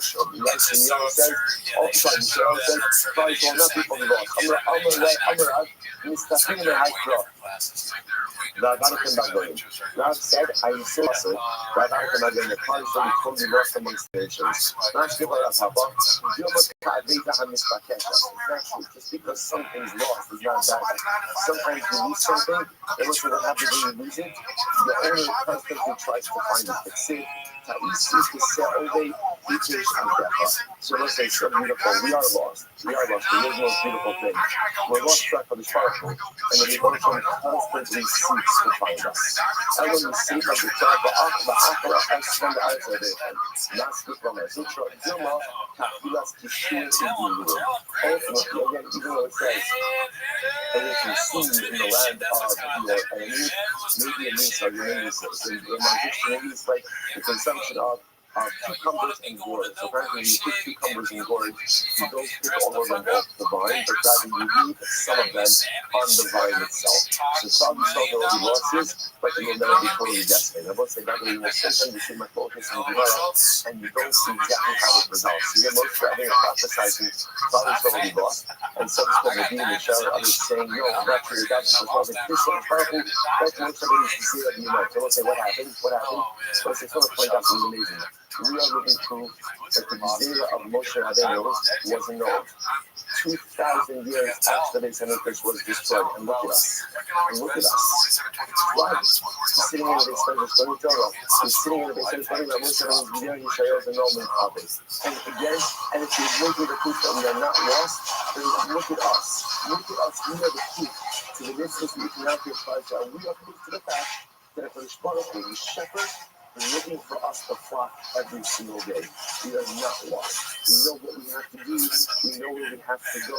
We know what we have to become. We're not yet there yet, but we are the sheep looking for the shepherd, and the shepherd that is also consistently and constantly every day is looking for us. Incredible.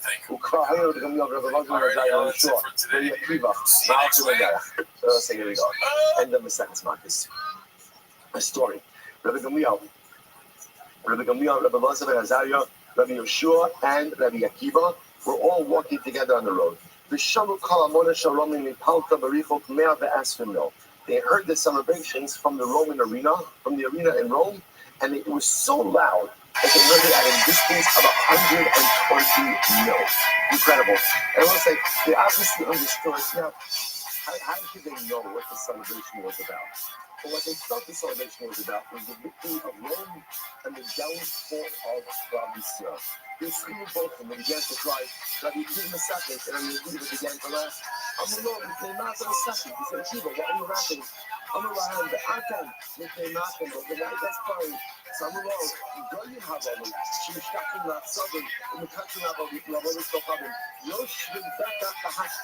How can it be that these people, right, these these idolaters, that they worship and they bow down and they contemplate all of this knowledge, all this craziness, and yet they live with such tranquility.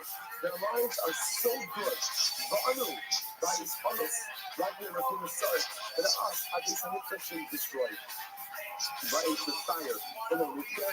So they're wrong. They're wrong. And yet their lives are so good and so tranquil. We're right. We're all blessed, and yet our Hamikdash lies in them. And our time has been destroyed.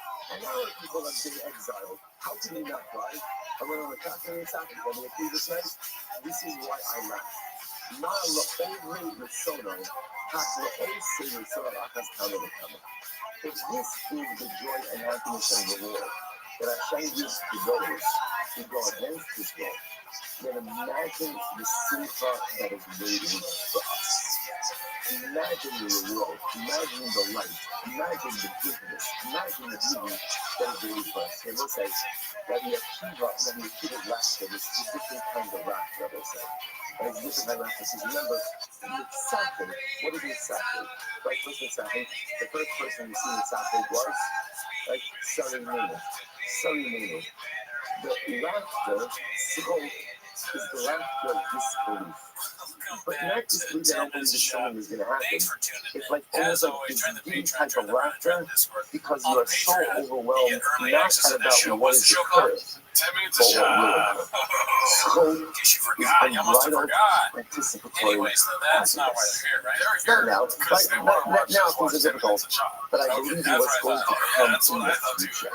That the They're Akiva's gonna laughter be is doing not a this pleasant because laughter. we just That saw the Tom Akiva's Segura laughter is where the future push the anticipatory string. laughter of promise. But anyways, Yishiyamalus that's not why B'Shiva you're Hashem here. Hashem Hashem We're just Hayim sitting right K'Chomer. here. That Let's go future ahead and push. I always got listen. I'm on anti-simcha. 5 Right minutes now in. things are difficult. So start The the power timer, of the play the youth chain clip. is Oh, I we don't can have the grab sound bar. the We can fix simcha that. of the Oh, future fuck. and bring it to How do we enlighten, to forget? enlighten Y'all my listen. presence. That's what Rabbi Akiva was into. Rabbi Akiva wasn't the right idea. Rabbi Akiva didn't see all the structural around. Of course he did. Rabbi Akiva died in that destruction. Rabbi Akiva was killed in Messianic persecution by the Romans. Rabbi Akiva understands exactly what's happening. He's not making light of the situation, but Rabbi Akiva is saying that the power of the Jew is to look into the future and to draw from the future simcha and bring it into your present. Also, Governor Rothschild says this also. Va'ani b'chastika b'tachti yodeh libi b'shuasecha. The Lord says, I trust. I trust that your festival is going to come. Right now, I don't see it. Right now, I don't see it. But I believe it's going to come. And because I believe it's going to come, I rejoice now. I rejoice now. Because of the power of the youth is that even when things are dark and difficult, I know they're going to be great. So I reach into my future. I draw that simcha from the future, and I bring it now back into my present. And that's what lights my way. That's the idea, people. One more story. You want to shoot time. How you open Yerushalayim. What time they walk Yerushalayim together? They were literally ascending to Yerushalayim. Even if you knew the Har Tzofim, they came to Har Tzofim. And what happens? Color big day. And let's say, from Har Tzofim, they saw Yerushalayim, Christ Yerushalayim, and they also saw the Har Abayis, which was destroyed. Even if you knew the Har Abayis, they all shoot out, and it was and they tore their clothing as a sign of mourning for the destruction. They continue to walk further, and they come to Har Abayis. They all shoot things Kajak Adashim. Ultimately, again, it's Yafa, similar to the Holy of Holies. It's even both in Rabbi Akiva and Tzachar. Everyone begins to climb, and Rabbi Akiva begins to laugh. I'm going to go. It says in the Mar Kevin Tzachar, Akiva, how can you laugh? How can you laugh at a time like this? I'm going to have this name out and go. So the people that say, well, I never lie, you try. But you know, it says in Rabbi Akiva, nothing should cost you by God, call it Yibas. Ultimately, again, the place that says that a non-Kohen comes there will die. No, this is the Muslim. When no one was left to enter, except the Kohen on Yom Kippur. The actual children will go on now, the foxes, like the foxes, are walking around like the foxes are just walking around everywhere. We're going to have to get desolation. We're going to recreate French fries all around the Passover traffic. And he says, this is why I laugh. Let me tell you why it's true. It's one of the most beautiful demands, but see, that even the Asian man, it's only how poor that's the value that then you back to you. So it's a principle like this. Consequently, shower. I will bring for you witnesses. One is a Kohen, and another is a Pharaoh. That is what I understand. If you might know Uriah is the Messiah. Uriah is the Pharaoh, not the Godbrothers. The one of the Godbrothers. Uriah the Mikdash Yishon, Zechariah the Mikdash Sheni. Listen, right, Uriah was in the first place, and Zechariah was the second place in the Mikdash. So why did the Rabbi Yishayahu bring them together as witnesses? Hello, Kala HaKeshem will also show Zechariah, so they will also show Uriah. That is the total website, the Rabbi goes ahead. And literally glimpse. The prophecy is the prophecy of the prophecy of the Looking at the glass head, Shion Sadet Hashdash. Unfortunately, Uriah was going to prophesy that Sion, that Yerushalayim will become like a proud field. Like a proud field. And what happens in a proud field, not only is there destruction, but in a proud field, ultimately, again, any form of trace of what was there is also destroyed. And what happens? So the Gemara says, we are sorry. It's a kind of sin. Oh, which is the kingdom is the kingdom for the Phobos Yerushalayim. And I was saying, what does the Chayim say? The Chayim put all those beautiful, beautiful images. And this images says, oh, it'll happen again. Right? The Torah Hashem Tzavachos. Hashem says, oh, which is the kingdom is the kingdom for the Phobos Yerushalayim. There will come a time of rebuilding, and there will come a time of redemption. Where ultimately, again, old men and old women will sit together in the streets of Yerushalayim. I told you I don't know what younger. And people will grow old and getting Yerushalayim. They'll come back. everything was lost. If the Rabbi says, the Rabbi did everything will be rebuilt. The people will always gracefully and beautifully in Shalayim. So the Jesus is like this. Asper is telling you also show Hayisi is Yahweh, so his name is also Shayataria. So the people are wondering to myself, like, those prophecies, I'd like to share with you them. So in order to get even the Ruah of Zechariah, the rebuilding of Yerushalayim, Yerushalayim has to become totally desolate. Now I see desolation. Now I see a cloud coming out of the revelation. No greater desolation than that. And when I see the fulfillment of the prophecy of destruction, I now know, after this time of the also Sha'oyo, now that I see the fulfillment of the prophecy of destruction, the Yadua, the also Sha'oyo and the Skayabis. And those are the main Ruach. And we're going to do it if I do it from true as well. Now that I see destruction, now that I see literally again the thoughts running out of the revelation, I know with all of my heart that prophecy for rebuilding the come true. That was say, once again, that was a Rabbi Akiva wasn't realizing, there's a concept in psychology called toxic positivity. Toxic positivity is where someone is, I'm having a difficult time. I showed someone, I'm really having a difficult time of life, and they say, don't worry, it's going to be okay. And generally, if you're on the receiving end of that, what do you say? What do you usually say? What do you say? The loose translation is, shut up. Stop it. I know it's good, but it's not what I need right now. The person means, well, toxic positivity is like, always like, sometimes like, I need to know it, and I need validation of what it is that I know it'll be okay. Of course it'll be okay. That's not Rabbi Akiva. Rabbi Akiva is like, how do I say it? Rabbi Akiva is light, anticipatory simple. Things are so bleak, but I also know that because things are so bleak in the future, they're going to turn around.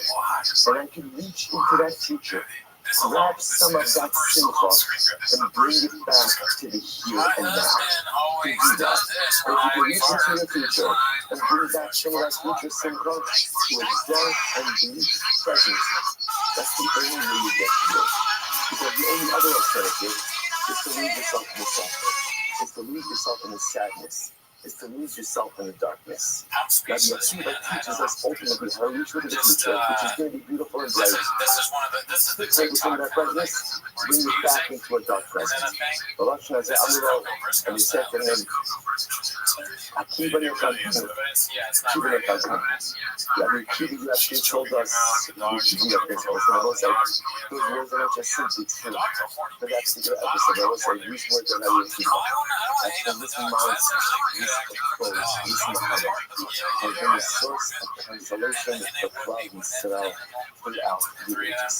What gets us through the harshest periods of darkness is the ability to be like Rabbi Akiva, to reach into a future that we know is going to be beautiful and bright, grab some of that brightness, grab some of that light, and bring it back with us here to eliminate a difficult present. Akiva Nekantanu.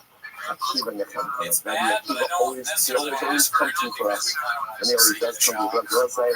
Hajinallah, David, and Alokim, we're sleeping on the set. It's not just the outside, Shkoyach and Mazel. That makes sense because you never really know what's like when Mazel for love comes together as the cell, and a cute thing that is Shabbos, so we love on that, we celebrate all of our future with something today, and try having it. And Interstellar, and apparently there's a race car out front. It sounds like a Porsche. It's got horses. It's going to be everybody at horses. It's going to be over there. This is the barbecue. It's called Styles Switch Barbecue. So everybody knows I'm breathing in fumes right now. Like that to start the piece. Oh, that's correct. To start the piece. I love that because what happens is all that carbon monoxide sits right here, right now. So I'm getting hot. That's what this fans are. It's a free high. It's a free high. Glass half full. Glass half full. Free high. It's a free high. Free high. Diet. All right, parasite, good morning. Good morning. Let us begin. We would like to thank you all of our sponsors for this one, to thank our annual commentary sponsor, Closer to Stuff Amongst Yourself, for dedicating all the streaming process this year. Thank you to this, for the service dollars for all of our Israel. From the total sponsors for the month of Iyar Habar, numerous dollars, Shmuel Rabbi Grafton, Moshe Yosef, the Shmuel's father, Mr. Leonard Karatkin, Wilco Ben Yakaska, Cohen, and Sakona Brapa. We also have the massive icon for all of the Neshama Shabbat Aliyah, the families in the come up. And also, of course, we dedicate our learning today in this course of the evening, we celebrate Yom HaAtzmaut. However one chooses to mark on this particular day. Speaking about this every year, although there's so much controversy over what to say, how to say it, halal or no halal, with the bracha, without a bracha. It's important to always remember those are details. Those are details, important details, but details. The biggest detail is for us to go ahead and have shut up and hold on. For us to have tremendous gratitude, tremendous sense of gratitude, collecting gratitude for what He has given us. That we are Zocha to live in times in which we have access to Eretz Yisrael, in which we have access not just to the famous words of Harabayas Yadini. That's what other than the Unknown Sarayim, it's not just we Harabayas Yadini. It's Eretz Yisrael Yadini. But ultimately, I think we have Eretz Yisrael. It's an explanation in the Shul, so if you always yesterday, there's no one standing at the airport telling which Jews should come in, which Jews can't come in. There's no one standing at the port. Like the quotas, a number of people who come in, you forget this because you've taken for granted a little bit of a miracle that a Baruch gave us with the founding of the state. Is the state perfect? Far from it. Is there work to do? Absolutely. But in life, just because something is not perfect doesn't mean that it's not absolutely magnificent. So it may not be perfect. However, you go to Eretz Yisrael, you walk into the airport, and you find that larger than life mezuzah that's waiting for you. I think we have the second largest mezuzah at the entrance of the airport. As you find that larger than life mezuzah waiting for you, Shechianu, Yifimanu, Yivianu, Lazmayaza.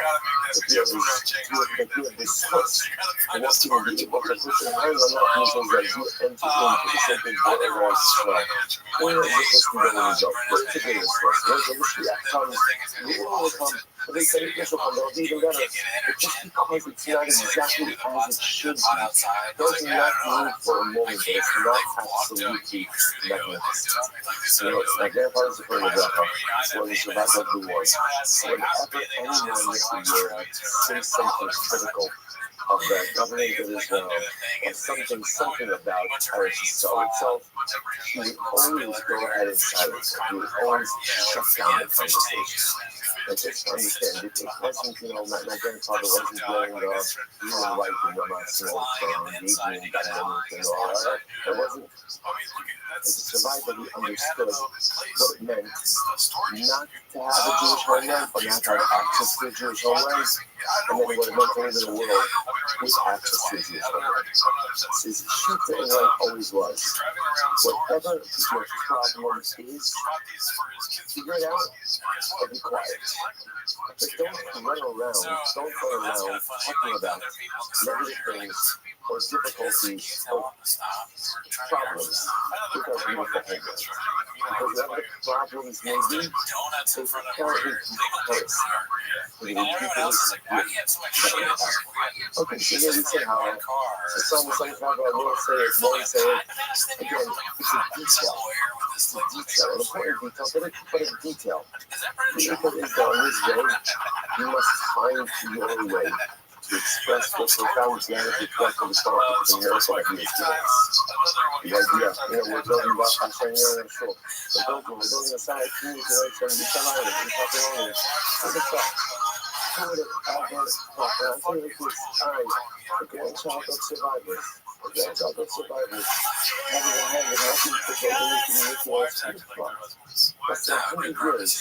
After our ancestors were put into gas chambers and ovens and systematically annihilated. Sister, almost like the Baruch Hashem. We would contemplate satellite communities, where we would contemplate just purchasing and thinking and going, where we send our children to learn. We go to learn, we go to vacation, we go to spend Yom Tov. However, if you don't That's see kind of like, the remember that one miracle in that, emails going around on chains with the guy you who need a new prescription. You need a new prescription because you're missing it. Because it's just missing it. How do you choose to not the miracle? That's up to you. That's up to you. How do you choose to then we could contemplate that we're going to try to contemplate the aliyah, whether you're making aliyah or not making aliyah. Just understand, you could think about that decision. For 2,000 years, the Jew said, I'm going to tell to sell. He said, really? You want to live with the Ottomans? You want to live with the Turks? You want to live with the British? You want to live with this? You want to live with that? Now, it's a decision. Whether it's good for you or not good for you, that's no decision. But you can think about it. Understand the miraculous nature of being able to contemplate that decision. Something that for 2,000 years our ancestors did not have. But we do. If you can't see the miraculous nature in that, once again, you need a prescription. It's not just the footsteps of Mashiach. It's footsteps. People talk about the footsteps. Just like that. If you listen carefully, you can hear a pitter patter, and Mashiach's quickly coming closer. Not a pitter patter. Hold it. Hold it. Mashiach is around the corner. Geulah is around the corner. What he said, open unto us each and every day. There's nothing less than a spectacular miracle. The miracle is not complete, and there's no question that many things are still in a state of imperfection, and there's so much closer than that. So understand what I'm saying on this day. We celebrate the founding of the modern day Judaism, which for many of us is absolutely unequivocally not a culture of Geulah, not the beginning of Geulah. Geulah began the moment that the Beis Hamikdash was set ablaze, but an important step in the continuity of the progression of Geulah. We happen for one thing, and that's the thing that we need to keep unfolding. The Geulah should keep unfolding, and that's the some hostages should come home, and soldiers should stop having to give their lives for Am Yisrael, to Eretz Yisrael. Be fathers, be sons, be brothers, be husbands. The Geulah started many years ago. The founding of the state was an important step that put all this forward. See the continuity of the Geulah, the continued evolution of the Geulah. As we Zok and Hashem Shana Haba, the Yerushalayim Habiniyah with Am Yisrael together, with Eretz Yisrael rebuilt, with Eretz Yisrael unified, we go to Yerushalayim and rebuild the Beis Hamikdash and Rabbi Yamenu. So it says today's date is Chagim of 23. We're picking up the Neish Hashem on some days and the days a lot to do today. We have to give up the two dots about 5 minutes before the Lord is going to be the owner of one shoulders. No, sorry, next to that. Last short part, sorry, thank you. So the Mishnah says as follows. So to remember again, the Mishnah had a very interesting case. Let's say they're assessed that either is capable of getting 39 markets, pardon me, and then what happens? We start flogging him, and then you realize, he really can't take the full 39. So what's the halacha? He stopped. Whatever he got, and that's the end of it. There's nothing more that happens. But let's say, remember again, as opposed to what? As opposed to saying, okay, let's take a break, right, and flog him the rest later on. You don't say that. So there's a local in and then local alone. But let's say they went ahead and they took touchdown to 39. And before they started flogging, so they went ahead and they revised their assessment. So in that case, over here, a local myself, we would go ahead and give him the full set. So the Gemara says, so Lord is the kasha, I'm doing a Kabbalah bar because of the Angushin of the Kabbalah bar. And let's say again, they give a set to these people who are getting and then what happens? And then they changed over the bars. They upgraded their assessment and said that he can't. So what's Potter? Potter doesn't get anything. So the Gemara says, I'm doing a Kabbalah Shmona Esrei. Because of Angushin of the Kabbalah let's say we're doing section for 18. Let's say again, these numbers are not random. Then why are you choosing these numbers? Because you already know what's your mark versus mark always has to be divisible by 3. So again, that's why we're just using large numbers, small numbers. So 18. 18. Rabbi. And then they said, no, you can really go ahead and stand 39. Potter, halacha says Potter. So let's say what that sounds like means, if they change the assessment, even if they do not see him flogging him, he's still Potter. So how do you reckon others? Or I'm not sure, there's no contradiction. Hadda Amdua Yomi, Hadda Amdua Lamahar Uliyahu. So let's say the Yogi is a very interesting answer. The answer is like this. Everything depends on when the second assessment is occurring. If the second assessment occurs on the same day as the first, then the way the halakha views that is the first one was a mistake, the second one is the real one. In other words, because things can't change that quickly on one day. He's right. So in other words, if on Thursday, Baseman said, Ruben is high 30 yards, and then that same day there's the Bible saying only need to change its stand 15.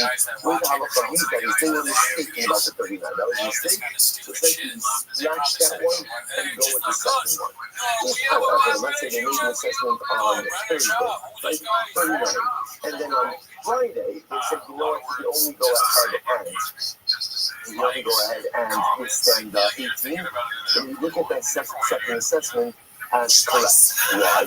Because things could change in a more dramatic way from one day to the next.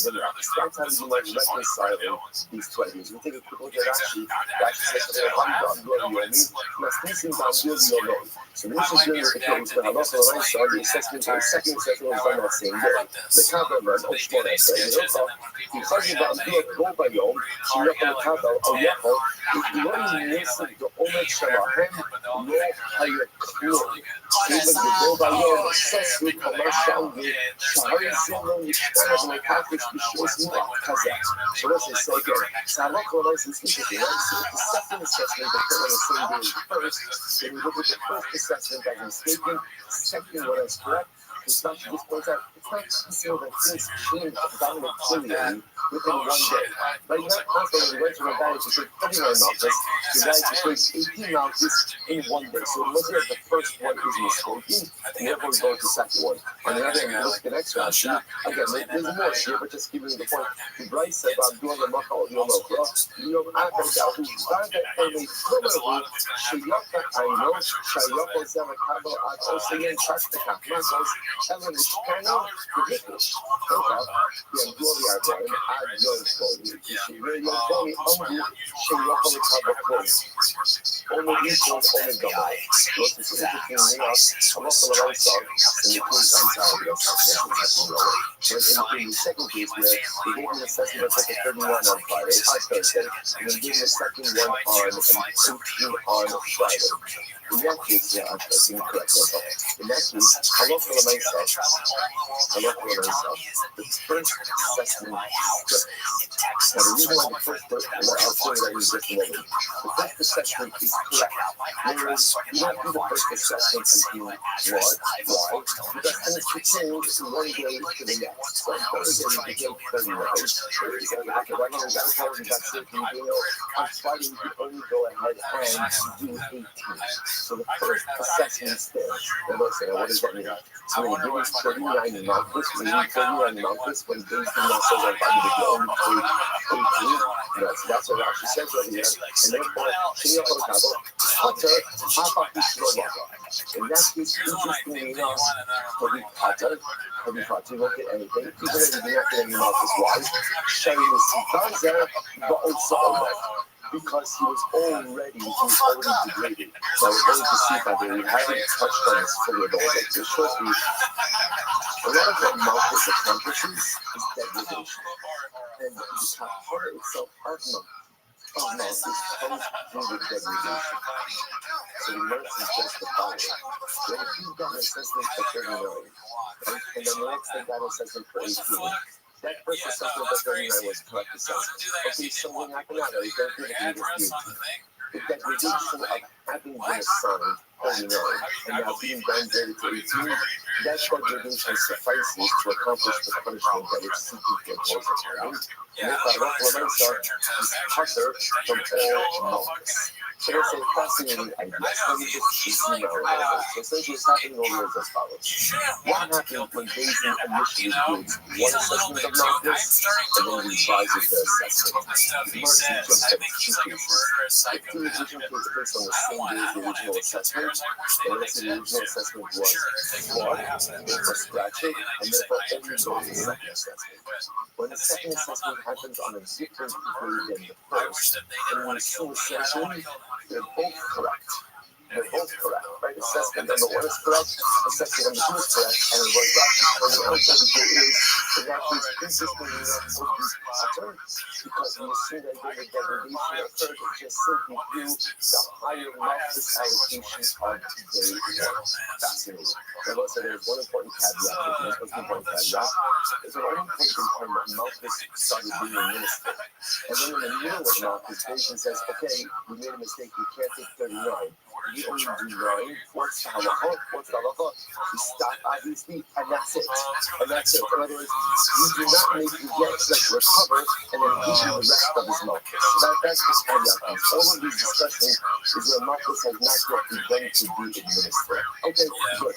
There happens to be that. The halacha on my son is a little bit different than how the Gemara is. I don't know if we have time, we'll come back to that. All right, that's the Mishnah. That's the Gemara. Fine, Mishnah. Let's say what happens when a person violates an Avera, it has two Rabbi associated with it. So what's the halacha? So the Gemara says, or make that. So what's the issue? A person that did something and now they are liable. Rashi says over here, this goes back to yesterday's Mishnah. I'm plowing with an ox and a donkey, and I'm also plowing Kilai. So again, I'm Chai is now for plowing with an ox and a donkey. Right? I'm sorry. And I'm also playing with Fire. So now I've done one act which results in two lavin. So now I am liable to two sets of Malthus. So that's the halacha. So I'm doing all my that. But let's look like that. Since halacha and I saw, let's say they got me the basin assessed me one set of Malthus. If that's what they do, whereas if they kind of judge this case as one lavin, maybe one set of Malthus. Okay, that's what I get myself Malthus. Now, about that, they know mostly on the scrap the close to the Malthus. If not, if the case was adjudicated as two distinct then halacha and I saw, again, I get my first set of Malthus, then recover, and then get my second set of Malthus afterwards. Says in that time, but we did no square. Everybody said that was. But I'm okay, you can't do one assessment for two lavins. In other words, if I violated two lavins, the legal system should judge you independently for two lavins. You can't do one assessment or one verdict for two lavins. I'm not sure to Kasha. How the Amdula Arba in the Chazal, how the Amdula Arba in the Kanshi. This is very interesting. So let's say one case is talking about where Bayes been adjudicated, they judged me liable to 41 lashes versus 42 lashes. So let's say what's the cost? What's the cost of this? 42 is 39 plus 3. 3 is the minimum amount of lashes that you can administer to someone, right? Because again, it's visible by this. It's the minimum amount of lashes. So in this, therefore, again, if I get my 39 and then I get my 3, then 3 essentially constitutes a second set of Malthus. And that's it. And I will get those 3 and that's the whole thing. 41 is really just needed one set of Malthus. If that's the case, then how much I myself, those additional 2 would not constitute a legitimate second set of Malthus, and they would be liable to an entire second set of Malthus. So I feel it for my first set of Malthus, and then ultimately afterwards be liable to a second set of Malthus. If you go to Rashi says over here, I'm Dola Arban Bechadot, Koma Sha'omdir Allah, Ad Shloshim, V'Kirishah Tashvidon, Mishum Chad Allah. The caption is doing what I'm saying. Allah that you know secret about the sholosh those that are hashim shor sholosh omer b'lav ha'akai the lav secret on the shayli marcos below other about the fact that local sholosh limitation is shum lada right and the shop is opposed to the marcos in a way it's just exactly the same. But it's 42 the real ultimately again is 39 second 3 I get that if they're satisfied the second lav and I look but if it's 40 but if it's 41 That's only an additional 2 who don't count for anything. I get that first set of malchus here, I get an entire second set of malchus. What the Gemara is suggesting is you will get 2 sets of malchus. You will get 2 sets of malchus. Just depending on how the patient adjudicates it, if the patient doesn't want to throw the book at me, the patient liable to 42 malchus. And the beauty of that is that's 39 and 3 that satisfies both levels. If they only give me 41, that's kind of throwing the book at me. So then that's 39, you'll get a whole second set of 39. Incredible. Mishnah. Versus what's passing. Let's see it's mountain also. Let's see, how do you do the guy mountains? What's the process? Copies, and what we do is we tie the guy's hands to the pillar. First, we tie to his hands are tied to the pillar, one hand on each side. The Chazan says, copies to the dugouts. The nikru. First, by the way, just before we go on, I meant to mention, and you do not distinction before, because it's a tremendous skill.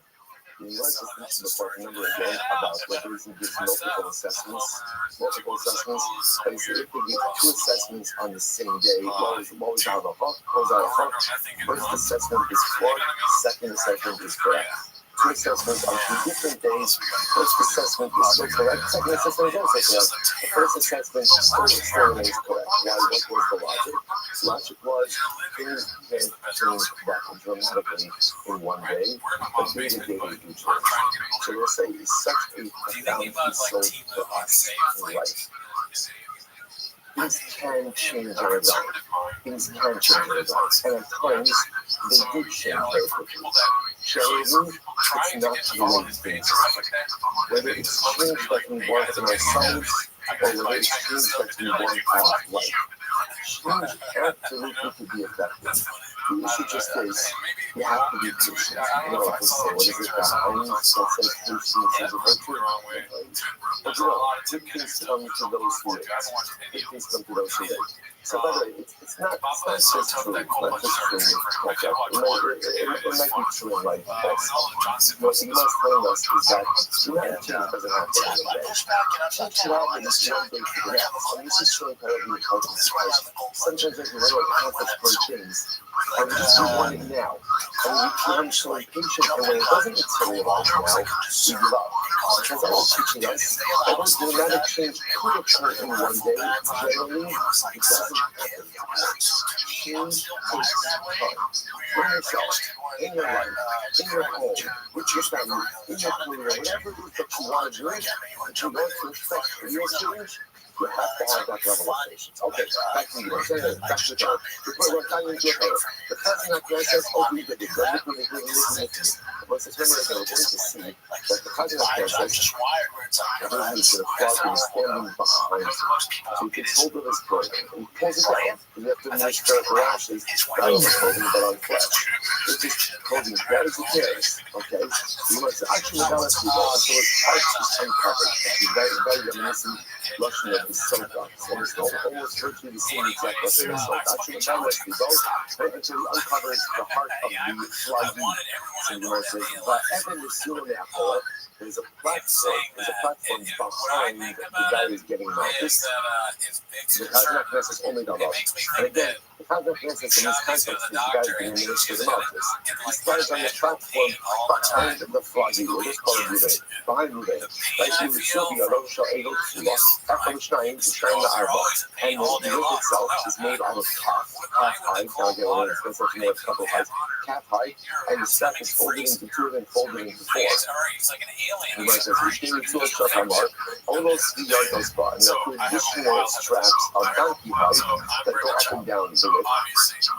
Yoga pepper, the handle is 1 pepper, the cover pepper, and the root is 1 pepper. The lotion mangas of peak peso. And the top of the lid has to be long enough that it gets to your stomach. Now, we'll say, there's an interesting metaphor about how a person gets whipped. In other words, does a person get whipped along the length of their back or across the width? In other words, essentially, is the whipper, is he standing behind Ruben and whipping him like this, and Ruben standing standing right in front of him, and the whip goes at his back, and the top of the whip goes down like this.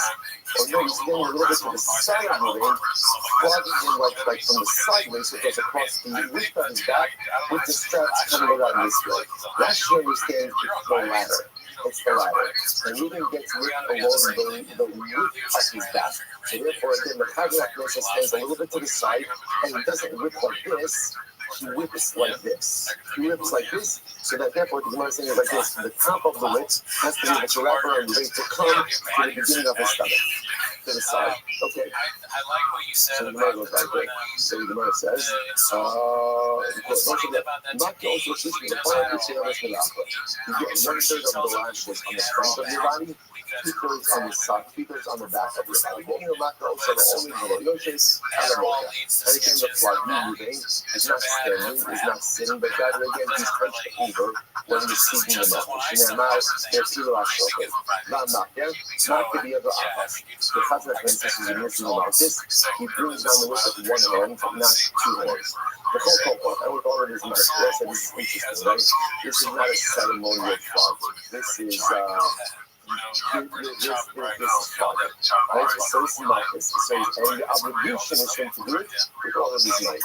That's calling no Sishma Masos, Reflashon, the first thought, that's not those, the first is to that Samikra, which might be to have this as those. So it's interesting that there's this whole recitation, right? All these speaking are being mentioned along the way as well. The whole saying, Furakum Yichater Avet, how does the end? The end ultimately again with the Pasuk, Furakum Yichater Avet, the King is compassionate, ultimately again will atone for your sin. I will say, a very profound way to close out the mouth is also recognizing that the goal of this punishment, of course, is what? Is restorative, is rejuvenative. Like it's being happens to atone. The concept is and again, I will say, obviously, you'll see, depending on the number of mouths you get, depends on the number of times you have to recite these psukim. Okay, this calcal, being that everything right, let's say that the person getting mouths swears himself.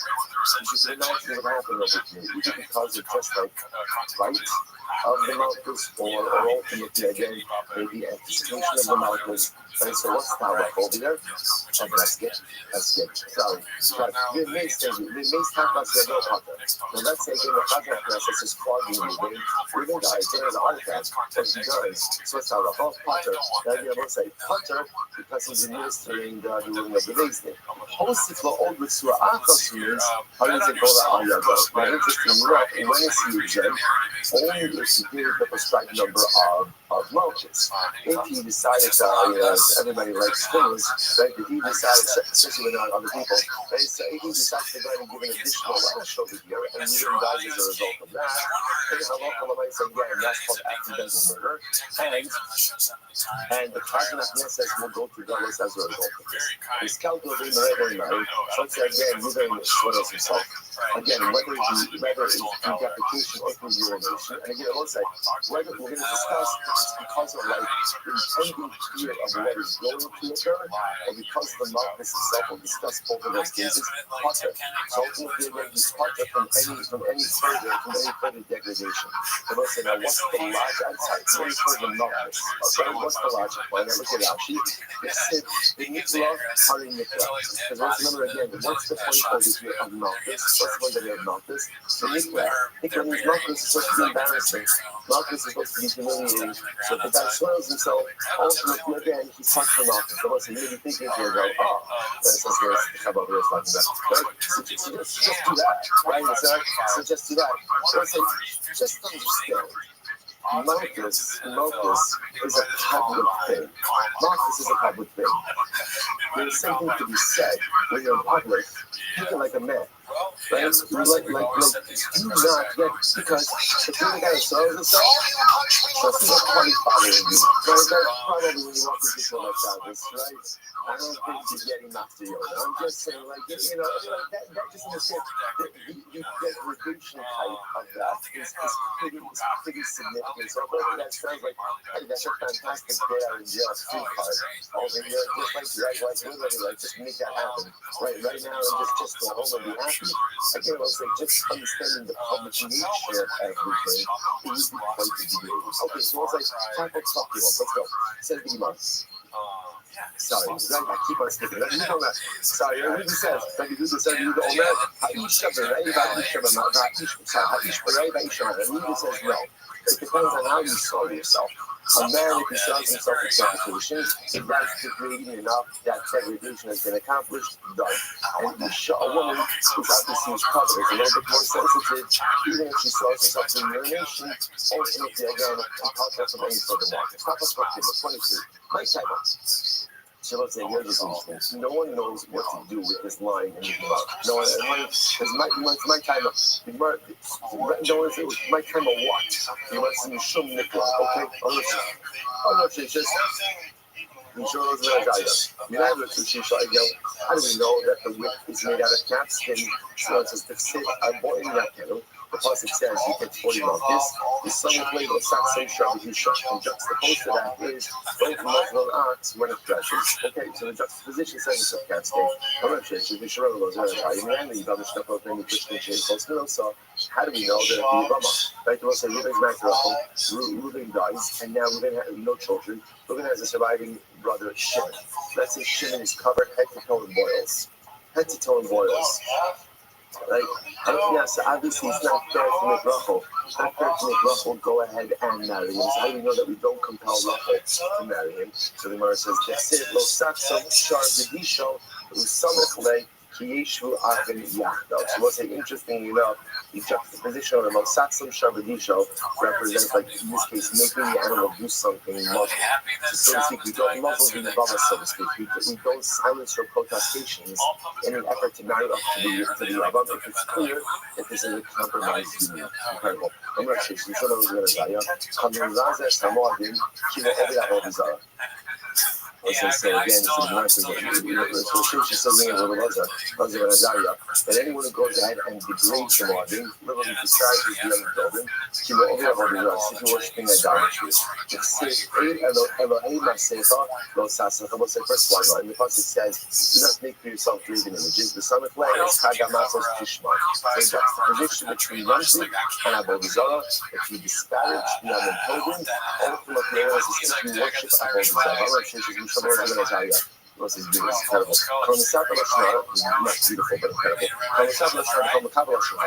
Anyone who speaks Lashon Hara or accepts this is Lashon Hara, the Torah made it in the Sheker, or anyone who gives false testimony, right last week on the club. Wow. She goes to the dogs. It said, Lakara Hashmit from outside. The pastor says by a treifa, the animal is killed by another predatory animal. You can't eat it, so throw it to the dogs. And right after, it says the summer play, Sisa Shema Shat, which again, normally means that don't go ahead and take the name of God in there. And Kali Jainari, no such. Do not cause negative things to be accepted. So what does that mean? Speaking of Shemara, listening to Shemara, like once you hear yourself, this sounds like a very strong statement. I got a Shemara is bad, right? We all know what Shemara is bad. But the same thing, if I speak Shemara, or if I accept Shemara, then I think I should be thrown to the dogs. I don't know, it just sounds really intense. So it's like perhaps to sing it like this. The possible about my child can speak on ourselves to me, right? It's just a practice. Shemara represents the abuse of the greatest gifts we have. The thing that makes us human is the power of speech. The power of speech. And Vayipach, okay, right in the Pasuk says Hashem, Greek went past, right, Vayipach Papa, they have spoken to life into us, until it says, that means speech. It means speech. Speech is what makes us a celebrate Elohim. Speech is what gives us life. If a person abuses their power of speech, essentially, and just a practice. But yeah, throwing you to the dog is not a punishment. It's descriptive of what I am if I abuse my power of speech. And human being without the power of speech, essentially, is in the Veva. And what do you do with the Veva? Not tell us passion for us. When I misuse my greatest gift and some powerful gifts to me, by definition, I'm no different than the animal practice. What do you get animal practice? Not a punishment, but descriptive of a state of being incredible. King itself, ton of Shachama. So remember again, the Mishnah may say, also the Gemara teaches that the whip is partially made out of the hide of a donkey. The Gemara should be the I don't this. So why do we have donkey hide? So you might listen to this. The pasuk says, Yada Shah Koyel, Yechamor Avos Ba'ava.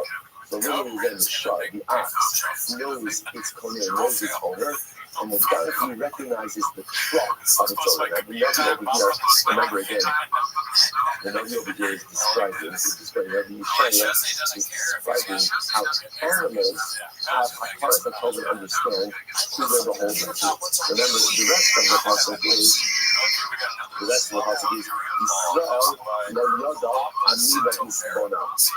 That's from Shabbat Shiva. Right, but ultimately, again, so what the pasuk says over there, the Navi realized that the donkey knows his truck eats out. The donkey knows who his master is. Somehow, Father told the Jewish people, we always forget that we are subservient to that British Baruch. So the Gemara says, I'm not going to Baruch, so literally, let the one who recognizes the truck of his master, the donkey, come along and go ahead and exact punishment from the one who has forgotten whose truck he eats from. Which of us, if you think about it, is really profound. That what is sin? Sin is a lack of God awareness. It's about kind of right? Sin is a lack of God awareness. And to have God awareness, I have everything. But to lose God awareness is unfortunately when every negative thing becomes possible as well. So let the donkey that at least appreciates, which is not as an animal, but itself understands who its master is, come an exact punishment from the one who forgot who his master is, and such as in this situation. The other tabach, so again, the handle of the tabach, so it sounds like over here, the basin must have made like a custom whip, right? Because remember again, the whip has to be long enough to go around your side and come to the front of the stomach. So obviously, every person has different proportions. So anybody must have had a custom whip. So the Gemara says, I don't know, you can take it home. I don't know, enough which means more Shiva. Well, that's the case, then James is going to have a lot of whips. So it doesn't make any sense. Let's say it was an adjustable whip. As an adjustable whip, it had like a roll. And the ring, really what the ring was there was to go ahead and either shorten or lengthen the straps themselves. Okay, you might go like this. Mouthpiece, so we're not having it. So let's say, remember, you give 1/3 of the mouthpiece on the back, 2/3 on the side. 1/3 on the front, 2/3 on the back. Where do you put that from? That's what I'm not kind of going to the Indian shopping is the call of the front of the big Risha cell. When it starts, Risha Achas with the front, so it's actually one Risha on front, which is 1/3 on the front, two Risha after 2/3 in Malcolm, somewhere to some of the United Christian Past. How do we know that the strap itself is covered over it? So we want to show that to be kilo. Because the fact itself, even if your kilo means you're bending over, I don't know what's happening. Why is that going to be paid? You need your kilo for something else. What is your kilo in this report? So when the minister Malchus, moving is not squaring straight, but rather again, he's hunched over. So that's how you need kilo for. The pasuk could have said, literally again, they will bend him. Why use that logic? Shmanim of Pipers. There are two things from it. Number one, that when he gets the off, doesn't bend over. And number two, the strap itself is doubled over. Now, if I can not get the other, another thing, your mission last year is done with one hand. So remember again, the idea by it just to understand with one hand, what's the so what's very interesting, in Ma'alim Chazon and Ela Hasirah, you see they mad up. So let's say two of the floggers are people, by the way, who are generally very smart and very weak. Very smart and very weak, right? I want very smart so that they know how to do the markets, and very weak, right? Why? Because he says it has to first, right? It just has to be markets. But he says, no, Afilu Hasirah Market is Sirah. It means they're not sure. Even though we're not very smart, but are very strong, we also use it for markets. Our other powers are using Stabra. And if that you is correct, it's safe. Because the pasuk says, no Yosef and Yosef. Now, it's says, the Torah has to go out of this way to say, do not add on any additional markets. Whatever the Basin says, don't add on any more. Now, you must say this. Hani bizarre last week.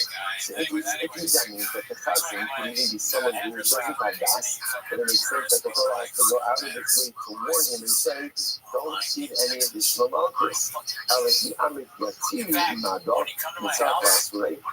if the smart people are doing it, the smart people have to be warned after it again. If the cousin addresses a smart guy, you tell him that we didn't get 18, you didn't get 18. But how does it work by him to use the fact that there's a warning indicates to us that you don't have to use the smartest guy to whip. Right? For trying to get you to use anyone. You want to say, but it's fascinating. It is it only makes sense to warn people who are careful. So let's say warnings only have an impact on people in general who are diligent. But you'll say such a fascinating idea. Reckless people generally don't listen to warnings. Right? Who listens to warnings? Careful, diligent, or vigilant people are the ones listening. So again, when you answer yes, Yosef, who's it talking to?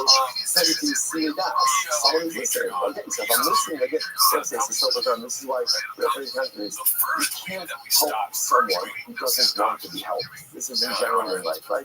You can't help someone become better if they're not interested in what it is that you have to say. Because Hadracha, in general, Hadracha, we'll call it what you want to call it, counsel, or advice, or warnings, only work for people who are interested in it. Only work for people who are open-minded to that. But if someone is closed off, you can talk and you can espouse the greatest wisdom in the world. Will make absolutely no difference, which is right and right. One of the most important needs. One of the most important needs is what Rabbi Chazal said, easy chacham, alone is mikal adam. Who is wise, one who is in the person of every person. What does that mean? What does that mean? What that means is to be the kind of person who is receptive. Like, most of us are not really receptive. I don't want feedback. I don't want constructive feedback, too constructive feedback, nice feedback, caustic feedback. I don't want even compliments. I can look bit like askew with that. What is that? Most of us are closed off. Like, I don't want to hear anything. But what's important in this life is to be open. Because if I'm open to things, and I can hear the warnings, and I can hear the advice, there's so much that can be done. Incredible. You must count the Shuma, okay, Shuma, and not to the other Achos, the blazing in the day. When the whipper goes ahead and the Chazan raises the whip, he raises the whip with two hands, but when he brings it down, he brings it down with one hand. Because obviously when you whip with one hand, that's much stronger than doing it with two. Okay, incredible. I go through the other parts. Here's the process. The greatest of the day out there to listen to this, he reads the decision. Hashem Moya, stepping down and keeps count. He already told. The third guy says strike. Now, so what's the sentence here? The cousin of Pesach, he's the one who's going out and doing the squadron. He's not part of the base. He's an additional guy. That's an additional hire. Right? So greatest of the guy on it, he's saying the Psukim, second guy in his counting, third guy in his saying strike. He's not Shema, sorry, he's not Shema, good. He's not going to read him neither. He's not Shema Kamu Etas. The Katzah, Shema says, interestingly enough, so the halakha is that with the Psukim themselves, when there's a lot of malchus, so the reader reads very slowly. Right? When there's two number of malchus, he reads very quickly. So the idea over here is we want to match up the recitation of Psukim to the duration of the malchus. The hard mark to now, close it to us on the book. But we learned in the Mishnah that it's okay, even if you finish, just repeat it again. So why again? So why do we need to measure the recitation of duration of the malchus? Mitzvah tzamtzem. We know it's insane. Goes it to us in the case. If possible, it is best to align the reading of the psukim with the actual malchus being administered. If that's not possible, okay, so you read as many times as you need to. Not the Rabbi. Maka Rabba, what says Rothschild in the pasuk is Adam Lekenu, or Yosef Akosa Alela, Maka Rabba. The Torah says, do not add on to the decided number of malchus, because if you do so, you're going to take the Maka Rabba, Maka Rabba, any other Maka Rabba. Makamu FS, so it's like, all I know is that I can't go ahead and give you an unnecessary Makaraba. I don't know that I can't give you an unnecessary Makamu FS. Kamalomar, Lo Yosef. Right? So you might have thought Makaraba means like you can't add on another 10 lashes. But if you add on another one, it's not such a big deal. No, you can't add on anything. In Ki Matan Lomar Makaraba. So why does that say Makaraba? Lomar Rishon Shein Makaraba. Ultimately, the teacher also that the initial malchus are done as a Makaraba. What does that mean? That when you flog all of your might. Right? When the whipping is being ministered, not being ministered, Kazakh Mesa does that with all of his might. This Kalko, listen, so again, last time we understand the person being flogged for themselves. So under those circumstances, what happens now with the malchus? It says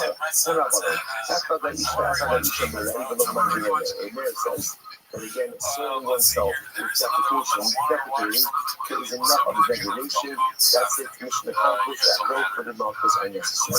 And the next commandment, when you read all the Rudy says, no, that each parade, Taisha B'mayim, so like Rudy says, a man with defecation, when the urination, that comes the Echad Isha, Ein B'rei B'mayim, from the same murder, it doesn't really matter, defecation, urination. If you soil yourself with your malchus, that's a degradation, and no further punishment is there. So I know you don't know Echad Isha B'rei, and Rudy's contradicting himself, right? Because Rabbi stated elsewhere saying that is defecation. And not my stuff, and shoving the right. But as you were saying, when both men and women are the same when it comes to defecation, maybe that's an exempt that's made for the masses. I'm a shmuel. Kapsur, we speak this of it. Kapsur, but actually, we carpet. Let's say they tied him up, and to the pillar from Malchus, and what happens? And he went ahead and he ran away. So what's that? Ultimately, again, he's carpet. And what's the last over here? The last seems to be the halacha ma'isa, the act of being tied up itself to the pillar is the degradation. So essentially, degradation has been accomplished, but somehow he manages to escape. He doesn't get noticed. So they say here is the kasha, kava, being shown up, being shina, and also if he destroys himself, I guess the color is like Nicola, destroys himself. Whether it's as a result of the first lash, second lash, he's part ready for the malchus. Nips the color to a machine, approaching also, they're trying to approach also. So that's interesting. Let's get back to the malchus. Let's be modest. And the whip breaks. So if the whip breaks after the first lash, he's done. If the whip breaks before the first lash, he's not done. Then we just get new whip. He might, but why is that? He might listen, but I might. I'll be correct. But again, if the whip breaks before the first lash, why should that be any different than a guy who runs away from Basin? It's just like if a guy runs away from Basin, now Baruch Hashem is popular than everything else. I'm saying what we have. If the whip breaking before the first lash, ultimately again is like running away. To which the answer there's a big distinction. Hasam rocks, Hafalon rocks. There's a big distinction. When he ran away, Here he didn't run away. It looks like none things already. The act of like running away with your hands tied, your clothing torn, and running out of basement, that's embarrassing. There's an embarrassment in that. Because the embarrassment factor is very there for the punishment that is incredible. I'm doing with the shield that color, culture also. So this is interesting.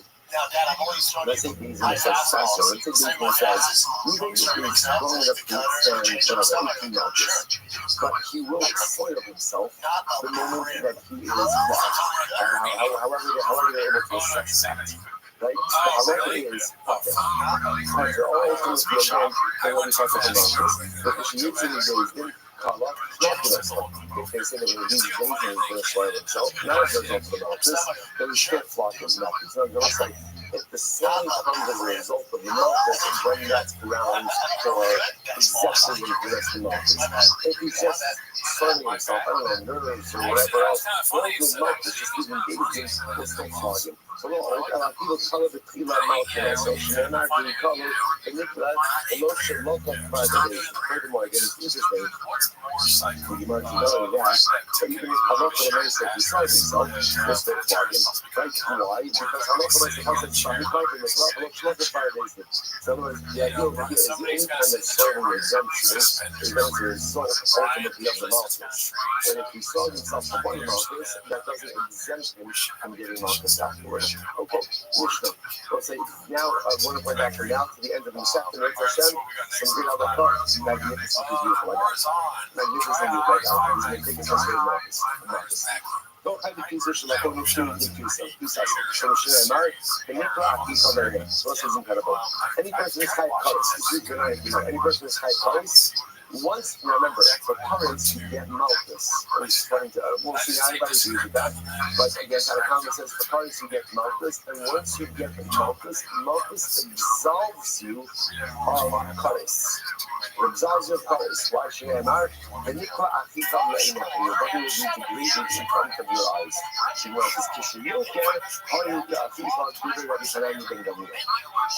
Once he's flogged, he wants to give you blood. The punishment itself of malchus restores you to the status of your brother, and therefore halacha l'maisa again. He's restored, therefore he's forgiven. Listen, very dramatic. This is Rabbi Hananya ben Gamliel. Rabbi Hananya ben Gamliel. Ma'ima over avera achas noto nashra. So Rabbi Hananya ben Gamliel, what I'm going to say, the person could do one avera, and one avera can make you chayiv nisa. Like the averas that have a key nisa associated. One avera can make you lose your life. So mitzvah achas alachas kama v'kama shetinasi no nafsha. So if a person goes ahead and does a mitzvah, alachas kama v'kama v'kama. All right? It's an avera. Can you lose your life, and how much a mitzvah could restore your life. What a beautiful word. Shimon got to say that. In Kamal Hashem, the Nichasu and the Fashos Haosos. The Pasuk says over here that ultimately, again, whoever engages in these abominations I was talking about, they will suffer colors. And the Pasuk says, I'm the base. Asher Yasa Osa Adam, the Chayvah. So we'll say, so listen to this interesting note in the Pasuk says, if a person Yishmaitim and speak outside this Mishpatai Asher Yasa Osa Adam, the Chayvah Ani Hashem. So we'll say, so again, not in direct juxtaposition, but in the same time. So again, one person talking about if you go ahead and you engage in these tables, these abominative behaviors, and then it says, if you keep my halachos, ultimately again the chayvah. Now, there's an interesting juxtaposition. You might say, what do you see from here? So like those things will offer a data, those things will start the also mitzvah. So the juxtaposition of this says like this. If you abstain from performing an avera, you get scarred as if you performed a mitzvah. So we'll say it's profoundly dramatic. Sometimes the greatest accomplishment you have in life is abstaining. Thanks again. The goal of life is not just simply abstention, but we all know this. That I didn't try to do something, and all of a sudden we try, and I don't do that. That abstention is all of my strength, all of my power. So if the Gemara says over here, the Chai B'Haim Asher Yasa Osa Adam, what are you talking about over here? So the Gemara says sometimes just sitting and not doing an avera, ultimately again is like doing a mitzvah. Incredible. Then we talk about that. Shemar the Omer, how are you Omer? Because the Morak Kazak Nevotia Cholas Adam, Tiagam Yonaha. So the Pasuk says, be strong. And don't eat blood, for blood is the right substance telling you not to eat blood.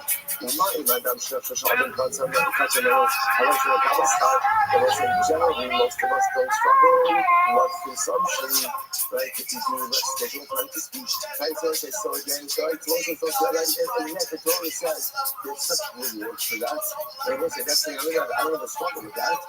Gezal, Arayos, Shenatsu Adam is Athalai. So it's like that. Immorality, which everyone desires.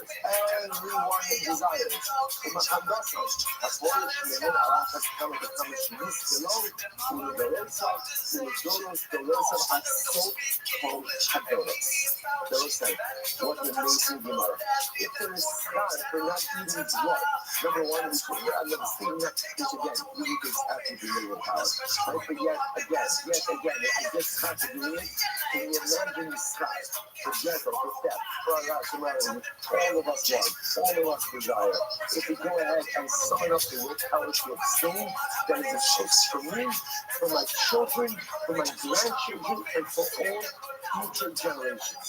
The Swiss of finding the willpower to abstain from engaging in immorality and theft and general sin fuels myself and all future generations. אני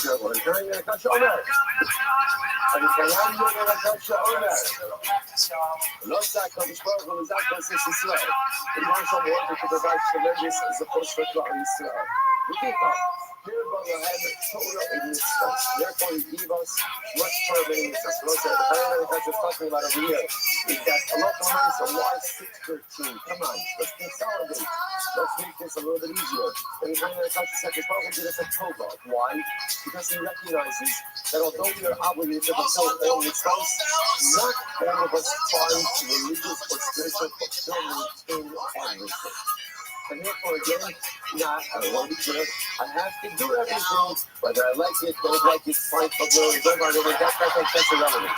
That being said, is a beautiful, magnificent spiritual smorgasbord for which you find spiritual fulfillment. Everybody sees all the time. Some people call it good, some people press it for them, some people like London, some people like Cassidy, some people like this, some people, everybody likes different things. And if you look, again, you gotta do it all. Again, there's no picking and choosing. I have to do it all, but it's like to give us all of these different beautiful outlets, all these different beautiful lanes, so that I can find what speaks to me. Shema, Hashem Chafetz Leman Tzidko, Yad Yod Torah Yad Yod. Hashem ultimately again desires to go ahead and do good. Yad Yod Torah Yad Yod. Let's go remove, amplify Torah, and ultimately kindness. And that's what it's called. Like I said, for that, I love it. Listen, stress everyone. Tomorrow is our last daf of the Sefes Makkos. This is fantastic. It'll be incredible. I want to make it very strap, everyone. I have to end it on this show. It's true. I can show you exactly how deep I am. By the way, this is 100% serious. I'm fucking 10 toes down. I'm all deep into the water. I swear to God. I forgot about the health team. This redacted this. Oh yeah, this is one of the greatest things. This is something I posted on the chains. I posted it. You just posted it yourself? I posted it myself. I didn't know that. Yeah, so I was like, dude, I worked way too hard. All right, don't say good morning. Good morning. Let us begin. Begin by thanking all of our sponsors for this morning show. Today, our annual countdown sponsor. We thank you for dedicating all the show and shows this year as a gift to the soul struggles for Am Yisrael. Our campaign focuses on the Iyar Rabbi and the Shmuel Rabbi Karaki, the commemoration of the Yom Shmuel's father, Leonard Karaki, Nipa, Ben Yefeskel HaKohen, the family Yocha, the Yocha in merit of our Tamikor, the Shmuel Hananiah, the family of the Tamil, all of those who were forced traveling together with Kol Kol Yisrael. Yisrael Shalom Hashem. Bring home all of us to Shalom and thank you for your success in the Kol Nasi again. And of course, on this day of Yom HaZikaron, we remember the tremendous place that Klal Yisrael has played. Since the establishment of the city, over 25,000 precious soldiers, victims of terror, were given their lives at Kedushat Hashem Ha'am Za'aretz. You know, when the little boy comes into this world and he has this, we see him fascinating things. We see him, Ra'amallah, Midamayi, Ra'amallah, Midamayi, that he would love to be a real. It's such a strange thing to say. Welcome to the Jewish people. Like the Damayi Chayi, you live with blood. The free of life. So this is one of the realities that we know as a people is that everything that we want and everything that we want to work out here, everything we want to achieve, it comes with tremendous self-sacrifice. Yom HaZikaron is about the power of the self-sacrifice of Klal Yisrael. That what we will do for each other, and what we will do for our people, what we will do for our land, knows absolutely no limitations. I think that, up until October 7th, for so many of us, Yom HaZikaron is something that really reflected historical events, reflected that people, individual losses here and there, and all of that changed since the start of this war. But we are seeing so many precious, young, idealistic, committed soldiers willing to run into battle, willing to run to the fight, willing to go ahead and literally put everything on the line. Why?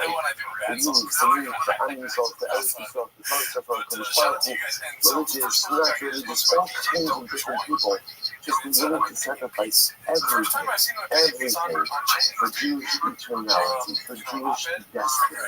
That's your Zikaron. That's your Zikaron. So it behooves us on this day. Whatever it is that we celebrate every year, whatever it is that we bring, with our particular political or hashkafic ideas or associations, so many that is so much of that is just simply irrelevant. Yom HaZikaron is a day in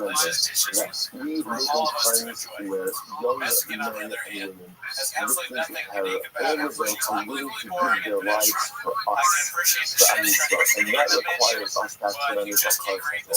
And that requires us to make sure that their sacrifice is worthwhile, that we are maximizing our opportunities, our lives, giving the part that they're willing to do the ultimate price to sustain that and preserve that for us.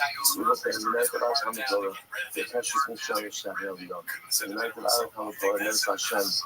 As we mentioned before, Holy Soldiers should be successful to call a Maasi again.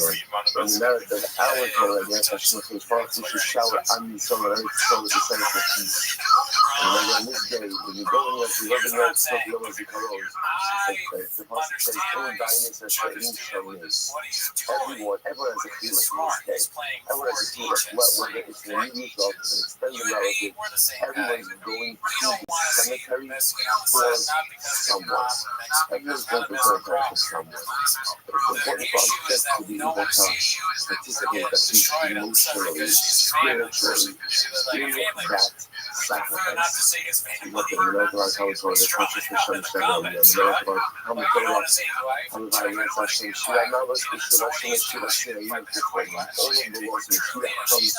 the laws of the losses will be like a dream. All of the losses, all of the pain will simply evaporate. And how long you should be working on this to see that good. Let's see that. Let's see the light to be paid off. I said, believe that is of things. 22. We have to be with the Lord section on the beast. 21. We have to believe that we do that. So I'm going to believe that on the list. Posting below manage. After the left is the base, yes, first shalom. So what's when you see that idea, that if you're shot the entire day, and you see the multiple warnings that you can be targeted for every individual act of wearing shackles, is not a very interesting question. How do you define an act of wearing shackles? So obviously, if I put on shackles, take it off, you get warned, put it back on, take it off, get warned, put it back on. Obviously, each of those acts, the way we separate individual acts are where the shackles, and therefore there will be liability. Here's the other question. What happens if I don't fully take off the garment? Let's say I just remove my sleeve. Right? I just take my arm out of the sleeve, and then again, get us raw, put my arm back into the sleeve. So the majority of the begging is still in the I'm doing active removal, and then it actually dominates. Does that count as individual liability or not? Remember the fascinating answer. It says, not to you of Asa, the Asa, the legally not to day.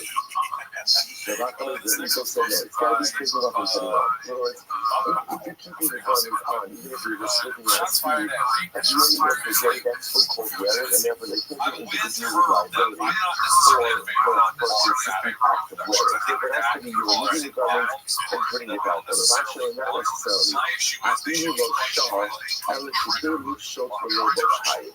So this is actually quite fascinating. So it actually responds. So that's the reason next to it. I'm also not sure if you never think we took off the garments. But now you're going to keep it. If you got us raw, you put on the garments. That's obviously again is liability. Let's say that even come along and they say, by the way, you're not allowed to wear shackles. And I still keep the shackles on. I still keep the shackles on. But the amount of time that it would have taken to take off and put back on the garment made a difference. additional liability for that as well. So we're saying this is quite dramatic.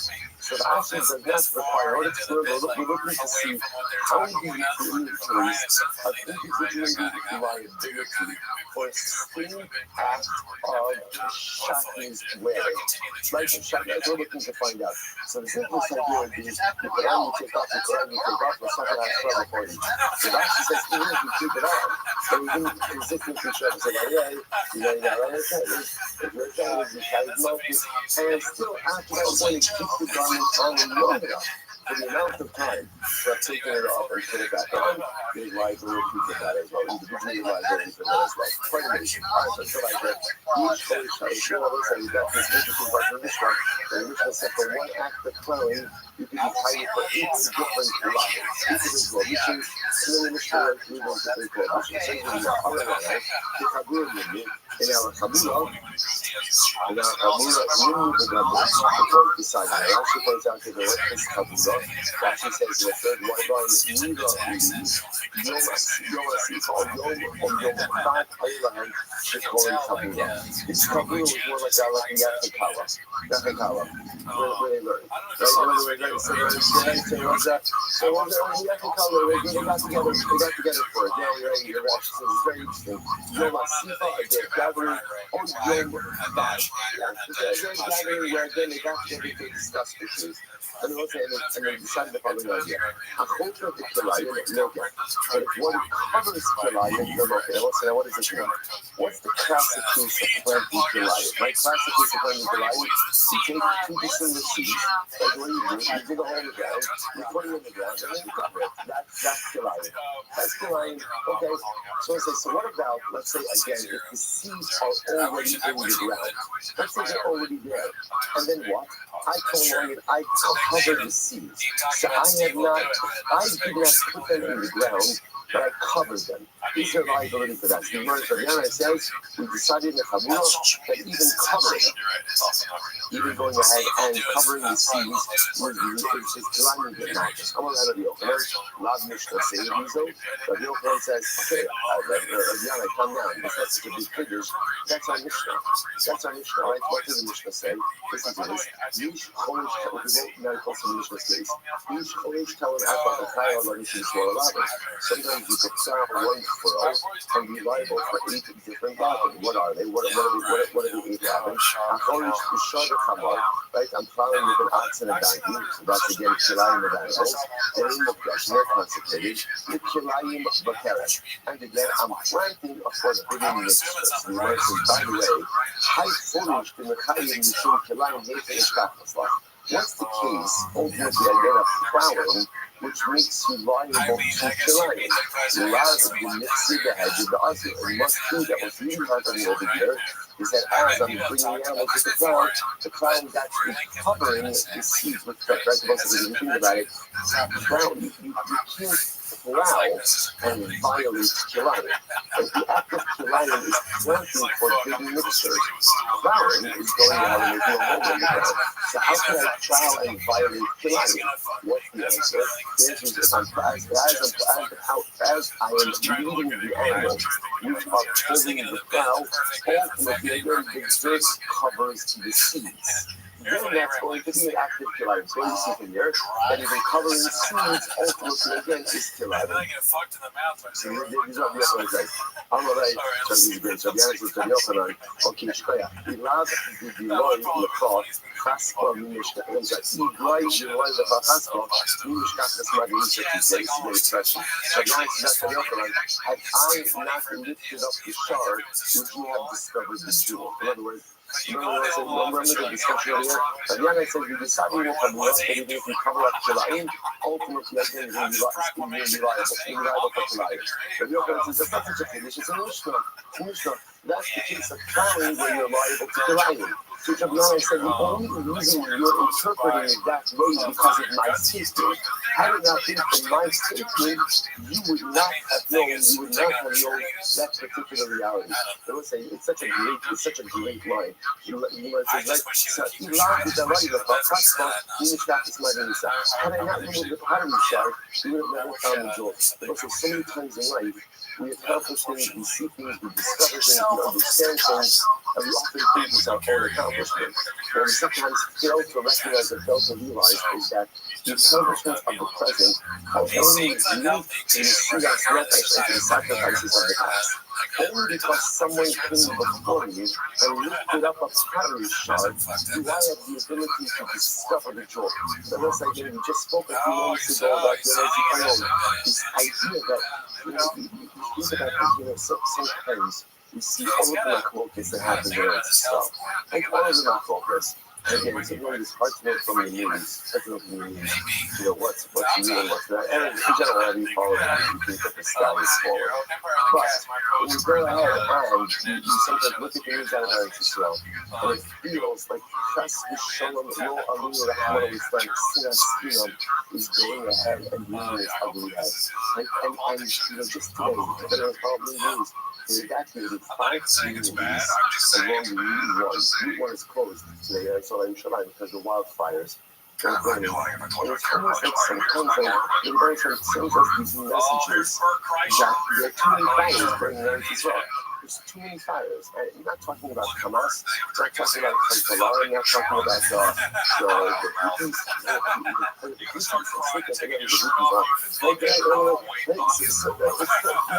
not those fires. Like, you should have to be someone significant to start up with the Jewish people.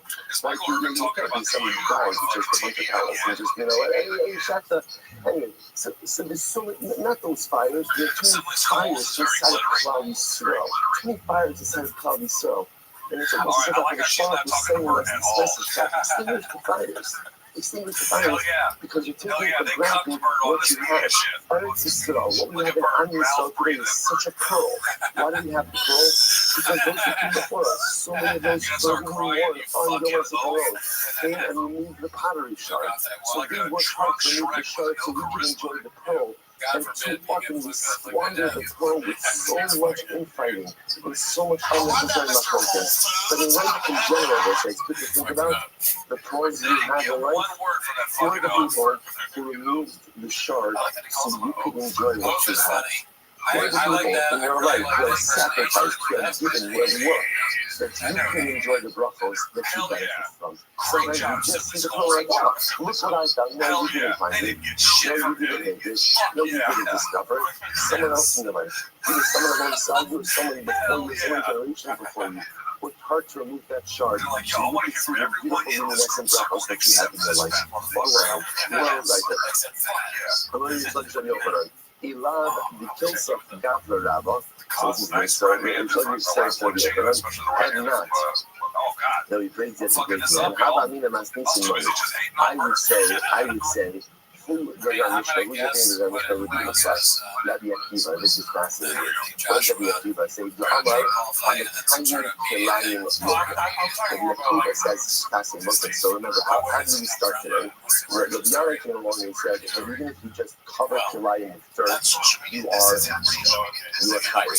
It wasn't explicitly saying the tradition. That's right. Before the opener, I would have thought, Yara, excuse me, I would have thought that Hamocha myself, and maybe also, I would have thought that what if the Bible what do you need to do? You need to put it there. Right? So it comes along with that. Even if you just cover it with dirt. Because when it says, the truth is, had we not had this discussion, I would have actually thought that our Mishnah was the view of Rabbi Akiva. Rabbi Akiva goes a step further. Rabbi Akiva says, even sustaining the lion, there's liability. I will say, what does that mean, sustaining the lion? I have a field. It turns out that the lion is growing in the field. So I don't do anything about it. I leave it there. I don't uproot it. Rabbi Akiva says, there's liability for that as well. Liability, in other words, liability even just for sustaining the existence of Kilayim. So you must know Rabbi Akiva, what do you see? That this idea, I mean, not beach the Hamasaka, because I look at, so like when weeds around Kilayim, remember, when weeds do, facilitates growth. So for Kilayim going around, I weed around the Kilayim, so to facilitate the growth of the Kilayim, or Menachish. I'm sorry, Mechata. I go ahead and cover the seeds. Look at, you get markers, that's called planting Kilayim. Rabbi Akiva says, Rabbi Akiva says, even if you just sustain, i.e., fail to remove Kilayim, there's liability for that as well. So you know, like the night under the Akiva, what's Rabbi Akiva logic? He signed the Sotka Mosizra Kilayim. The pasuk says, "Do not go ahead and plant with your Kilayim." Aiming at Azariah. I don't know that the prohibition is to seed, it's to actually plant. It's the plant. So the Gemara says, "Mekayim." I don't know even sustaining Kilayim is different from Kilayim. Kilayim Sadcha. So let's say it's interesting that you see the note the juxtaposition of two words, even though again the pasuk is not really read this way, right? The pasuk is read. Kilayim says, "It's because I just follow the Hanifah Sabiyah Kilayim Sadcha Mesizra Kilayim." And then the Kilayim Shabbos. So I just do Kilayim. Don't influence animals. Don't go ahead and influence seeds, and don't go ahead and roll them together. But it's interesting because there's a juxtaposition of two words of Kilayim Sadcha. Even though that's not how it's said, that you see the word juxtaposition. Kilayim Sadcha means they can't be Kilayim in your field, meaning don't even sting Kilayim, because stinging Kilayim by definition is the biblical prohibition. Incredible. Tomorrow, like, only you will have nothing. The real subject. So what's fine? So therefore, just this is important nugget of information. Just halakha l'maisa, again, not only am I liable, and this is halakha l'maisa, not only am I liable, ultimately for actively planting Kilayim, I'm even liable for covering Kilayim seeds with dirt. And again, Rabbi Akiva goes so far to say that I'm even liable for going out and sustaining it and failing to remove it. Incredible. Let's go back there. So where it says, why stop at 8 levels of liability in the case of the Mishnah? There's additional levels of liability. What are they? Why don't you go ahead? Remember, why not go ahead and also set this up as a case? When is all of this happening? It's happening right now. It's for seeding on Yom Tov. On the kind of shit. So you could add that one also. But the kind of didn't include every single liability. We're just giving a lot of examples of joint liability. I'm like, have a katani short of I'm a ton of shit. You can't say that.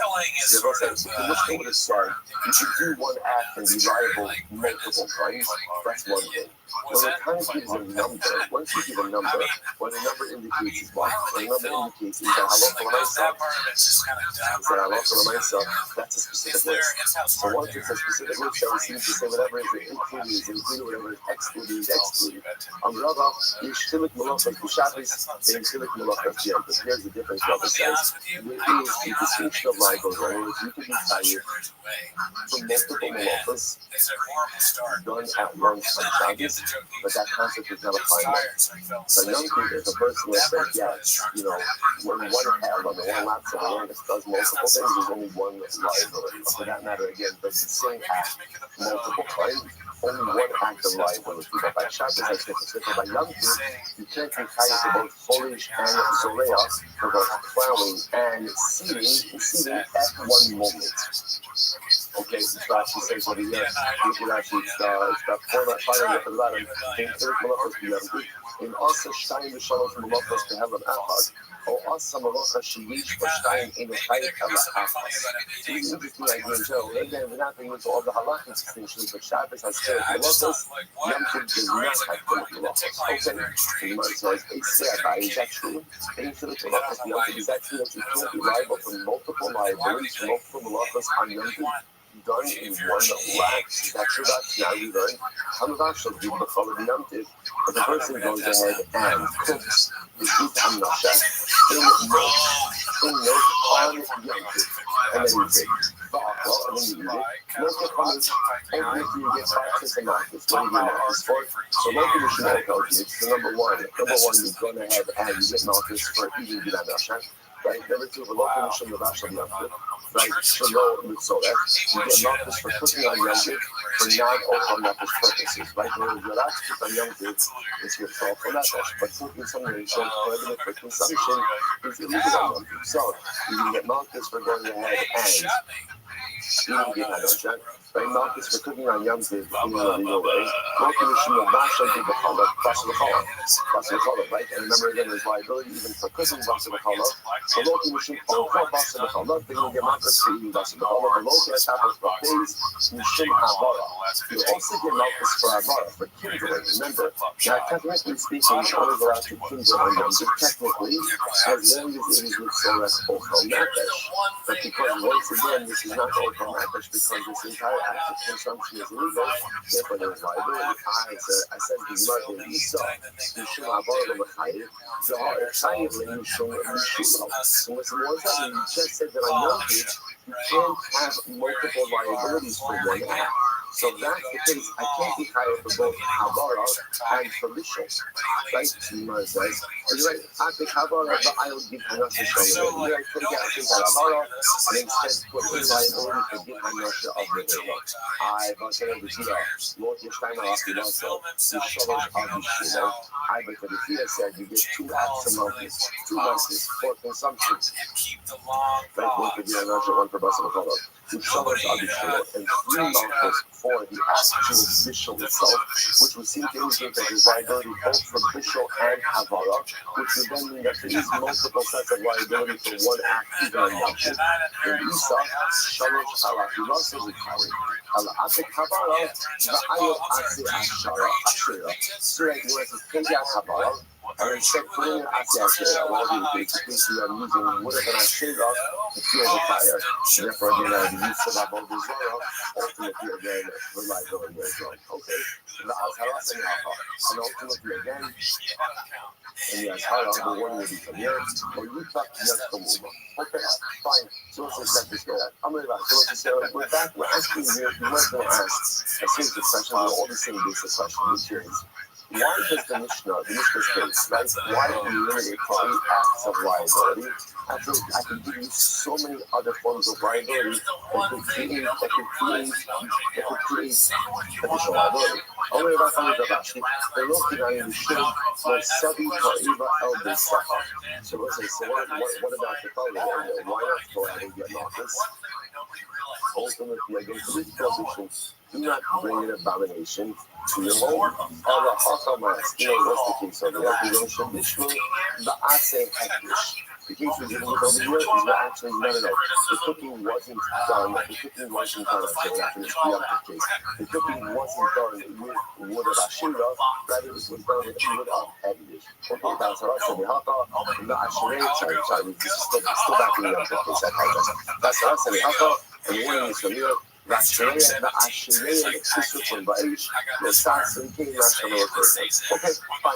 if I was saying, what comes out from here is that halacha nice again. So first of all, a number of different halachas when it comes to kilayim, those halachas we just saw, and also kind of when it comes to Shabbos, there could be multiple levels of liability for multiple acts or malachas. Even if you perform multiple acts in 1 hour, 1 lapse of awareness, it could be individual liability, but no specific malachas by negative. Okay, incredible.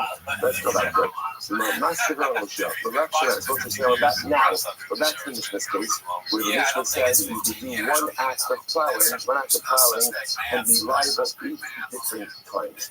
The Gemara now is just simply going to ask, the Gemara is going to say, why not add on additional prohibitions over there? So for example, the Gemara says, master Rothschild, the lecture has a benachal insight.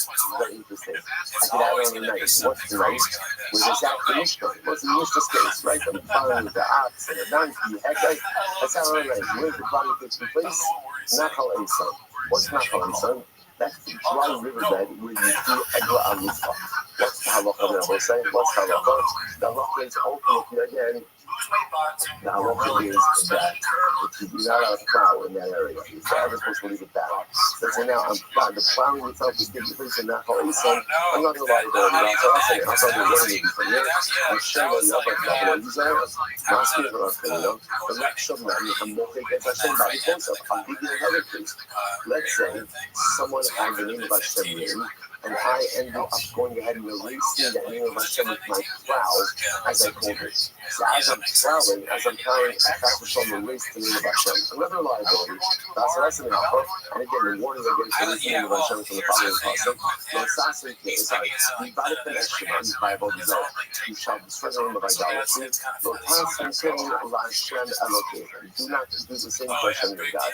Not the other level. We're just trying to figure out how you can add on additional levels of liability in this plowing case. So with election now we got coaches as Maharasal. Let's say as I'm plowing, I also go ahead and remove my Saras lesion, which is a real prohibition. So that's a miracle. Shama Benegay, Saras, Mask Rabbi, so that is not Kasha. The next Shovnan is interesting. Hamazia Hakoshe Me'al Ha'isod, the Hamasir Bade Aro. That's the guy I mentioned. Remember, in case the Mishnah, the guy in question was a Kohen. Was a Kohen. Let's take it up a notch. Let's say there's a Kohen over. And what did he do? He went ahead and he was wearing the big water, and while plowing, actually has a different discussion over here. While plowing, before plowing, after plowing, when he's during the plowing, he moved the potion, is the grass place, he moved the potion from the apron. How long is that the potion itself is attached to the apron of the Kohen Gadol? There's a biblical prohibition to move the potion. Let's say he did so. Or he moved the poles of the Torah and used those in the plowing process. That's that. Like we're using the point I'm going to say is we're just trying to show, and you can add on additional layers of liability beyond the age. We're just going to sound like 8 is the maximum. You weren't just trying to show, obviously, again, these are exaggerated cases, but you weren't just trying to make a point. But on local elements, you can add on additional layers of liability should you choose to do so. Guys, I'm not saying we're not seeing, although he's a Hashem.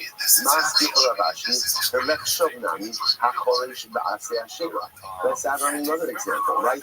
One is plowing ultimately again with Aseh Sheva. The word Aseh Sheva, let's say my plow is made out of I'm using Avodah Zarah in the actual value of the bill. That's what's in the Alpha. Lo Yisbach Yotchom Mu'umah. Maski Paradino, but that's Shamnan. Let's see, another one. Hakotzitz Imaros Tovos.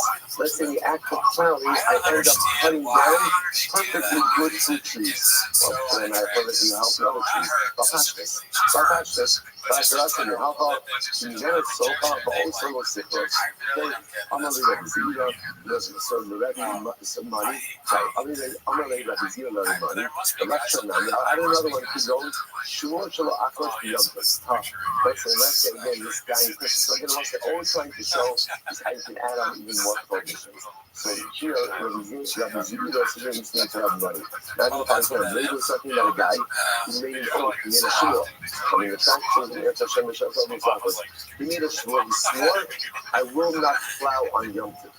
Then when he ends up plowing on Yom Tov, then he gets all the other levels of liability. What else has he done? He's transgressed his shua. No liability. He says, no, that's not a good one. I'll tell you why. Hasam, no kafala shua, mishpaba only mahasim. That shua actually does not work. Why doesn't that shua work? And it's the concept of mishva ba'omed. Mishva ba'omed means, and what the interest in second shua is, if you are already obligated to do something, ultimately, again, an additional shua does not devolve upon that act. Like, for example, let's say a person swears, I'm going to put on Torah this morning. So according to this approach, that's worth consequential. Why?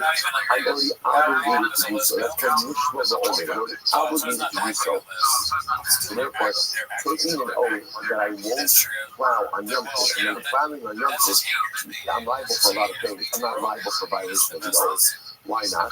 Because I'm already the judge, so if you're already obligated to not plow on Yom Tov, that's sure as consequential. I'm already, he goes down his name, so let's say, first of all, I'm going to go sure to the approach being the whole Yom Tov.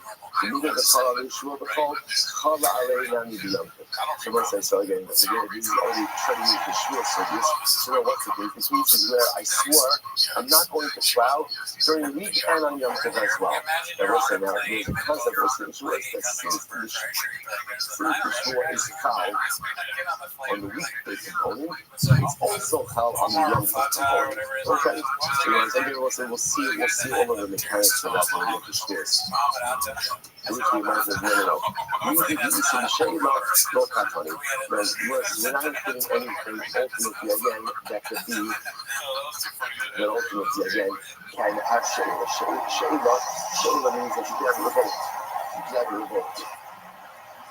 So therefore again, or no, I should say. Never know. So any prohibition that can be a no is not a clear in this. Is that true? Below the high hafnish, I have the hafnish to be a no. Right? If you go ahead and you like, if you make something like this, you can have that power, you can have that sanctity transferred in certain circumstances. The Bakar, the head is talking about is if you use the Bakar animal. The Bakar animal was like you shot something like that. Its sanctity again is in zero, and therefore it cannot be annulled. I have a hurry nazir, and that's going to be annulled. And again, remember the Greece, the Mishnah, flowering was taking place in a cemetery, and the guy in question was appointed a nazir. That sanctity again could be annulled. The nazir shimshon. So what's actually interesting, if you're going to put back on nazir together, what is the nazir shimshon? A nazir shimshon is literally again a nazir in utero, right? Shimshon was made a nazir by the Malach Hashem while still inside of his mother. So a nazir shimshon, a nazir shimshon does not have revocation. That is an eternal status. One second. Nazir shimshon. But it's moving and makes me. There's the issue. Another shimshon might be a stand that remains forever, but there's no provision to become common base. Another shimshon doesn't have tumas base. Or doesn't have a prohibition of tumas base. And then another Mishnah, maybe one of the liabilities is perfect factors going to a cemetery. And a high time with this polo Leslie. That was say this tenor does not go ahead and get involved in what we call a Kisser Kolo. So let's remember again, Kisser Kolo refers to person makes a shmua, so I won't go ahead and plow on the Yikri and Yom Kippur. So the logic is, since it goes ahead and applies to Yikri, it also develops upon Yom Kippur. Our Tana does not subscribe to that notion. Okay, so if I want to say, again, the point thing is just what's the focus more with this, what's the takeaway? Takeaway just is, even though the Mishnah said 8, and usually when a Mishnah says a number, usually what's the role of a number? As well as a number, to say this and no more, that doesn't apply here. It doesn't apply here. And halacha l'maisa again, if you want to construct the case of even additional levels of liability, you could potentially do that in this scenario over here. Okay, the Gemara ends off by saying, Rabbi shot to an impression, Lotus Schneider. So let's say this is very interesting. So Moshe says, if you go ahead and you bleed a shot to Hamakdasha, now take a look at Rashi for just a moment. Hamabi shot to Hamakdasha, first guideline. So let's say, so if you have, for example, let's say you have an animal that was a carbon. The animal became disqualified for whatever reason. For whatever reason, the halacha is now, you can redeem that animal. The animal developed a name. You can redeem that animal. The Rabbi said that when it comes to a redeemed carbonic animal, it still retains some of its sanctity. So, for example, you could shecht it and eat it, but let's say, for example, you can't use it for its shield. So you're allowed to use it in certain ways, not allowed to use it in other ways. Because of that, a redeemed carbonic animal is looked at in halacha as almost having two different identities in one. It's looked at as two animals in one animal. It's, on one hand, it's hegdish, and on the other hand, it's home. Look at, go back to Rashi. Rabbi Rashi says over here again,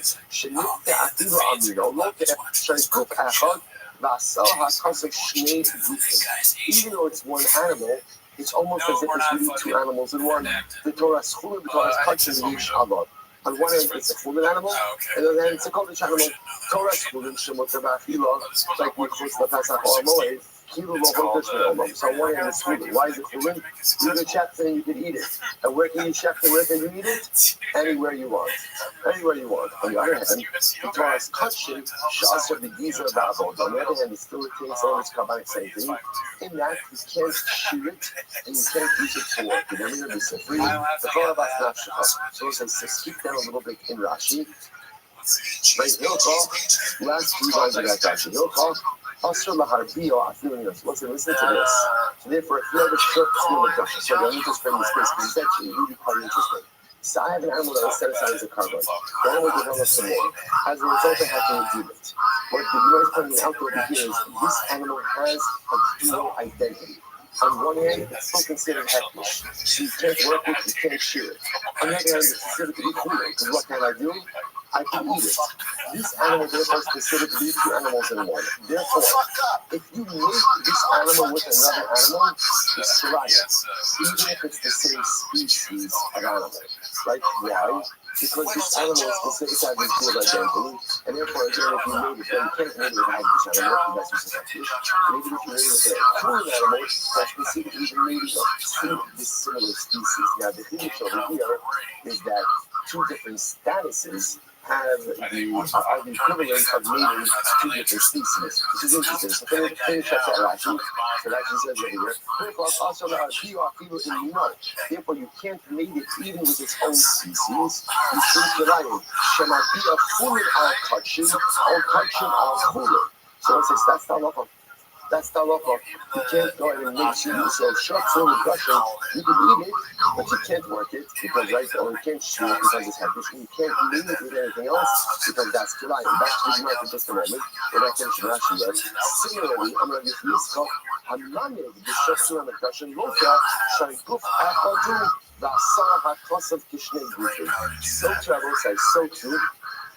You can't even leave the plow, right? You can't even plow with that animal. Not only can you not go ahead and, not only can you not plow with that animal with another animal, right? You can't smother it like the lion. You can't even plow with the sharp city animal question itself. But first thing, you can't do it because you're not allowed to work the animal, but even if you work it, right? That would be kind of like what? Plowing with two different animals. Essentially, both sides of sharp city question to redeem disqualified carbonic animals has a dual identity. And because that can be monetized, number one, you can't mate it with any other animal, as that is called kilai because of your identity. And you can't even use that animal to pull your plow by itself. Because that animal is the equivalent of two animals. And if we're using that animal to go and pull your plow, ultimately there will be an issue of colliders. That's what actually ends up. This is the case. That's why even if you put and sink that the species under the plow with that animal, or you leave the animal itself, it's still kilai. He says, "We're the customer, the time should kill the time should." So I say, so bottom line, what's the takeaway from this? The takeaway is that a short swim impression, a disqualified carbonic animal, has a dual identity. Because it has a dual identity, therefore you can't use it to pull your plow. Again, you can't use it to pull your plow anyway, because you're not allowed to use that animal for work. But if you were to use it to pull your plow, not only would you be engaging in a legal use of consecrated items, but it would also be kilai. And if you try to mate it, even with its own species, also called kilai. I will say this is one of the most inspirational and beautiful demonic work you come across. Why? I will say, because remember, it's a shark, right? A shark has this dual identity. When you hear this, what does it remind you of? What does it remind you of? Reminds you of yourself. Right? Don't you see yourself in this shark suit HaMikdash?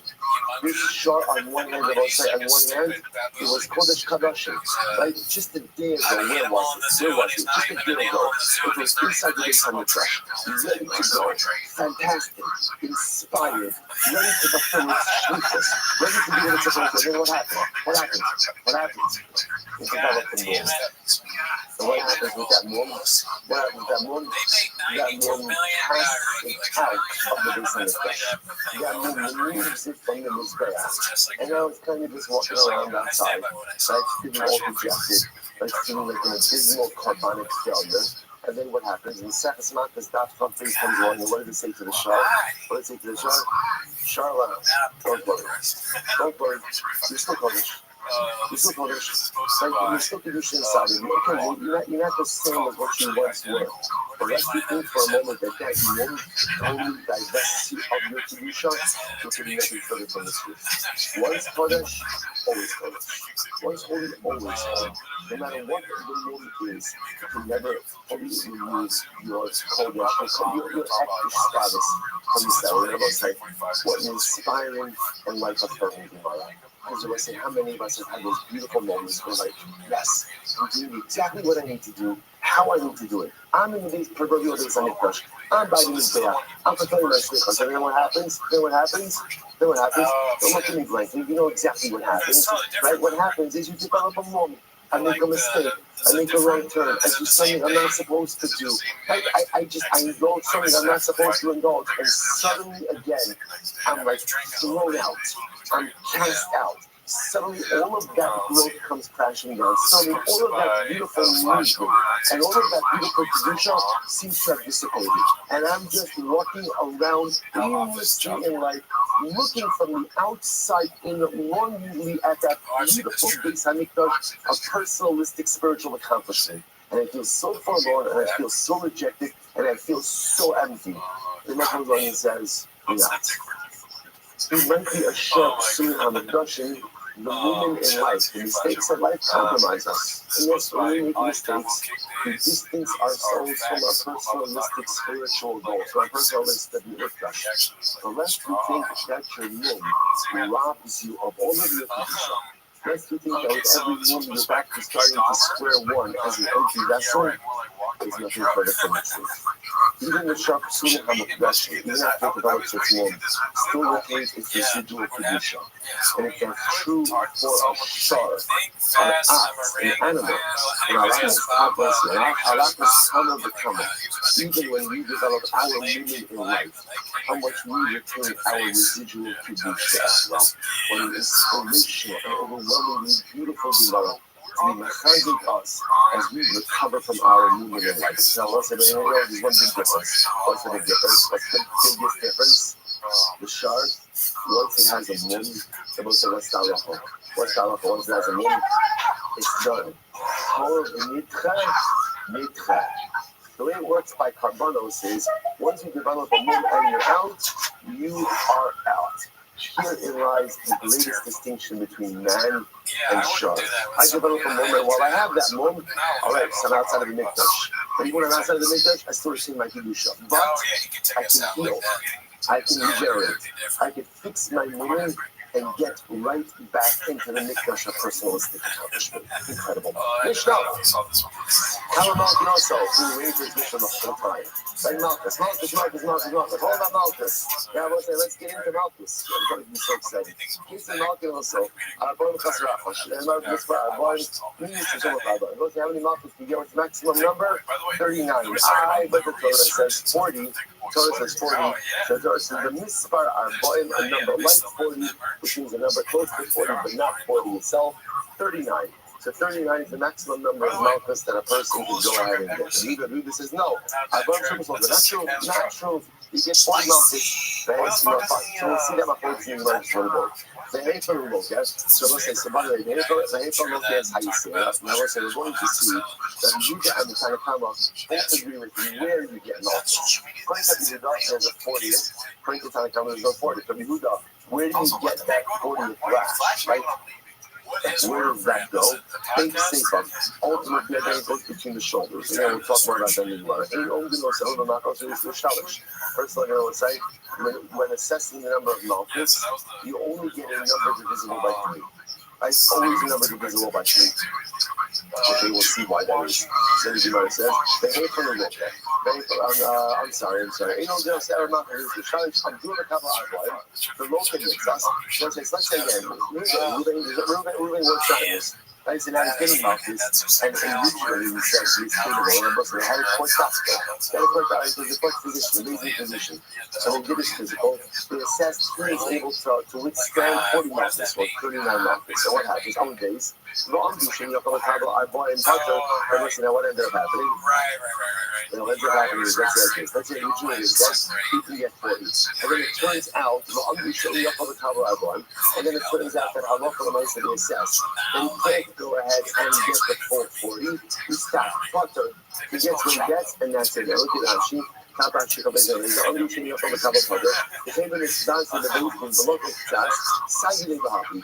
About Rothschild and Abdullah are born the Puzzle of Undershing up on the Kabbalah Kulam, Kulam. Mikta will surely draw Omid Eloke Afazman. The Akinami and the Office. So, the usually is an interesting halacha. Let's say based on decided Ruben can get 39 malchus. You start lashing him, there's a negative reaction to the lashing. You can't take anymore. So, what it says that's okay, we stop. And whatever he got, and we don't make him get the rest. That's the halacha. Okay. Dua lekava shmona esrei. U'mishalaka amdu shiach lekava arboim pater. Similarly, let's say they assess that he's only getting 18 malchus. And then what happens? And they start flogging him like, hey, this guy holds up well. Right? He is capable, right? He is capable, much more durable than he thought. He's capable of getting one malchus.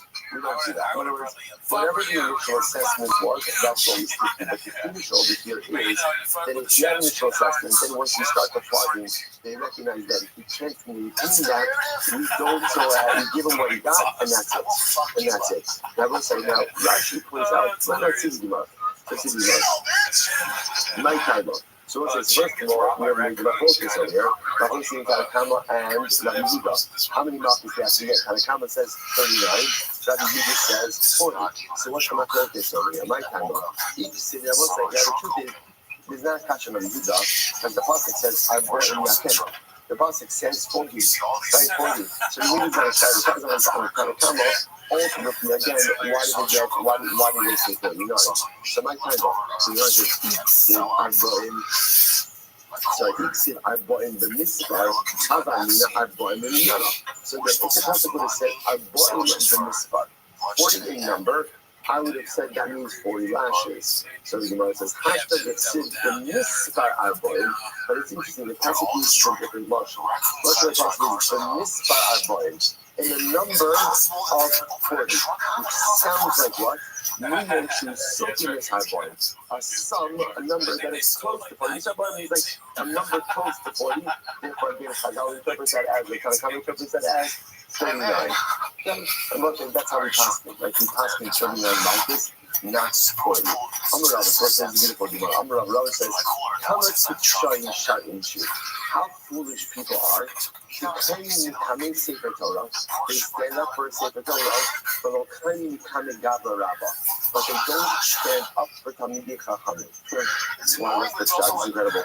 You go to Sefer Torah, you say that boy, because in Sefer Torah it says you get 40 milkers. But Asher Rabban on Batum Chaza. And the rabbis came along and saved you from one of the lashes. So what does this mean? So Rabbi says, you see how great Chazal are. People stand up for Sefer Torah, but people don't stand up for Talmud Chacham. According to the Torah, you get 40 lashes, but Chazal people are interpreting it as 30 lashes. So look at what's the shot. Look at the thing like this. And let's say a lot of times we look at rabbinic law as an additional layer of onerous responsibilities.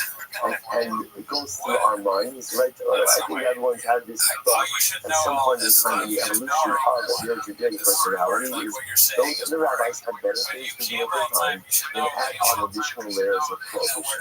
Right? Come on, so it's complicated enough. Halakha is complicated enough. Why you all these endorsing? It's so important to understand. But the whole notion of rabbinic law is there to save us, is there to help us, is there to actually facilitate our self-actualization. Yes, sometimes by adding on additional protective layers so that we don't make egregious mistakes that can compromise our spiritual standings. The rabbinic law is never there to make life more difficult. Rabbinic law, without rabbinic law, we will be lost. Not Chazal's interpretations, we will be lost. Chazal ultimately, again, provide us the lifeline to ensure that we are successful in our Yiddishkeit, not to make things more complicated, Chas v'Shalom, but to go ahead and in Hashem, hopefully, make our Yiddishkeit more accessible and make it easier to succeed. So it's most manifest over here. Torah says you get 40 markers. Chazal came along and removed a lash. Removed the lash. That was you say to yourself, oh, remove the lash.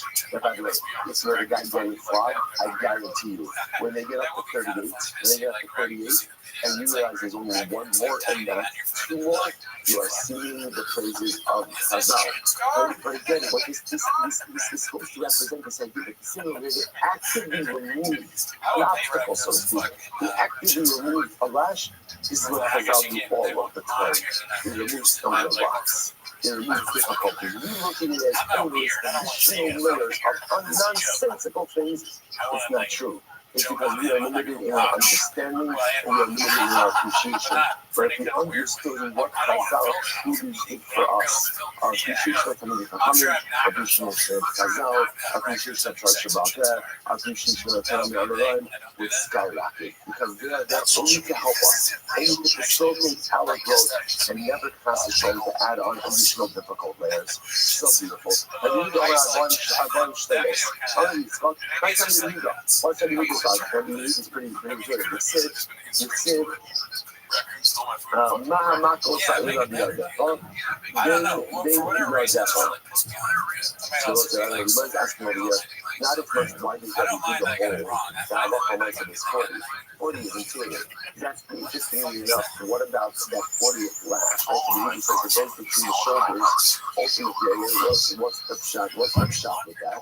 So what's what he did is on this for pasuk. sure. I don't understand why He's he's one of the quotes this pasuk from Zechariah.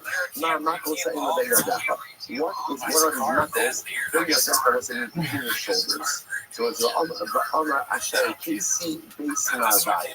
I have been flogged, I've been hit by my loved ones. By my loved ones. So it's very beautiful over here. It's understanding that even the lashes that come about in danger are there for what purpose? Are there for love? Are there for love? Are there for instruction?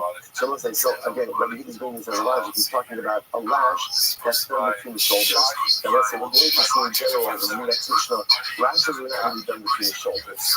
And so what's that lash between the shoulders? That must be the 40th one. Right? That must be that additional lash. Okay, the Rabbanan says, no, what is the person referring to?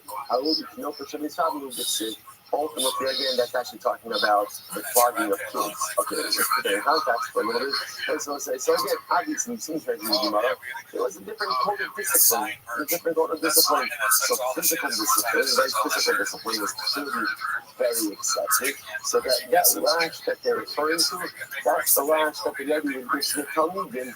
Ultimately, again, so to keep them in line, that additional lash. Okay, it's not referring to Malchus itself. Fine. So remember again, so interestingly enough, Halacha is very good Mishnah said that we assess how much a person could take, lash-wise. Like how much a person could take. So you know, so right? I'm doing a Kabbalah but look at this. So remember, the Mishnah that I have two things. Case number one is we assess that we're going to get 40 Malchus. That's not our Malchus. And then we started, and then ultimately we couldn't stand anymore. We stop and we say, okay, you've received your punishment, we're done. So the verse is very interesting. The verse says, lock it in, no lock it on. How about that? So let me start with saying, I'll pick up this tomorrow. But check this out. Moving the subject to 39 Malchus, right? The session perfectly healthy now, non-smoking between the ages of 40 and 60, right? So he's able of going ahead and getting 39 Malchus. He starts fighting him, and what happens? He goes ahead and he starts to buckle. We're 18 in. So there are two approaches you can do over here. Like approach number one. What's approach number one? What's the more intuitive approach? What's the more intuitive approach? Like, take a break. Right? Take a break. Like, you like break for a few minutes, right? Go get some lunch, right? Come back and let's resume this foggy later on, right? That would be the best idea. Or tomorrow. Or the next, take a long weekend, come back afterwards, right? To flog you on Monday. Right? In other words, that would be a lot. You're reliable for this, right? Consider, by the way, if I steal, and let's say again, I stole $1,000, I only have $100 to pay, fine. So you paid $100, then I have to pay $900. It's a debt. So something like you say, Malchus is a debt as well. You can't pay it now, just fine you later on. Interesting enough, that's not what the Mishnah says. What the Mishnah says is instead, we'll flog you, and since you can't take it anymore, we're done. So we're going to stop with today. We're going to pick up on some of this tomorrow. It's quite interesting. So we're going to see there are times where you have to make up the Malchus, and times when you simply are quote-unquote guilty with what you received. When you apply each of those, and that's the drama side, Congratulations. And you're like, wait, was that like a legit congratulations? Or was it like a... Oh, it's congratulations. You just don't know, right? And you can't make a jury. He gave up. One hit. And it was an error on the first baseman. Should have been a no-hitter. Gave up one hit. Should have been 0. Good shitty innings. Struck out 6. Sorry, someone say good morning. Good this everyone. So far, Hashem to begin. It's only one of the Abba and Toba. Beautiful receptors to Masas. To give taking all our sponsors to say our annual combinatory response for Touching Day, the Pilgrim Shop of Eretz Yisrael, will dedicate all the Sherman Virtuals this year as it's a host for the Soil Shabbat Swallow on Yisrael. Combinatory response for the month of the year. Abba Ali Latova Shmuel Rabbi Karatkin, incarnation of the Yartek of Shmuel's father. Mr. Leonard Karatkin, Yuka Ben Yecheskel Akoy, we also have a merit of our commentators that Hashem will have an aliyah, the family, the Pama. Still opportunities in Eretz Hashem before. How was our sponsorship for the month of the year? Tremendous month. Tremendous gula. response to Talmud Torah in the month of the year doesn't have everything else associated with it. Right? There's no Yom Tovim. Because of that, then when we could add additional conditions to the month of the year, Hashem is through our Torah, through our Avoda, through Hashem, our tremendous back each and every day. So like the sponsor, please feel free to direct message and act now, and we will not be there. Right? And we really said, all of our precious hostages will let Hashem come home. Our holy soldiers will be successful. But with that, let us be. We have some incredible Gemara today. Today's back to Chop 21. We are picking up on Chop days 20b at the two dots towards the last two dots. Not the second to last two dots, the third to last two dots. Says the Gemara. Hamakit Tasra. One of the things we were talking about is it's literally translated if you round out the corners of the head. So ultimately, again, is not just that. Obviously, what does that mean? Let's see. Tell me about it. Look at that. These are some very important signals that have to do with hair cutting and shaving. So I'm going to show you some good visuals that I'm going to put on the chat and Mirza Hashem today as well, so you can see a little bit more what the Gemara is referring to. But right now, we're just going through this subject. So tell me about it. What does it mean that you can't shave off the corners of your head? Now, this is what we classically call the obligation to maintain payas. Payas, so what does this mean? What does it mean the corners of your head? זה המשווה צעדיו לעפוי עדיו ולחדשו. To use the imagery. If you can imagine, I'm the wrong person to illustrate this on, but if you can imagine someone with a hairline. So remember, if you can imagine, essentially going from your hairline and picking up swaths of hair between your hairline and between your temple. And imagine for a moment going ahead and shaving that back. That area over here, between the hairline and the temple, that's what we call the payas. There's a different halacha about the obligation to maintain what we call sideburns or payas going down. Often when you think about payas, it's interesting that often when you see that is the area from the temple down. There's an obligation to maintain a certain amount of hair from the temple down, but that really falls under the obligation of not quote-unquote destroying your beard. And again, I'll send out the visual later on. The idea of maintaining the payas means this area of hair, between the hairline and between the jawbone, right opposite the forehead, cannot be shaved. Cannot be shaved. It cannot upon it to be cut, ready to be cut, but it cannot be shaved in a quote-unquote destructive way. What that means is an interesting discussion. So clearly, here's what I know what it means. I can't take a razor to this part of my head. I can't think of this one right now. Because even if I'm not using a razor, it is only so short that I am permitted to touch this area of my head. How short? We'll get into it. But that's not the past Rothschild. You know, it's the most about it. What makes them for the truth? What is this? But it's not cool after you bring down. But this is the way you used to go ahead and cut your head. They still have some of these kind of haircuts. They're essentially, again, no, not our Kohanim. We call them Kohanim. Yeah, we call them Kohanim, yes. Right, so that's not our Kohanim. But if you notice today, the way they get haircut, they used to have was they would essentially shave their hair, really again, between the hairline and between the temple, and would leave like this hair on top. So all the rest of anything, the haircuts are the priest ultimately referred to the corporate pieces. The Muslim like that. The Muslim says, I'm trying to tell you that this stuff, after the Makid, after the Nita, look at. This is very interesting. So now the Gemara says as follows: whether the person who is giving a haircut or the person who is receiving the haircut, both get marked. Which is fascinating, right? So if I go for this type of haircut, I say to the barber, shave off what we call the payas, like the area between my temple and my hairline, and just keep that all the way back. I am liable to Malchus, and again, if it's a Jewish barber, he's liable to Malchus as well. So you might just get it. I'm going to say, the expression is the one who eats out of a bowl should get Malchus. So this was an expression that, what's the issue of eating dates out of a bowl? What's the issue? None. There is no issue of eating dates out of a bowl. So this is the expression that's often used. You do nothing wrong, you should get Malchus. In other words, what does asking is, what does the barber do? Right, I'm sorry. What did the haircut do? Right, what did I do? I'm sitting in the barber chair, and I'm getting a haircut. I didn't do it myself. But I'm not getting Malchus. First thing was, I'm going to call money, a little bit of it. Just let me do tell her last shit, what my son will do. Okay, answer number one. But you don't. I want you to say, even a last shit in myself. Even a lot without an act or without any dynamic activity, you get smokeless. That's one answer. Rabbi says, the not atzmos, the give alcohol. Oh, what's the case over here? I'm giving myself a haircut. So because I'm giving myself a haircut, therefore, of course, you don't do liability. So actually, Rash says the Messiah, you give alcohol. That's a little, there's a simple answer over here. Messiah, what's Messiah? I'm getting a haircut. So I went in the barbecue in the work. On the other one, I'm assisting him. How am I assisting him? I'm sitting there, cut a little bit over here. I'm bunching the hairspray. So if I do something to assist him in the haircut, then Allah myself is going to be joint liability. Incredible. But matches past the zikana. The person goes out and destroys his beard. What's the definition of destroying the beard? And Rabbanon, past zikano, soap zikano. So past zikano means you end the his beard. You know what I'm saying? The age of soap zikano, what is considered to be soap zikano? She told us zikano, the pointy parts of his beard. I will say, so we saw it already in the Mishnah.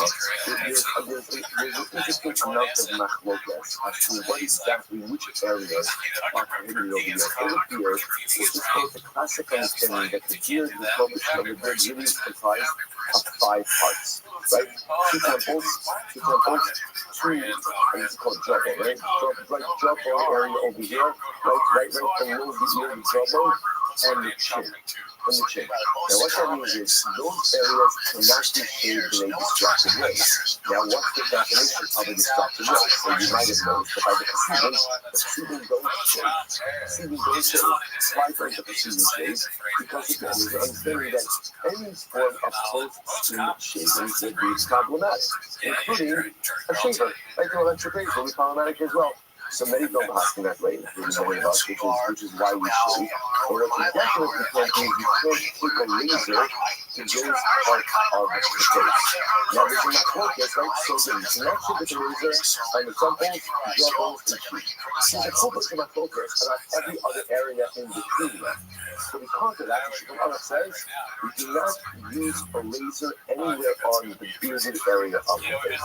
What that does allow for is technically speaking, the person can use a laser on the neck, right? So on the back of the neck, and then bottom neck, one can go ahead, but anywhere on the face, a laser would constitute potentially a difficult prohibition.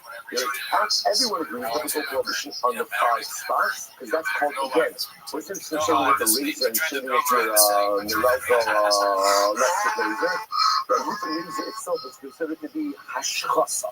That's destructive. As evidenced by the fact that it's a much closer shave. There's you're getting in there, as opposed to an electric laser, which is often a little bit still off the skin. That's why you have, I just point out, I said there's all these machlokas, right? The lift and cut, all these different things. What's considered to be use of a razor? Again, not our topic for today. Well, I guess it is our topic for today. Right? But when I said that's the new part of it, but just to be clear, although technically speaking it's the 5 spots, because there is much halachic to speak about what constitutes the 5 spots, Shulchan says no laser on the face. No laser on the face. On the head, now again, you can use a laser on your head. Like you can use a laser on your head, right? On the top of your head and on the back of your head. Right hand you use a laser. Anywhere again in the hair area over here. And that's not just the razor, by the way. That would also apply to getting a very close haircut. Even with a trimmer that doesn't leave enough hair to be able to pull. Again, there's a lot of discussion about this. Is it a number 1 and number 2? Okay, like I said, this is a good share to have because this is very Lamesa, but that's the idea. All right, let's go back to it. Says the Gemara, a lot more to say, but not right now. Says the Gemara, I'm sorry to that. So now remember again what the Sweeta. Sweeta means creating a laceration over the dead. Right? Remember again, this is not just, in general, one is not permitted to inflict harm upon themselves, right? That you know. This idea of Sweeta is not the laceration as a display of mourning. That's what this is. So tell about this said, you might have thought, let's say a person catches on the boat, sinks at sea, carrying all the cargo, My business was just lost, or tax return person's house fell down. What happens if a person was so distraught over the financial loss that what did they do? They lacerated themselves. See, you might have thought that that's the biblical approach. Which is Talmud Lomar, Lenefesh. So therefore the Torah goes out of its way to say what type of laceration. The Seret Lenefesh Lotiklu B'Sach. Seret Lenefesh is only laceration over the dead, right? Only laceration as of this day of mourning that is truly halachically problematic. So the most Talmud Lenefesh, Elchai Halal is not. But we tie it if you lacerate and they pull up the space of money for the dead. The man inside finished people up on this apple.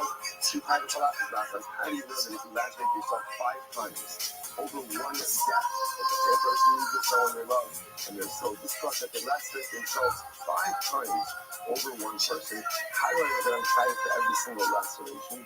I will know the Seret, which phrases it in the singular, L'chayiv al kol srika v'srika. Say that I'm tied for every single laceration. Today, Yotzi Olaminayim, when he starts to the Achaz, Avim Nisim, Shukhay Bato Achaz, Achaz. How do you know that even if you lacerate one time over 5 deaths, right? The person is mourning 5 deaths with one laceration. How do I know that Halacha L'maisa again? I am chayiv with chayiv al kol srika v'srika. How do I know that I'm chayiv for every single laceration? I'm sorry. Chayiv al kol like Talomar the nefesh. The chayiv al kol nefesh the nefesh. As the Torah says, the seret nefesh. Every person who you lacerate for, even if it's one laceration for 5 people, you chayiv 5 times. Incredible. I must a second. God did say when you do so, shenachol. This is the nefesh. I'm sorry. Fixate the base of shenachol. 1 second. You just used that already. You just used the nefesh to teach me that what? That there's only liability if you lacerate as a display of money for the dead. But to exclude the fact, let's say somebody's mourning over their lost boat, or their lost home, right? Lost finances. Ultimately, as well, you just use the nefesh to teach me that I'm not chayiv for a laceration over financial loss. How can we do that? We're talking about father. 21. Eikas Rabbi Yossi, Srita Ubidi the Achasi, Uksiv Hasam Lemon, surrender again. What I want to point out is as follows. The Torah uses two expressions over here. That's the Seret Lanefesh Lotiklu and Lotiklu. So there's some ambiguity as to what these things mean. Rabbi Yossi holds Lotiklu and Seret Lanefesh are the same thing. They both refer to lacerations. Because they both refer to lacerations and both of them discuss death, so one of them ultimately again could be used to teach me that I'm chayiv for every single dead person I lacerate. Or even if it's one laceration over 5 people, I'm chayiv 5 times. And the other one teaches me that I'm only chayiv for laceration because it's a display of mourning for the dead. But if Halacha L'maisa again is a display of mourning for financial loss, there's not biblical liability. Again, I will say there may be other liability because the person can never engage in any kind of self-harm. There's an charge from all the national system. You may be in violation of the say, but not in violation of this, which is one of the things that I Shmuel. On the site of Nikai, which Shmuel says, if you lacerate yourself with a clean, with the utensil, there is a liability. So the Gemara says over here, the Gemara just, I'm sorry, Rashi points out to the side of Nikai, but by that sheep of the Kli, unlike the Ibn Ziviva Mashma the Ibn Srika Mashma Biyad. So let's say this is very interesting. So this goes back to what we said before, there's a little bit of ambiguity, a little bit of focus, exactly what is Srika and what is Ziviva. What's interesting is Rashi showing me out over here that it could very well be that the distinction is not as much about, they're both lacerations, rather than the distinction may lie in how the laceration is performed. Rashi points out over here that Ziviva has an influence of being done with the utensil, and Srika has an influence of being done by Yad. So Shmuel comes in and says, I'm sorry for Klichai, where is Hashem Yisrael, Srika will be the Achasi, Srika will be that way the same thing, so that the sort of lacerations over the dead, and Lord, the Srika Biyad, the Gediga, the Kli, the Srika is done by hand, and Gediga is done with the utensil. The rest is done with Rabbi Yossi, ultimately, Shmuel was like Rabbi Yossi, Shmei Tach, Rabbi Yochanan, Anis. בין ביד בין בכלי חייב על חייב. So what does this mean? So it's not before the following idea. If you lacerate over the bread, whether that laceration is done by hand or that laceration is done with a utensil, there is no equal liability. Okay, that's very important to understand. Though that's no problem, what happens if one lacerates themselves as a form of worship or a Avodah? So what's that off? Yad Chayiv, the clean potter. Ultimately, if you lacerate by hand, you Chayiv. If you lacerate by clean, the potter. I said the Gemara the hot is but you learn just the opposite in the pasuk. What does it say in the pasuk? By the Skodigim, Sirish Batam, the Harvard Shabarabatim. The pasuk over here was where the pasuk from. Malachim Arab. It talks about idolatry. And it says that they were lacerating themselves in accordance with the laws of their idolatry, with swords and with spears. So it sounds like for idolatry, they were going ahead and lacerating. They were lacerating. Rather by a body, I'm supposed to say interesting. So this is the distinction over here. By a body, if you lacerate by hands, you are potter. By kli, you are chayiv. What's the logic over there? By a body, you're only going to be chayiv for laceration if it's done in the normal form of worship. If you do something, remember how it works by a body? No, of course not. Right? So how does it go by a body? By a body, you're only chayiv if you worship the idol in a quote-unquote normative way. Now, there are certain forms of worship that will always be prohibited, right? Prostration is always prohibited, right? Kneeling is always prohibited. Karbanos are always prohibited, right? Offerings, libations, things like that are quote-unquote normal forms of worship. Even if you have only not worship in that way, you're still liable for that. But then when you have unique practices, right? So unique practices are only liable if you do them the way the Avodah Zarah does. So laceration is not a way that normally you worship a God. That's why the Avodah Zarah, that's the with the kli. So the kli is going to be chayiv, but the yad is going to be potter. When it comes to laceration as a form of a morning practice, the chayiv being beyond being the kli. Doesn't make a difference whether you're doing it with your hand, utensil, there's liability. It's incredible. The chayiv ala rosh. Next. One is chayiv ultimately again for creating both spots on the head. So not the Rakshisha, being future days shot. The Rakshisha went ahead and pointed out over here, again, I'll show some points as well, by the temple. By a Zakon, Stein, the Akashur, you mentioned this by the field. Two spots, like two temples, two jawbones, and a cheek. And the chin, that's the areas of liability for destructive shading. See what it says? Not neither Shisha has been kicking the Shisha's demonstrated this again by looking at the different parts of the video, by discerning different parts of the video.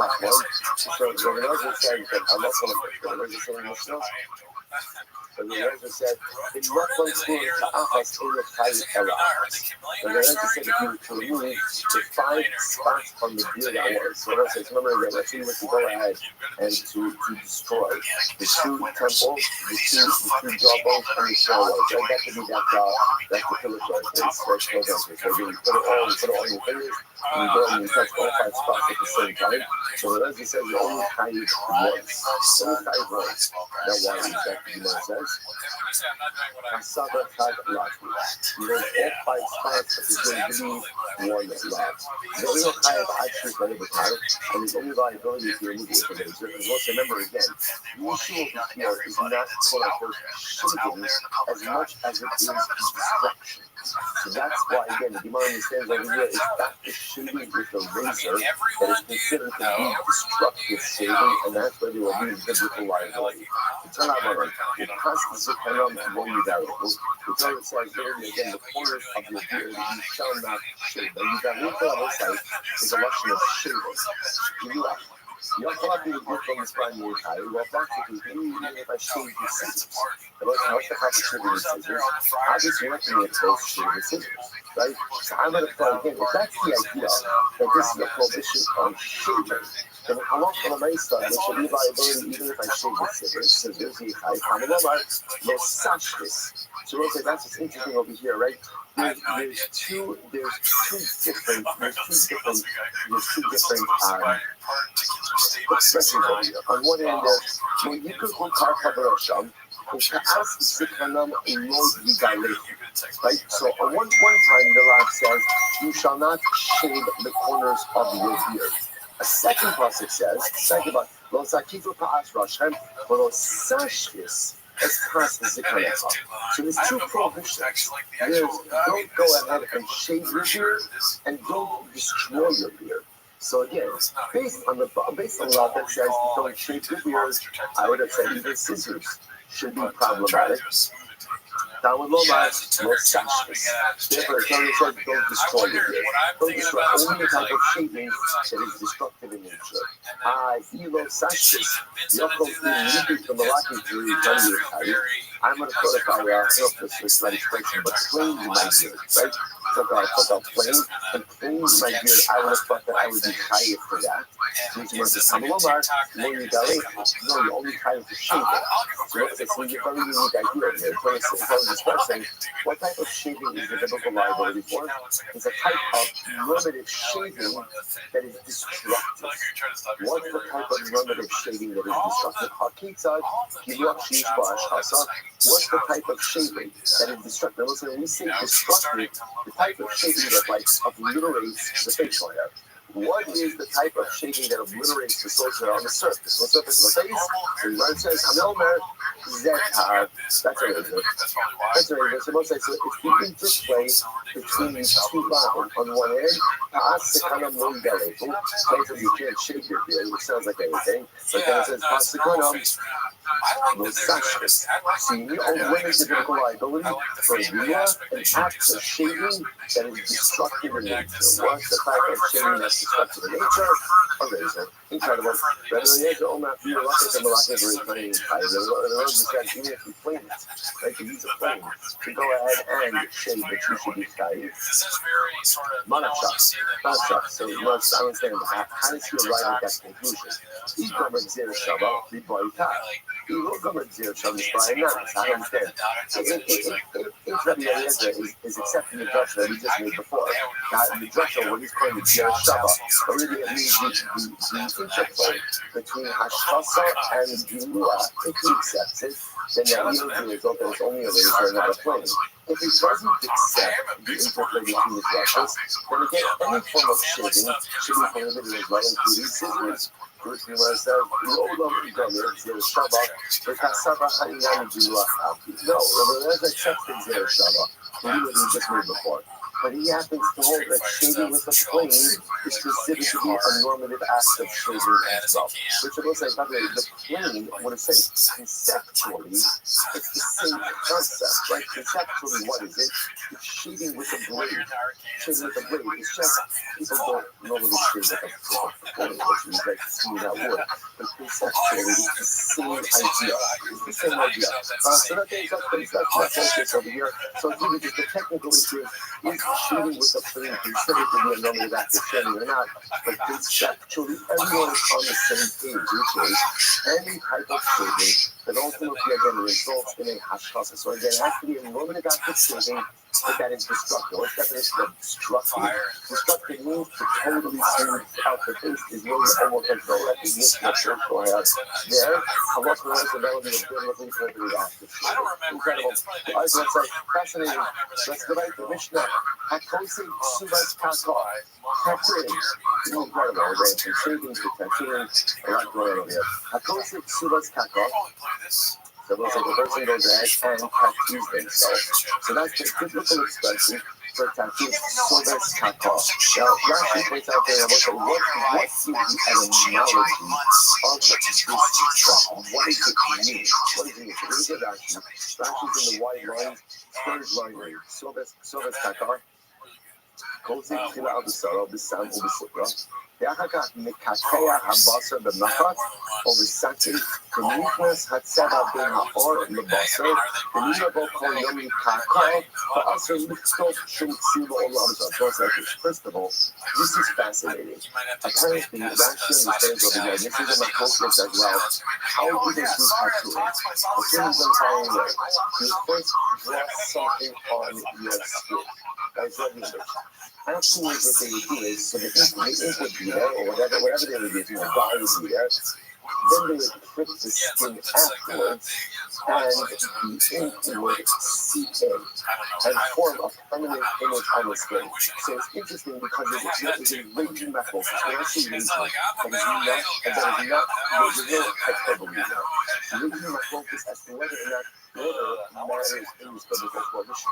Because the way this being described over here is in the first I don't know if it's pricking or perforation or incision, right? Incision on the skin second. That's what I'm trying to say. So the image over here, then they would go ahead and prick the skin, and then the image would seep in. I don't know. I think this is a too powerful, but I don't know how modern tattooing works, right? But it makes it quite fascinating. So that's how it's done. And again, the difference in Russia. So this means writing. Kakor means pricking. There's not a whole lot of positives. Like the perforation of the skin.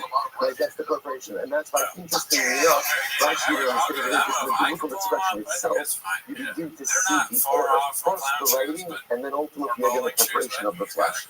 Fascinating. So let's go to the Mishnah. So if a person was in tattoos themselves, kasav, below kakar, below kasav, so that's what you just write on your skin, right? So, the first thing you get a tattoo, right? So, whatever, you get like ink on your skin or a stamp on your skin. So that's not the biblical prohibition. That's the biblical prohibition. And I know that Also, to do that, right? But when I say it's not the biblical prohibition, kasav below kakar, or kakar below kasav, or ultimately again, or if you prick the skin, but you're not right. So like, I'm saying all of these cases, right?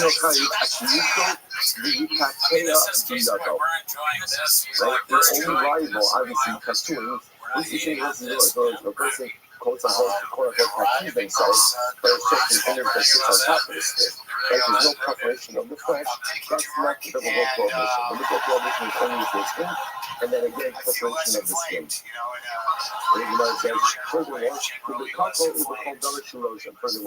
it's only biblical prohibition of tattooing if you use a dye or an ink of permanence. Right? If it's not permanent, then it's not biblical prohibition. Rabbi Shimon ben Yehuda Omer, Eino Chai Achyichto Sham Es Hashem, Shenema Sobes Takar Yosifnu Bochem Ani Hashem. So this is very interesting. Now, the way this reads and what he actually means. The way it reads right now is what it sounds like. Rabbi Shimon is saying that halacha l'maisa, you're only chayiv if you write the name of Hashem as a tattoo. So you decide, right? You decide. Sometimes people get inspired around all kinds of things, right? So you say Hashem l'negdi summit. They take it quite literally. I just put a big both there on my arm, right? Right, so now it sounds like Rabbi Shimon is saying that's the biblical prohibition. The biblical prohibition is I create the name of God on you. So we're going to see, Rashi points out, let's read it from there. So let's go back there. So essentially, what do we learn here? The biblical prohibition of tattooing really requires three things. Number one, ink on the flesh, then again a pricking or preparation of the skin to allow the ink to be absorbed into the flesh, and use of some type of permanent dye for it.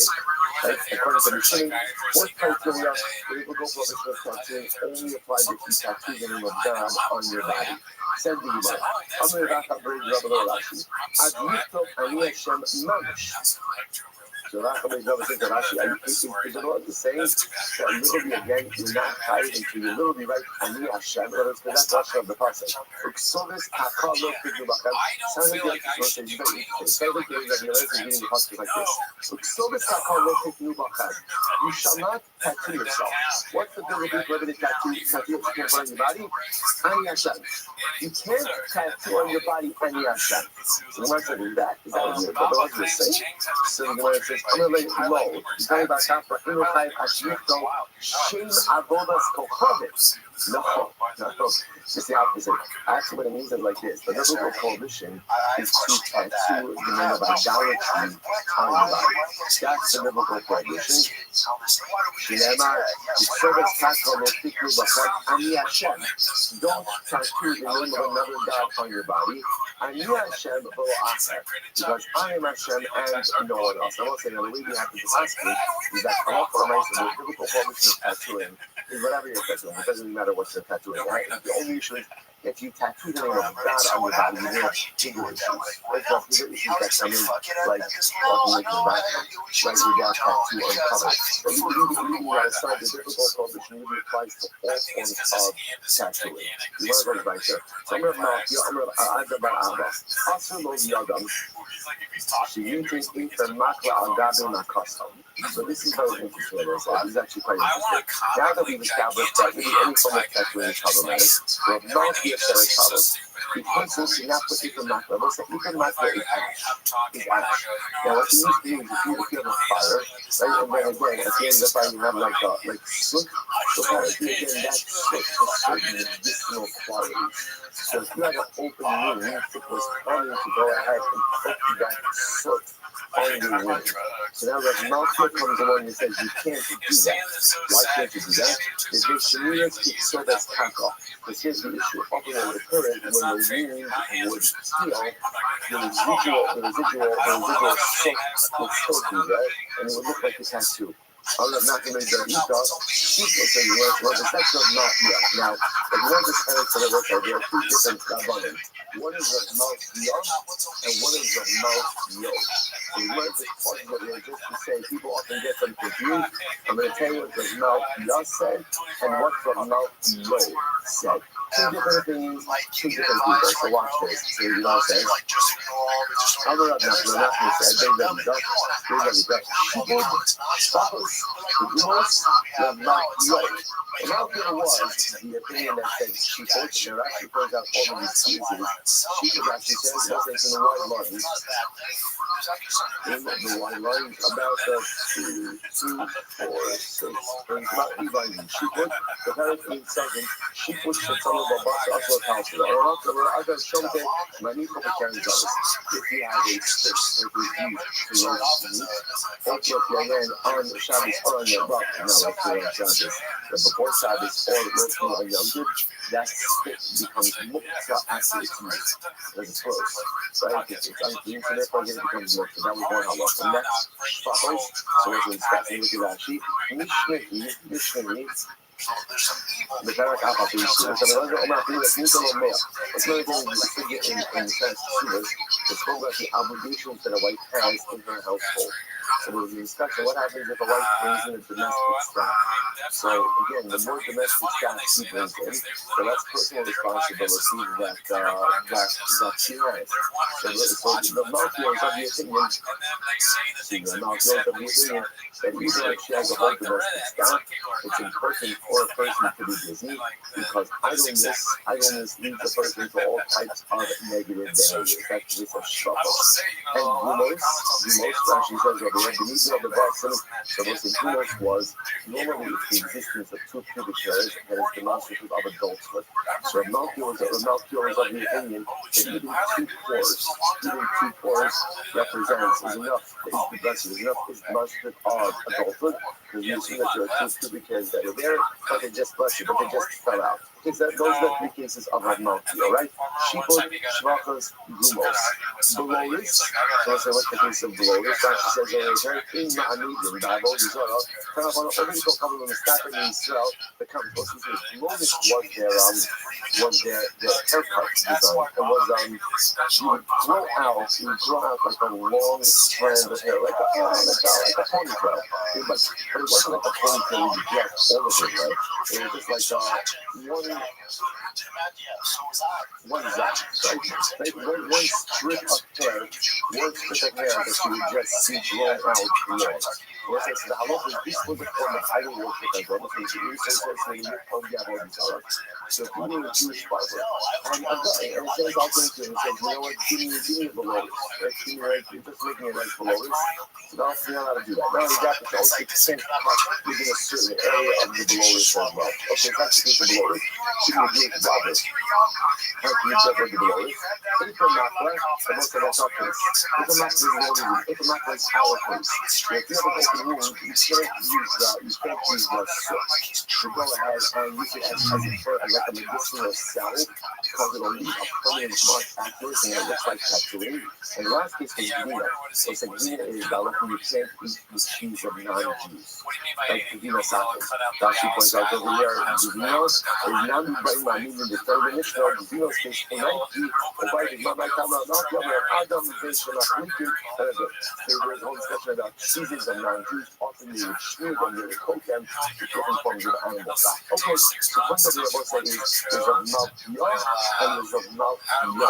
And the mouth yo happens to be the mouth yo is the author of, again, it's good to know, sheep with shvach as gumos, and the mouth yo is glorious, Aether Makla, and Gavino. For our purposes, why we're doing this, we're doing this because, again, remember, Aether Makla is our piece of testimony. The Papa and my son, the mouth yo. The Papa said, wherever you find the Mishnah or a Gaitza, that is a mouth yo. Nice Isa, but other rabbinic instructions was mouth yo. The Simona, Maxisa, mouth. So let's remember this is a Mishnah, is mouth Isa, mouth yo. Okay, neither way. Okay, a little bit of machlokas is the attribution of the case of shvach.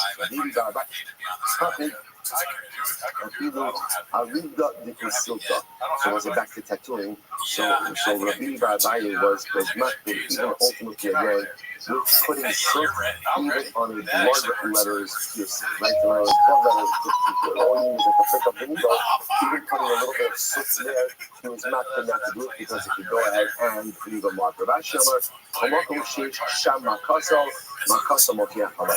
So what's it starting? Rashi said this is all incorrect. The prohibition of tattooing is a prohibition of tattooing. Any time that it is clear that what's being done on your body is for medicinal purposes, right? For treatment purposes, there's no biblical way. Once you have this with certain forms of chemotherapy, where there's sometimes a residual, almost like a tumor that can happen as well. So Rashi said that's not tattooing. That's not tattooing. That's clear that was done for refuah purposes. Anything done for medicinal purposes is not the biblical prohibition of tattooing, and therefore I might say no problem. So therefore, what will turn out is if you had a person had an open wound and they wanted to put soot there for the wound, even if it would leave a residual, it is still not a problem. All right, incredible Mishnah. Let's go. Nazir, we actually just had this Mishnah yesterday. Nazir, can't trust you, Kalayo. A Nazir who was drinking wine the whole day.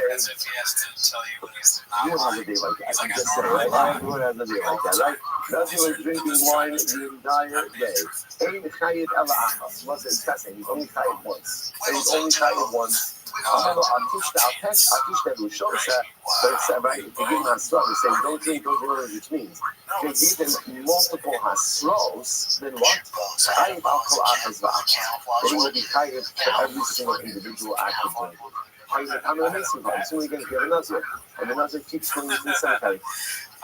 He's just pretty happy, right? That's great. I don't know if we should with the wine or without the wine, right? You know, but the race against the person is great.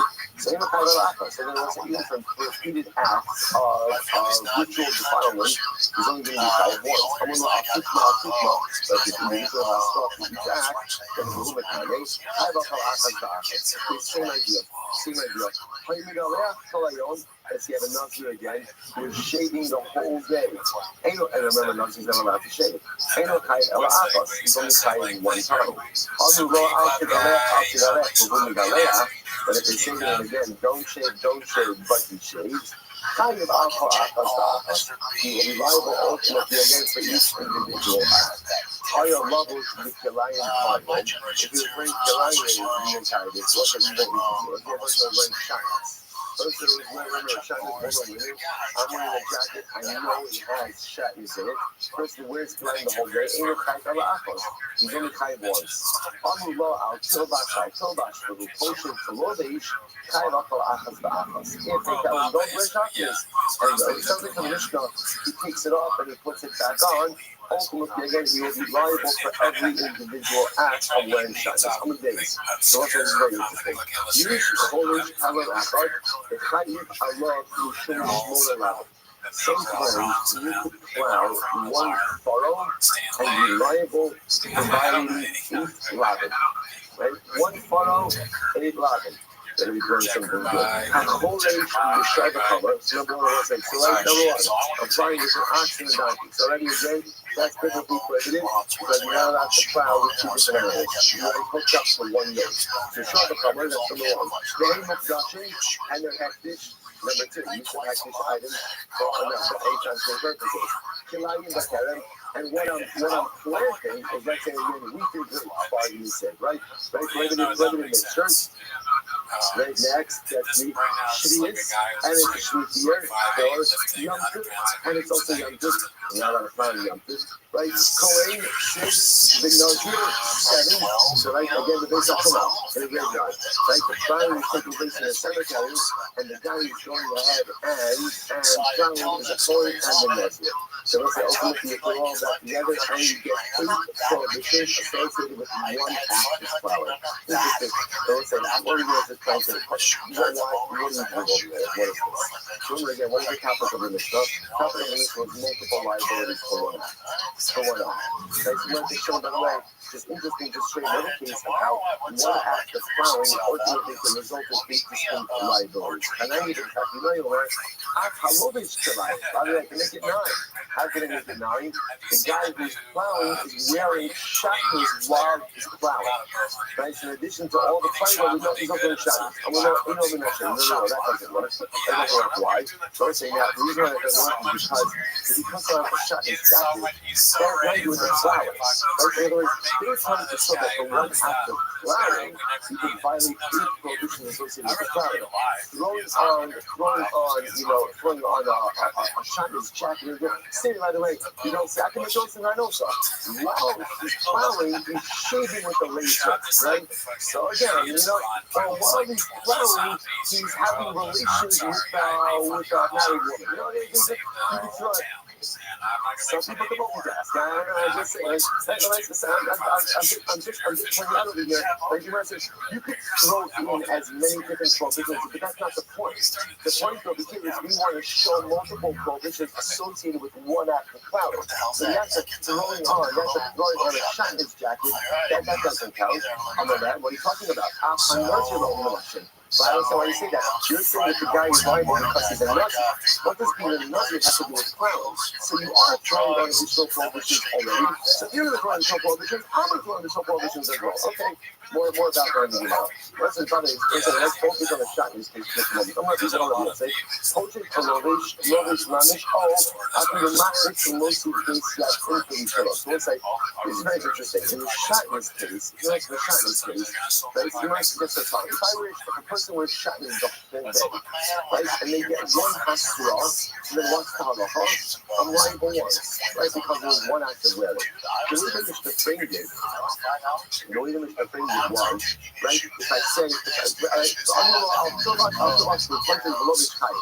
The way Mr. Fring did was, if I wear shotness, right, and now I take it off, I put it on, and every time I take it off, they tell me, don't wear it, then I put it back on, ultimately again, there's liability for that. Then we'll say, we're going to stop at this case over here, we're going to pick up the next session, we're fine, we are absolutely fine, we're right on target in the next session, it's not going to get much longer towards the end. No, but it's a short off last time. I want to stop over here for I want to rush this last case, we'll see anything happening. Right, I'm doing the phone.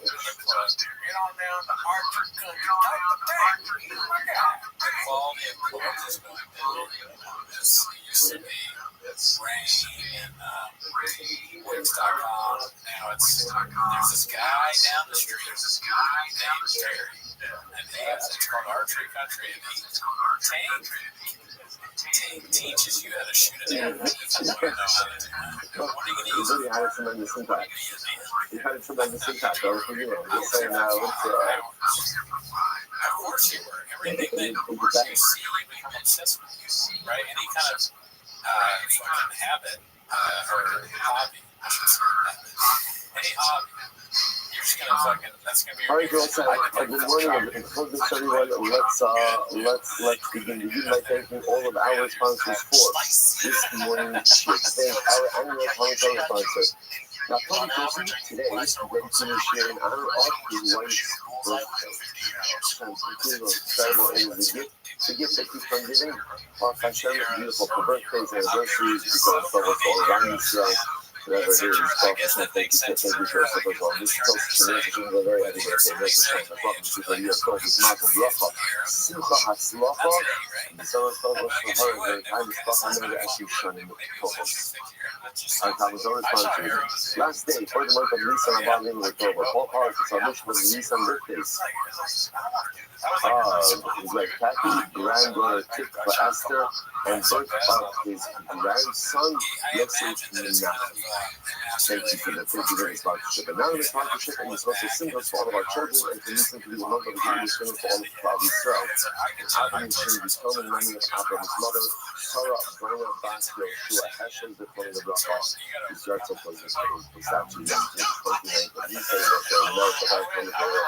all of the shows having a real, the families in the tunnel, all of those who knows what's happening to their phone for the Israel, the selfish and the all of our houses in the Shalom and the Target, allow our soldiers to be successful in the home and master of David.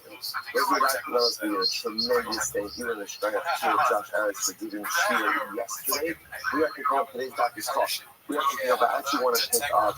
That's got a little too far from my liking over there. And like one day, so he's doing a whole doc. Ridiculous. So actually, I know that Josh got to the last couple of rides from Nate today. I just want to back it up just a little bit so we get to see this entire team in the third wide line there. 2, 4, 16 lines up in the bottom. Same signal. So I'm going to be asking, I'm going to be open up. Nice as Shane, you say, hi up and up. So what's going to be in the Mishnah says, if you're going to eat nice as Shane, outside of Yerushalayim, ultimately, again, you get Malchus. So I asked the Gemara, so at what point exactly is there liability for nice change? So this is actually a fascinating Gemara, but if you would not learn the Gemara, you would actually have absolutely no idea that this is first off, just when you read the Psukim. So watch this. The Gemara says, this is going to be open on, we show up, and you have a problem. So listen to this. There is no liability, biblical liability, for eating nicer shit out of Yerushalayim, unless, of course, my shit first has come into Yerushalayim and then has been removed. So the typical prohibition of eating nicer shit outside of Yerushalayim only occurs if nicer shit is first brought in, then taken out and consumed outside of Yerushalayim. Once it's nighttime, what does this mean? So the Rashi says over here, okay, actually 6 lines up about it. Mishira Kneachoma, Rashi says over here, actually I say, you know the word Yisrael, Kneachoma, the Chutz V'choma, the Mashnishin, I made the after. And therefore, Mishnah said that you get Malchus, but even Mashnishin outside of Yerushalayim, what that means is, you got the Mashnishin in, and then you took it out, and then consumed it outside of the walls of Yerushalayim. Incredible. So the Gemara says, we would have thought my time, I was just going to point out, again, before you come to Gemara, you assume what does it mean to eat Mashnishin outside of Yerushalayim? What does it mean?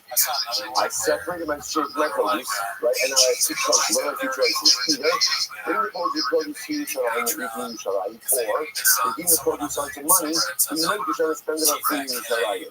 But again, the assumption, when we say that, the prohibition of eating my shit in Yerushalayim is in that initial stage. I separated it out, and now again, I failed to bring it, I ate it, and the Gemara says, no, the Gemara says, no, that's not what happens.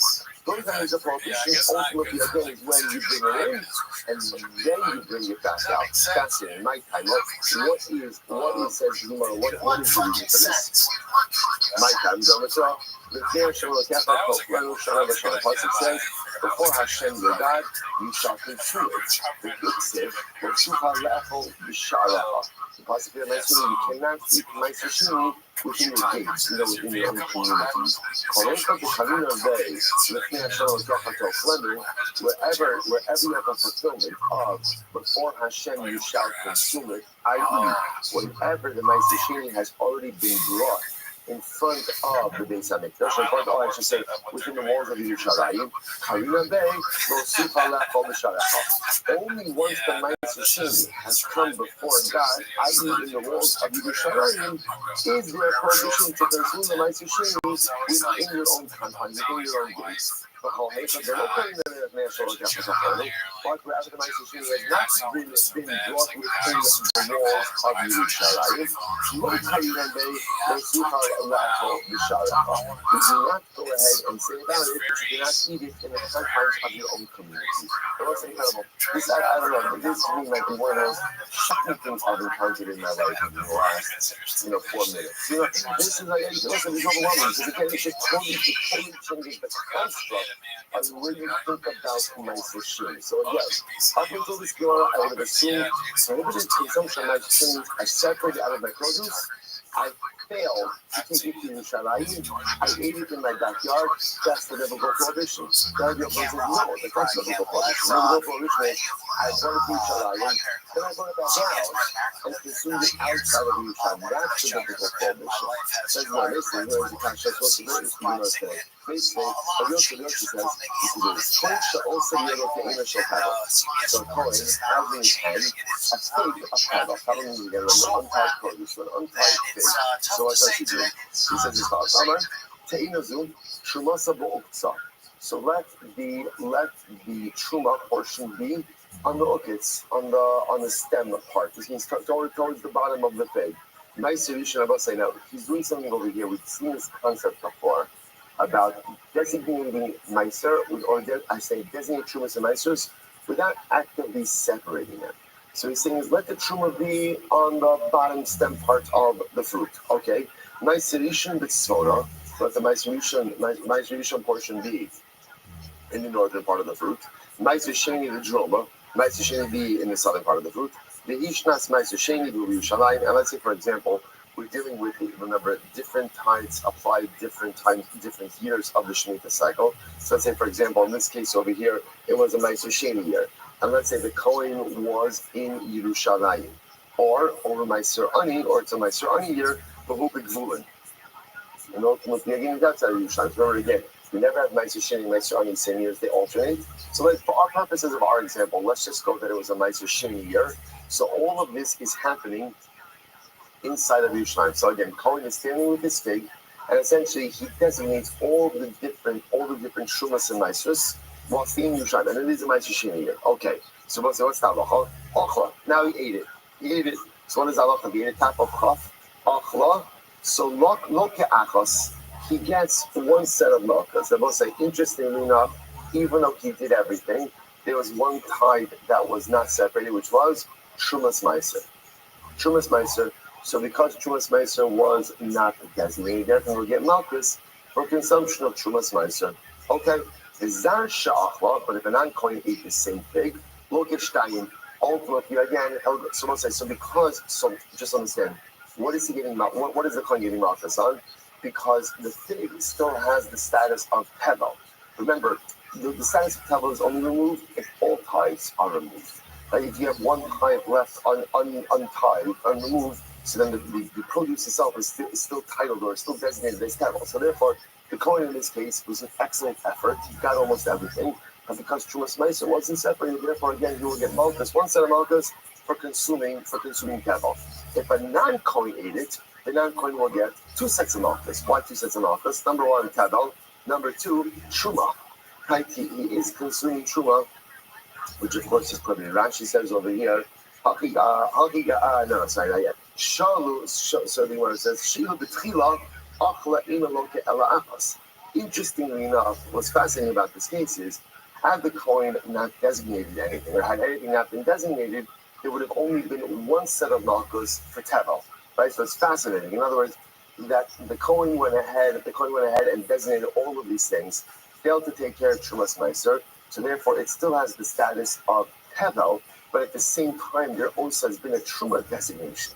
So now when a non-Kohen consumes it, he's going to get two sets of Malchus, one for Tevel and one for Truma. Had the Kohen not done any designations and the non-Kohen consumed it, he would have only gotten one set of Malchus for Tevel. Okay, so once I say, now remember, what we're focused on over here is the Meiser Sheni piece. Remember again, what did the Gemara say? The Gemara said the Kohen is going ahead, standing in Yerushalayim with his fig, right, and he's designating Meiser Sheni. Okay, so now Taima, the Yisir Yerushalayim. So interestingly enough, the reason why now when he goes in and consumes it, that he's not chayav is because he's standing in Yerushalayim. Habig Vulin, interestingly enough, had he gone ahead and taken this fig out of Yerushalayim and then consumed it, lo keshalosh.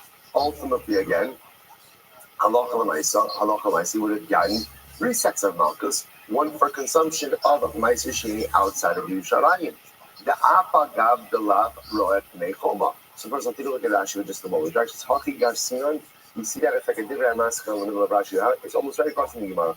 Time with the Meiser Sheni Yerushalayim Meiser Big Bulin, Ha Meiser Sheni Big Bulin Lo Shalosh. So what you see over here is as follows. The reason why in this case over here there's only two sets of malchus and not three sets of malchus is because for Meiser Sheni he's consuming it in Yerushalayim. The inference from this would have been, had it been a Meiser Sheni year, and all of this was happening outside of Yerushalayim, there would have been three sets of malchus. Right? Why three sets of malchus? Let's go with the Zar. Let's go with the non-Kohen. Right? Number one for Tevel, number two for Truma, and number three for Meiser Sheni out of Yerushalayim. What do you see from here? That there is a biblical prohibition for Meiser Sheni, even if the Meiser Sheni never came into Yerushalayim.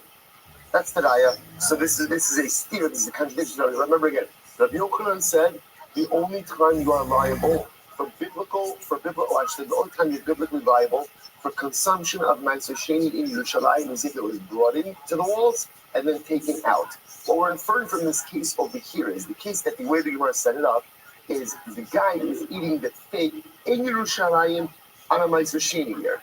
That's why he's not getting malchus for that. He'll only get malchus and non-Kohen Nazar will get malchus for Tevel and for Truma.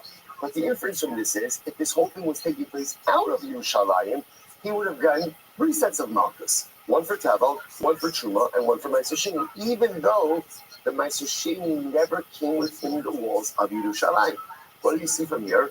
You get malchus for Meiser Sheni consumption, even if Meiser Sheni never came within the walls. Contradicts Rabbi Yochanan. So Shmuel says, no, maybe not. We're talking about a case where the Meiser Sheni thing was brought in and taken out. Okay, Shmuel says, well, if that's the case, then what's the chiddush? How come I ask you about this? Is very interesting. This is fascinating. How come I ask you? You go in the Eilinu B'Tivlayu. No, the case over here, this is quite fascinating. The case over here is the fig was brought in, but the fig was brought the produce was brought in a Tevel state. Now, what does that mean? Take a look at Rashi. Rashi is just a little bit further down it's still in the short lines. The Eilinu B'Tivlayu. They call two of the chitzos the Meiser Sheni ha'asid litram yimeno.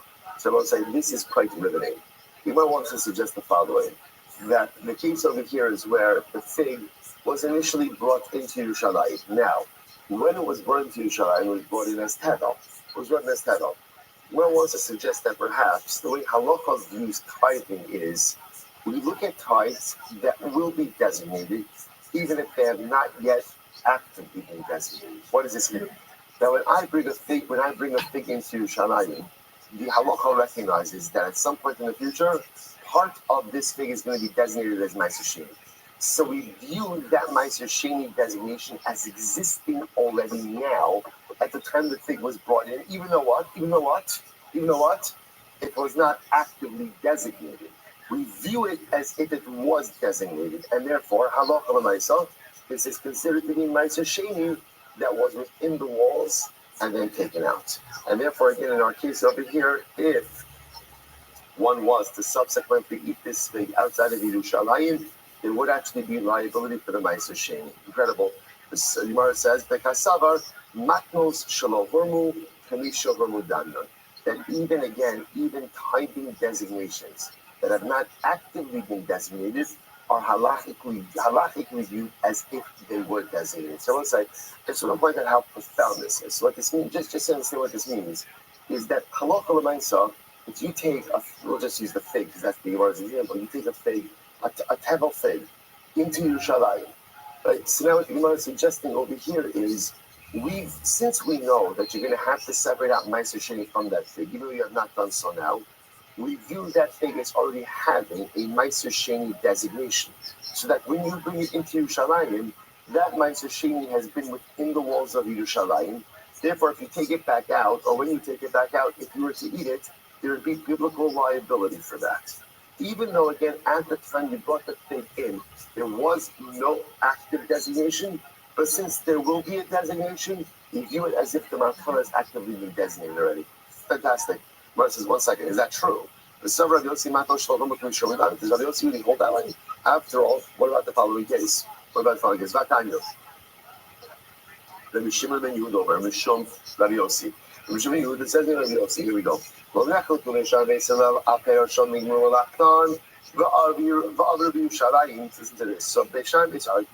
Israel do not argue in the following case. In other words, they agree in the following case of peros shelo nigmaru malachton, fruits that are not yet fully processed. The simplest example would be of this: unripened fruit. That's the easiest way to look at this. Unripened produce or unripened grain, or just grain that has not, let's say, been what's it called? Husk. Okay, yeah, unprocessed, whatever it is, right? Unprocessed, right? So whether it's produce, whether it's whatever it might be, it's not fully finished. So so watch this. Let's say I bring in unripened produce into Yerushalayim. Everyone agrees that when I bring that produce back out of Yerushalayim, what can I do? I can go ahead and redeem my Meiser Sheni onto money, and go ahead and bring the money to Yerushalayim. I will say, just use something. There's a different halacha Meiser Sheni. We actually saw this reference before as well. The halacha is like this: if I live out of Yerushalayim and I have bought a lot of produce, I am asking, what am I allowed to do? What am I allowed to do? I can redeem the Meiser Sheni onto money, bring the money to Yerushalayim, use the money to buy food. However, if you bring produce to Yerushalayim, once that produce enters into the city, you are no longer allowed to redeem it onto money. That's the halacha. We're going to touch on that, now where that halacha is from in just a little bit. Still on in just a moment. But again, with the Gemara saying like this, everyone agrees, you bring in unprocessed produce into Yerushalayim, and then let's say take it out, you could still redeem the Meiser Sheni onto money. Now, what's the logic behind that? Makes a lot of sense. Why? Because since it's not fully processed, since it's not complete, it's not subject to Meiser Sheni. So because it's not subject to Meiser Sheni, therefore, again, there's no problem with you redeeming it. You don't have to take it out. Listen to this. So what's the machlokas? Aman yachloku. What's the machlokas about? Al peros shenigmar malachim of Yerushalayim.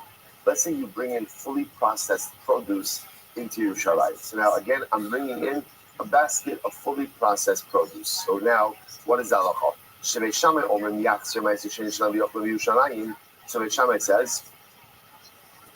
says that halacha l'maisa, right? The produce meiser sheni must be consumed in Yerushalayim. Once that produce has been brought into Yerushalayim, you cannot take the meiser sheni out and consume it anywhere else. So Beis Hillel says, if that Beis Hillel says, no, not true. Since the Meiser Sheni wasn't actively designated, therefore, you could remove the produce from Yerushalayim, still redeem the produce onto money, and bring the money to Yerushalayim afterwards. So let's say, so now, what's the machlokas over there? So with Pashtas, what it sounds like is as follows. Beis Shammai holds, matanos shalom hormu, k'mishurum hormu danyam. Beis Shammai holds that when you bring in fully processed produce into Yerushalayim, we view those tithes as actively being designated. Now remember again, the only tithe entry into Yerushalayim matters for is what? Is Meiser Sheni, right? That's the only one that it really matters for. According to Beis Shammai, when you bring fully processed produce into Yerushalayim, we view the Meiser Sheni as if it has been designated. Because it's been designated, it's been within the Choma. Once it's been within the Choma, there's two things that happen. Number one, It's a biblical prohibition to consume it outside of Yerushalayim, and you are no longer allowed to redeem that Meiser Sheni onto money. Rabbi Yisrael disagrees with this. Rabbi Yisrael says no. Rabbi Yisrael says not true. Meiser Sheni is only designated when Meiser Sheni is designated. Right? There's no such thing as Meiser Sheni being designated until there has been an active designation of a Meiser Sheni portion within the produce itself. Incredible. These are like Matan Shalom Marmu, Kibi Shalom Damion. And if you think it's true that everyone agrees that Meiser Sheni designation is as if it's been made, even though it has not been actively designated, the Gemara says Hakal to Mechitzos. So again, the Mechitzos, the walls of Yerushalayim have absorbed this produce. If that's the case, how does Beis Hillel allow for the subsequent redemption of that Meiser Sheni onto money? Rabbi says no. Mechitza le'achol da'araisa, mechitza liklot drabanan. So this is very interesting actually. So Rabbi says really there's two different halachas going on over here. There's a halacha that once produce enters into Yerushalayim, so Meiser Sheni can no longer be consumed outside of Yerushalayim. That is a din da'araisa. That's a din da'araisa. The idea that once Meiser Sheni comes into Yerushalayim, it can no longer be redeemed onto money, that's a din d'Rabbanan. Fascinating. That's a din d'Rabbanan. Okay, and therefore again, Rabbi wants to be mechalek ultimately again between those two separate halachas. The Gemara says if he goes to Rabbanan, and when other Rabbanan goes there, so the Gemara says ki isa be'ene, only when halacha l'maisa the Meiser Sheni itself is actively designated. However, the Gemara says ki isa be'ene. If he goes to Rabbanan, ki isa be'ene. The tible lo goes to Rabbanan. However, again, when the produce itself is still tavel, ultimately again the Rabbanan not goes there. And that's how you can explain Beis Hillel's position. So Beis Hillel was agreeing. Beis Hillel could technically agree that even matchonos shalom hurmu kamisha hurmu damyon, that even though you have not yet actively separated, Meiser Sheni is as if it's been separated, and therefore once that produce enters into Yerushalayim, you can no longer consume that Meiser Sheni outside of Yerushalayim, but you are still allowed to redeem it onto money. Why? Because the concept that being within the Homa prevents redemption, that's the Rabbanan. And the Rabbanan only goes on that in a case where the Meiser Sheni itself is extant. But if the Meiser Sheni has not been designated, then the rabbinic prohibition or rabbinic obligation does not apply. Fascinating. So my Rabbi is if Rothschild go, did not get laid Kanya. So this is interesting. Rabbi says, no, what's the case? The case over here is around carrying my Meiser Sheni. And how am I carrying it? Well, says yesterday's that. How am I carrying it? On a stick like they have, like cartoons, like you used to, right? So you have like a stick and you have like a little packle tied on the end of the stick, right? And what happens? Remember again, I walk into Yerushalayim, and again, but my packle is outside of Yerushalayim. I think it's outside of Yerushalayim. So once I say, remember the Gemara says, Medina says, what's the halacha in that case? The halacha is since your person entered into Yerushalayim is considered to be as if what? As if your Meiser Sheni entered into Yerushalayim as well. Okay, fascinating. The Gemara says, by the way, once you do that, the tifshon bayid Rav Papa. This will answer the question of Rav Papa, because Rav Papa Mamish had this exact question, right? What happens if the person enters into Yerushalayim, but the tackle that he's holding ultimately again remains outside of Yerushalayim? So now we see what's the halacha. When you enter Yerushalayim, your tackle enters Yerushalayim with you as well. Absolutely incredible. So we'll say, by the way, just to appreciate what beautiful, just metaphorical significance that has. Right? In general, as we go through life, all of us carry a tackle. Right? We all have a lot of stuff or some of us have a lot of, everyone in life carries baggage. Some people just have a carry-on. Some people have to hire a porter, with those big things, like to schlep all the stuff, but we all have it. But the interesting part about people and their baggage is that we often try not to deal with it. Right? We often try not to deal with it. The imagery of kind of carrying your tackle, not in your arms, but on a stick extended behind you. I think often it's metaphorical for people not really wanting to have to deal with their baggage. So I keep it a little bit at a distance. So let's say what's beautiful over here. What does the Gemara seem to resolve? The Gemara says, once the whole shaila is, if you enter into Yerushalayim, your body's in Yerushalayim, does your tackle come with you? Does your tackle come with you? So now it seems to be that Allah the Gemara suggesting that once your person enters into Yerushalayim, your tackle comes with you as well. Which also gives us, I think, beautiful anticipatory excitement for the future. The day will come when we will all enter Yerushalayim. The day will come. The day will come What's the most beautiful part about Mashiach? What's the most beautiful part about entering Yerushalayim? Is that Mashiach doesn't just take care of your body. Ula doesn't just take care of your guf. But in Eretz Hashem, all the baggage comes with you also.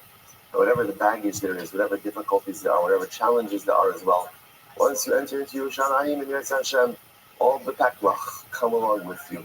And just as you are uplifted upon entering into Yerushalayim, all of that baggage gets dealt with as well. Another reason to daven for Mashiach, another reason to yearn for Gulula. So let's get back to the halacha. Right? So how do we pass it over here? Because this is big stuff. Right? So first of all, in general, do we accept this precept about Ma'aser Sheni? So first of all, the Rambam paskins in Hilchos Ma'aser Sheni, Perek Beis halacha vav. So the Rambam says very interesting. He says, "Ein Elokim min haTorah ad sheyochlenu ad shenichnas." I'm sorry. So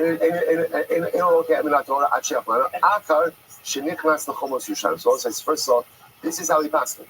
We pass in Halacha L'Maisa. There is no biblical prohibition for Ma'aser Sheni consumption, unless, of course, Ma'aser Sheni came into Yerushalayim first and was then removed. So this, I'll tell you the truth, like this undoes everything we've known in Shas up until this point. We've always thought that the way to Ma'aser Sheni, I'm a farmer, I designated Ma'aser Sheni, I have one of two choices. Bring the produce to Yerushalayim, redeem it onto money, bring the money for spend it on food, but if I eat that produce outside of Yerushalayim, that is a Issur D'Oraisa. That is false. That is false. The way Paskin is that Halacha L'Maisa, again, there is only biblical prohibition if the Ma'aser Sheni was brought in and then ultimately taken out. Now, there's an Issur D'Rabbanan to consume Ma'aser Sheni outside of Yerushalayim, even if it has never come within the walls. So that's Halacha L'Maisa number one. So Halacha L'Maisa, what about Matfaro Shalom, remove? Kamisho for Mudanyon. So ultimately, again, the Rambam Paskin is where it says, Ma'aser Sheni Shenichlas Yerushalayim, I think we should Ma'asal Tzim Misham Shkvar Katzol Mechitzos. The parents are called Mekasef, Ma'aser Sheni, Avro Osino Shiatza Bishkali Yatzur Yerushalayim, Klitas Mechitzos, Midivreihem, Afilu Ma'aser Sheni Mechumsha. So both says the way we pass the Halacha L'Maisa also, the Rambam says, is that the walls absorb Ma'aser Sheni Midrabanan. So therefore, again, once you bring in Ma'aser Sheni to Yerushalayim, you are no longer, let's say you bring in produce, you are no longer allowed to redeem that produce onto money. That is, we passing that way, but that is a din D'Rabbanan. Made the alright, so you're still permitted to redeem it onto money. Okay, it's incredible. All right, so we'll say brand new sugya, and this is a fantastic sugya, L'Maisa sugya. So here we go. HaKorech Karka Barosho, Mishnah. Person creates literally again a bald spot on his head. Now, why is someone doing this? So Rashi points out over here. Second, why Rashi Korech Karka Barosho Al Hames. Now remember again, the Torah. We're going to see there are two prohibitions for this. One for Zorim, non-Kohen, and one for Kohanim. The idea of Yikrichu Karka, I'm not making a bald spot on the head. This was a mourning practice. People would go out and lacerate themselves, pull out hair from their head out of a mourning practice. So again, and that's very important because the biblical prohibition only occurs if one does this in the context of mourning. So again, one who creates a bald spot and his head pulls out his hair over mourning for the dead. Shaving off your payas. Shaving off your payas. So this a literally again, the way that it's framed is rounding off the corners of your head. Or one who destroys literally again the corners of his beard. We're going to see. Well, this refers to shaving with a razor. Now again, I want to point out over here. These are different prohibitions. Korech Karka Barosho was dafka a mourning practice. Like shaving off your payas, makif ta'as rosho, going ahead and rounding off the corners of your head, that has nothing to do with mourning. Nothing to do with mourning. Okay? Or mashres pa'asakano, destroying the corners of your beard, also nothing to do with mourning. This is back now to mourning practices. Or one who lacerates himself as a display of mourning for the dead. Chayiv. Ultimately, again, one is chayiv for this. Sarat svita achas al chamisha mason. Or chamish svitos al meisachah. This is very interesting. So let's say a person went ahead and lacerated himself. One laceration over 5 people who died. Or 5 lacerations over 1 person who died. What's the halacha? Chayiv akala achas. One is chayiv for every laceration. Again, more about that in the Gemara. Ala rosh. In general, for rounding out the corners of your head, there's two pockets of liability. Rashi points out over here the head essentially is divided into two, right? So essentially, again, we'll get into this more specifically. It's talking about shaving off of the payas, So there's two distinct prohibitions, one for each paya, one for each corner of the head. Allah zakan for the beard, shtayim mikan, the achas milamata. As we will see, we'll see all of this on the beard. There's essentially 5 areas of liability. One is by the temple, right? So what 2 temples on each side. The other is by the jawbone, where the jawbone protrudes, and so that's 2, 4, and then the 5th is the chin. So again, those are the areas where if one quote unquote destroys the hair on those areas, there is biblical prohibition. Rabbi Eliezer Omer, the Lazar says, we'll see this in Gemara, if somehow you were to go ahead and, let's say, discard the hair all 5 places at once, so you'd only be chayiv once. And this prohibition of destroying the hair, whether it's the payas, right, or ultimately again on the beard, is with a razor. Rabbi Eliezer Omer, so Rabbi Eliezer says, even if you went ahead and you cut off hair with it's like some type of planing instrument, right? So that you would use to plane down wood, which sounds excessively painful, right? But if you were to do that right with that kind of instrument, that would be the biblical prohibition as well. Incredible. All right, Rabbi says that's the Mishnah. There's certainly a lot to unpack over here. So Gemara, Tarabanan, lo yikirfu karcha. So the Torah says you shall not go ahead. Rabbi says, just let me point this out to you. There's 2 psukim over here. The pasuk that the Gemara is quoting is a pasuk by Kohanim. Lo yikirfu karcha berosham. Do not make a bald spot on your head. Upaas zikanam lo yigalechu. Do not go ahead and shave the corners of your beard. Ubifsaram lo yisratu saratas. And do not make a laceration on your body. That's by Kohanim. Now, what's the pasuk by Gans Klal Yisrael? This Hashem now talking to the rest of the nation.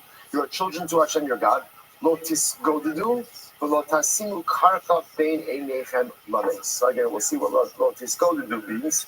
But ultimately, again, do not make a bald spot between your eyes over the dead. So same prohibition mentioned by Yisrael and by Kohanim. So now here we go. It says in the Lord, be careful. Now the pasuk by Kohanim says, do not make a bald spot. So the Gemara says, Yachalakilu karach arba v'chamesh grifos. Lo yichayv ala'achos. I'm not that even if you make 4 or 5 bald spots, you only chayav once. You chayav once. Tabalomar karcha. Therefore, the pasuk says karcha on the singular to teach you what. L'chayiv I'll call karcha v'karcha. Every bald spot that you make out of mourning for the dead ultimately generates liability. Rothschild on your head. Not Kamalomar. Why does that have to say Rothschild? So much since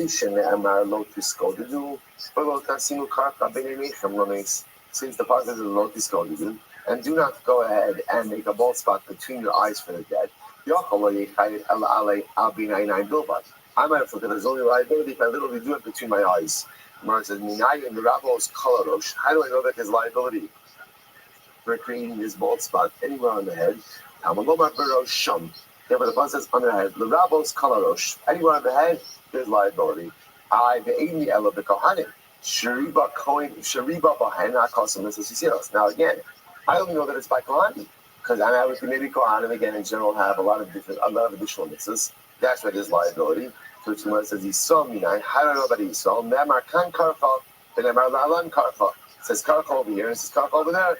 Ma la'alon chayiv alkol karcha v'karcha. Just like over there, you're chayiv on every bald spot.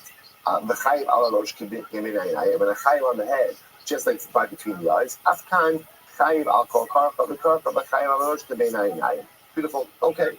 And also, as we said before, the interesting idea about a karcha, about creating a bald spot, is the biblical prohibition is only if it's associated with the mourning practice.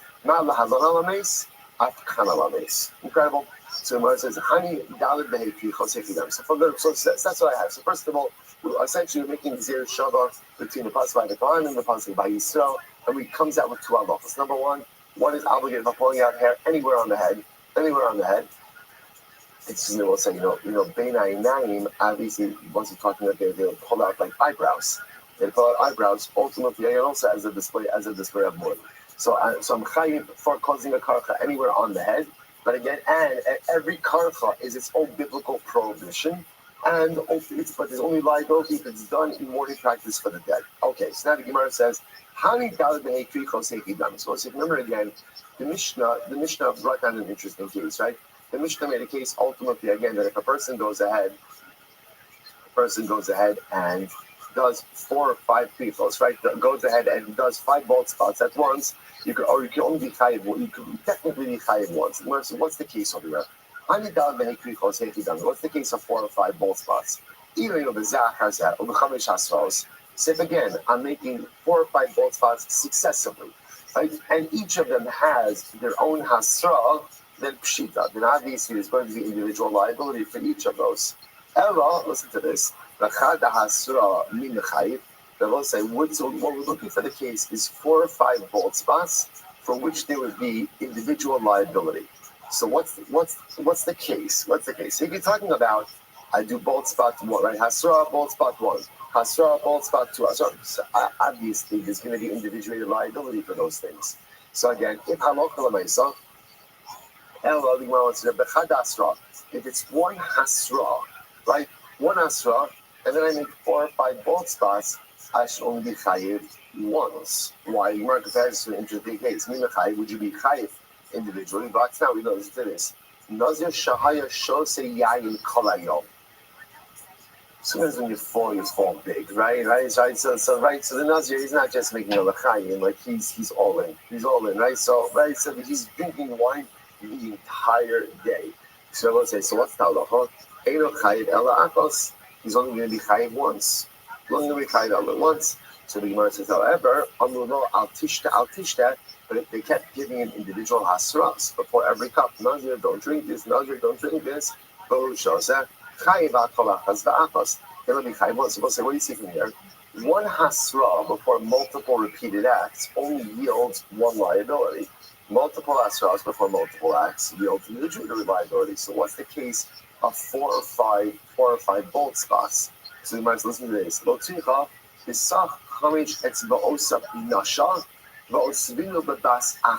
is fascinating. We'll say, what's the case? The case where the guy took nasha. Rashi points out over here, nasha, perush, sam shemeshir es hasear, vasach mimenu eno tzomeach sear bedufo. So what happens? The case over here is he takes a cream, a hair removal cream. He puts hair removal cream on 5 fingers. And what does he do? He applies the 5 fingers to his head all at once. So 5 individual acts, but done simultaneously. This could be a case where halacha l'maisa, there could be 5 individual liabilities. The hadile hasra l'chol chad v'chad. Ultimately, again, hasra can count for each and every act. Take a look at Rashi. Rashi goes similar to Rasakos, almost right across. So similar to Rasakos, the hemakomos. So again, we'll call like the guy takes the cream on 5 fingers, puts the cream on his head or puts his fingers on his head at once. So Rashi the hemakomos, the hekrichos. And there's one hasra over here.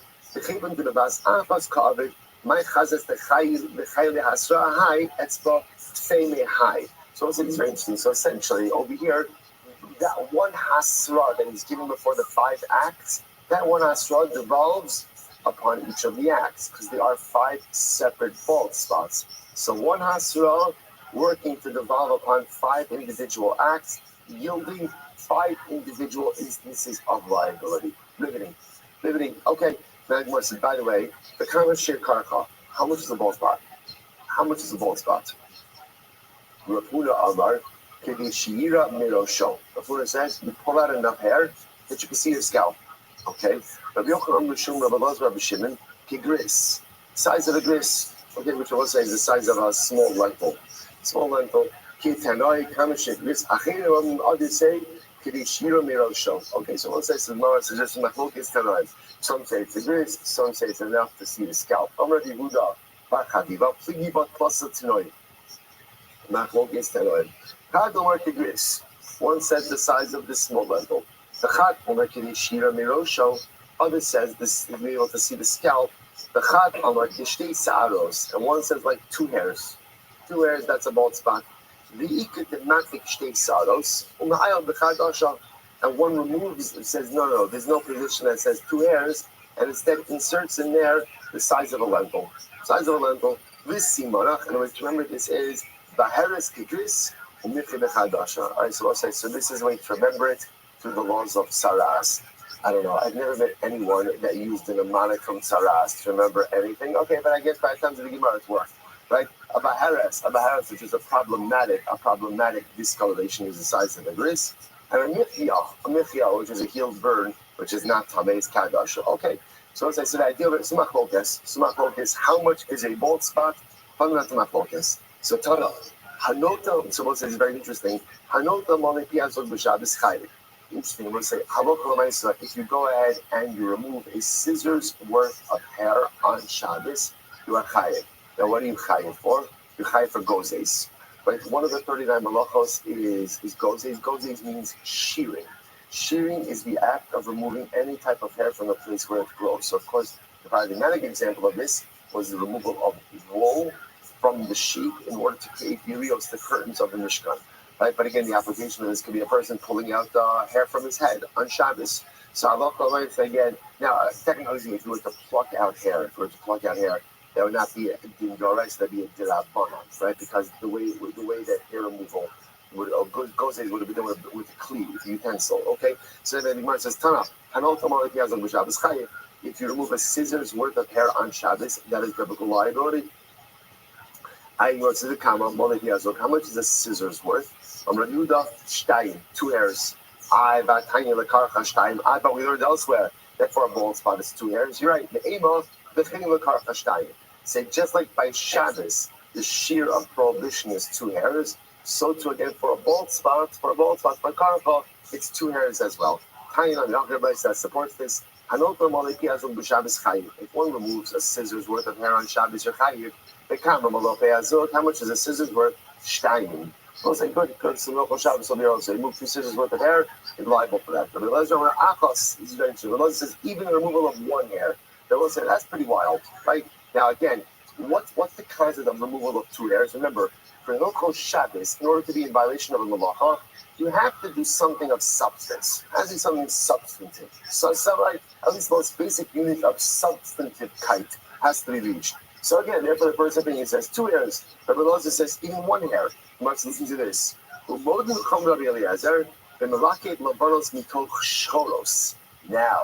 Now, no, the Chum will say, no, the order of the Chayiv on Shabbos is if you remove 2 hairs, with one exception. If a person is back for removing white hairs, right, so if you're removing white hairs, even the removal of 1 white hair will be a malacha because that is a significant act. Now, we'll say, now, why is that? Because remember, again, that's called malachas machshavos. Normally, the removal of 1 hair is insignificant. But again, when one is actively reading out white hairs, then again, even the removal of 1 hair is considered to be a significant act, and therefore there would be Shabbos liability for that as well. The Gemara says, by the way, the davar za'afilu b'chol aser. For a man, removing of white hairs is going to be prohibited even during the week. Why? Yishu shneimar lo yilbash gever simras isha. Because the pasuk says, man is not permitted to wear a woman's clothing. Now, this prohibition of cross-dressing, right, this prohibition of wearing women's clothing, doesn't just refer to clothing, but refers to the fact that a man is not permitted to engage in any practice that is uniquely feminine. This would refer to, let's say, shaving hair on certain parts of the body that men don't normally do, that women might do, right? Or, for that matter, pulling out white hairs, which is considered to be an act that women do or men do, or by extension, by the way, coloring hair. Right, coloring hair, which is a practice, a feminine practice. Again, interesting discussion in the poskim about whether or not there's a biblical prohibition for men to engage in that as well. Different discussion, but the point of it, Gemara seems to clearly say that halacha l'maisa, removal of a white hair is a feminine practice, and therefore, again, a man cannot do it. So interestingly enough, on Shabbos is going to be prohibited because halacha l'maisa, the removal of 1 white hair, in other words, is significant. But even during the week, it will be prohibited ultimately out Simas Isha. I can say, Shkoyach. Should I milestone finish in the parak? Chef is new parak minutes more tomorrow. Excellent. A lot of good halacha ahead of us as well. All right, so let's have a wonderful day. Give a chodesh, everyone.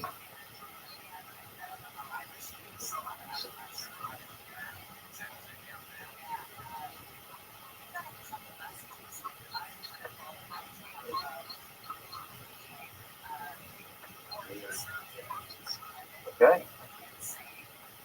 All right. Good morning, everybody. Today's daf is Daf Yates.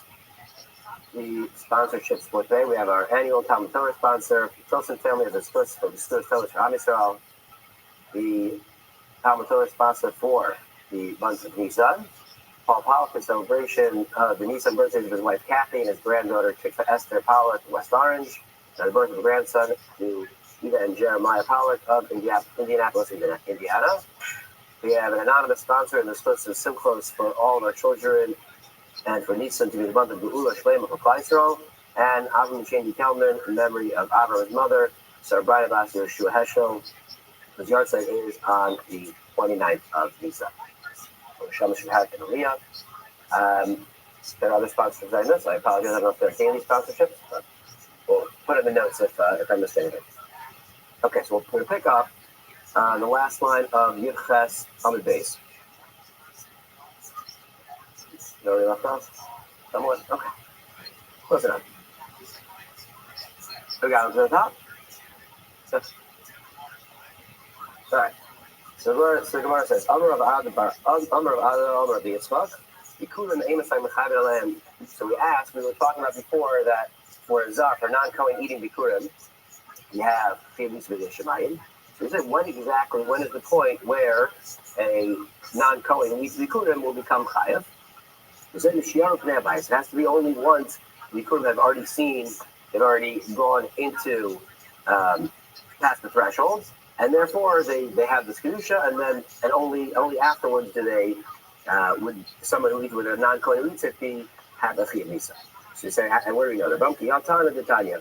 Nazar omer bikurim mitzasam b'chutz mitzasam b'fyin. Let's say you have bikurim that are being carried partially over the threshold and partially still outside the threshold. The shebachutz, those parts of the bikurim that are still outside, are kufulin. They're treated like chulin.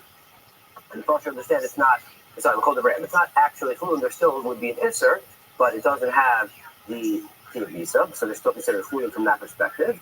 The shebefnim and those that have already crossed the threshold, they already are now treated like hegdish. So we see here that depending on once the fruits cross the threshold, would they have the full isser, and therefore we understand that you only want the shiur and okay. Now we go back to something we've been discussing over the past couple of days, is when there's two parts, or two main components of what we bring the Bikurim, is first need to be brought and placed on the side of the Mizbeach, and there are also a series of psukim that need to be read with the mitzvah of Bikurim. So Rav comes along and he says, Bikurim, hanacha ma'aket mizbeach. What is essential to the mitzvah of the Bikurim would be to go and place them next to the Mizbeach. However, the reading of Psukim, it's something that you're supposed to do as part of the mitzvah, but if it's not done, it doesn't invalidate all of the Bikurim. Right. So come on, who is this a like? So we bring a brisa that supports this here. Yossi Omer. So the Brisa talks about Rabbi Yossi brings down three different neighbors with three different elders from three different Zikanim. And Rashi points out it's a longer Brisa, we're not going to quote all of them, we're only going to quote, which I think is actually the third Memra that is relevant to our discussion here, which is in the name of Rabbi Shmuel. Rabbi Shmuel Omer, Yachal Ya'ala Al Meiser Sheni Zman Hazeh Yerushalayim V'Yochalenu. I might have thought that nowadays we don't have a Beis HaMikdash, that still the Meiser Sheni can be brought inside of the walls of Yerushalayim and still be eaten, even though there's no Beis HaMikdash. Maybe the din of Meiser Sheni would still exist, we'd still be able to bring it into Yerushalayim and eat it. That would be the Havamim. They didn't say this, so we say no. They're going to leave it to teach us otherwise. The Chor taught Havas Makom, the Meiser Sheni taught Havas Makom. We'll make a connection, make a hakesh. Their mitzvah of the Chor requires bringing it to a certain place. For Bechor, it's different. It has to be brought actually inside of the Beis HaMikdash. And Meiser Sheni also has a designated place that it has to be brought, which is namely inside Yerushalayim. And since they both have this idea, this halacha, that they have to be brought to a specific place to be eaten, we make the connection. So we say what? Ma Bechor Eino Ela B'fnei Habayis. It's just like the mitzvah of Bechor is only going to be noheg when the Beis Hamikdash is standing. Af ma'aser eino el b'fnei Rabbi. So to Ma'aser Sheni, we're only going to be noheg it when the Beis Hamikdash is around. And at this point, the Rabbi Yishmael is taking for granted that we know we understand for sure that with the mitzvah of Bechor, you have to have a Beis Hamikdash. Gemara is later on going to question that or ask where that source is, but for now, the assumption is we know that Bechor only is noheg when the Beis Hamikdash is, and we're going to learn from Bechor to Ma'aser Sheni that it's also only going to be noheg when the Beis Hamikdash is standing.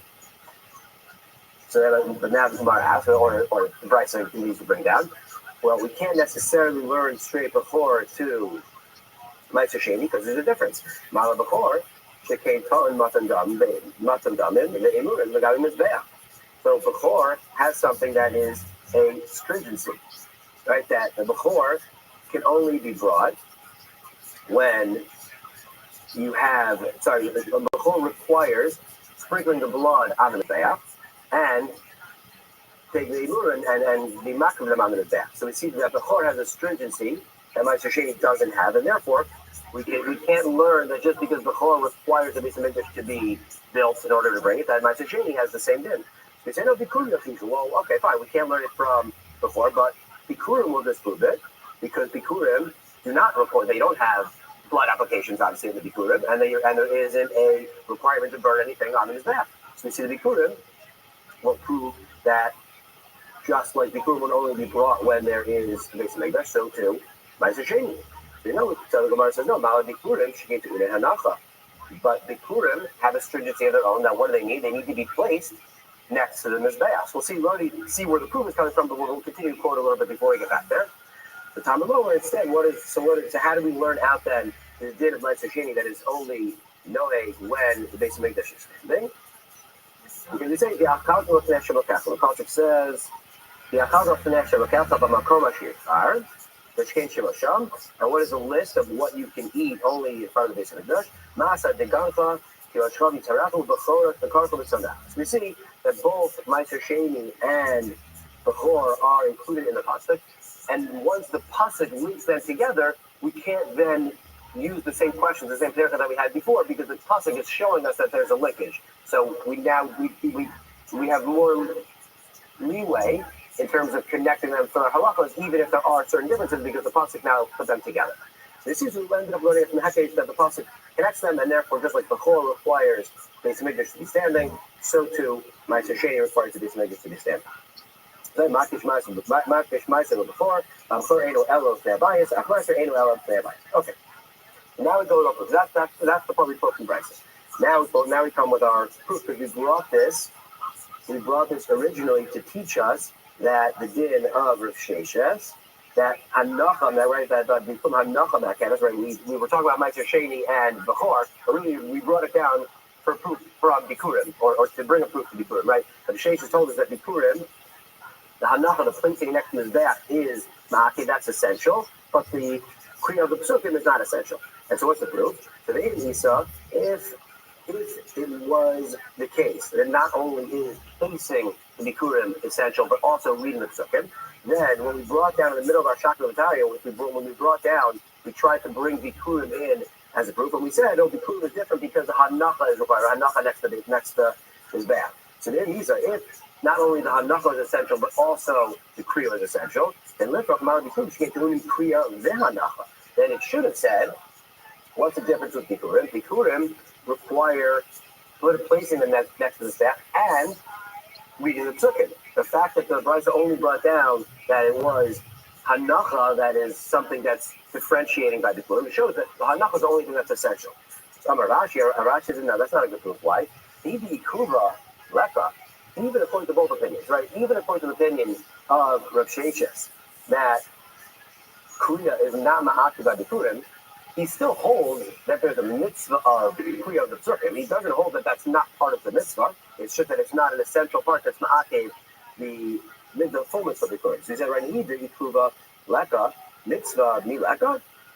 So there still would be a mitzvah according to all opinions, Velema, and then the Brisa should have said mitzvah. It should have said What's the difference with Bikurim? Bikurim, there is an essential issue of Hanacha and a mitzvah of Kriya, and both of those should have been mentioned. So the fact that he didn't mention the Kriya of the Psukim at all shows that there's some other reason why the Kriya of the Psukim are not brought down in the Brisa, and not because they're not essential. So we deflect the proof.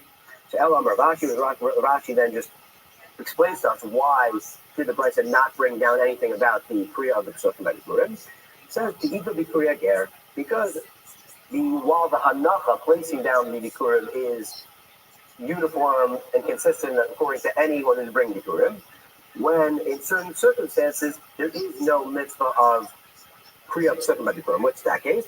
The case of Bikurim that are brought by a Ger. Why? The Bible name, one of the Psukim that need to be said with bringing the Bikurim is Asher Nishba Hashem La'avoseinu.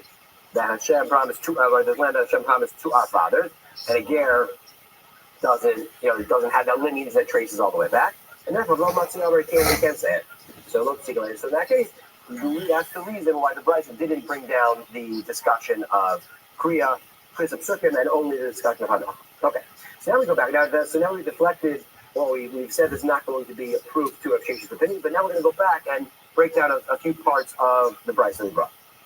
So if we look back, when the Brisa tried to bring a proof of why you may bring Meiser Sheni, that that can only be brought when there is a Beis Hamikdash. So first we tried from Bechor unsuccessfully, then we tried from Bikurim unsuccessfully, and then we went on to separate Hekesh from the Pasuk. So we're going to ask, what our usual pattern, if we say we try to bring proof from A, and it gets deflected, we say, okay, what about B? B disproves it. What's the next logical step that the Gemara usually brings down? Okay, let's try to bring A and B together. Right? From a Tzad HaShavah. So the Gemara asks, we have a Dina, the Teitzi of Mahatzad. Why is the next step to bring down and say, okay, we can't learn it straight from Bechor. We can't learn it straight from Bikurim. Let's learn it from Bechor and Bikurim together as a Tzad HaShavah. Because they know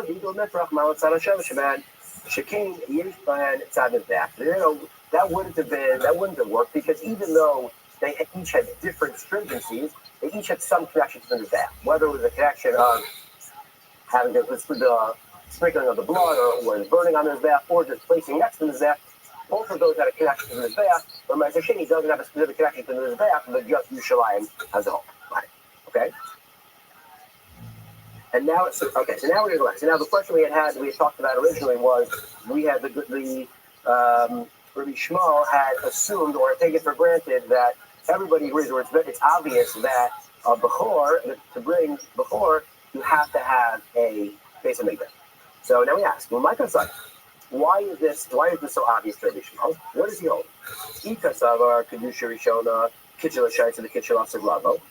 If he holds that the original Kedusha Rishon, right, in the Mahodek we have all throughout Shas, whether when when Beis Hamikdash was built and Yerushalayim was originally sanctified, does that Kedusha now last forever, even though we don't have a Beis Hamikdash? The Kedusha still remains. Or do we say that once the Beis Hamikdash was destroyed, that Kedusha ended, and we need a new Beis Hamikdash to reinvigorate that Kedusha? So we say, if the Shmuel holds that Kedusha Rishon and Kitchel Shaitz and the Kitchel Asaglavo, so therefore the Kedusha of Yerushalayim is still intact.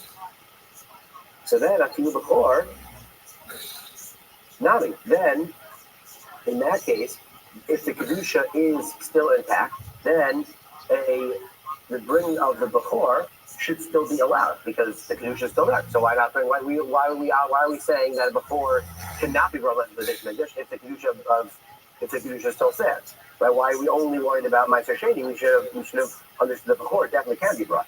Or but if we hold that the Kedusha is no longer there, and therefore because the Kedusha is no longer there, we had a question. Okay, so Meiser Sheni doesn't need that Kedusha, and therefore because the Kedusha is not there anymore, we can't bring the Meiser Sheni. Or maybe the Meiser Sheni doesn't require the Kedusha of the Mizbeach, and therefore it can still be wrong. That was the question. That's why we weren't sure we needed Limud. In that case, why don't we should ask the question? It shouldn't be obvious to us on Bechor. Bechor should have the same question. That does Bechor necessarily require the Kedusha to be there, and therefore there's no Kedusha, no Bechor? Or is Bechor something that can still be brought, even though there's no Kedusha? Right? Why do we need a limit to teach us one way or another? So Ravina says, no, kitchen l'shaisa, the low kitchen l'shaisa. So no, really he holds that the kedusha is no longer there, and so why was it obvious to him that a before cannot be brought? Right, what we brought down is before everybody who's obvious cannot be brought without the basic Dutch. So you say we have a specific case here. There's a very specific case here where the before was brought. The blood was sprinkled. There was a mizbech. There was a base English, and then the destruction of base English happened in between the sprinkling of the blood and the eating of the animal and bringing the basar on the mizbech. So therefore, now what do we have? We have a bechor whose blood was sprinkled on the mizbech because the mizbech was around, and now it's sitting there. There's no more mizbech, but you have a bechor that needs to be eaten. What do you say? The machinan b'sar l'damo, where the hekesh from the basar of the before to the dam, just as the dam was sprinkled, not damo from his back. Once the dam was sprinkled on his back itself, out the basar from his back. Now the basar requires his back, and therefore it can't be eaten. So it's obvious in this particular case that you can't eat this before, because since the blood was sprinkled on the mizbeach, it now connects the entire animal to the mizbeach, and you can't eat it. So it was obvious to the before case, and then we were able to learn to the Meiser Sheni case. And then finally, Makish Meiser before. Once we know before can't be eaten, then we did the Hekesh we have from our pasuk that before as well. That Meiser Sheni as well cannot be eaten without the mizbeach. So the Gemara asked on this limud, does he davar lami behekesh chozer and lami behekesh? Once we have original limud from Hekesh, in this case we said we will makish the dam to the basar of the before, and once we have the principle in kachim that you can make one limud, but you can't have a daisy chain of one limud and then a limud to another limud. And therefore, once we made the hekesh from dam to basar, how can we then go and make the hekesh of bechor to meiser? So the Gemara says no, it's meiser dagon kulani, right? The principle of not making a hekesh and a hekesh only is within kachim. So we agree that bechor is kachim, but meiser sheni is doing the kulani. So Meiser Sheni is chulin, and therefore we can make one hakesh and then another hakesh because we're making it one within kachim, and the next one within chulin. We say Hani kalamandamar basam lama.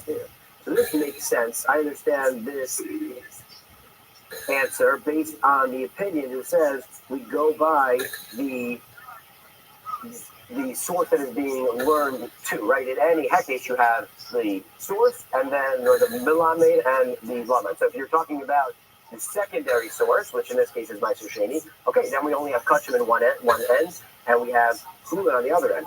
However, elamandam or basam milamed, but if we're saying that when we categorize the hekesh, we look at where the limud is coming from, well, then we have dam, which is kachim, basar of the boil, which is kachim. Those are the two, and then we have kachim and kachim. We shouldn't be able to do hekesh and another hekesh, and then we have this. Then we still have that issue. So, Michael, remember what you say? I'd rather we say down the basar chadamilsi. So, what we have to say is that this principle, when we say hekesh to hekesh, applies when we're talking about two different things. So, let's say you would learn from before to another set of kachim, a totally different something within kachim, and then want to learn again. That's when we are not able to. But in this case, yes, we said it's a hekesh, basar, and dam, but they're both within the same animal. They're both before. So we're not considering that like a separate entity. It's one, and then we're only making one hekesh from that full entity of the dam and the basar together, and we're making that limud to Meiser Sheni, and therefore it will be electric. Okay. Now we're going back to analyze in the Gemara said, kachay. Again, the Gemara continues to give a list of Tivei Malchus, and this will start with kachay. We're actually going to talk about the rest of our list was Meiser Sheni. That Meiser Sheni, eating Meiser Sheni, you would get Malchus for. And the Gemara asks, we already learned this. We already had this in the earlier Mishnah about Meiser Sheni. We said Meiser Sheni, the Hegdesh, if you have Meiser Sheni or Hegdesh that was not, or that you eat it, it's going to be Malchus. So why do we need to teach this law again? Why do we need to add Meiser Sheni to the list once more? There's two different cases we're talking about. Seifa, the Meiser Sheni Tahar, the Gaber Tahar. In the secondary, this case that we brought down in our latest Mishnah, we're talking about a case where we have Meiser Sheni that is fully Tahar, a person that is fully Tahar, and the Gachos for Kutz Makoma.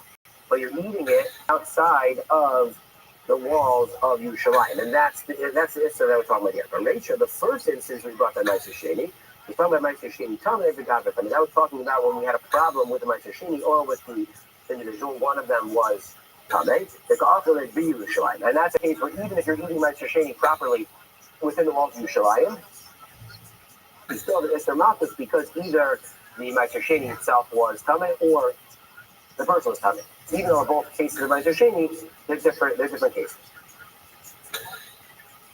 So we're asking, how do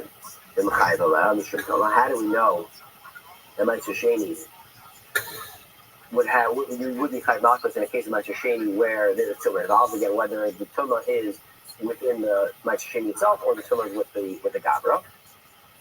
So Tanya with Brisa with Shimon Omer, we have the lashon of the Vidui Meiser.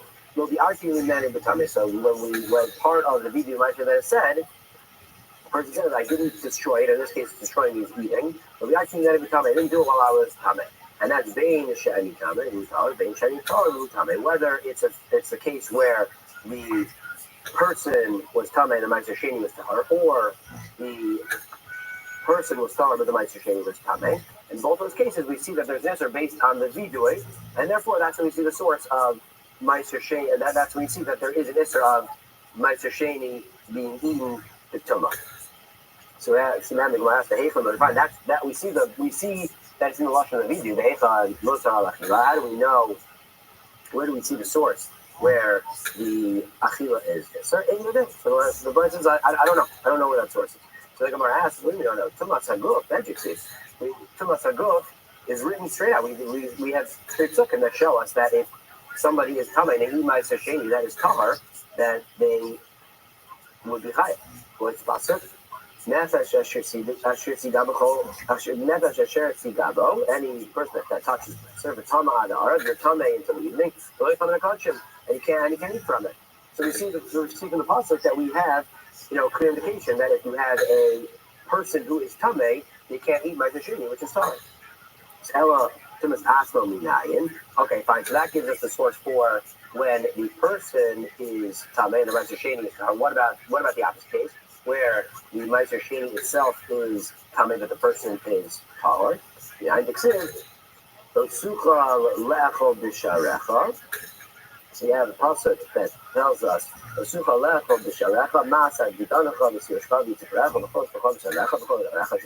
pasuk talking about Meiser Sheni, you can't eat it. But then we have a different pasuk, where we literally say that a Tameh and Tahor person can eat together. So in that case, what's happening? If you have a Tameh and a Tahor person eating together, what's going to happen? Inevitably, the meat's going to become Tameh, and then the Tahor person is going to be eating Basar Tameh, and we see that is prohibited. However, but that is permitted. The shachar tochel, you're allowed to eat it. But we juxtapose that with the case of Meiser, which says lo sucha lechol b'sharecha, and therefore you see by Meiser it's not allowed.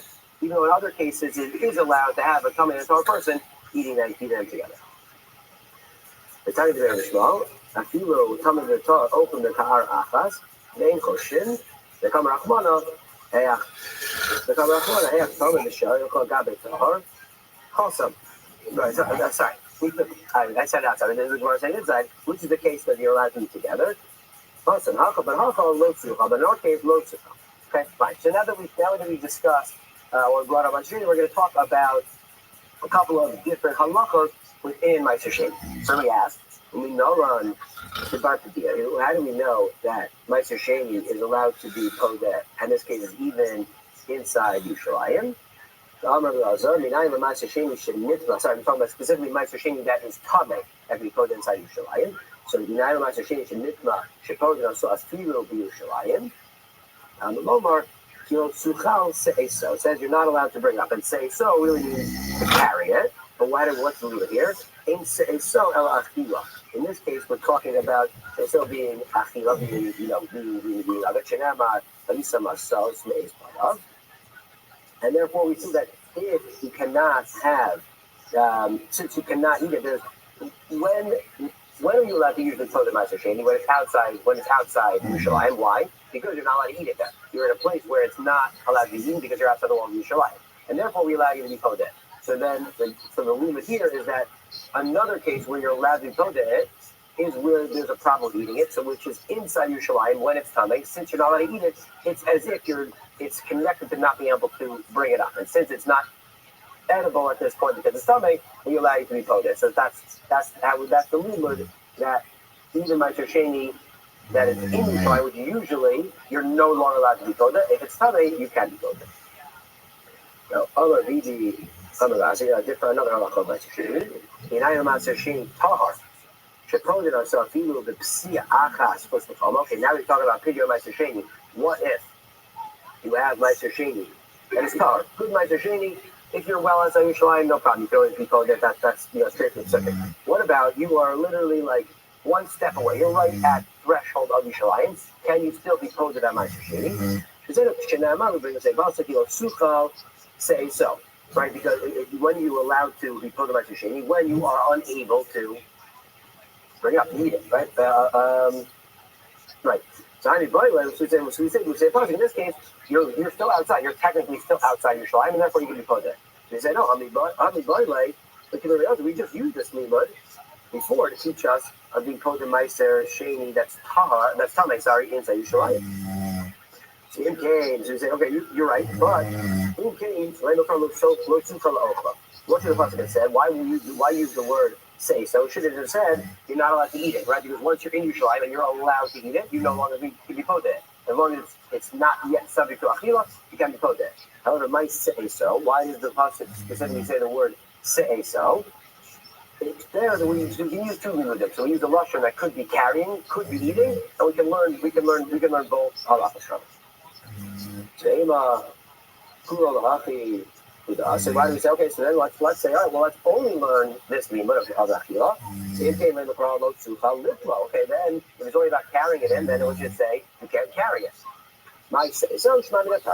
So the fact that we learn this halacha, the fact that the pasuk uses the lashon say so, which can be read either or, we're able to learn both halachas, both that you can put it just outside your shlaim for tar Meiser Sheni, and you can be posted inside Yerushalayim for tamei Meiser Sheni. Either one is acceptable for Pidyon.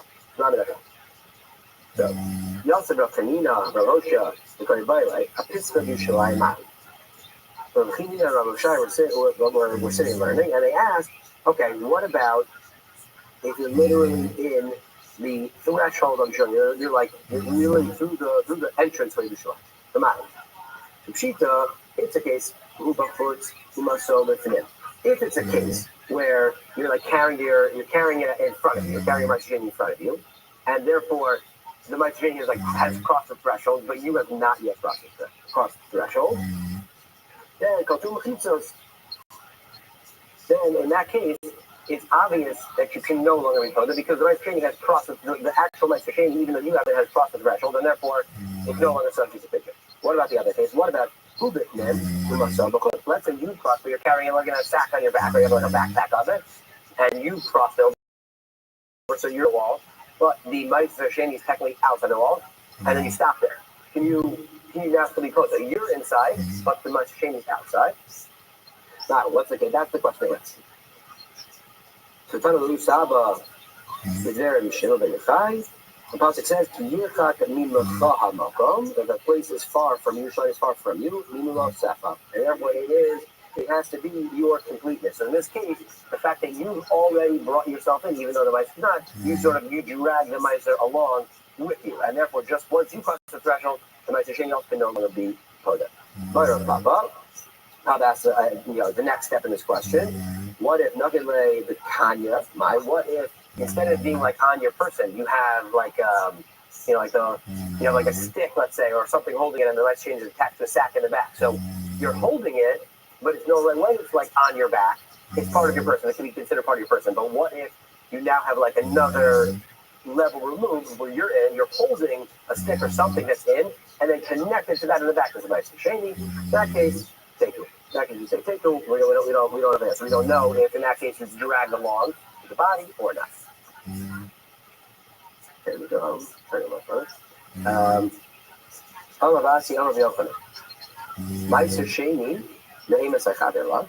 So now we ask Meiser Sheni, when is somebody going to be chayav for eating Meiser Sheni outside of Yerushalayim? Mishimra Terechoma. It's only once that Meiser Sheni is actually gone and been inside and then brought outside. That's when you have Zochiyah. My time on Ramakra. B'fnei Hashem Elokecha, B'fnei Hashem Elokecha, Tzochlenu Shana B'Shana. Exhibit. So we say first that you have to bring it in front of Yerushalayim, and also then you're not allowed to eat it in your own area outside Yerushalayim. So only once you can say it has risen to the level of then it learns back on not being able to eat it outside of Yerushalayim.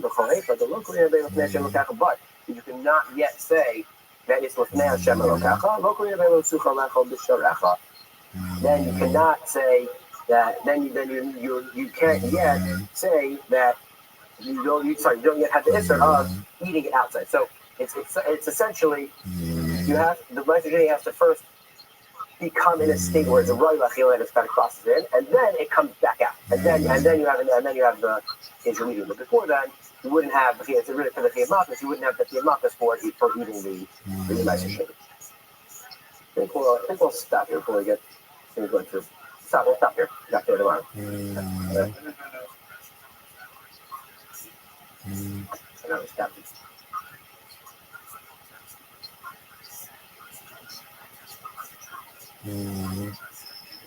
All right, so good morning. Let us begin by thanking all of our sponsors for this morning's shiur to thank our annual Talmud Torah sponsor, Yitzhak Mishpach of Eretz Yisrael, for dedicating all the shiur and drushos as a zechus for the Sonos Tovos for Am Yisrael. Our Talmud Torah sponsors for the month of Nisan, Paul Pollack, in celebration of the Nisan birthdays of his wife Kathy, his granddaughter Tikva Esther, and the birth of a grandson, Yosef Menachem. Told him anonymous sponsorship in the schos of Simchas for all of our children, and for Nisan to be a month of Geula Shlema for all of Klal Yisrael. And Avram Mishim, Kelman Miriam, Avram's mother, Sarah, Raina Basio, Shua Heschel, Zichron Rabbi. Of course, in Meretz Hashem, we should be zoching to see the release and the return of our hostages. In Meretz Hashem, B'Shalom and B'Karov, may our holy soldiers be successful b'chol Maaseh Day. But with that, let us be. We have a lot to do today, Baruch Hashem. So really exciting Gemara ahead of us today. Today's daf is Yud Zayin 17, and we are picking up in Meretz Hashem on Tes Zayin Amud Beis, pretty much like the middle of the daf, the two dots over there. Ba'ochel nevelas, the treifas, shkatzim, v'ramos. So literally punkt in the middle of the daf, pretty much right across from Tosas Risek. So the Gemara talks about the following situation. So Gemara says as follows. Remember again, Mishnah said that if you eat non-kosher items, nevelas, treifas, shkatzim, v'ramos, creepy, crawly things, insects, ultimately one will be chayiv malchus. I'm not Yehuda. Haiman da'achol bein sovdei karba malkinale. If somebody eats that being to the kabra, she says it's tolas, and then says the kruv, a cabbage worm. One goes in and eats a cabbage worm. Ultimately, again, they get malchus because of sheretz hashoretz ala aretz, for eating a creepy, crawly thing that crawls on the earth. Okay, the akol being to the kabra, he might tells a story. There was a guy who ate a cabbage worm, and what happened to him? The Gemara says the nagdei Rabbi Yehuda. Rabbi Yehuda flogged him. Okay, so just like a kachayadal, if you again actually be put into practice. Rabbi is it alcohol putisak, look at our if you putisa actually says bala sharet hamayim. So putisa is some type of water insect. Water insect, so water creature. If you go ahead and you eat the putisa, then what is that? Look at our you get 4 sets of malchus. That actually says over here why is that? Look at our ball. So first of all, there are two lavim, there are two prohibitions that are associated, that are written regarding creepy, crawly things from the water. And then 2 lavim said about stam sharetz. So 2 lavim about sharetz hamayim, water shrotzim, and then 2 general lavim. So 4 sets of markers for this putisa. Better be worth it. Better be worth it. And where it says right there, Nimala, what happens if one eats an ant? Loke Chamisha. One gets 5 sets of malchus. Why? So Mishum Sharetz and Sharetz ala Aretz. Right? Ultimately, again, so Rashi points out over here, Nimala, Bala Nimala Chaya, Horel Uberia Shlima Hi Achilasa B'Choshu, the Loke Chamish Lavin Aksubim B'Sharetz Stam. So remember again, there's 5 different lavin. There are 2 lavin that are written in association with general shratzim, and then ultimately 3 lavin that are written regarding sheretz haaretz, sheretz that crawls on the ground. And let's remember again, what's the kiddush over here? That's not a kiddush. What's the unique thing over here? An amala, an ant, is obviously very small. Right? It's not a kizayis. Remember, what the Mishnah introduced us to is this concept of burial. This concept ultimately again that halacha l'maisa, even if you eat something that is a fully intact living entity, even if it is less than a kizayis, there is still liability. And by the way, you begin to see not only is there liability, but halacha l'maisa again 5-fold liability for the consumption of an ant. Okay, the Gemara says that sira is important. Lokesh sheish. So you get 5 malchus, 6 malchus, everything we mentioned, plus mishum sharetz ha'of. There's another law that it has to do with sharetz ha'of, flying shvatzim. Okay? I'm Rabbi Yehuda. I'm Rabbi Chai. So let's say Hamash and a kava, if one has to go to the bathroom and one holds back from going to the bathroom, over mishum bal kishatsu. Now, by the way, why is this coming up over here? Because once we're talking about shvatzim, and eating disgusting things and sharetz ha'of about them, right? Engaging in disgusting practices, Sima also brings this up. So a person has to go to the bathroom and abstains, holds themselves back. They're in violation of Glo Kishat. Do not make yourself disgusting. I'm Rabbi Rabbi. Rabbi Rabbi. Hi, my friend. I'm going to come back to the halacha. Rabbi Rabbi. Hi, my dishasi b'karav de'omna. If a person drinks out of the bloodletter's tube, Rashi says over here, karav de'omna. Makize dam b'karav mitzitza. So the way you would go ahead and do bloodletting is they insert a tube into the patient's arm, right? And then they begin to suck, right? So again, pulls out the blood. If you drink water out of that tube, that's considered to be a disgusting practice, and therefore one is over on Baal Teshatzu. So you see something interesting, that although technically speaking the prohibition of Baal Teshatzu has to do with the consumption of shkatzim v'ramos, right? It has to do with the consumption of insects, right? Of insects, right? That's the lashon over here, by the way. Lashon over here, they dalta ben abehema atar or behema l'tmea, ben ha'ofa tamid atar, but to shak to es nafsho seitan. This is really not to shak to do not make yourself disgusting. It's really a prohibition that is associated with kashrus, like your kashrus. Ultimately, again, do not going ahead and like there's expansion, right? Not going ahead and eating things that are not appropriate for you. The Gemara expands the scope of this prohibition to say you're also not allowed to engage in practices which make yourself disgusting as well. So holding back from going to the bathroom, drinking out of a bloodletter's tube. So it's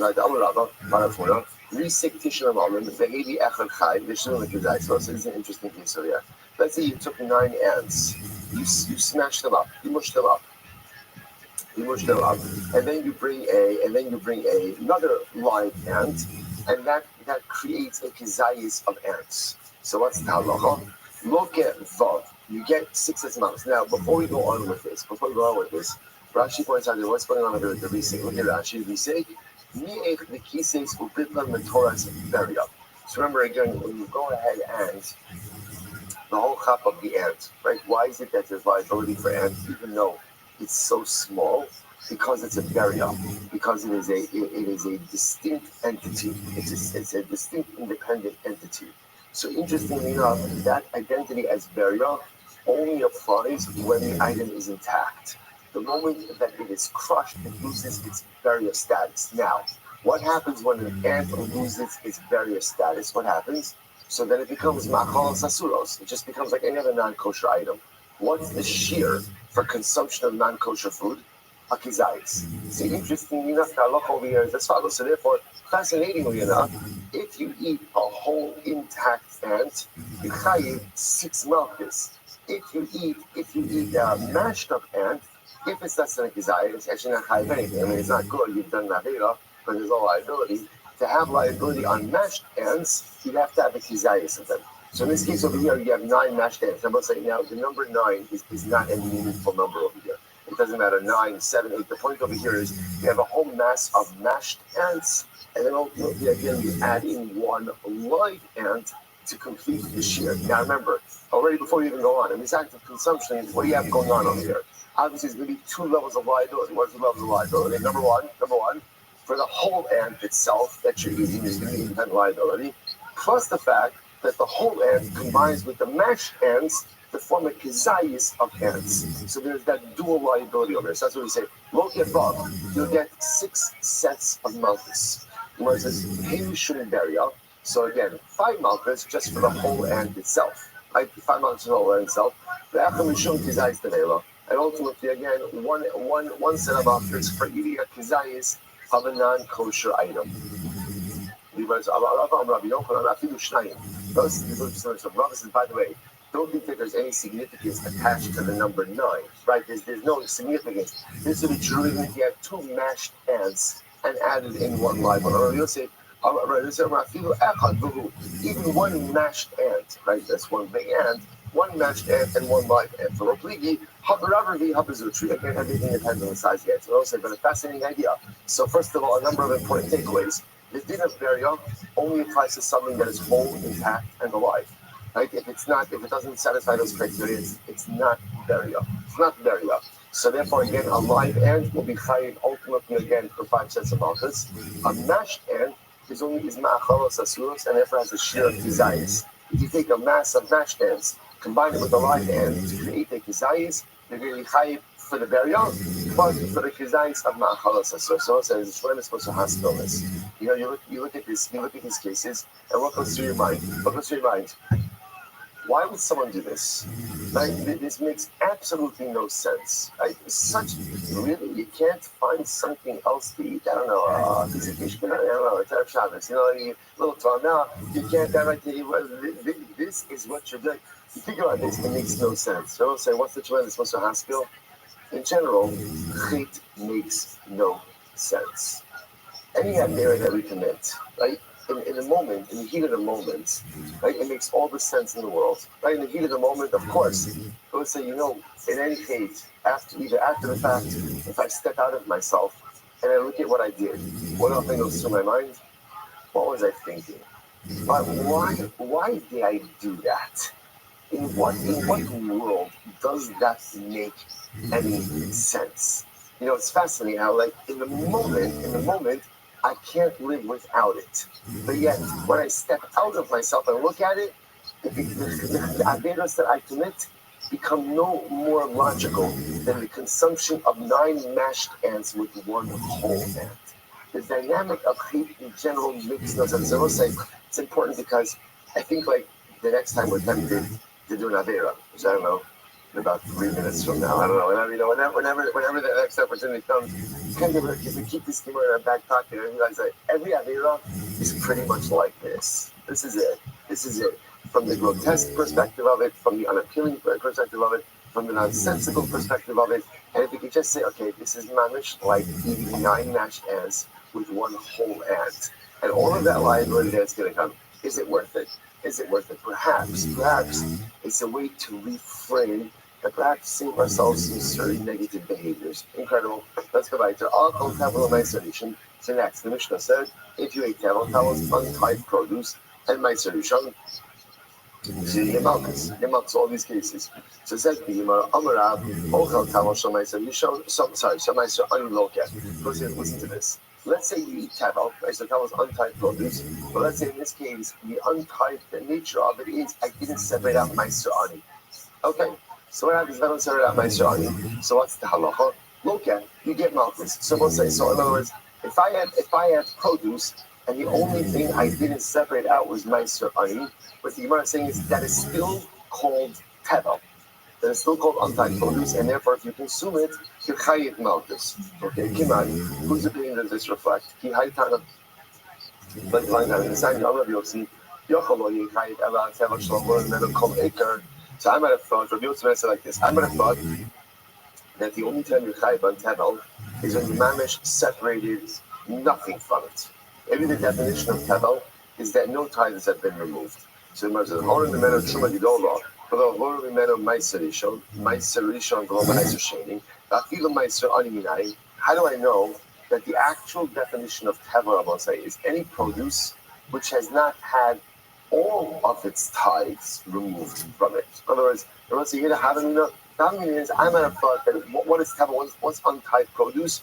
Produce that has had no tithes attached from it. But as soon as it has some tithes, they're good. They're good. No.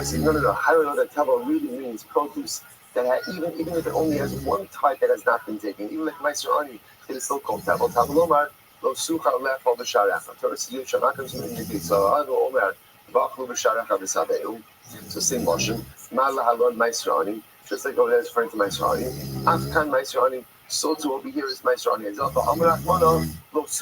Torah says you can't eat it. So what do you see from here? And if you have produce, and even all of the necessary tithes were removed, and the only thing that remains to be removed is Meiser Ani, Halacha l'maisa, that is still called tevel. Or he'll say kitnai. Notice it says in reality, this is a machlokes tanai. What's the machlokes? So Rabbi Omer, Ein tzarich l'kros Hashem al Meiser Ani shal d'mai. So very interesting. Remember, let's go back. A couple different ideas over here. Deny. What's deny? I purchased produce on Amma Aretz. In general, what's the concern when you purchase produce on Amma Aretz? What's the concern? Did he tithe it? Did he tithe it? So remember again, there's a rabbinic classification called deny. Deny says you have to be tithing. You have to be tithing. So now watch this. So the law says like this: I purchase produce from an Amma Aretz. What do I have to do about Meiser Ani? The law says you got to declare it. You have to not declare it, designate it. You have to designate it. Like you have to go and designate Meiser Ani under my oven Amaretz. The Chum say, Kori es Hashem leinu tzarich lahafresh. The Chachamim say that halacha l'maisa, you have to designate it, but you don't have to separate it. Now that's very interesting. What does that mean? If you look at the top Rashi in Zayin 17a, the Chayvet shekara alav Hashem yotza akim toras tevel. Ushar Meiser Shulahafresh Alkava, but we should talk about Meiser Rishon, Shumas Meiser Little Coin should be Lisa Zarin, or Meiser Shinzak, or Alpha Shaiva Achos. So let's listen to this. Can I say something fascinating? We agree. You have to designate it, but you don't have to separate it. In other words, you can leave it, in other words, you remedy the tevel situation with simple designation, but you do not require separation. So what's going on over here? My love, what are they arguing about? So again, I've got the Rabbi saying, I don't even have to designate it. I have the Chum saying I have to designate it, but I don't have to separate it. What's the machlokes? My love, the mar sabar vadai tovlo, umar sabar vadai eno tovlo. Maybe the machlokes is like this. Maybe the machlokes will say is in general. Let's say in a definitive case where I know that I have tevel.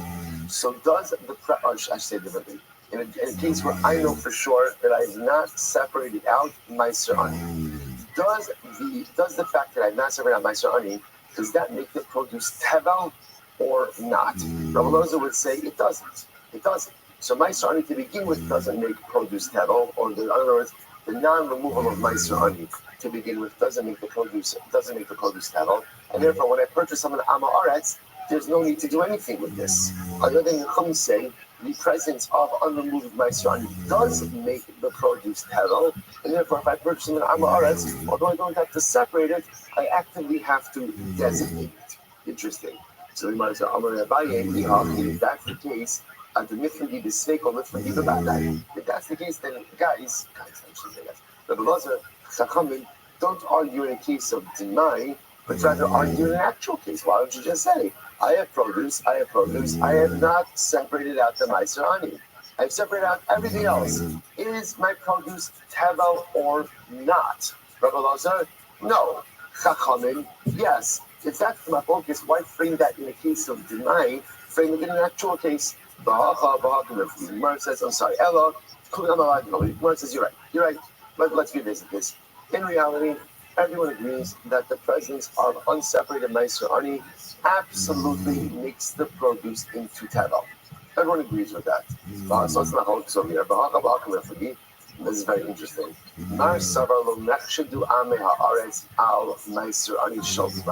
Listen to this. So one opinion says that an ani is not kosher, he's not suspect for non-removal of the mind. Why?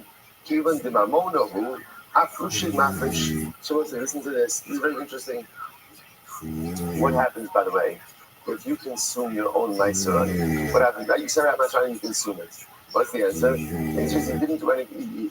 You did something bad, but there's no real ramifications of it. Now, listen, the reason for that is because ultimately, again, if you look at Rashi, Rashi says, "Lo nechshedu timamonahu imbo israchila like gezel aniyim v'iyu the gezel aniyim lo chayish." So let's listen to this. In general, why don't Amei Haaretz separate out tithes? I don't separate out tithes. So it's what I'm saying. We often assume the reason they don't do it is why? Because of a lack of knowledge. We just don't know what to do. That may be true. There's another reason also, which is money. Money. I don't want to separate out Amei Haaretz. I don't want to separate my money. Right? Giving away tithes means at the end of the day, it's tzedakah, right? At the end of the day, I'm giving something that belongs to me. I'm giving someone else. I don't want to do that. I don't want to do that. So what's interesting is the following. When it comes to Meiser Ani, so remember again, Meiser Ani, there's no Isra Achiva. Like, let's say I'm not an Ani, and I eat Meiser Ani. What have I done? I've committed an act of theft, right? As opposed to, let's say, if I eat Truma, like if I am not going to eat Truma, that's very serious liability. If I eat Meiser Ani, I've stolen property from the Ani. There's not an Isra Achiva. There's an Isra Gezel. So therefore, again, one opinion says, Ani separate out Meiser Ani. Right? So again, I will say, in this iteration, everyone agrees that the presence of Meiser Ani makes your produce tevel. Right? If you don't separate out Meiser Ani, it's eating tevel. Okay, now I'm purchasing produce from an Amoretz. There's Demai. Do I have to retithe the Meiser Ani? So here's the machlokes. One opinion says, no, you don't have to retithe. You know why? Amei Haaretz separate out Meiser Ani. Do you know why? Why not? They'll do it. That way they remove any prohibition from their produce. Are they giving the Meiser Ani to the Ani? Probably not.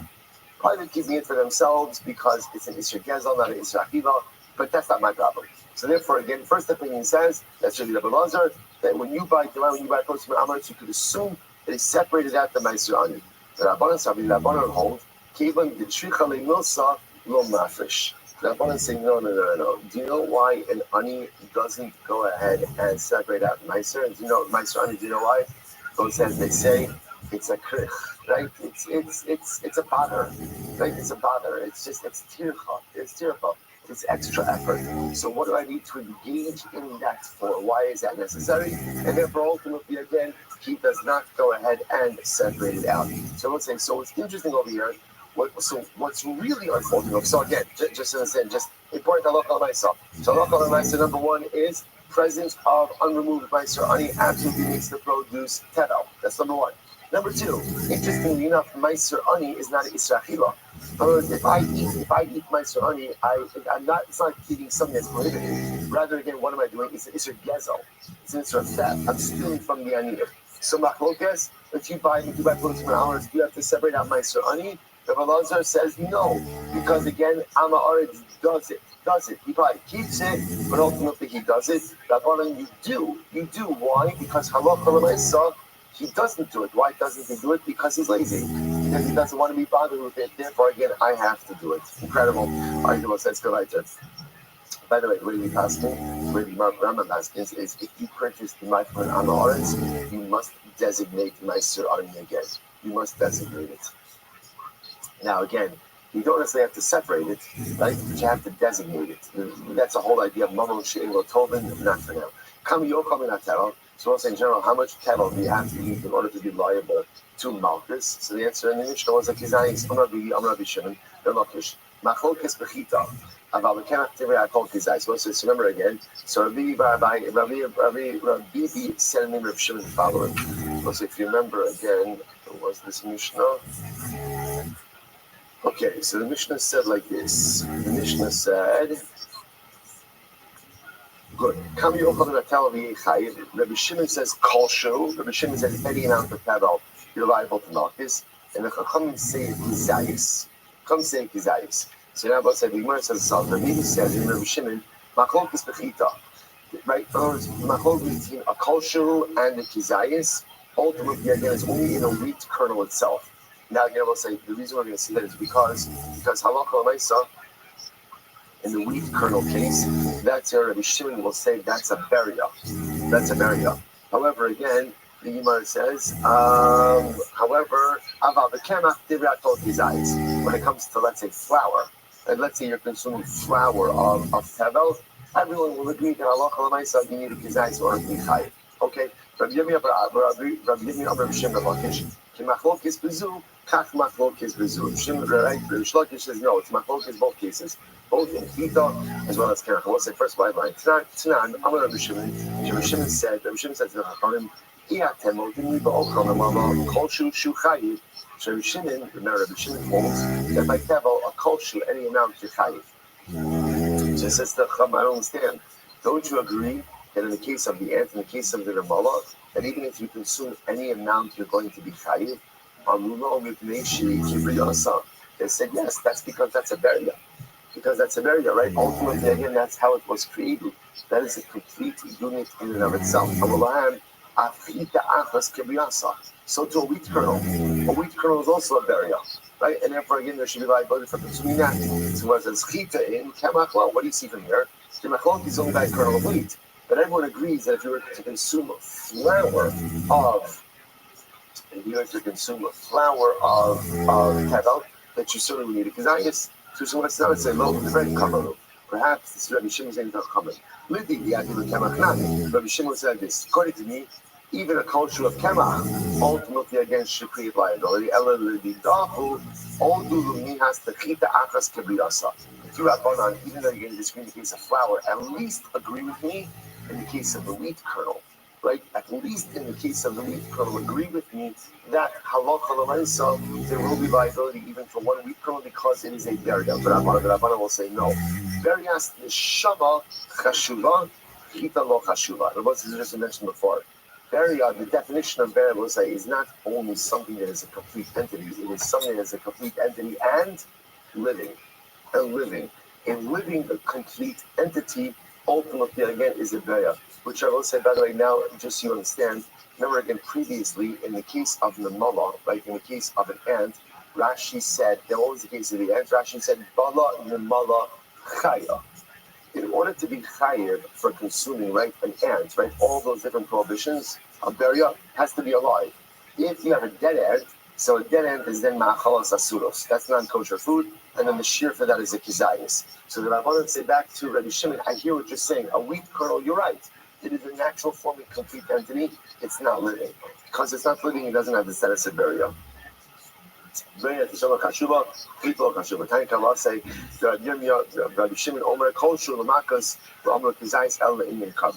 is basically supports Rabbi Yirmiyah. Rabbi Yirmiyah says, Rabbi Shimon says, any amount of consumption gives you malchus. What we say is for carbonic purposes. So let's say, so again, halacha l'maisa, the way we paskin is essentially there's two shiurim.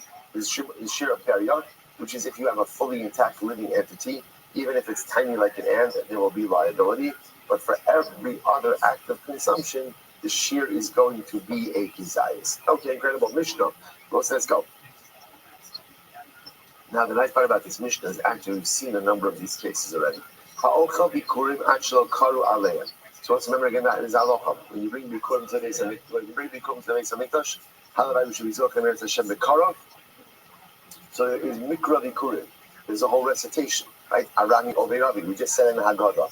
Right, pretty much so much of Magid ultimately again is Mikra Bikurim. Another Pesach again. It's getting better in just a second. I'll say it really is like all kidding aside.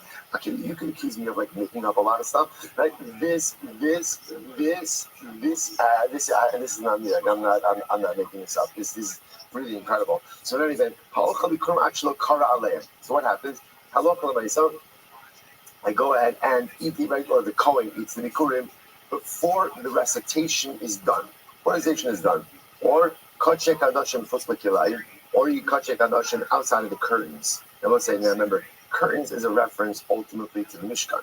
Right? Rashi says, Kachek Hadashim Bizman Mishkan Futzlakilayim. So let's say now in the Beis Hamikdash, you just replace the word curtains with walls. Walls outside of the walls of the Beis Hamikdash. Or Kachim Kalim Umaiser Sheni Chutz L'Choma, or Kachim Kalim Umaiser Sheni outside of the wall of Yerushalayim. Right? So we'll say, so again, we're going to see all of these are Kari's bearing, Malchus bearing violations, or Hashover Esa Etzem B'Pesach Hatar. Again, I was like, Karan Pesach, incredible. Hashover Esa Etzem B'Pesach Hatar, or ultimately one who breaks a bone in a Korban Pesach. Again, within Pesach, we're going to see there's a prohibition of Etzem Lo Sishkaru bone. You're not allowed to break a bone when eating a Korban Pesach, but that obviously only applies to a Pesach that is tahar. So if one goes in and breaks a bone in a Pesach that's tahar, all of these cases, I will say, Hare Ze Lo Ke'arboy. In all of these cases, all these aforementioned cases, halakha l'maisa, you get malchus. However, Aval, Hamos Yibitar, if you leave over from a Korban Pesach, no son, or a shover becoming, or you break a bone in a Korban Pesach that is coming, you do not get malchus. Okay? Hanotel imal abanim, was we literally just had this case. Shiloh Hatan. Right? So again, I'm supposed to send away the mother birds before I take the chicks or before I take the eggs, but I violated. And instead, I went ahead and I took the chicks or the eggs without sending away the mother bird. So I said, so it's not like I'm Yehuda Omer, Loke Ve'inu Mishalach. Yehuda says, sorry, you missed the assay. And because you missed the assay, you'll get malchus for violation, and there's no way to make it up. The Chachamim say, Mishalech Ve'ina Loke. The Chachamim say ultimately again, you could send away the mother bird, and ultimately again, in other words, you can now go ahead and send away the mother bird and avoid the malchus. They will say, so again, I just want to point out something very interesting. Let's finish with the Mishnah. Zeh klal kol mitzvos lo saseh sheish b'kol maseh ein chayal. We'll say literally yesterday's that. This is literally what we spent the bulk of yesterday doing. And it was a call from this Mishnah. The Mishnah says this is the rule. Any mitzvos lo saseh, any prohibition that has an associated asay, an associated positive commandment, ein chayavin aleha, which seems to indicate what are we talking about over here? There's a lot of hanitak la'asay. And I will say, I want to point out over here, and we already saw this in yesterday's daf, that remember that halacha l'maisa, when it comes to shiluach hakan, there's a fundamental machlokas about how to interpret those psukim. Right? Why? Because the way the pasuk reads is like this, right? Ki karcha katzib al aderech, va'im of that says alabanim, lo sika ha'im alabanim. Do not take the chicks while the mother is there. Shaleach tishalach es ha'im. Send away the mother. Now, what's unique about that case? What's unique about the case? The case is that the asay is actually mentioned after the lav, right? Shaleach, and then it says shaleach tishalach es ha'im. Right? Besabanim tikach. So in other words, it says, don't take the chicks when the mother is there. Send away the mother and take the chicks. So there's a fundamental machlokas as to how to understand that case. So the Yehuda says, essentially, the assay only applies in the beginning. In other words, send away the mother, take the chicks. If you take the chicks and you didn't send away the mother, there's no makeup for that. The Chachamim, on the other hand, understand that no. The way that it's phrased in the Torah is essentially, there's two opportunities to perform the assay. What are the two opportunities? Opportunity one is before you take the chicks, right? And opportunity number two is after you take the chicks. So again, I just want to point out, although this case is here, it's interesting that that case has its own machlokas associated with it. Then there's a cloud that everyone agrees with. What's the cloud? The cloud is lavanita klasei. Then if you have a low sasei, right? If you have a low sasei, ultimately again, and that low sasei can be remedied by an assay, you don't get malchus for that. Again, then Rabbi Yochanan Reish Lakish loom in the background, right? How long do you have to perform the assay? Okay, that's a separate discussion. But I just want to point out that although Shiluach HaKan has been mentioned over here, Shiluach HaKan really has its own complications in terms of how to interpret that mitzvah. Okay, here we go. Amar Rabbi Chanan Rabbi Yochanan. Zudi Rabbi Kivas Timsoi. So these are the words of Rabbi Kivas Timsoi. The Gemara says, however, Aval Chachamim Omrim Bikurim Hanocha Ma'akeves Blind Kriya Ein Ma'akeves Blind. So this idea, this halacha in the Mishnah, that if you go ahead and the coin eats Bikurim, but it gets malchus. That's Rabbi Akiva. Right? Rabbi Akiva ultimately again holds the halacha myself. Kriya is ma'akiv. Kriya is necessary. Just want to point out that the Chachamim say by Bikurim, the Kriya is not ma'akiv. What is ma'akiv? Hanacha. Placement before the Mizbeach. So if you don't place before the Mizbeach, you have a problem. But if for some reason you omitted the reading, you're fine. You're fine. Not ideal, but you're fine. Valema Zudir Shimon Stimsoy. But why not go ahead and attribute it to Rabbi Shimon? You want to talk about Rabbi Akiva, Rabbi Shimon? So you're right. Just also telling us that Rabbi Akiva was like Rabbi Shimon. Who's Rabbi Shimon? My Rabbi Shimon. The sign about saying this is fascinating. About saying, by the way, this is so good. What's the Rabbi Shimon? Here we go. About saying this is a fascinating drasha. Fascinating drasha. So let me just give you the pasuk in its entirety. If you happen to have the pasuk in your, if you have the Torah or in your Gemara, you can see the pasuk in the margin. You can hear the pasuk. You cannot eat within your gates the following foods. Masar de gancha v'siroshcha v'yisrael. We're going to triple each of these meanings. V'cholos bekarecha v'tzorecha. V'chol nedarecha asher tidar. V'nidvosecha u'trumas yadecha. So these are all the items that cannot be eaten in your home, have to be eaten in Yerushalayim. Now, within this list, there are different things that need to be consumed in different places in Yerushalayim. So here we go, boss. Get ready for this. Now, Rabbi Shimon, that's fascinating. Darshans the pasuk backwards. He darshans it backwards. So watch this. Tisanya, what does that refer to? It'll be Kurim. There's the first to be Kurim. Rabbi Shimon, what is this pasuk coming to teach us? If it's telling me that I can't eat bikurim outside of the wall of Yerushalayim, that's obvious. I can make a kal v'chomer ma'aser sheni. Ma'aser sheni, which is more lenient than bikurim, right? More kal than bikurim, can't be consumed outside of Yerushalayim. Certainly can't consume bikurim outside of Yerushalayim either. If ma'aser sheni, which is more lenient, if you eat outside of Yerushalayim, you get malchus.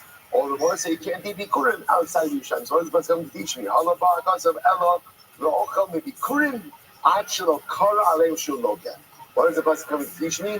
That Allah Kavanaisa, if the Kohen consumes the bikurim before the recitation, you get malchus. Good. That's drasha number 1 from a Trumas Yatfa. Next, what is this referring to? Zu Toda Ushlamim. This refers to a Toda, a Thanksgiving offering, Shlamim. Rabbi Shimon, what is this coming to teach us? If it's coming to say that I'm not allowed to eat it outside of the walls of Yerushalayim, that's obvious. Kal v'chomer min meiser. Then I can make a kal v'chomer from meiser sheni. Har lo ba'akosav ela lo ochel b'toda b'shlom lefnei zrika shivu loka. It's coming to teach you that if I eat from a toda or a shlom before zrika, then I get malchus. Incredible. Next, u'b'choros ze'ah b'char. What does b'choros refer to? That's a b'chor offering. Rabbi Shimon, what is this coming to teach us? It's coming to teach you that I can't eat it outside of the wall of Yerushalayim. That's obvious. That's a kal v'chomer from ma'aser sheni. If I'm not allowed to eat it before Zrika, kal v'chomer mi toda u'shlamim. Then ultimately, again, that's a kal v'chomer from toda and shlamim. Ha lo ba'akosav ela lo ochel min ha'bachor afilu la'achar Zrika shu loka. That's talking about over here that if a non-Kohen eats from the Bachar, even after Zrika, he gets malchus. Incredible. The Karcha Bitzonecha, what is this coming to teach me? Zu Chatos V'Asham. This refers to Chatos and Asham. What is this coming to teach us? It's coming to say I can't eat outside of all Yerushalayim. Kal v'chomer min ma'aser sheni. That's already kal v'chomer from ma'aser sheni. In the place Zrika, kal v'chomer min drashos. So once again, all of these drashos are building on each other. If it's telling me that I can't eat it before Zrika, that's kal v'chomer to Shlamim. In the achar Zrika, kal v'chomer b'char. So what is going to teach me? Ha lo ba'akosav ela lo ochel min chatas v'asham afilu la'achar Zrika chutz l'kilayim shu loka. It's coming to teach me for a Kohen that if a Kohen goes in and eats from the chatas and the asham even after Zrika, but outside of the curtains, outside of the walls of the Beis Hamikdash, you get malchus. Next, nidarecha zu ola. Nidarecha first with ola offering from Rabbi Shimon. Ma ba zeh l'lamdenu. What is this coming to teach us? Im la'achlan chutz l'choma. If it's saying that I can't eat it outside of the walls of Yerushalayim, it's a kal v'chomer min ma'aser. That's kal v'chomer ma'aser sheni. In the fnei zrika, kal v'chomer mi toda shlamim. If before zrika, kal v'chomer toda shlamim. In the achar zrika, if you can't consume it after zrika, kal v'chomer mi b'char. I will say that all these drushes building on each other. In chutz l'kilayim, if it's outside of the walls of the Beis Hamikdash, kal v'chomer mi chatas v'asham. So what is it coming to teach me? Ha lo ba'akosav amud beis ela lo ochel min ha'ola la'achar zrika afilu b'fnim shu loka. Rather, what is coming to teach me? That I must remember again that ola is totally consumed on the mizbeach. So what's the drasha? The drasha is going to teach you that if a Kohen eats from the Olah, even after Zrika, even inside of the Beis HaMikdash, that what? That you get Malchus. I will say this is a brilliant exposition. Look at what Shimon just did. First of all, he dashed in the pasuk from the end, right? What we call Meisefei L'Tchila Sefer, from the end to the beginning, and each drasha successively built on the other. So let's listen to this. Amar Rava. So Rava was blown away by this drasha, and then Rava says, "Tiyalde ime kirabbi Shimon teleit." If a mother is going to have a child like Rabbi Shimon, it's worth it to have a child. V'ilo, but if your kid's not going to be like Rabbi Shimon, lo seleit. Better not to have a kid. Okay, so all right, that requires a bit of explanation over here. So it says, so first of all, I just want to point out something very interesting. If you look at Rashi, Rashi said, "Diyalde inik Rabbi Shimon teleit." Third line after Rashi, "Kol imo yoledes tibaki shrafim yiratzon sheyeh Rabbi Shimon." Right, literally again, what Rav is saying is that when a mother is pregnant or when right after she gives birth, she has a baby, she should always daven for her child. My son should be like Rabbi Shimon. And I just want to point out, if you have in your Gemara the Hagos with Simin, and you see the little Os Aleph over there, if you notice, he says, Ayin Ritva, the Lo Garsin and Tables, the Lo Seilit. Many editions of the Gemara don't have that last phrase. They have the first part of the phrase, but not the last part of the phrase. In other words, they have the statement, the Yolde Imek Reb Shimon Teilet. Right? A mother should daven for a child to be like Rabbi Shimon. But ultimately, again, that last part is stricken. First of all, it's like, it doesn't seem to be like a logical statement because not everybody's like Reb Shimon. Right? There are many great people who are not like Reb Shimon. There are many people who are great at Reb Shimon. So, like, what does that mean? That this, in Yiddishkeit, what's one of the most beautiful things in Yiddishkeit, although we often forget this idea, is that there is no one model of successful Jew. Right? There's no box. There's no box that a successful Jew looks like this. That's the beauty and the power of our people. That a successful and holy Jew looks so many different ways. So to say that this is the picture of success, we seem to be antithetical to the totality of Yiddishkeit. That being said, what Rav is saying, according to the Rizal, he also quotes under the Aruch Laner, is that a mother should daven for her son to be like Rabbi Shimon. And let's say, except to tell you something absolutely amazing. Something absolutely amazing. You know, we've been having these constant Pesach references over and over and over. And let's say the Rabbi Shimon that is being referred to over here, this is Rabbi Shimon Bar Yochai. Rabbi Shimon Bar Yochai. So amazingly enough, many of the Sfarim write that this Gemara is the makar for doing upsharing in Meron by Rashbi. Right? Why do we take little boys to have their haircuts by Rashbi and Meron? It's based on this Gemara. You bring your son to Rashbi, you bring your child to Rashbi, ultimately again in line with what Rabbi said, every parent should daven that their child should be like the Shimon Bar Yochai. We bring our children again as they enter into Gil Mitzvahs, because the whole chap of upsharing, beautiful minhag, right? The whole chap of upsharing is ultimately again, it's the performance of a mitzvah, the mitzvah of payos. So ultimately again, we bring our children to Rashbi in fulfillment of our Shemach. I must say, there's so much to say about this, about like, and I just want to point out how beautiful this is, right? Just look what just happened in the Gemara over here. Right, constant Pesach references, including two in the Mishnah, right? Arami, Oved, Avi, Mikra, Bikurim, Haggadah, once again covered Pesach, and now ultimately again a reference to Lag BaOmer, reference to Sira. So how incredible is it? I will say that, you know, life is this constant push and pull. Sometimes when you have a beautiful experience in life, what you want more than anything is just to remain there. Right? I don't want to leave. Like the Arizal brings down, he says, why is it that people cry at happy events? Right? It makes no sense, right? Tears are so often more associated with pain, sadness. Why do people cry at happy events? The Ari HaKadosh says because deep down in the Shema wants more than anything to hold on to this moment. I just want to hold on to it. I don't want it to go. But the Shema knows it's gonna flee. It's fleeting. It just escapes, and that's why again there's tears. So sometimes we have a beautiful holy moment, we just want to stay there.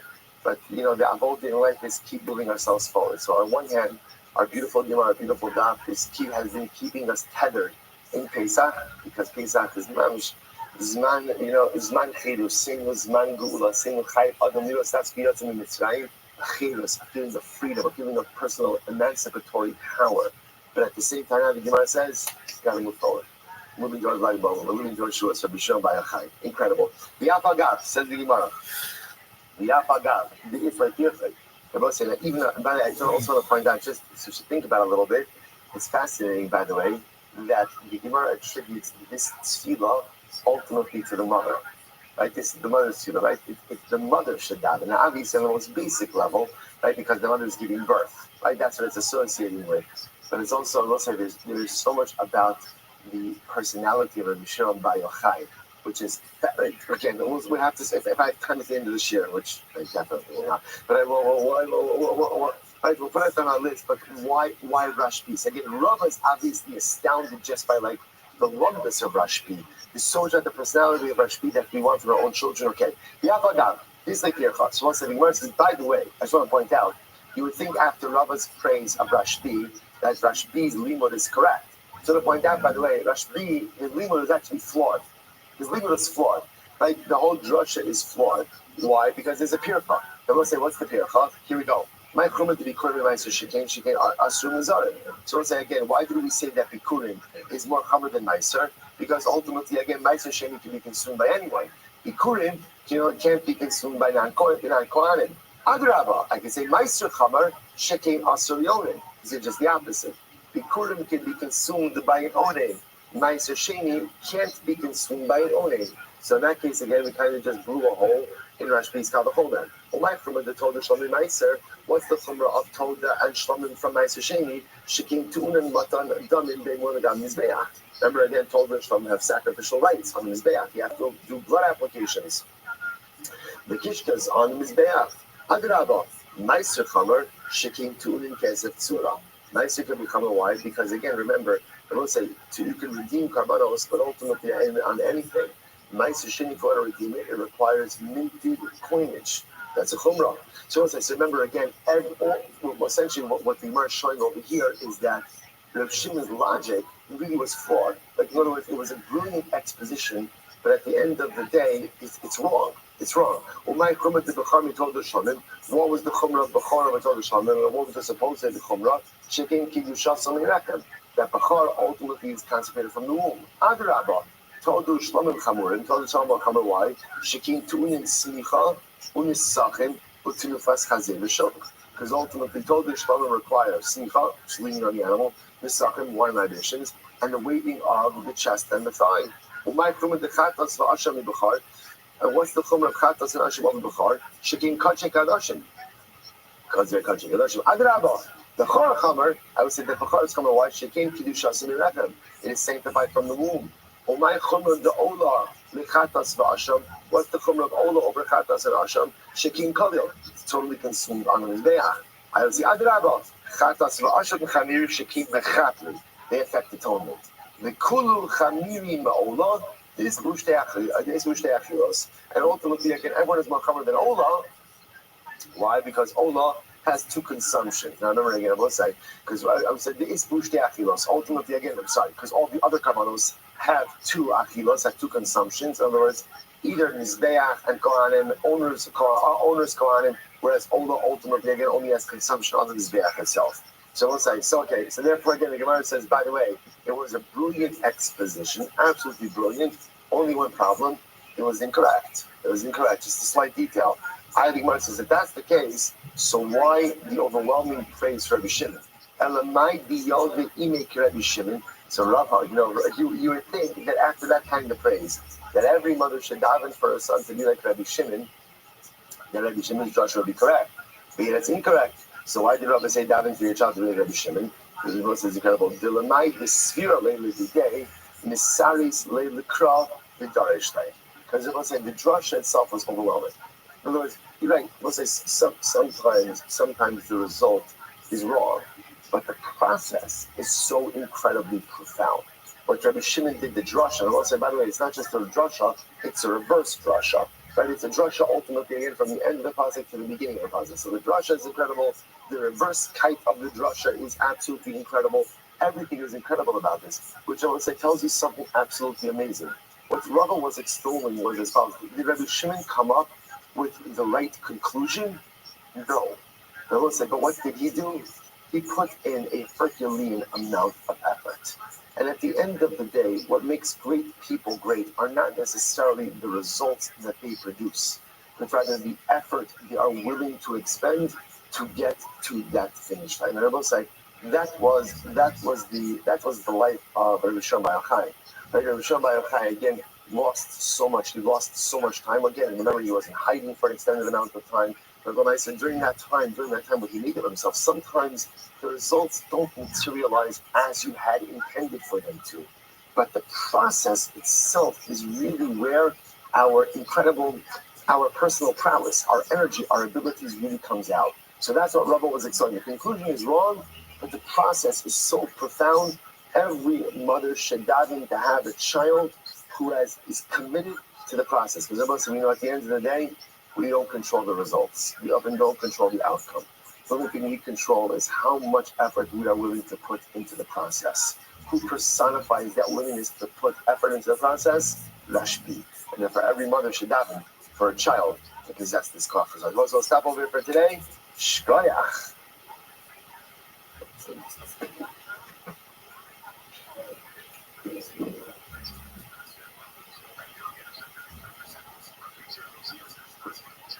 All right, friends, another wonderful Shabbos, everyone. Shabbos, good Shabbos.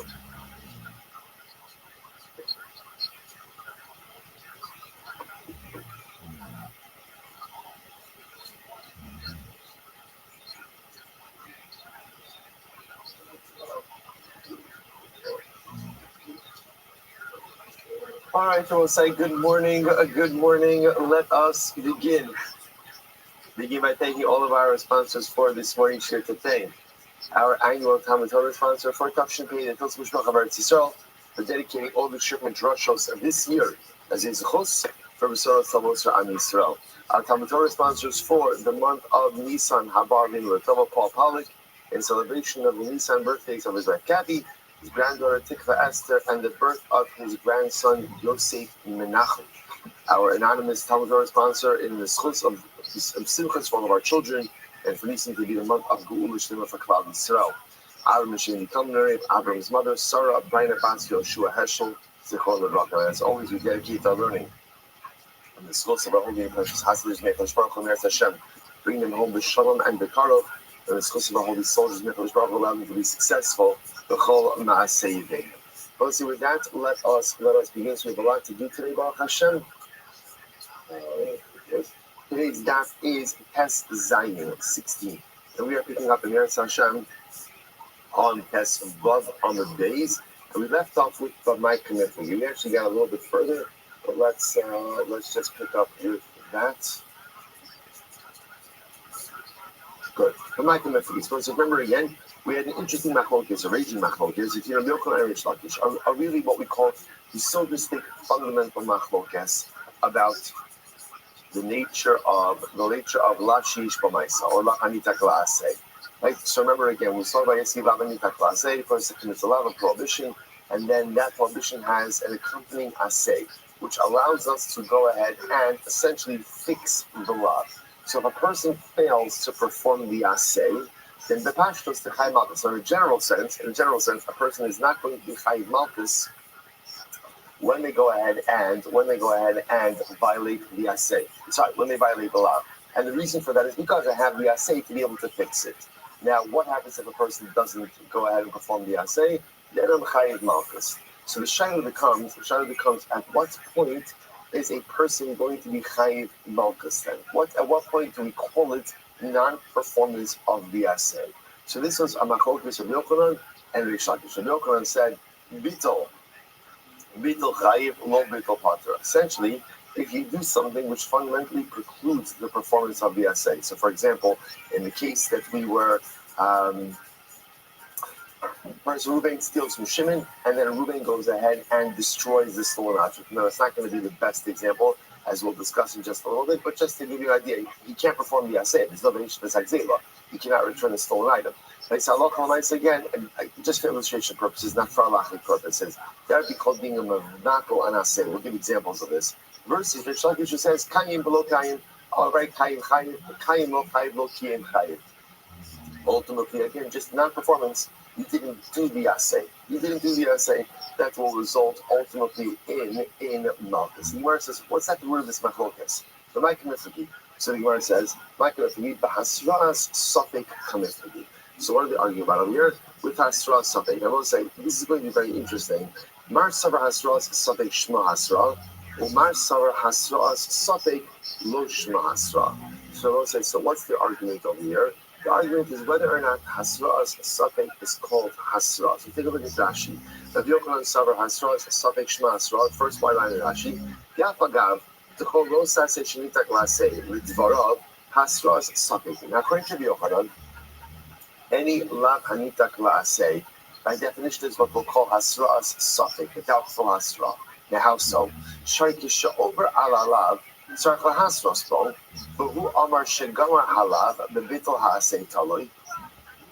play this out. Reuven goes ahead and steals an object from Shimon. Now, obviously, in order for Reuven to be chayiv, Reuven has to get hasra.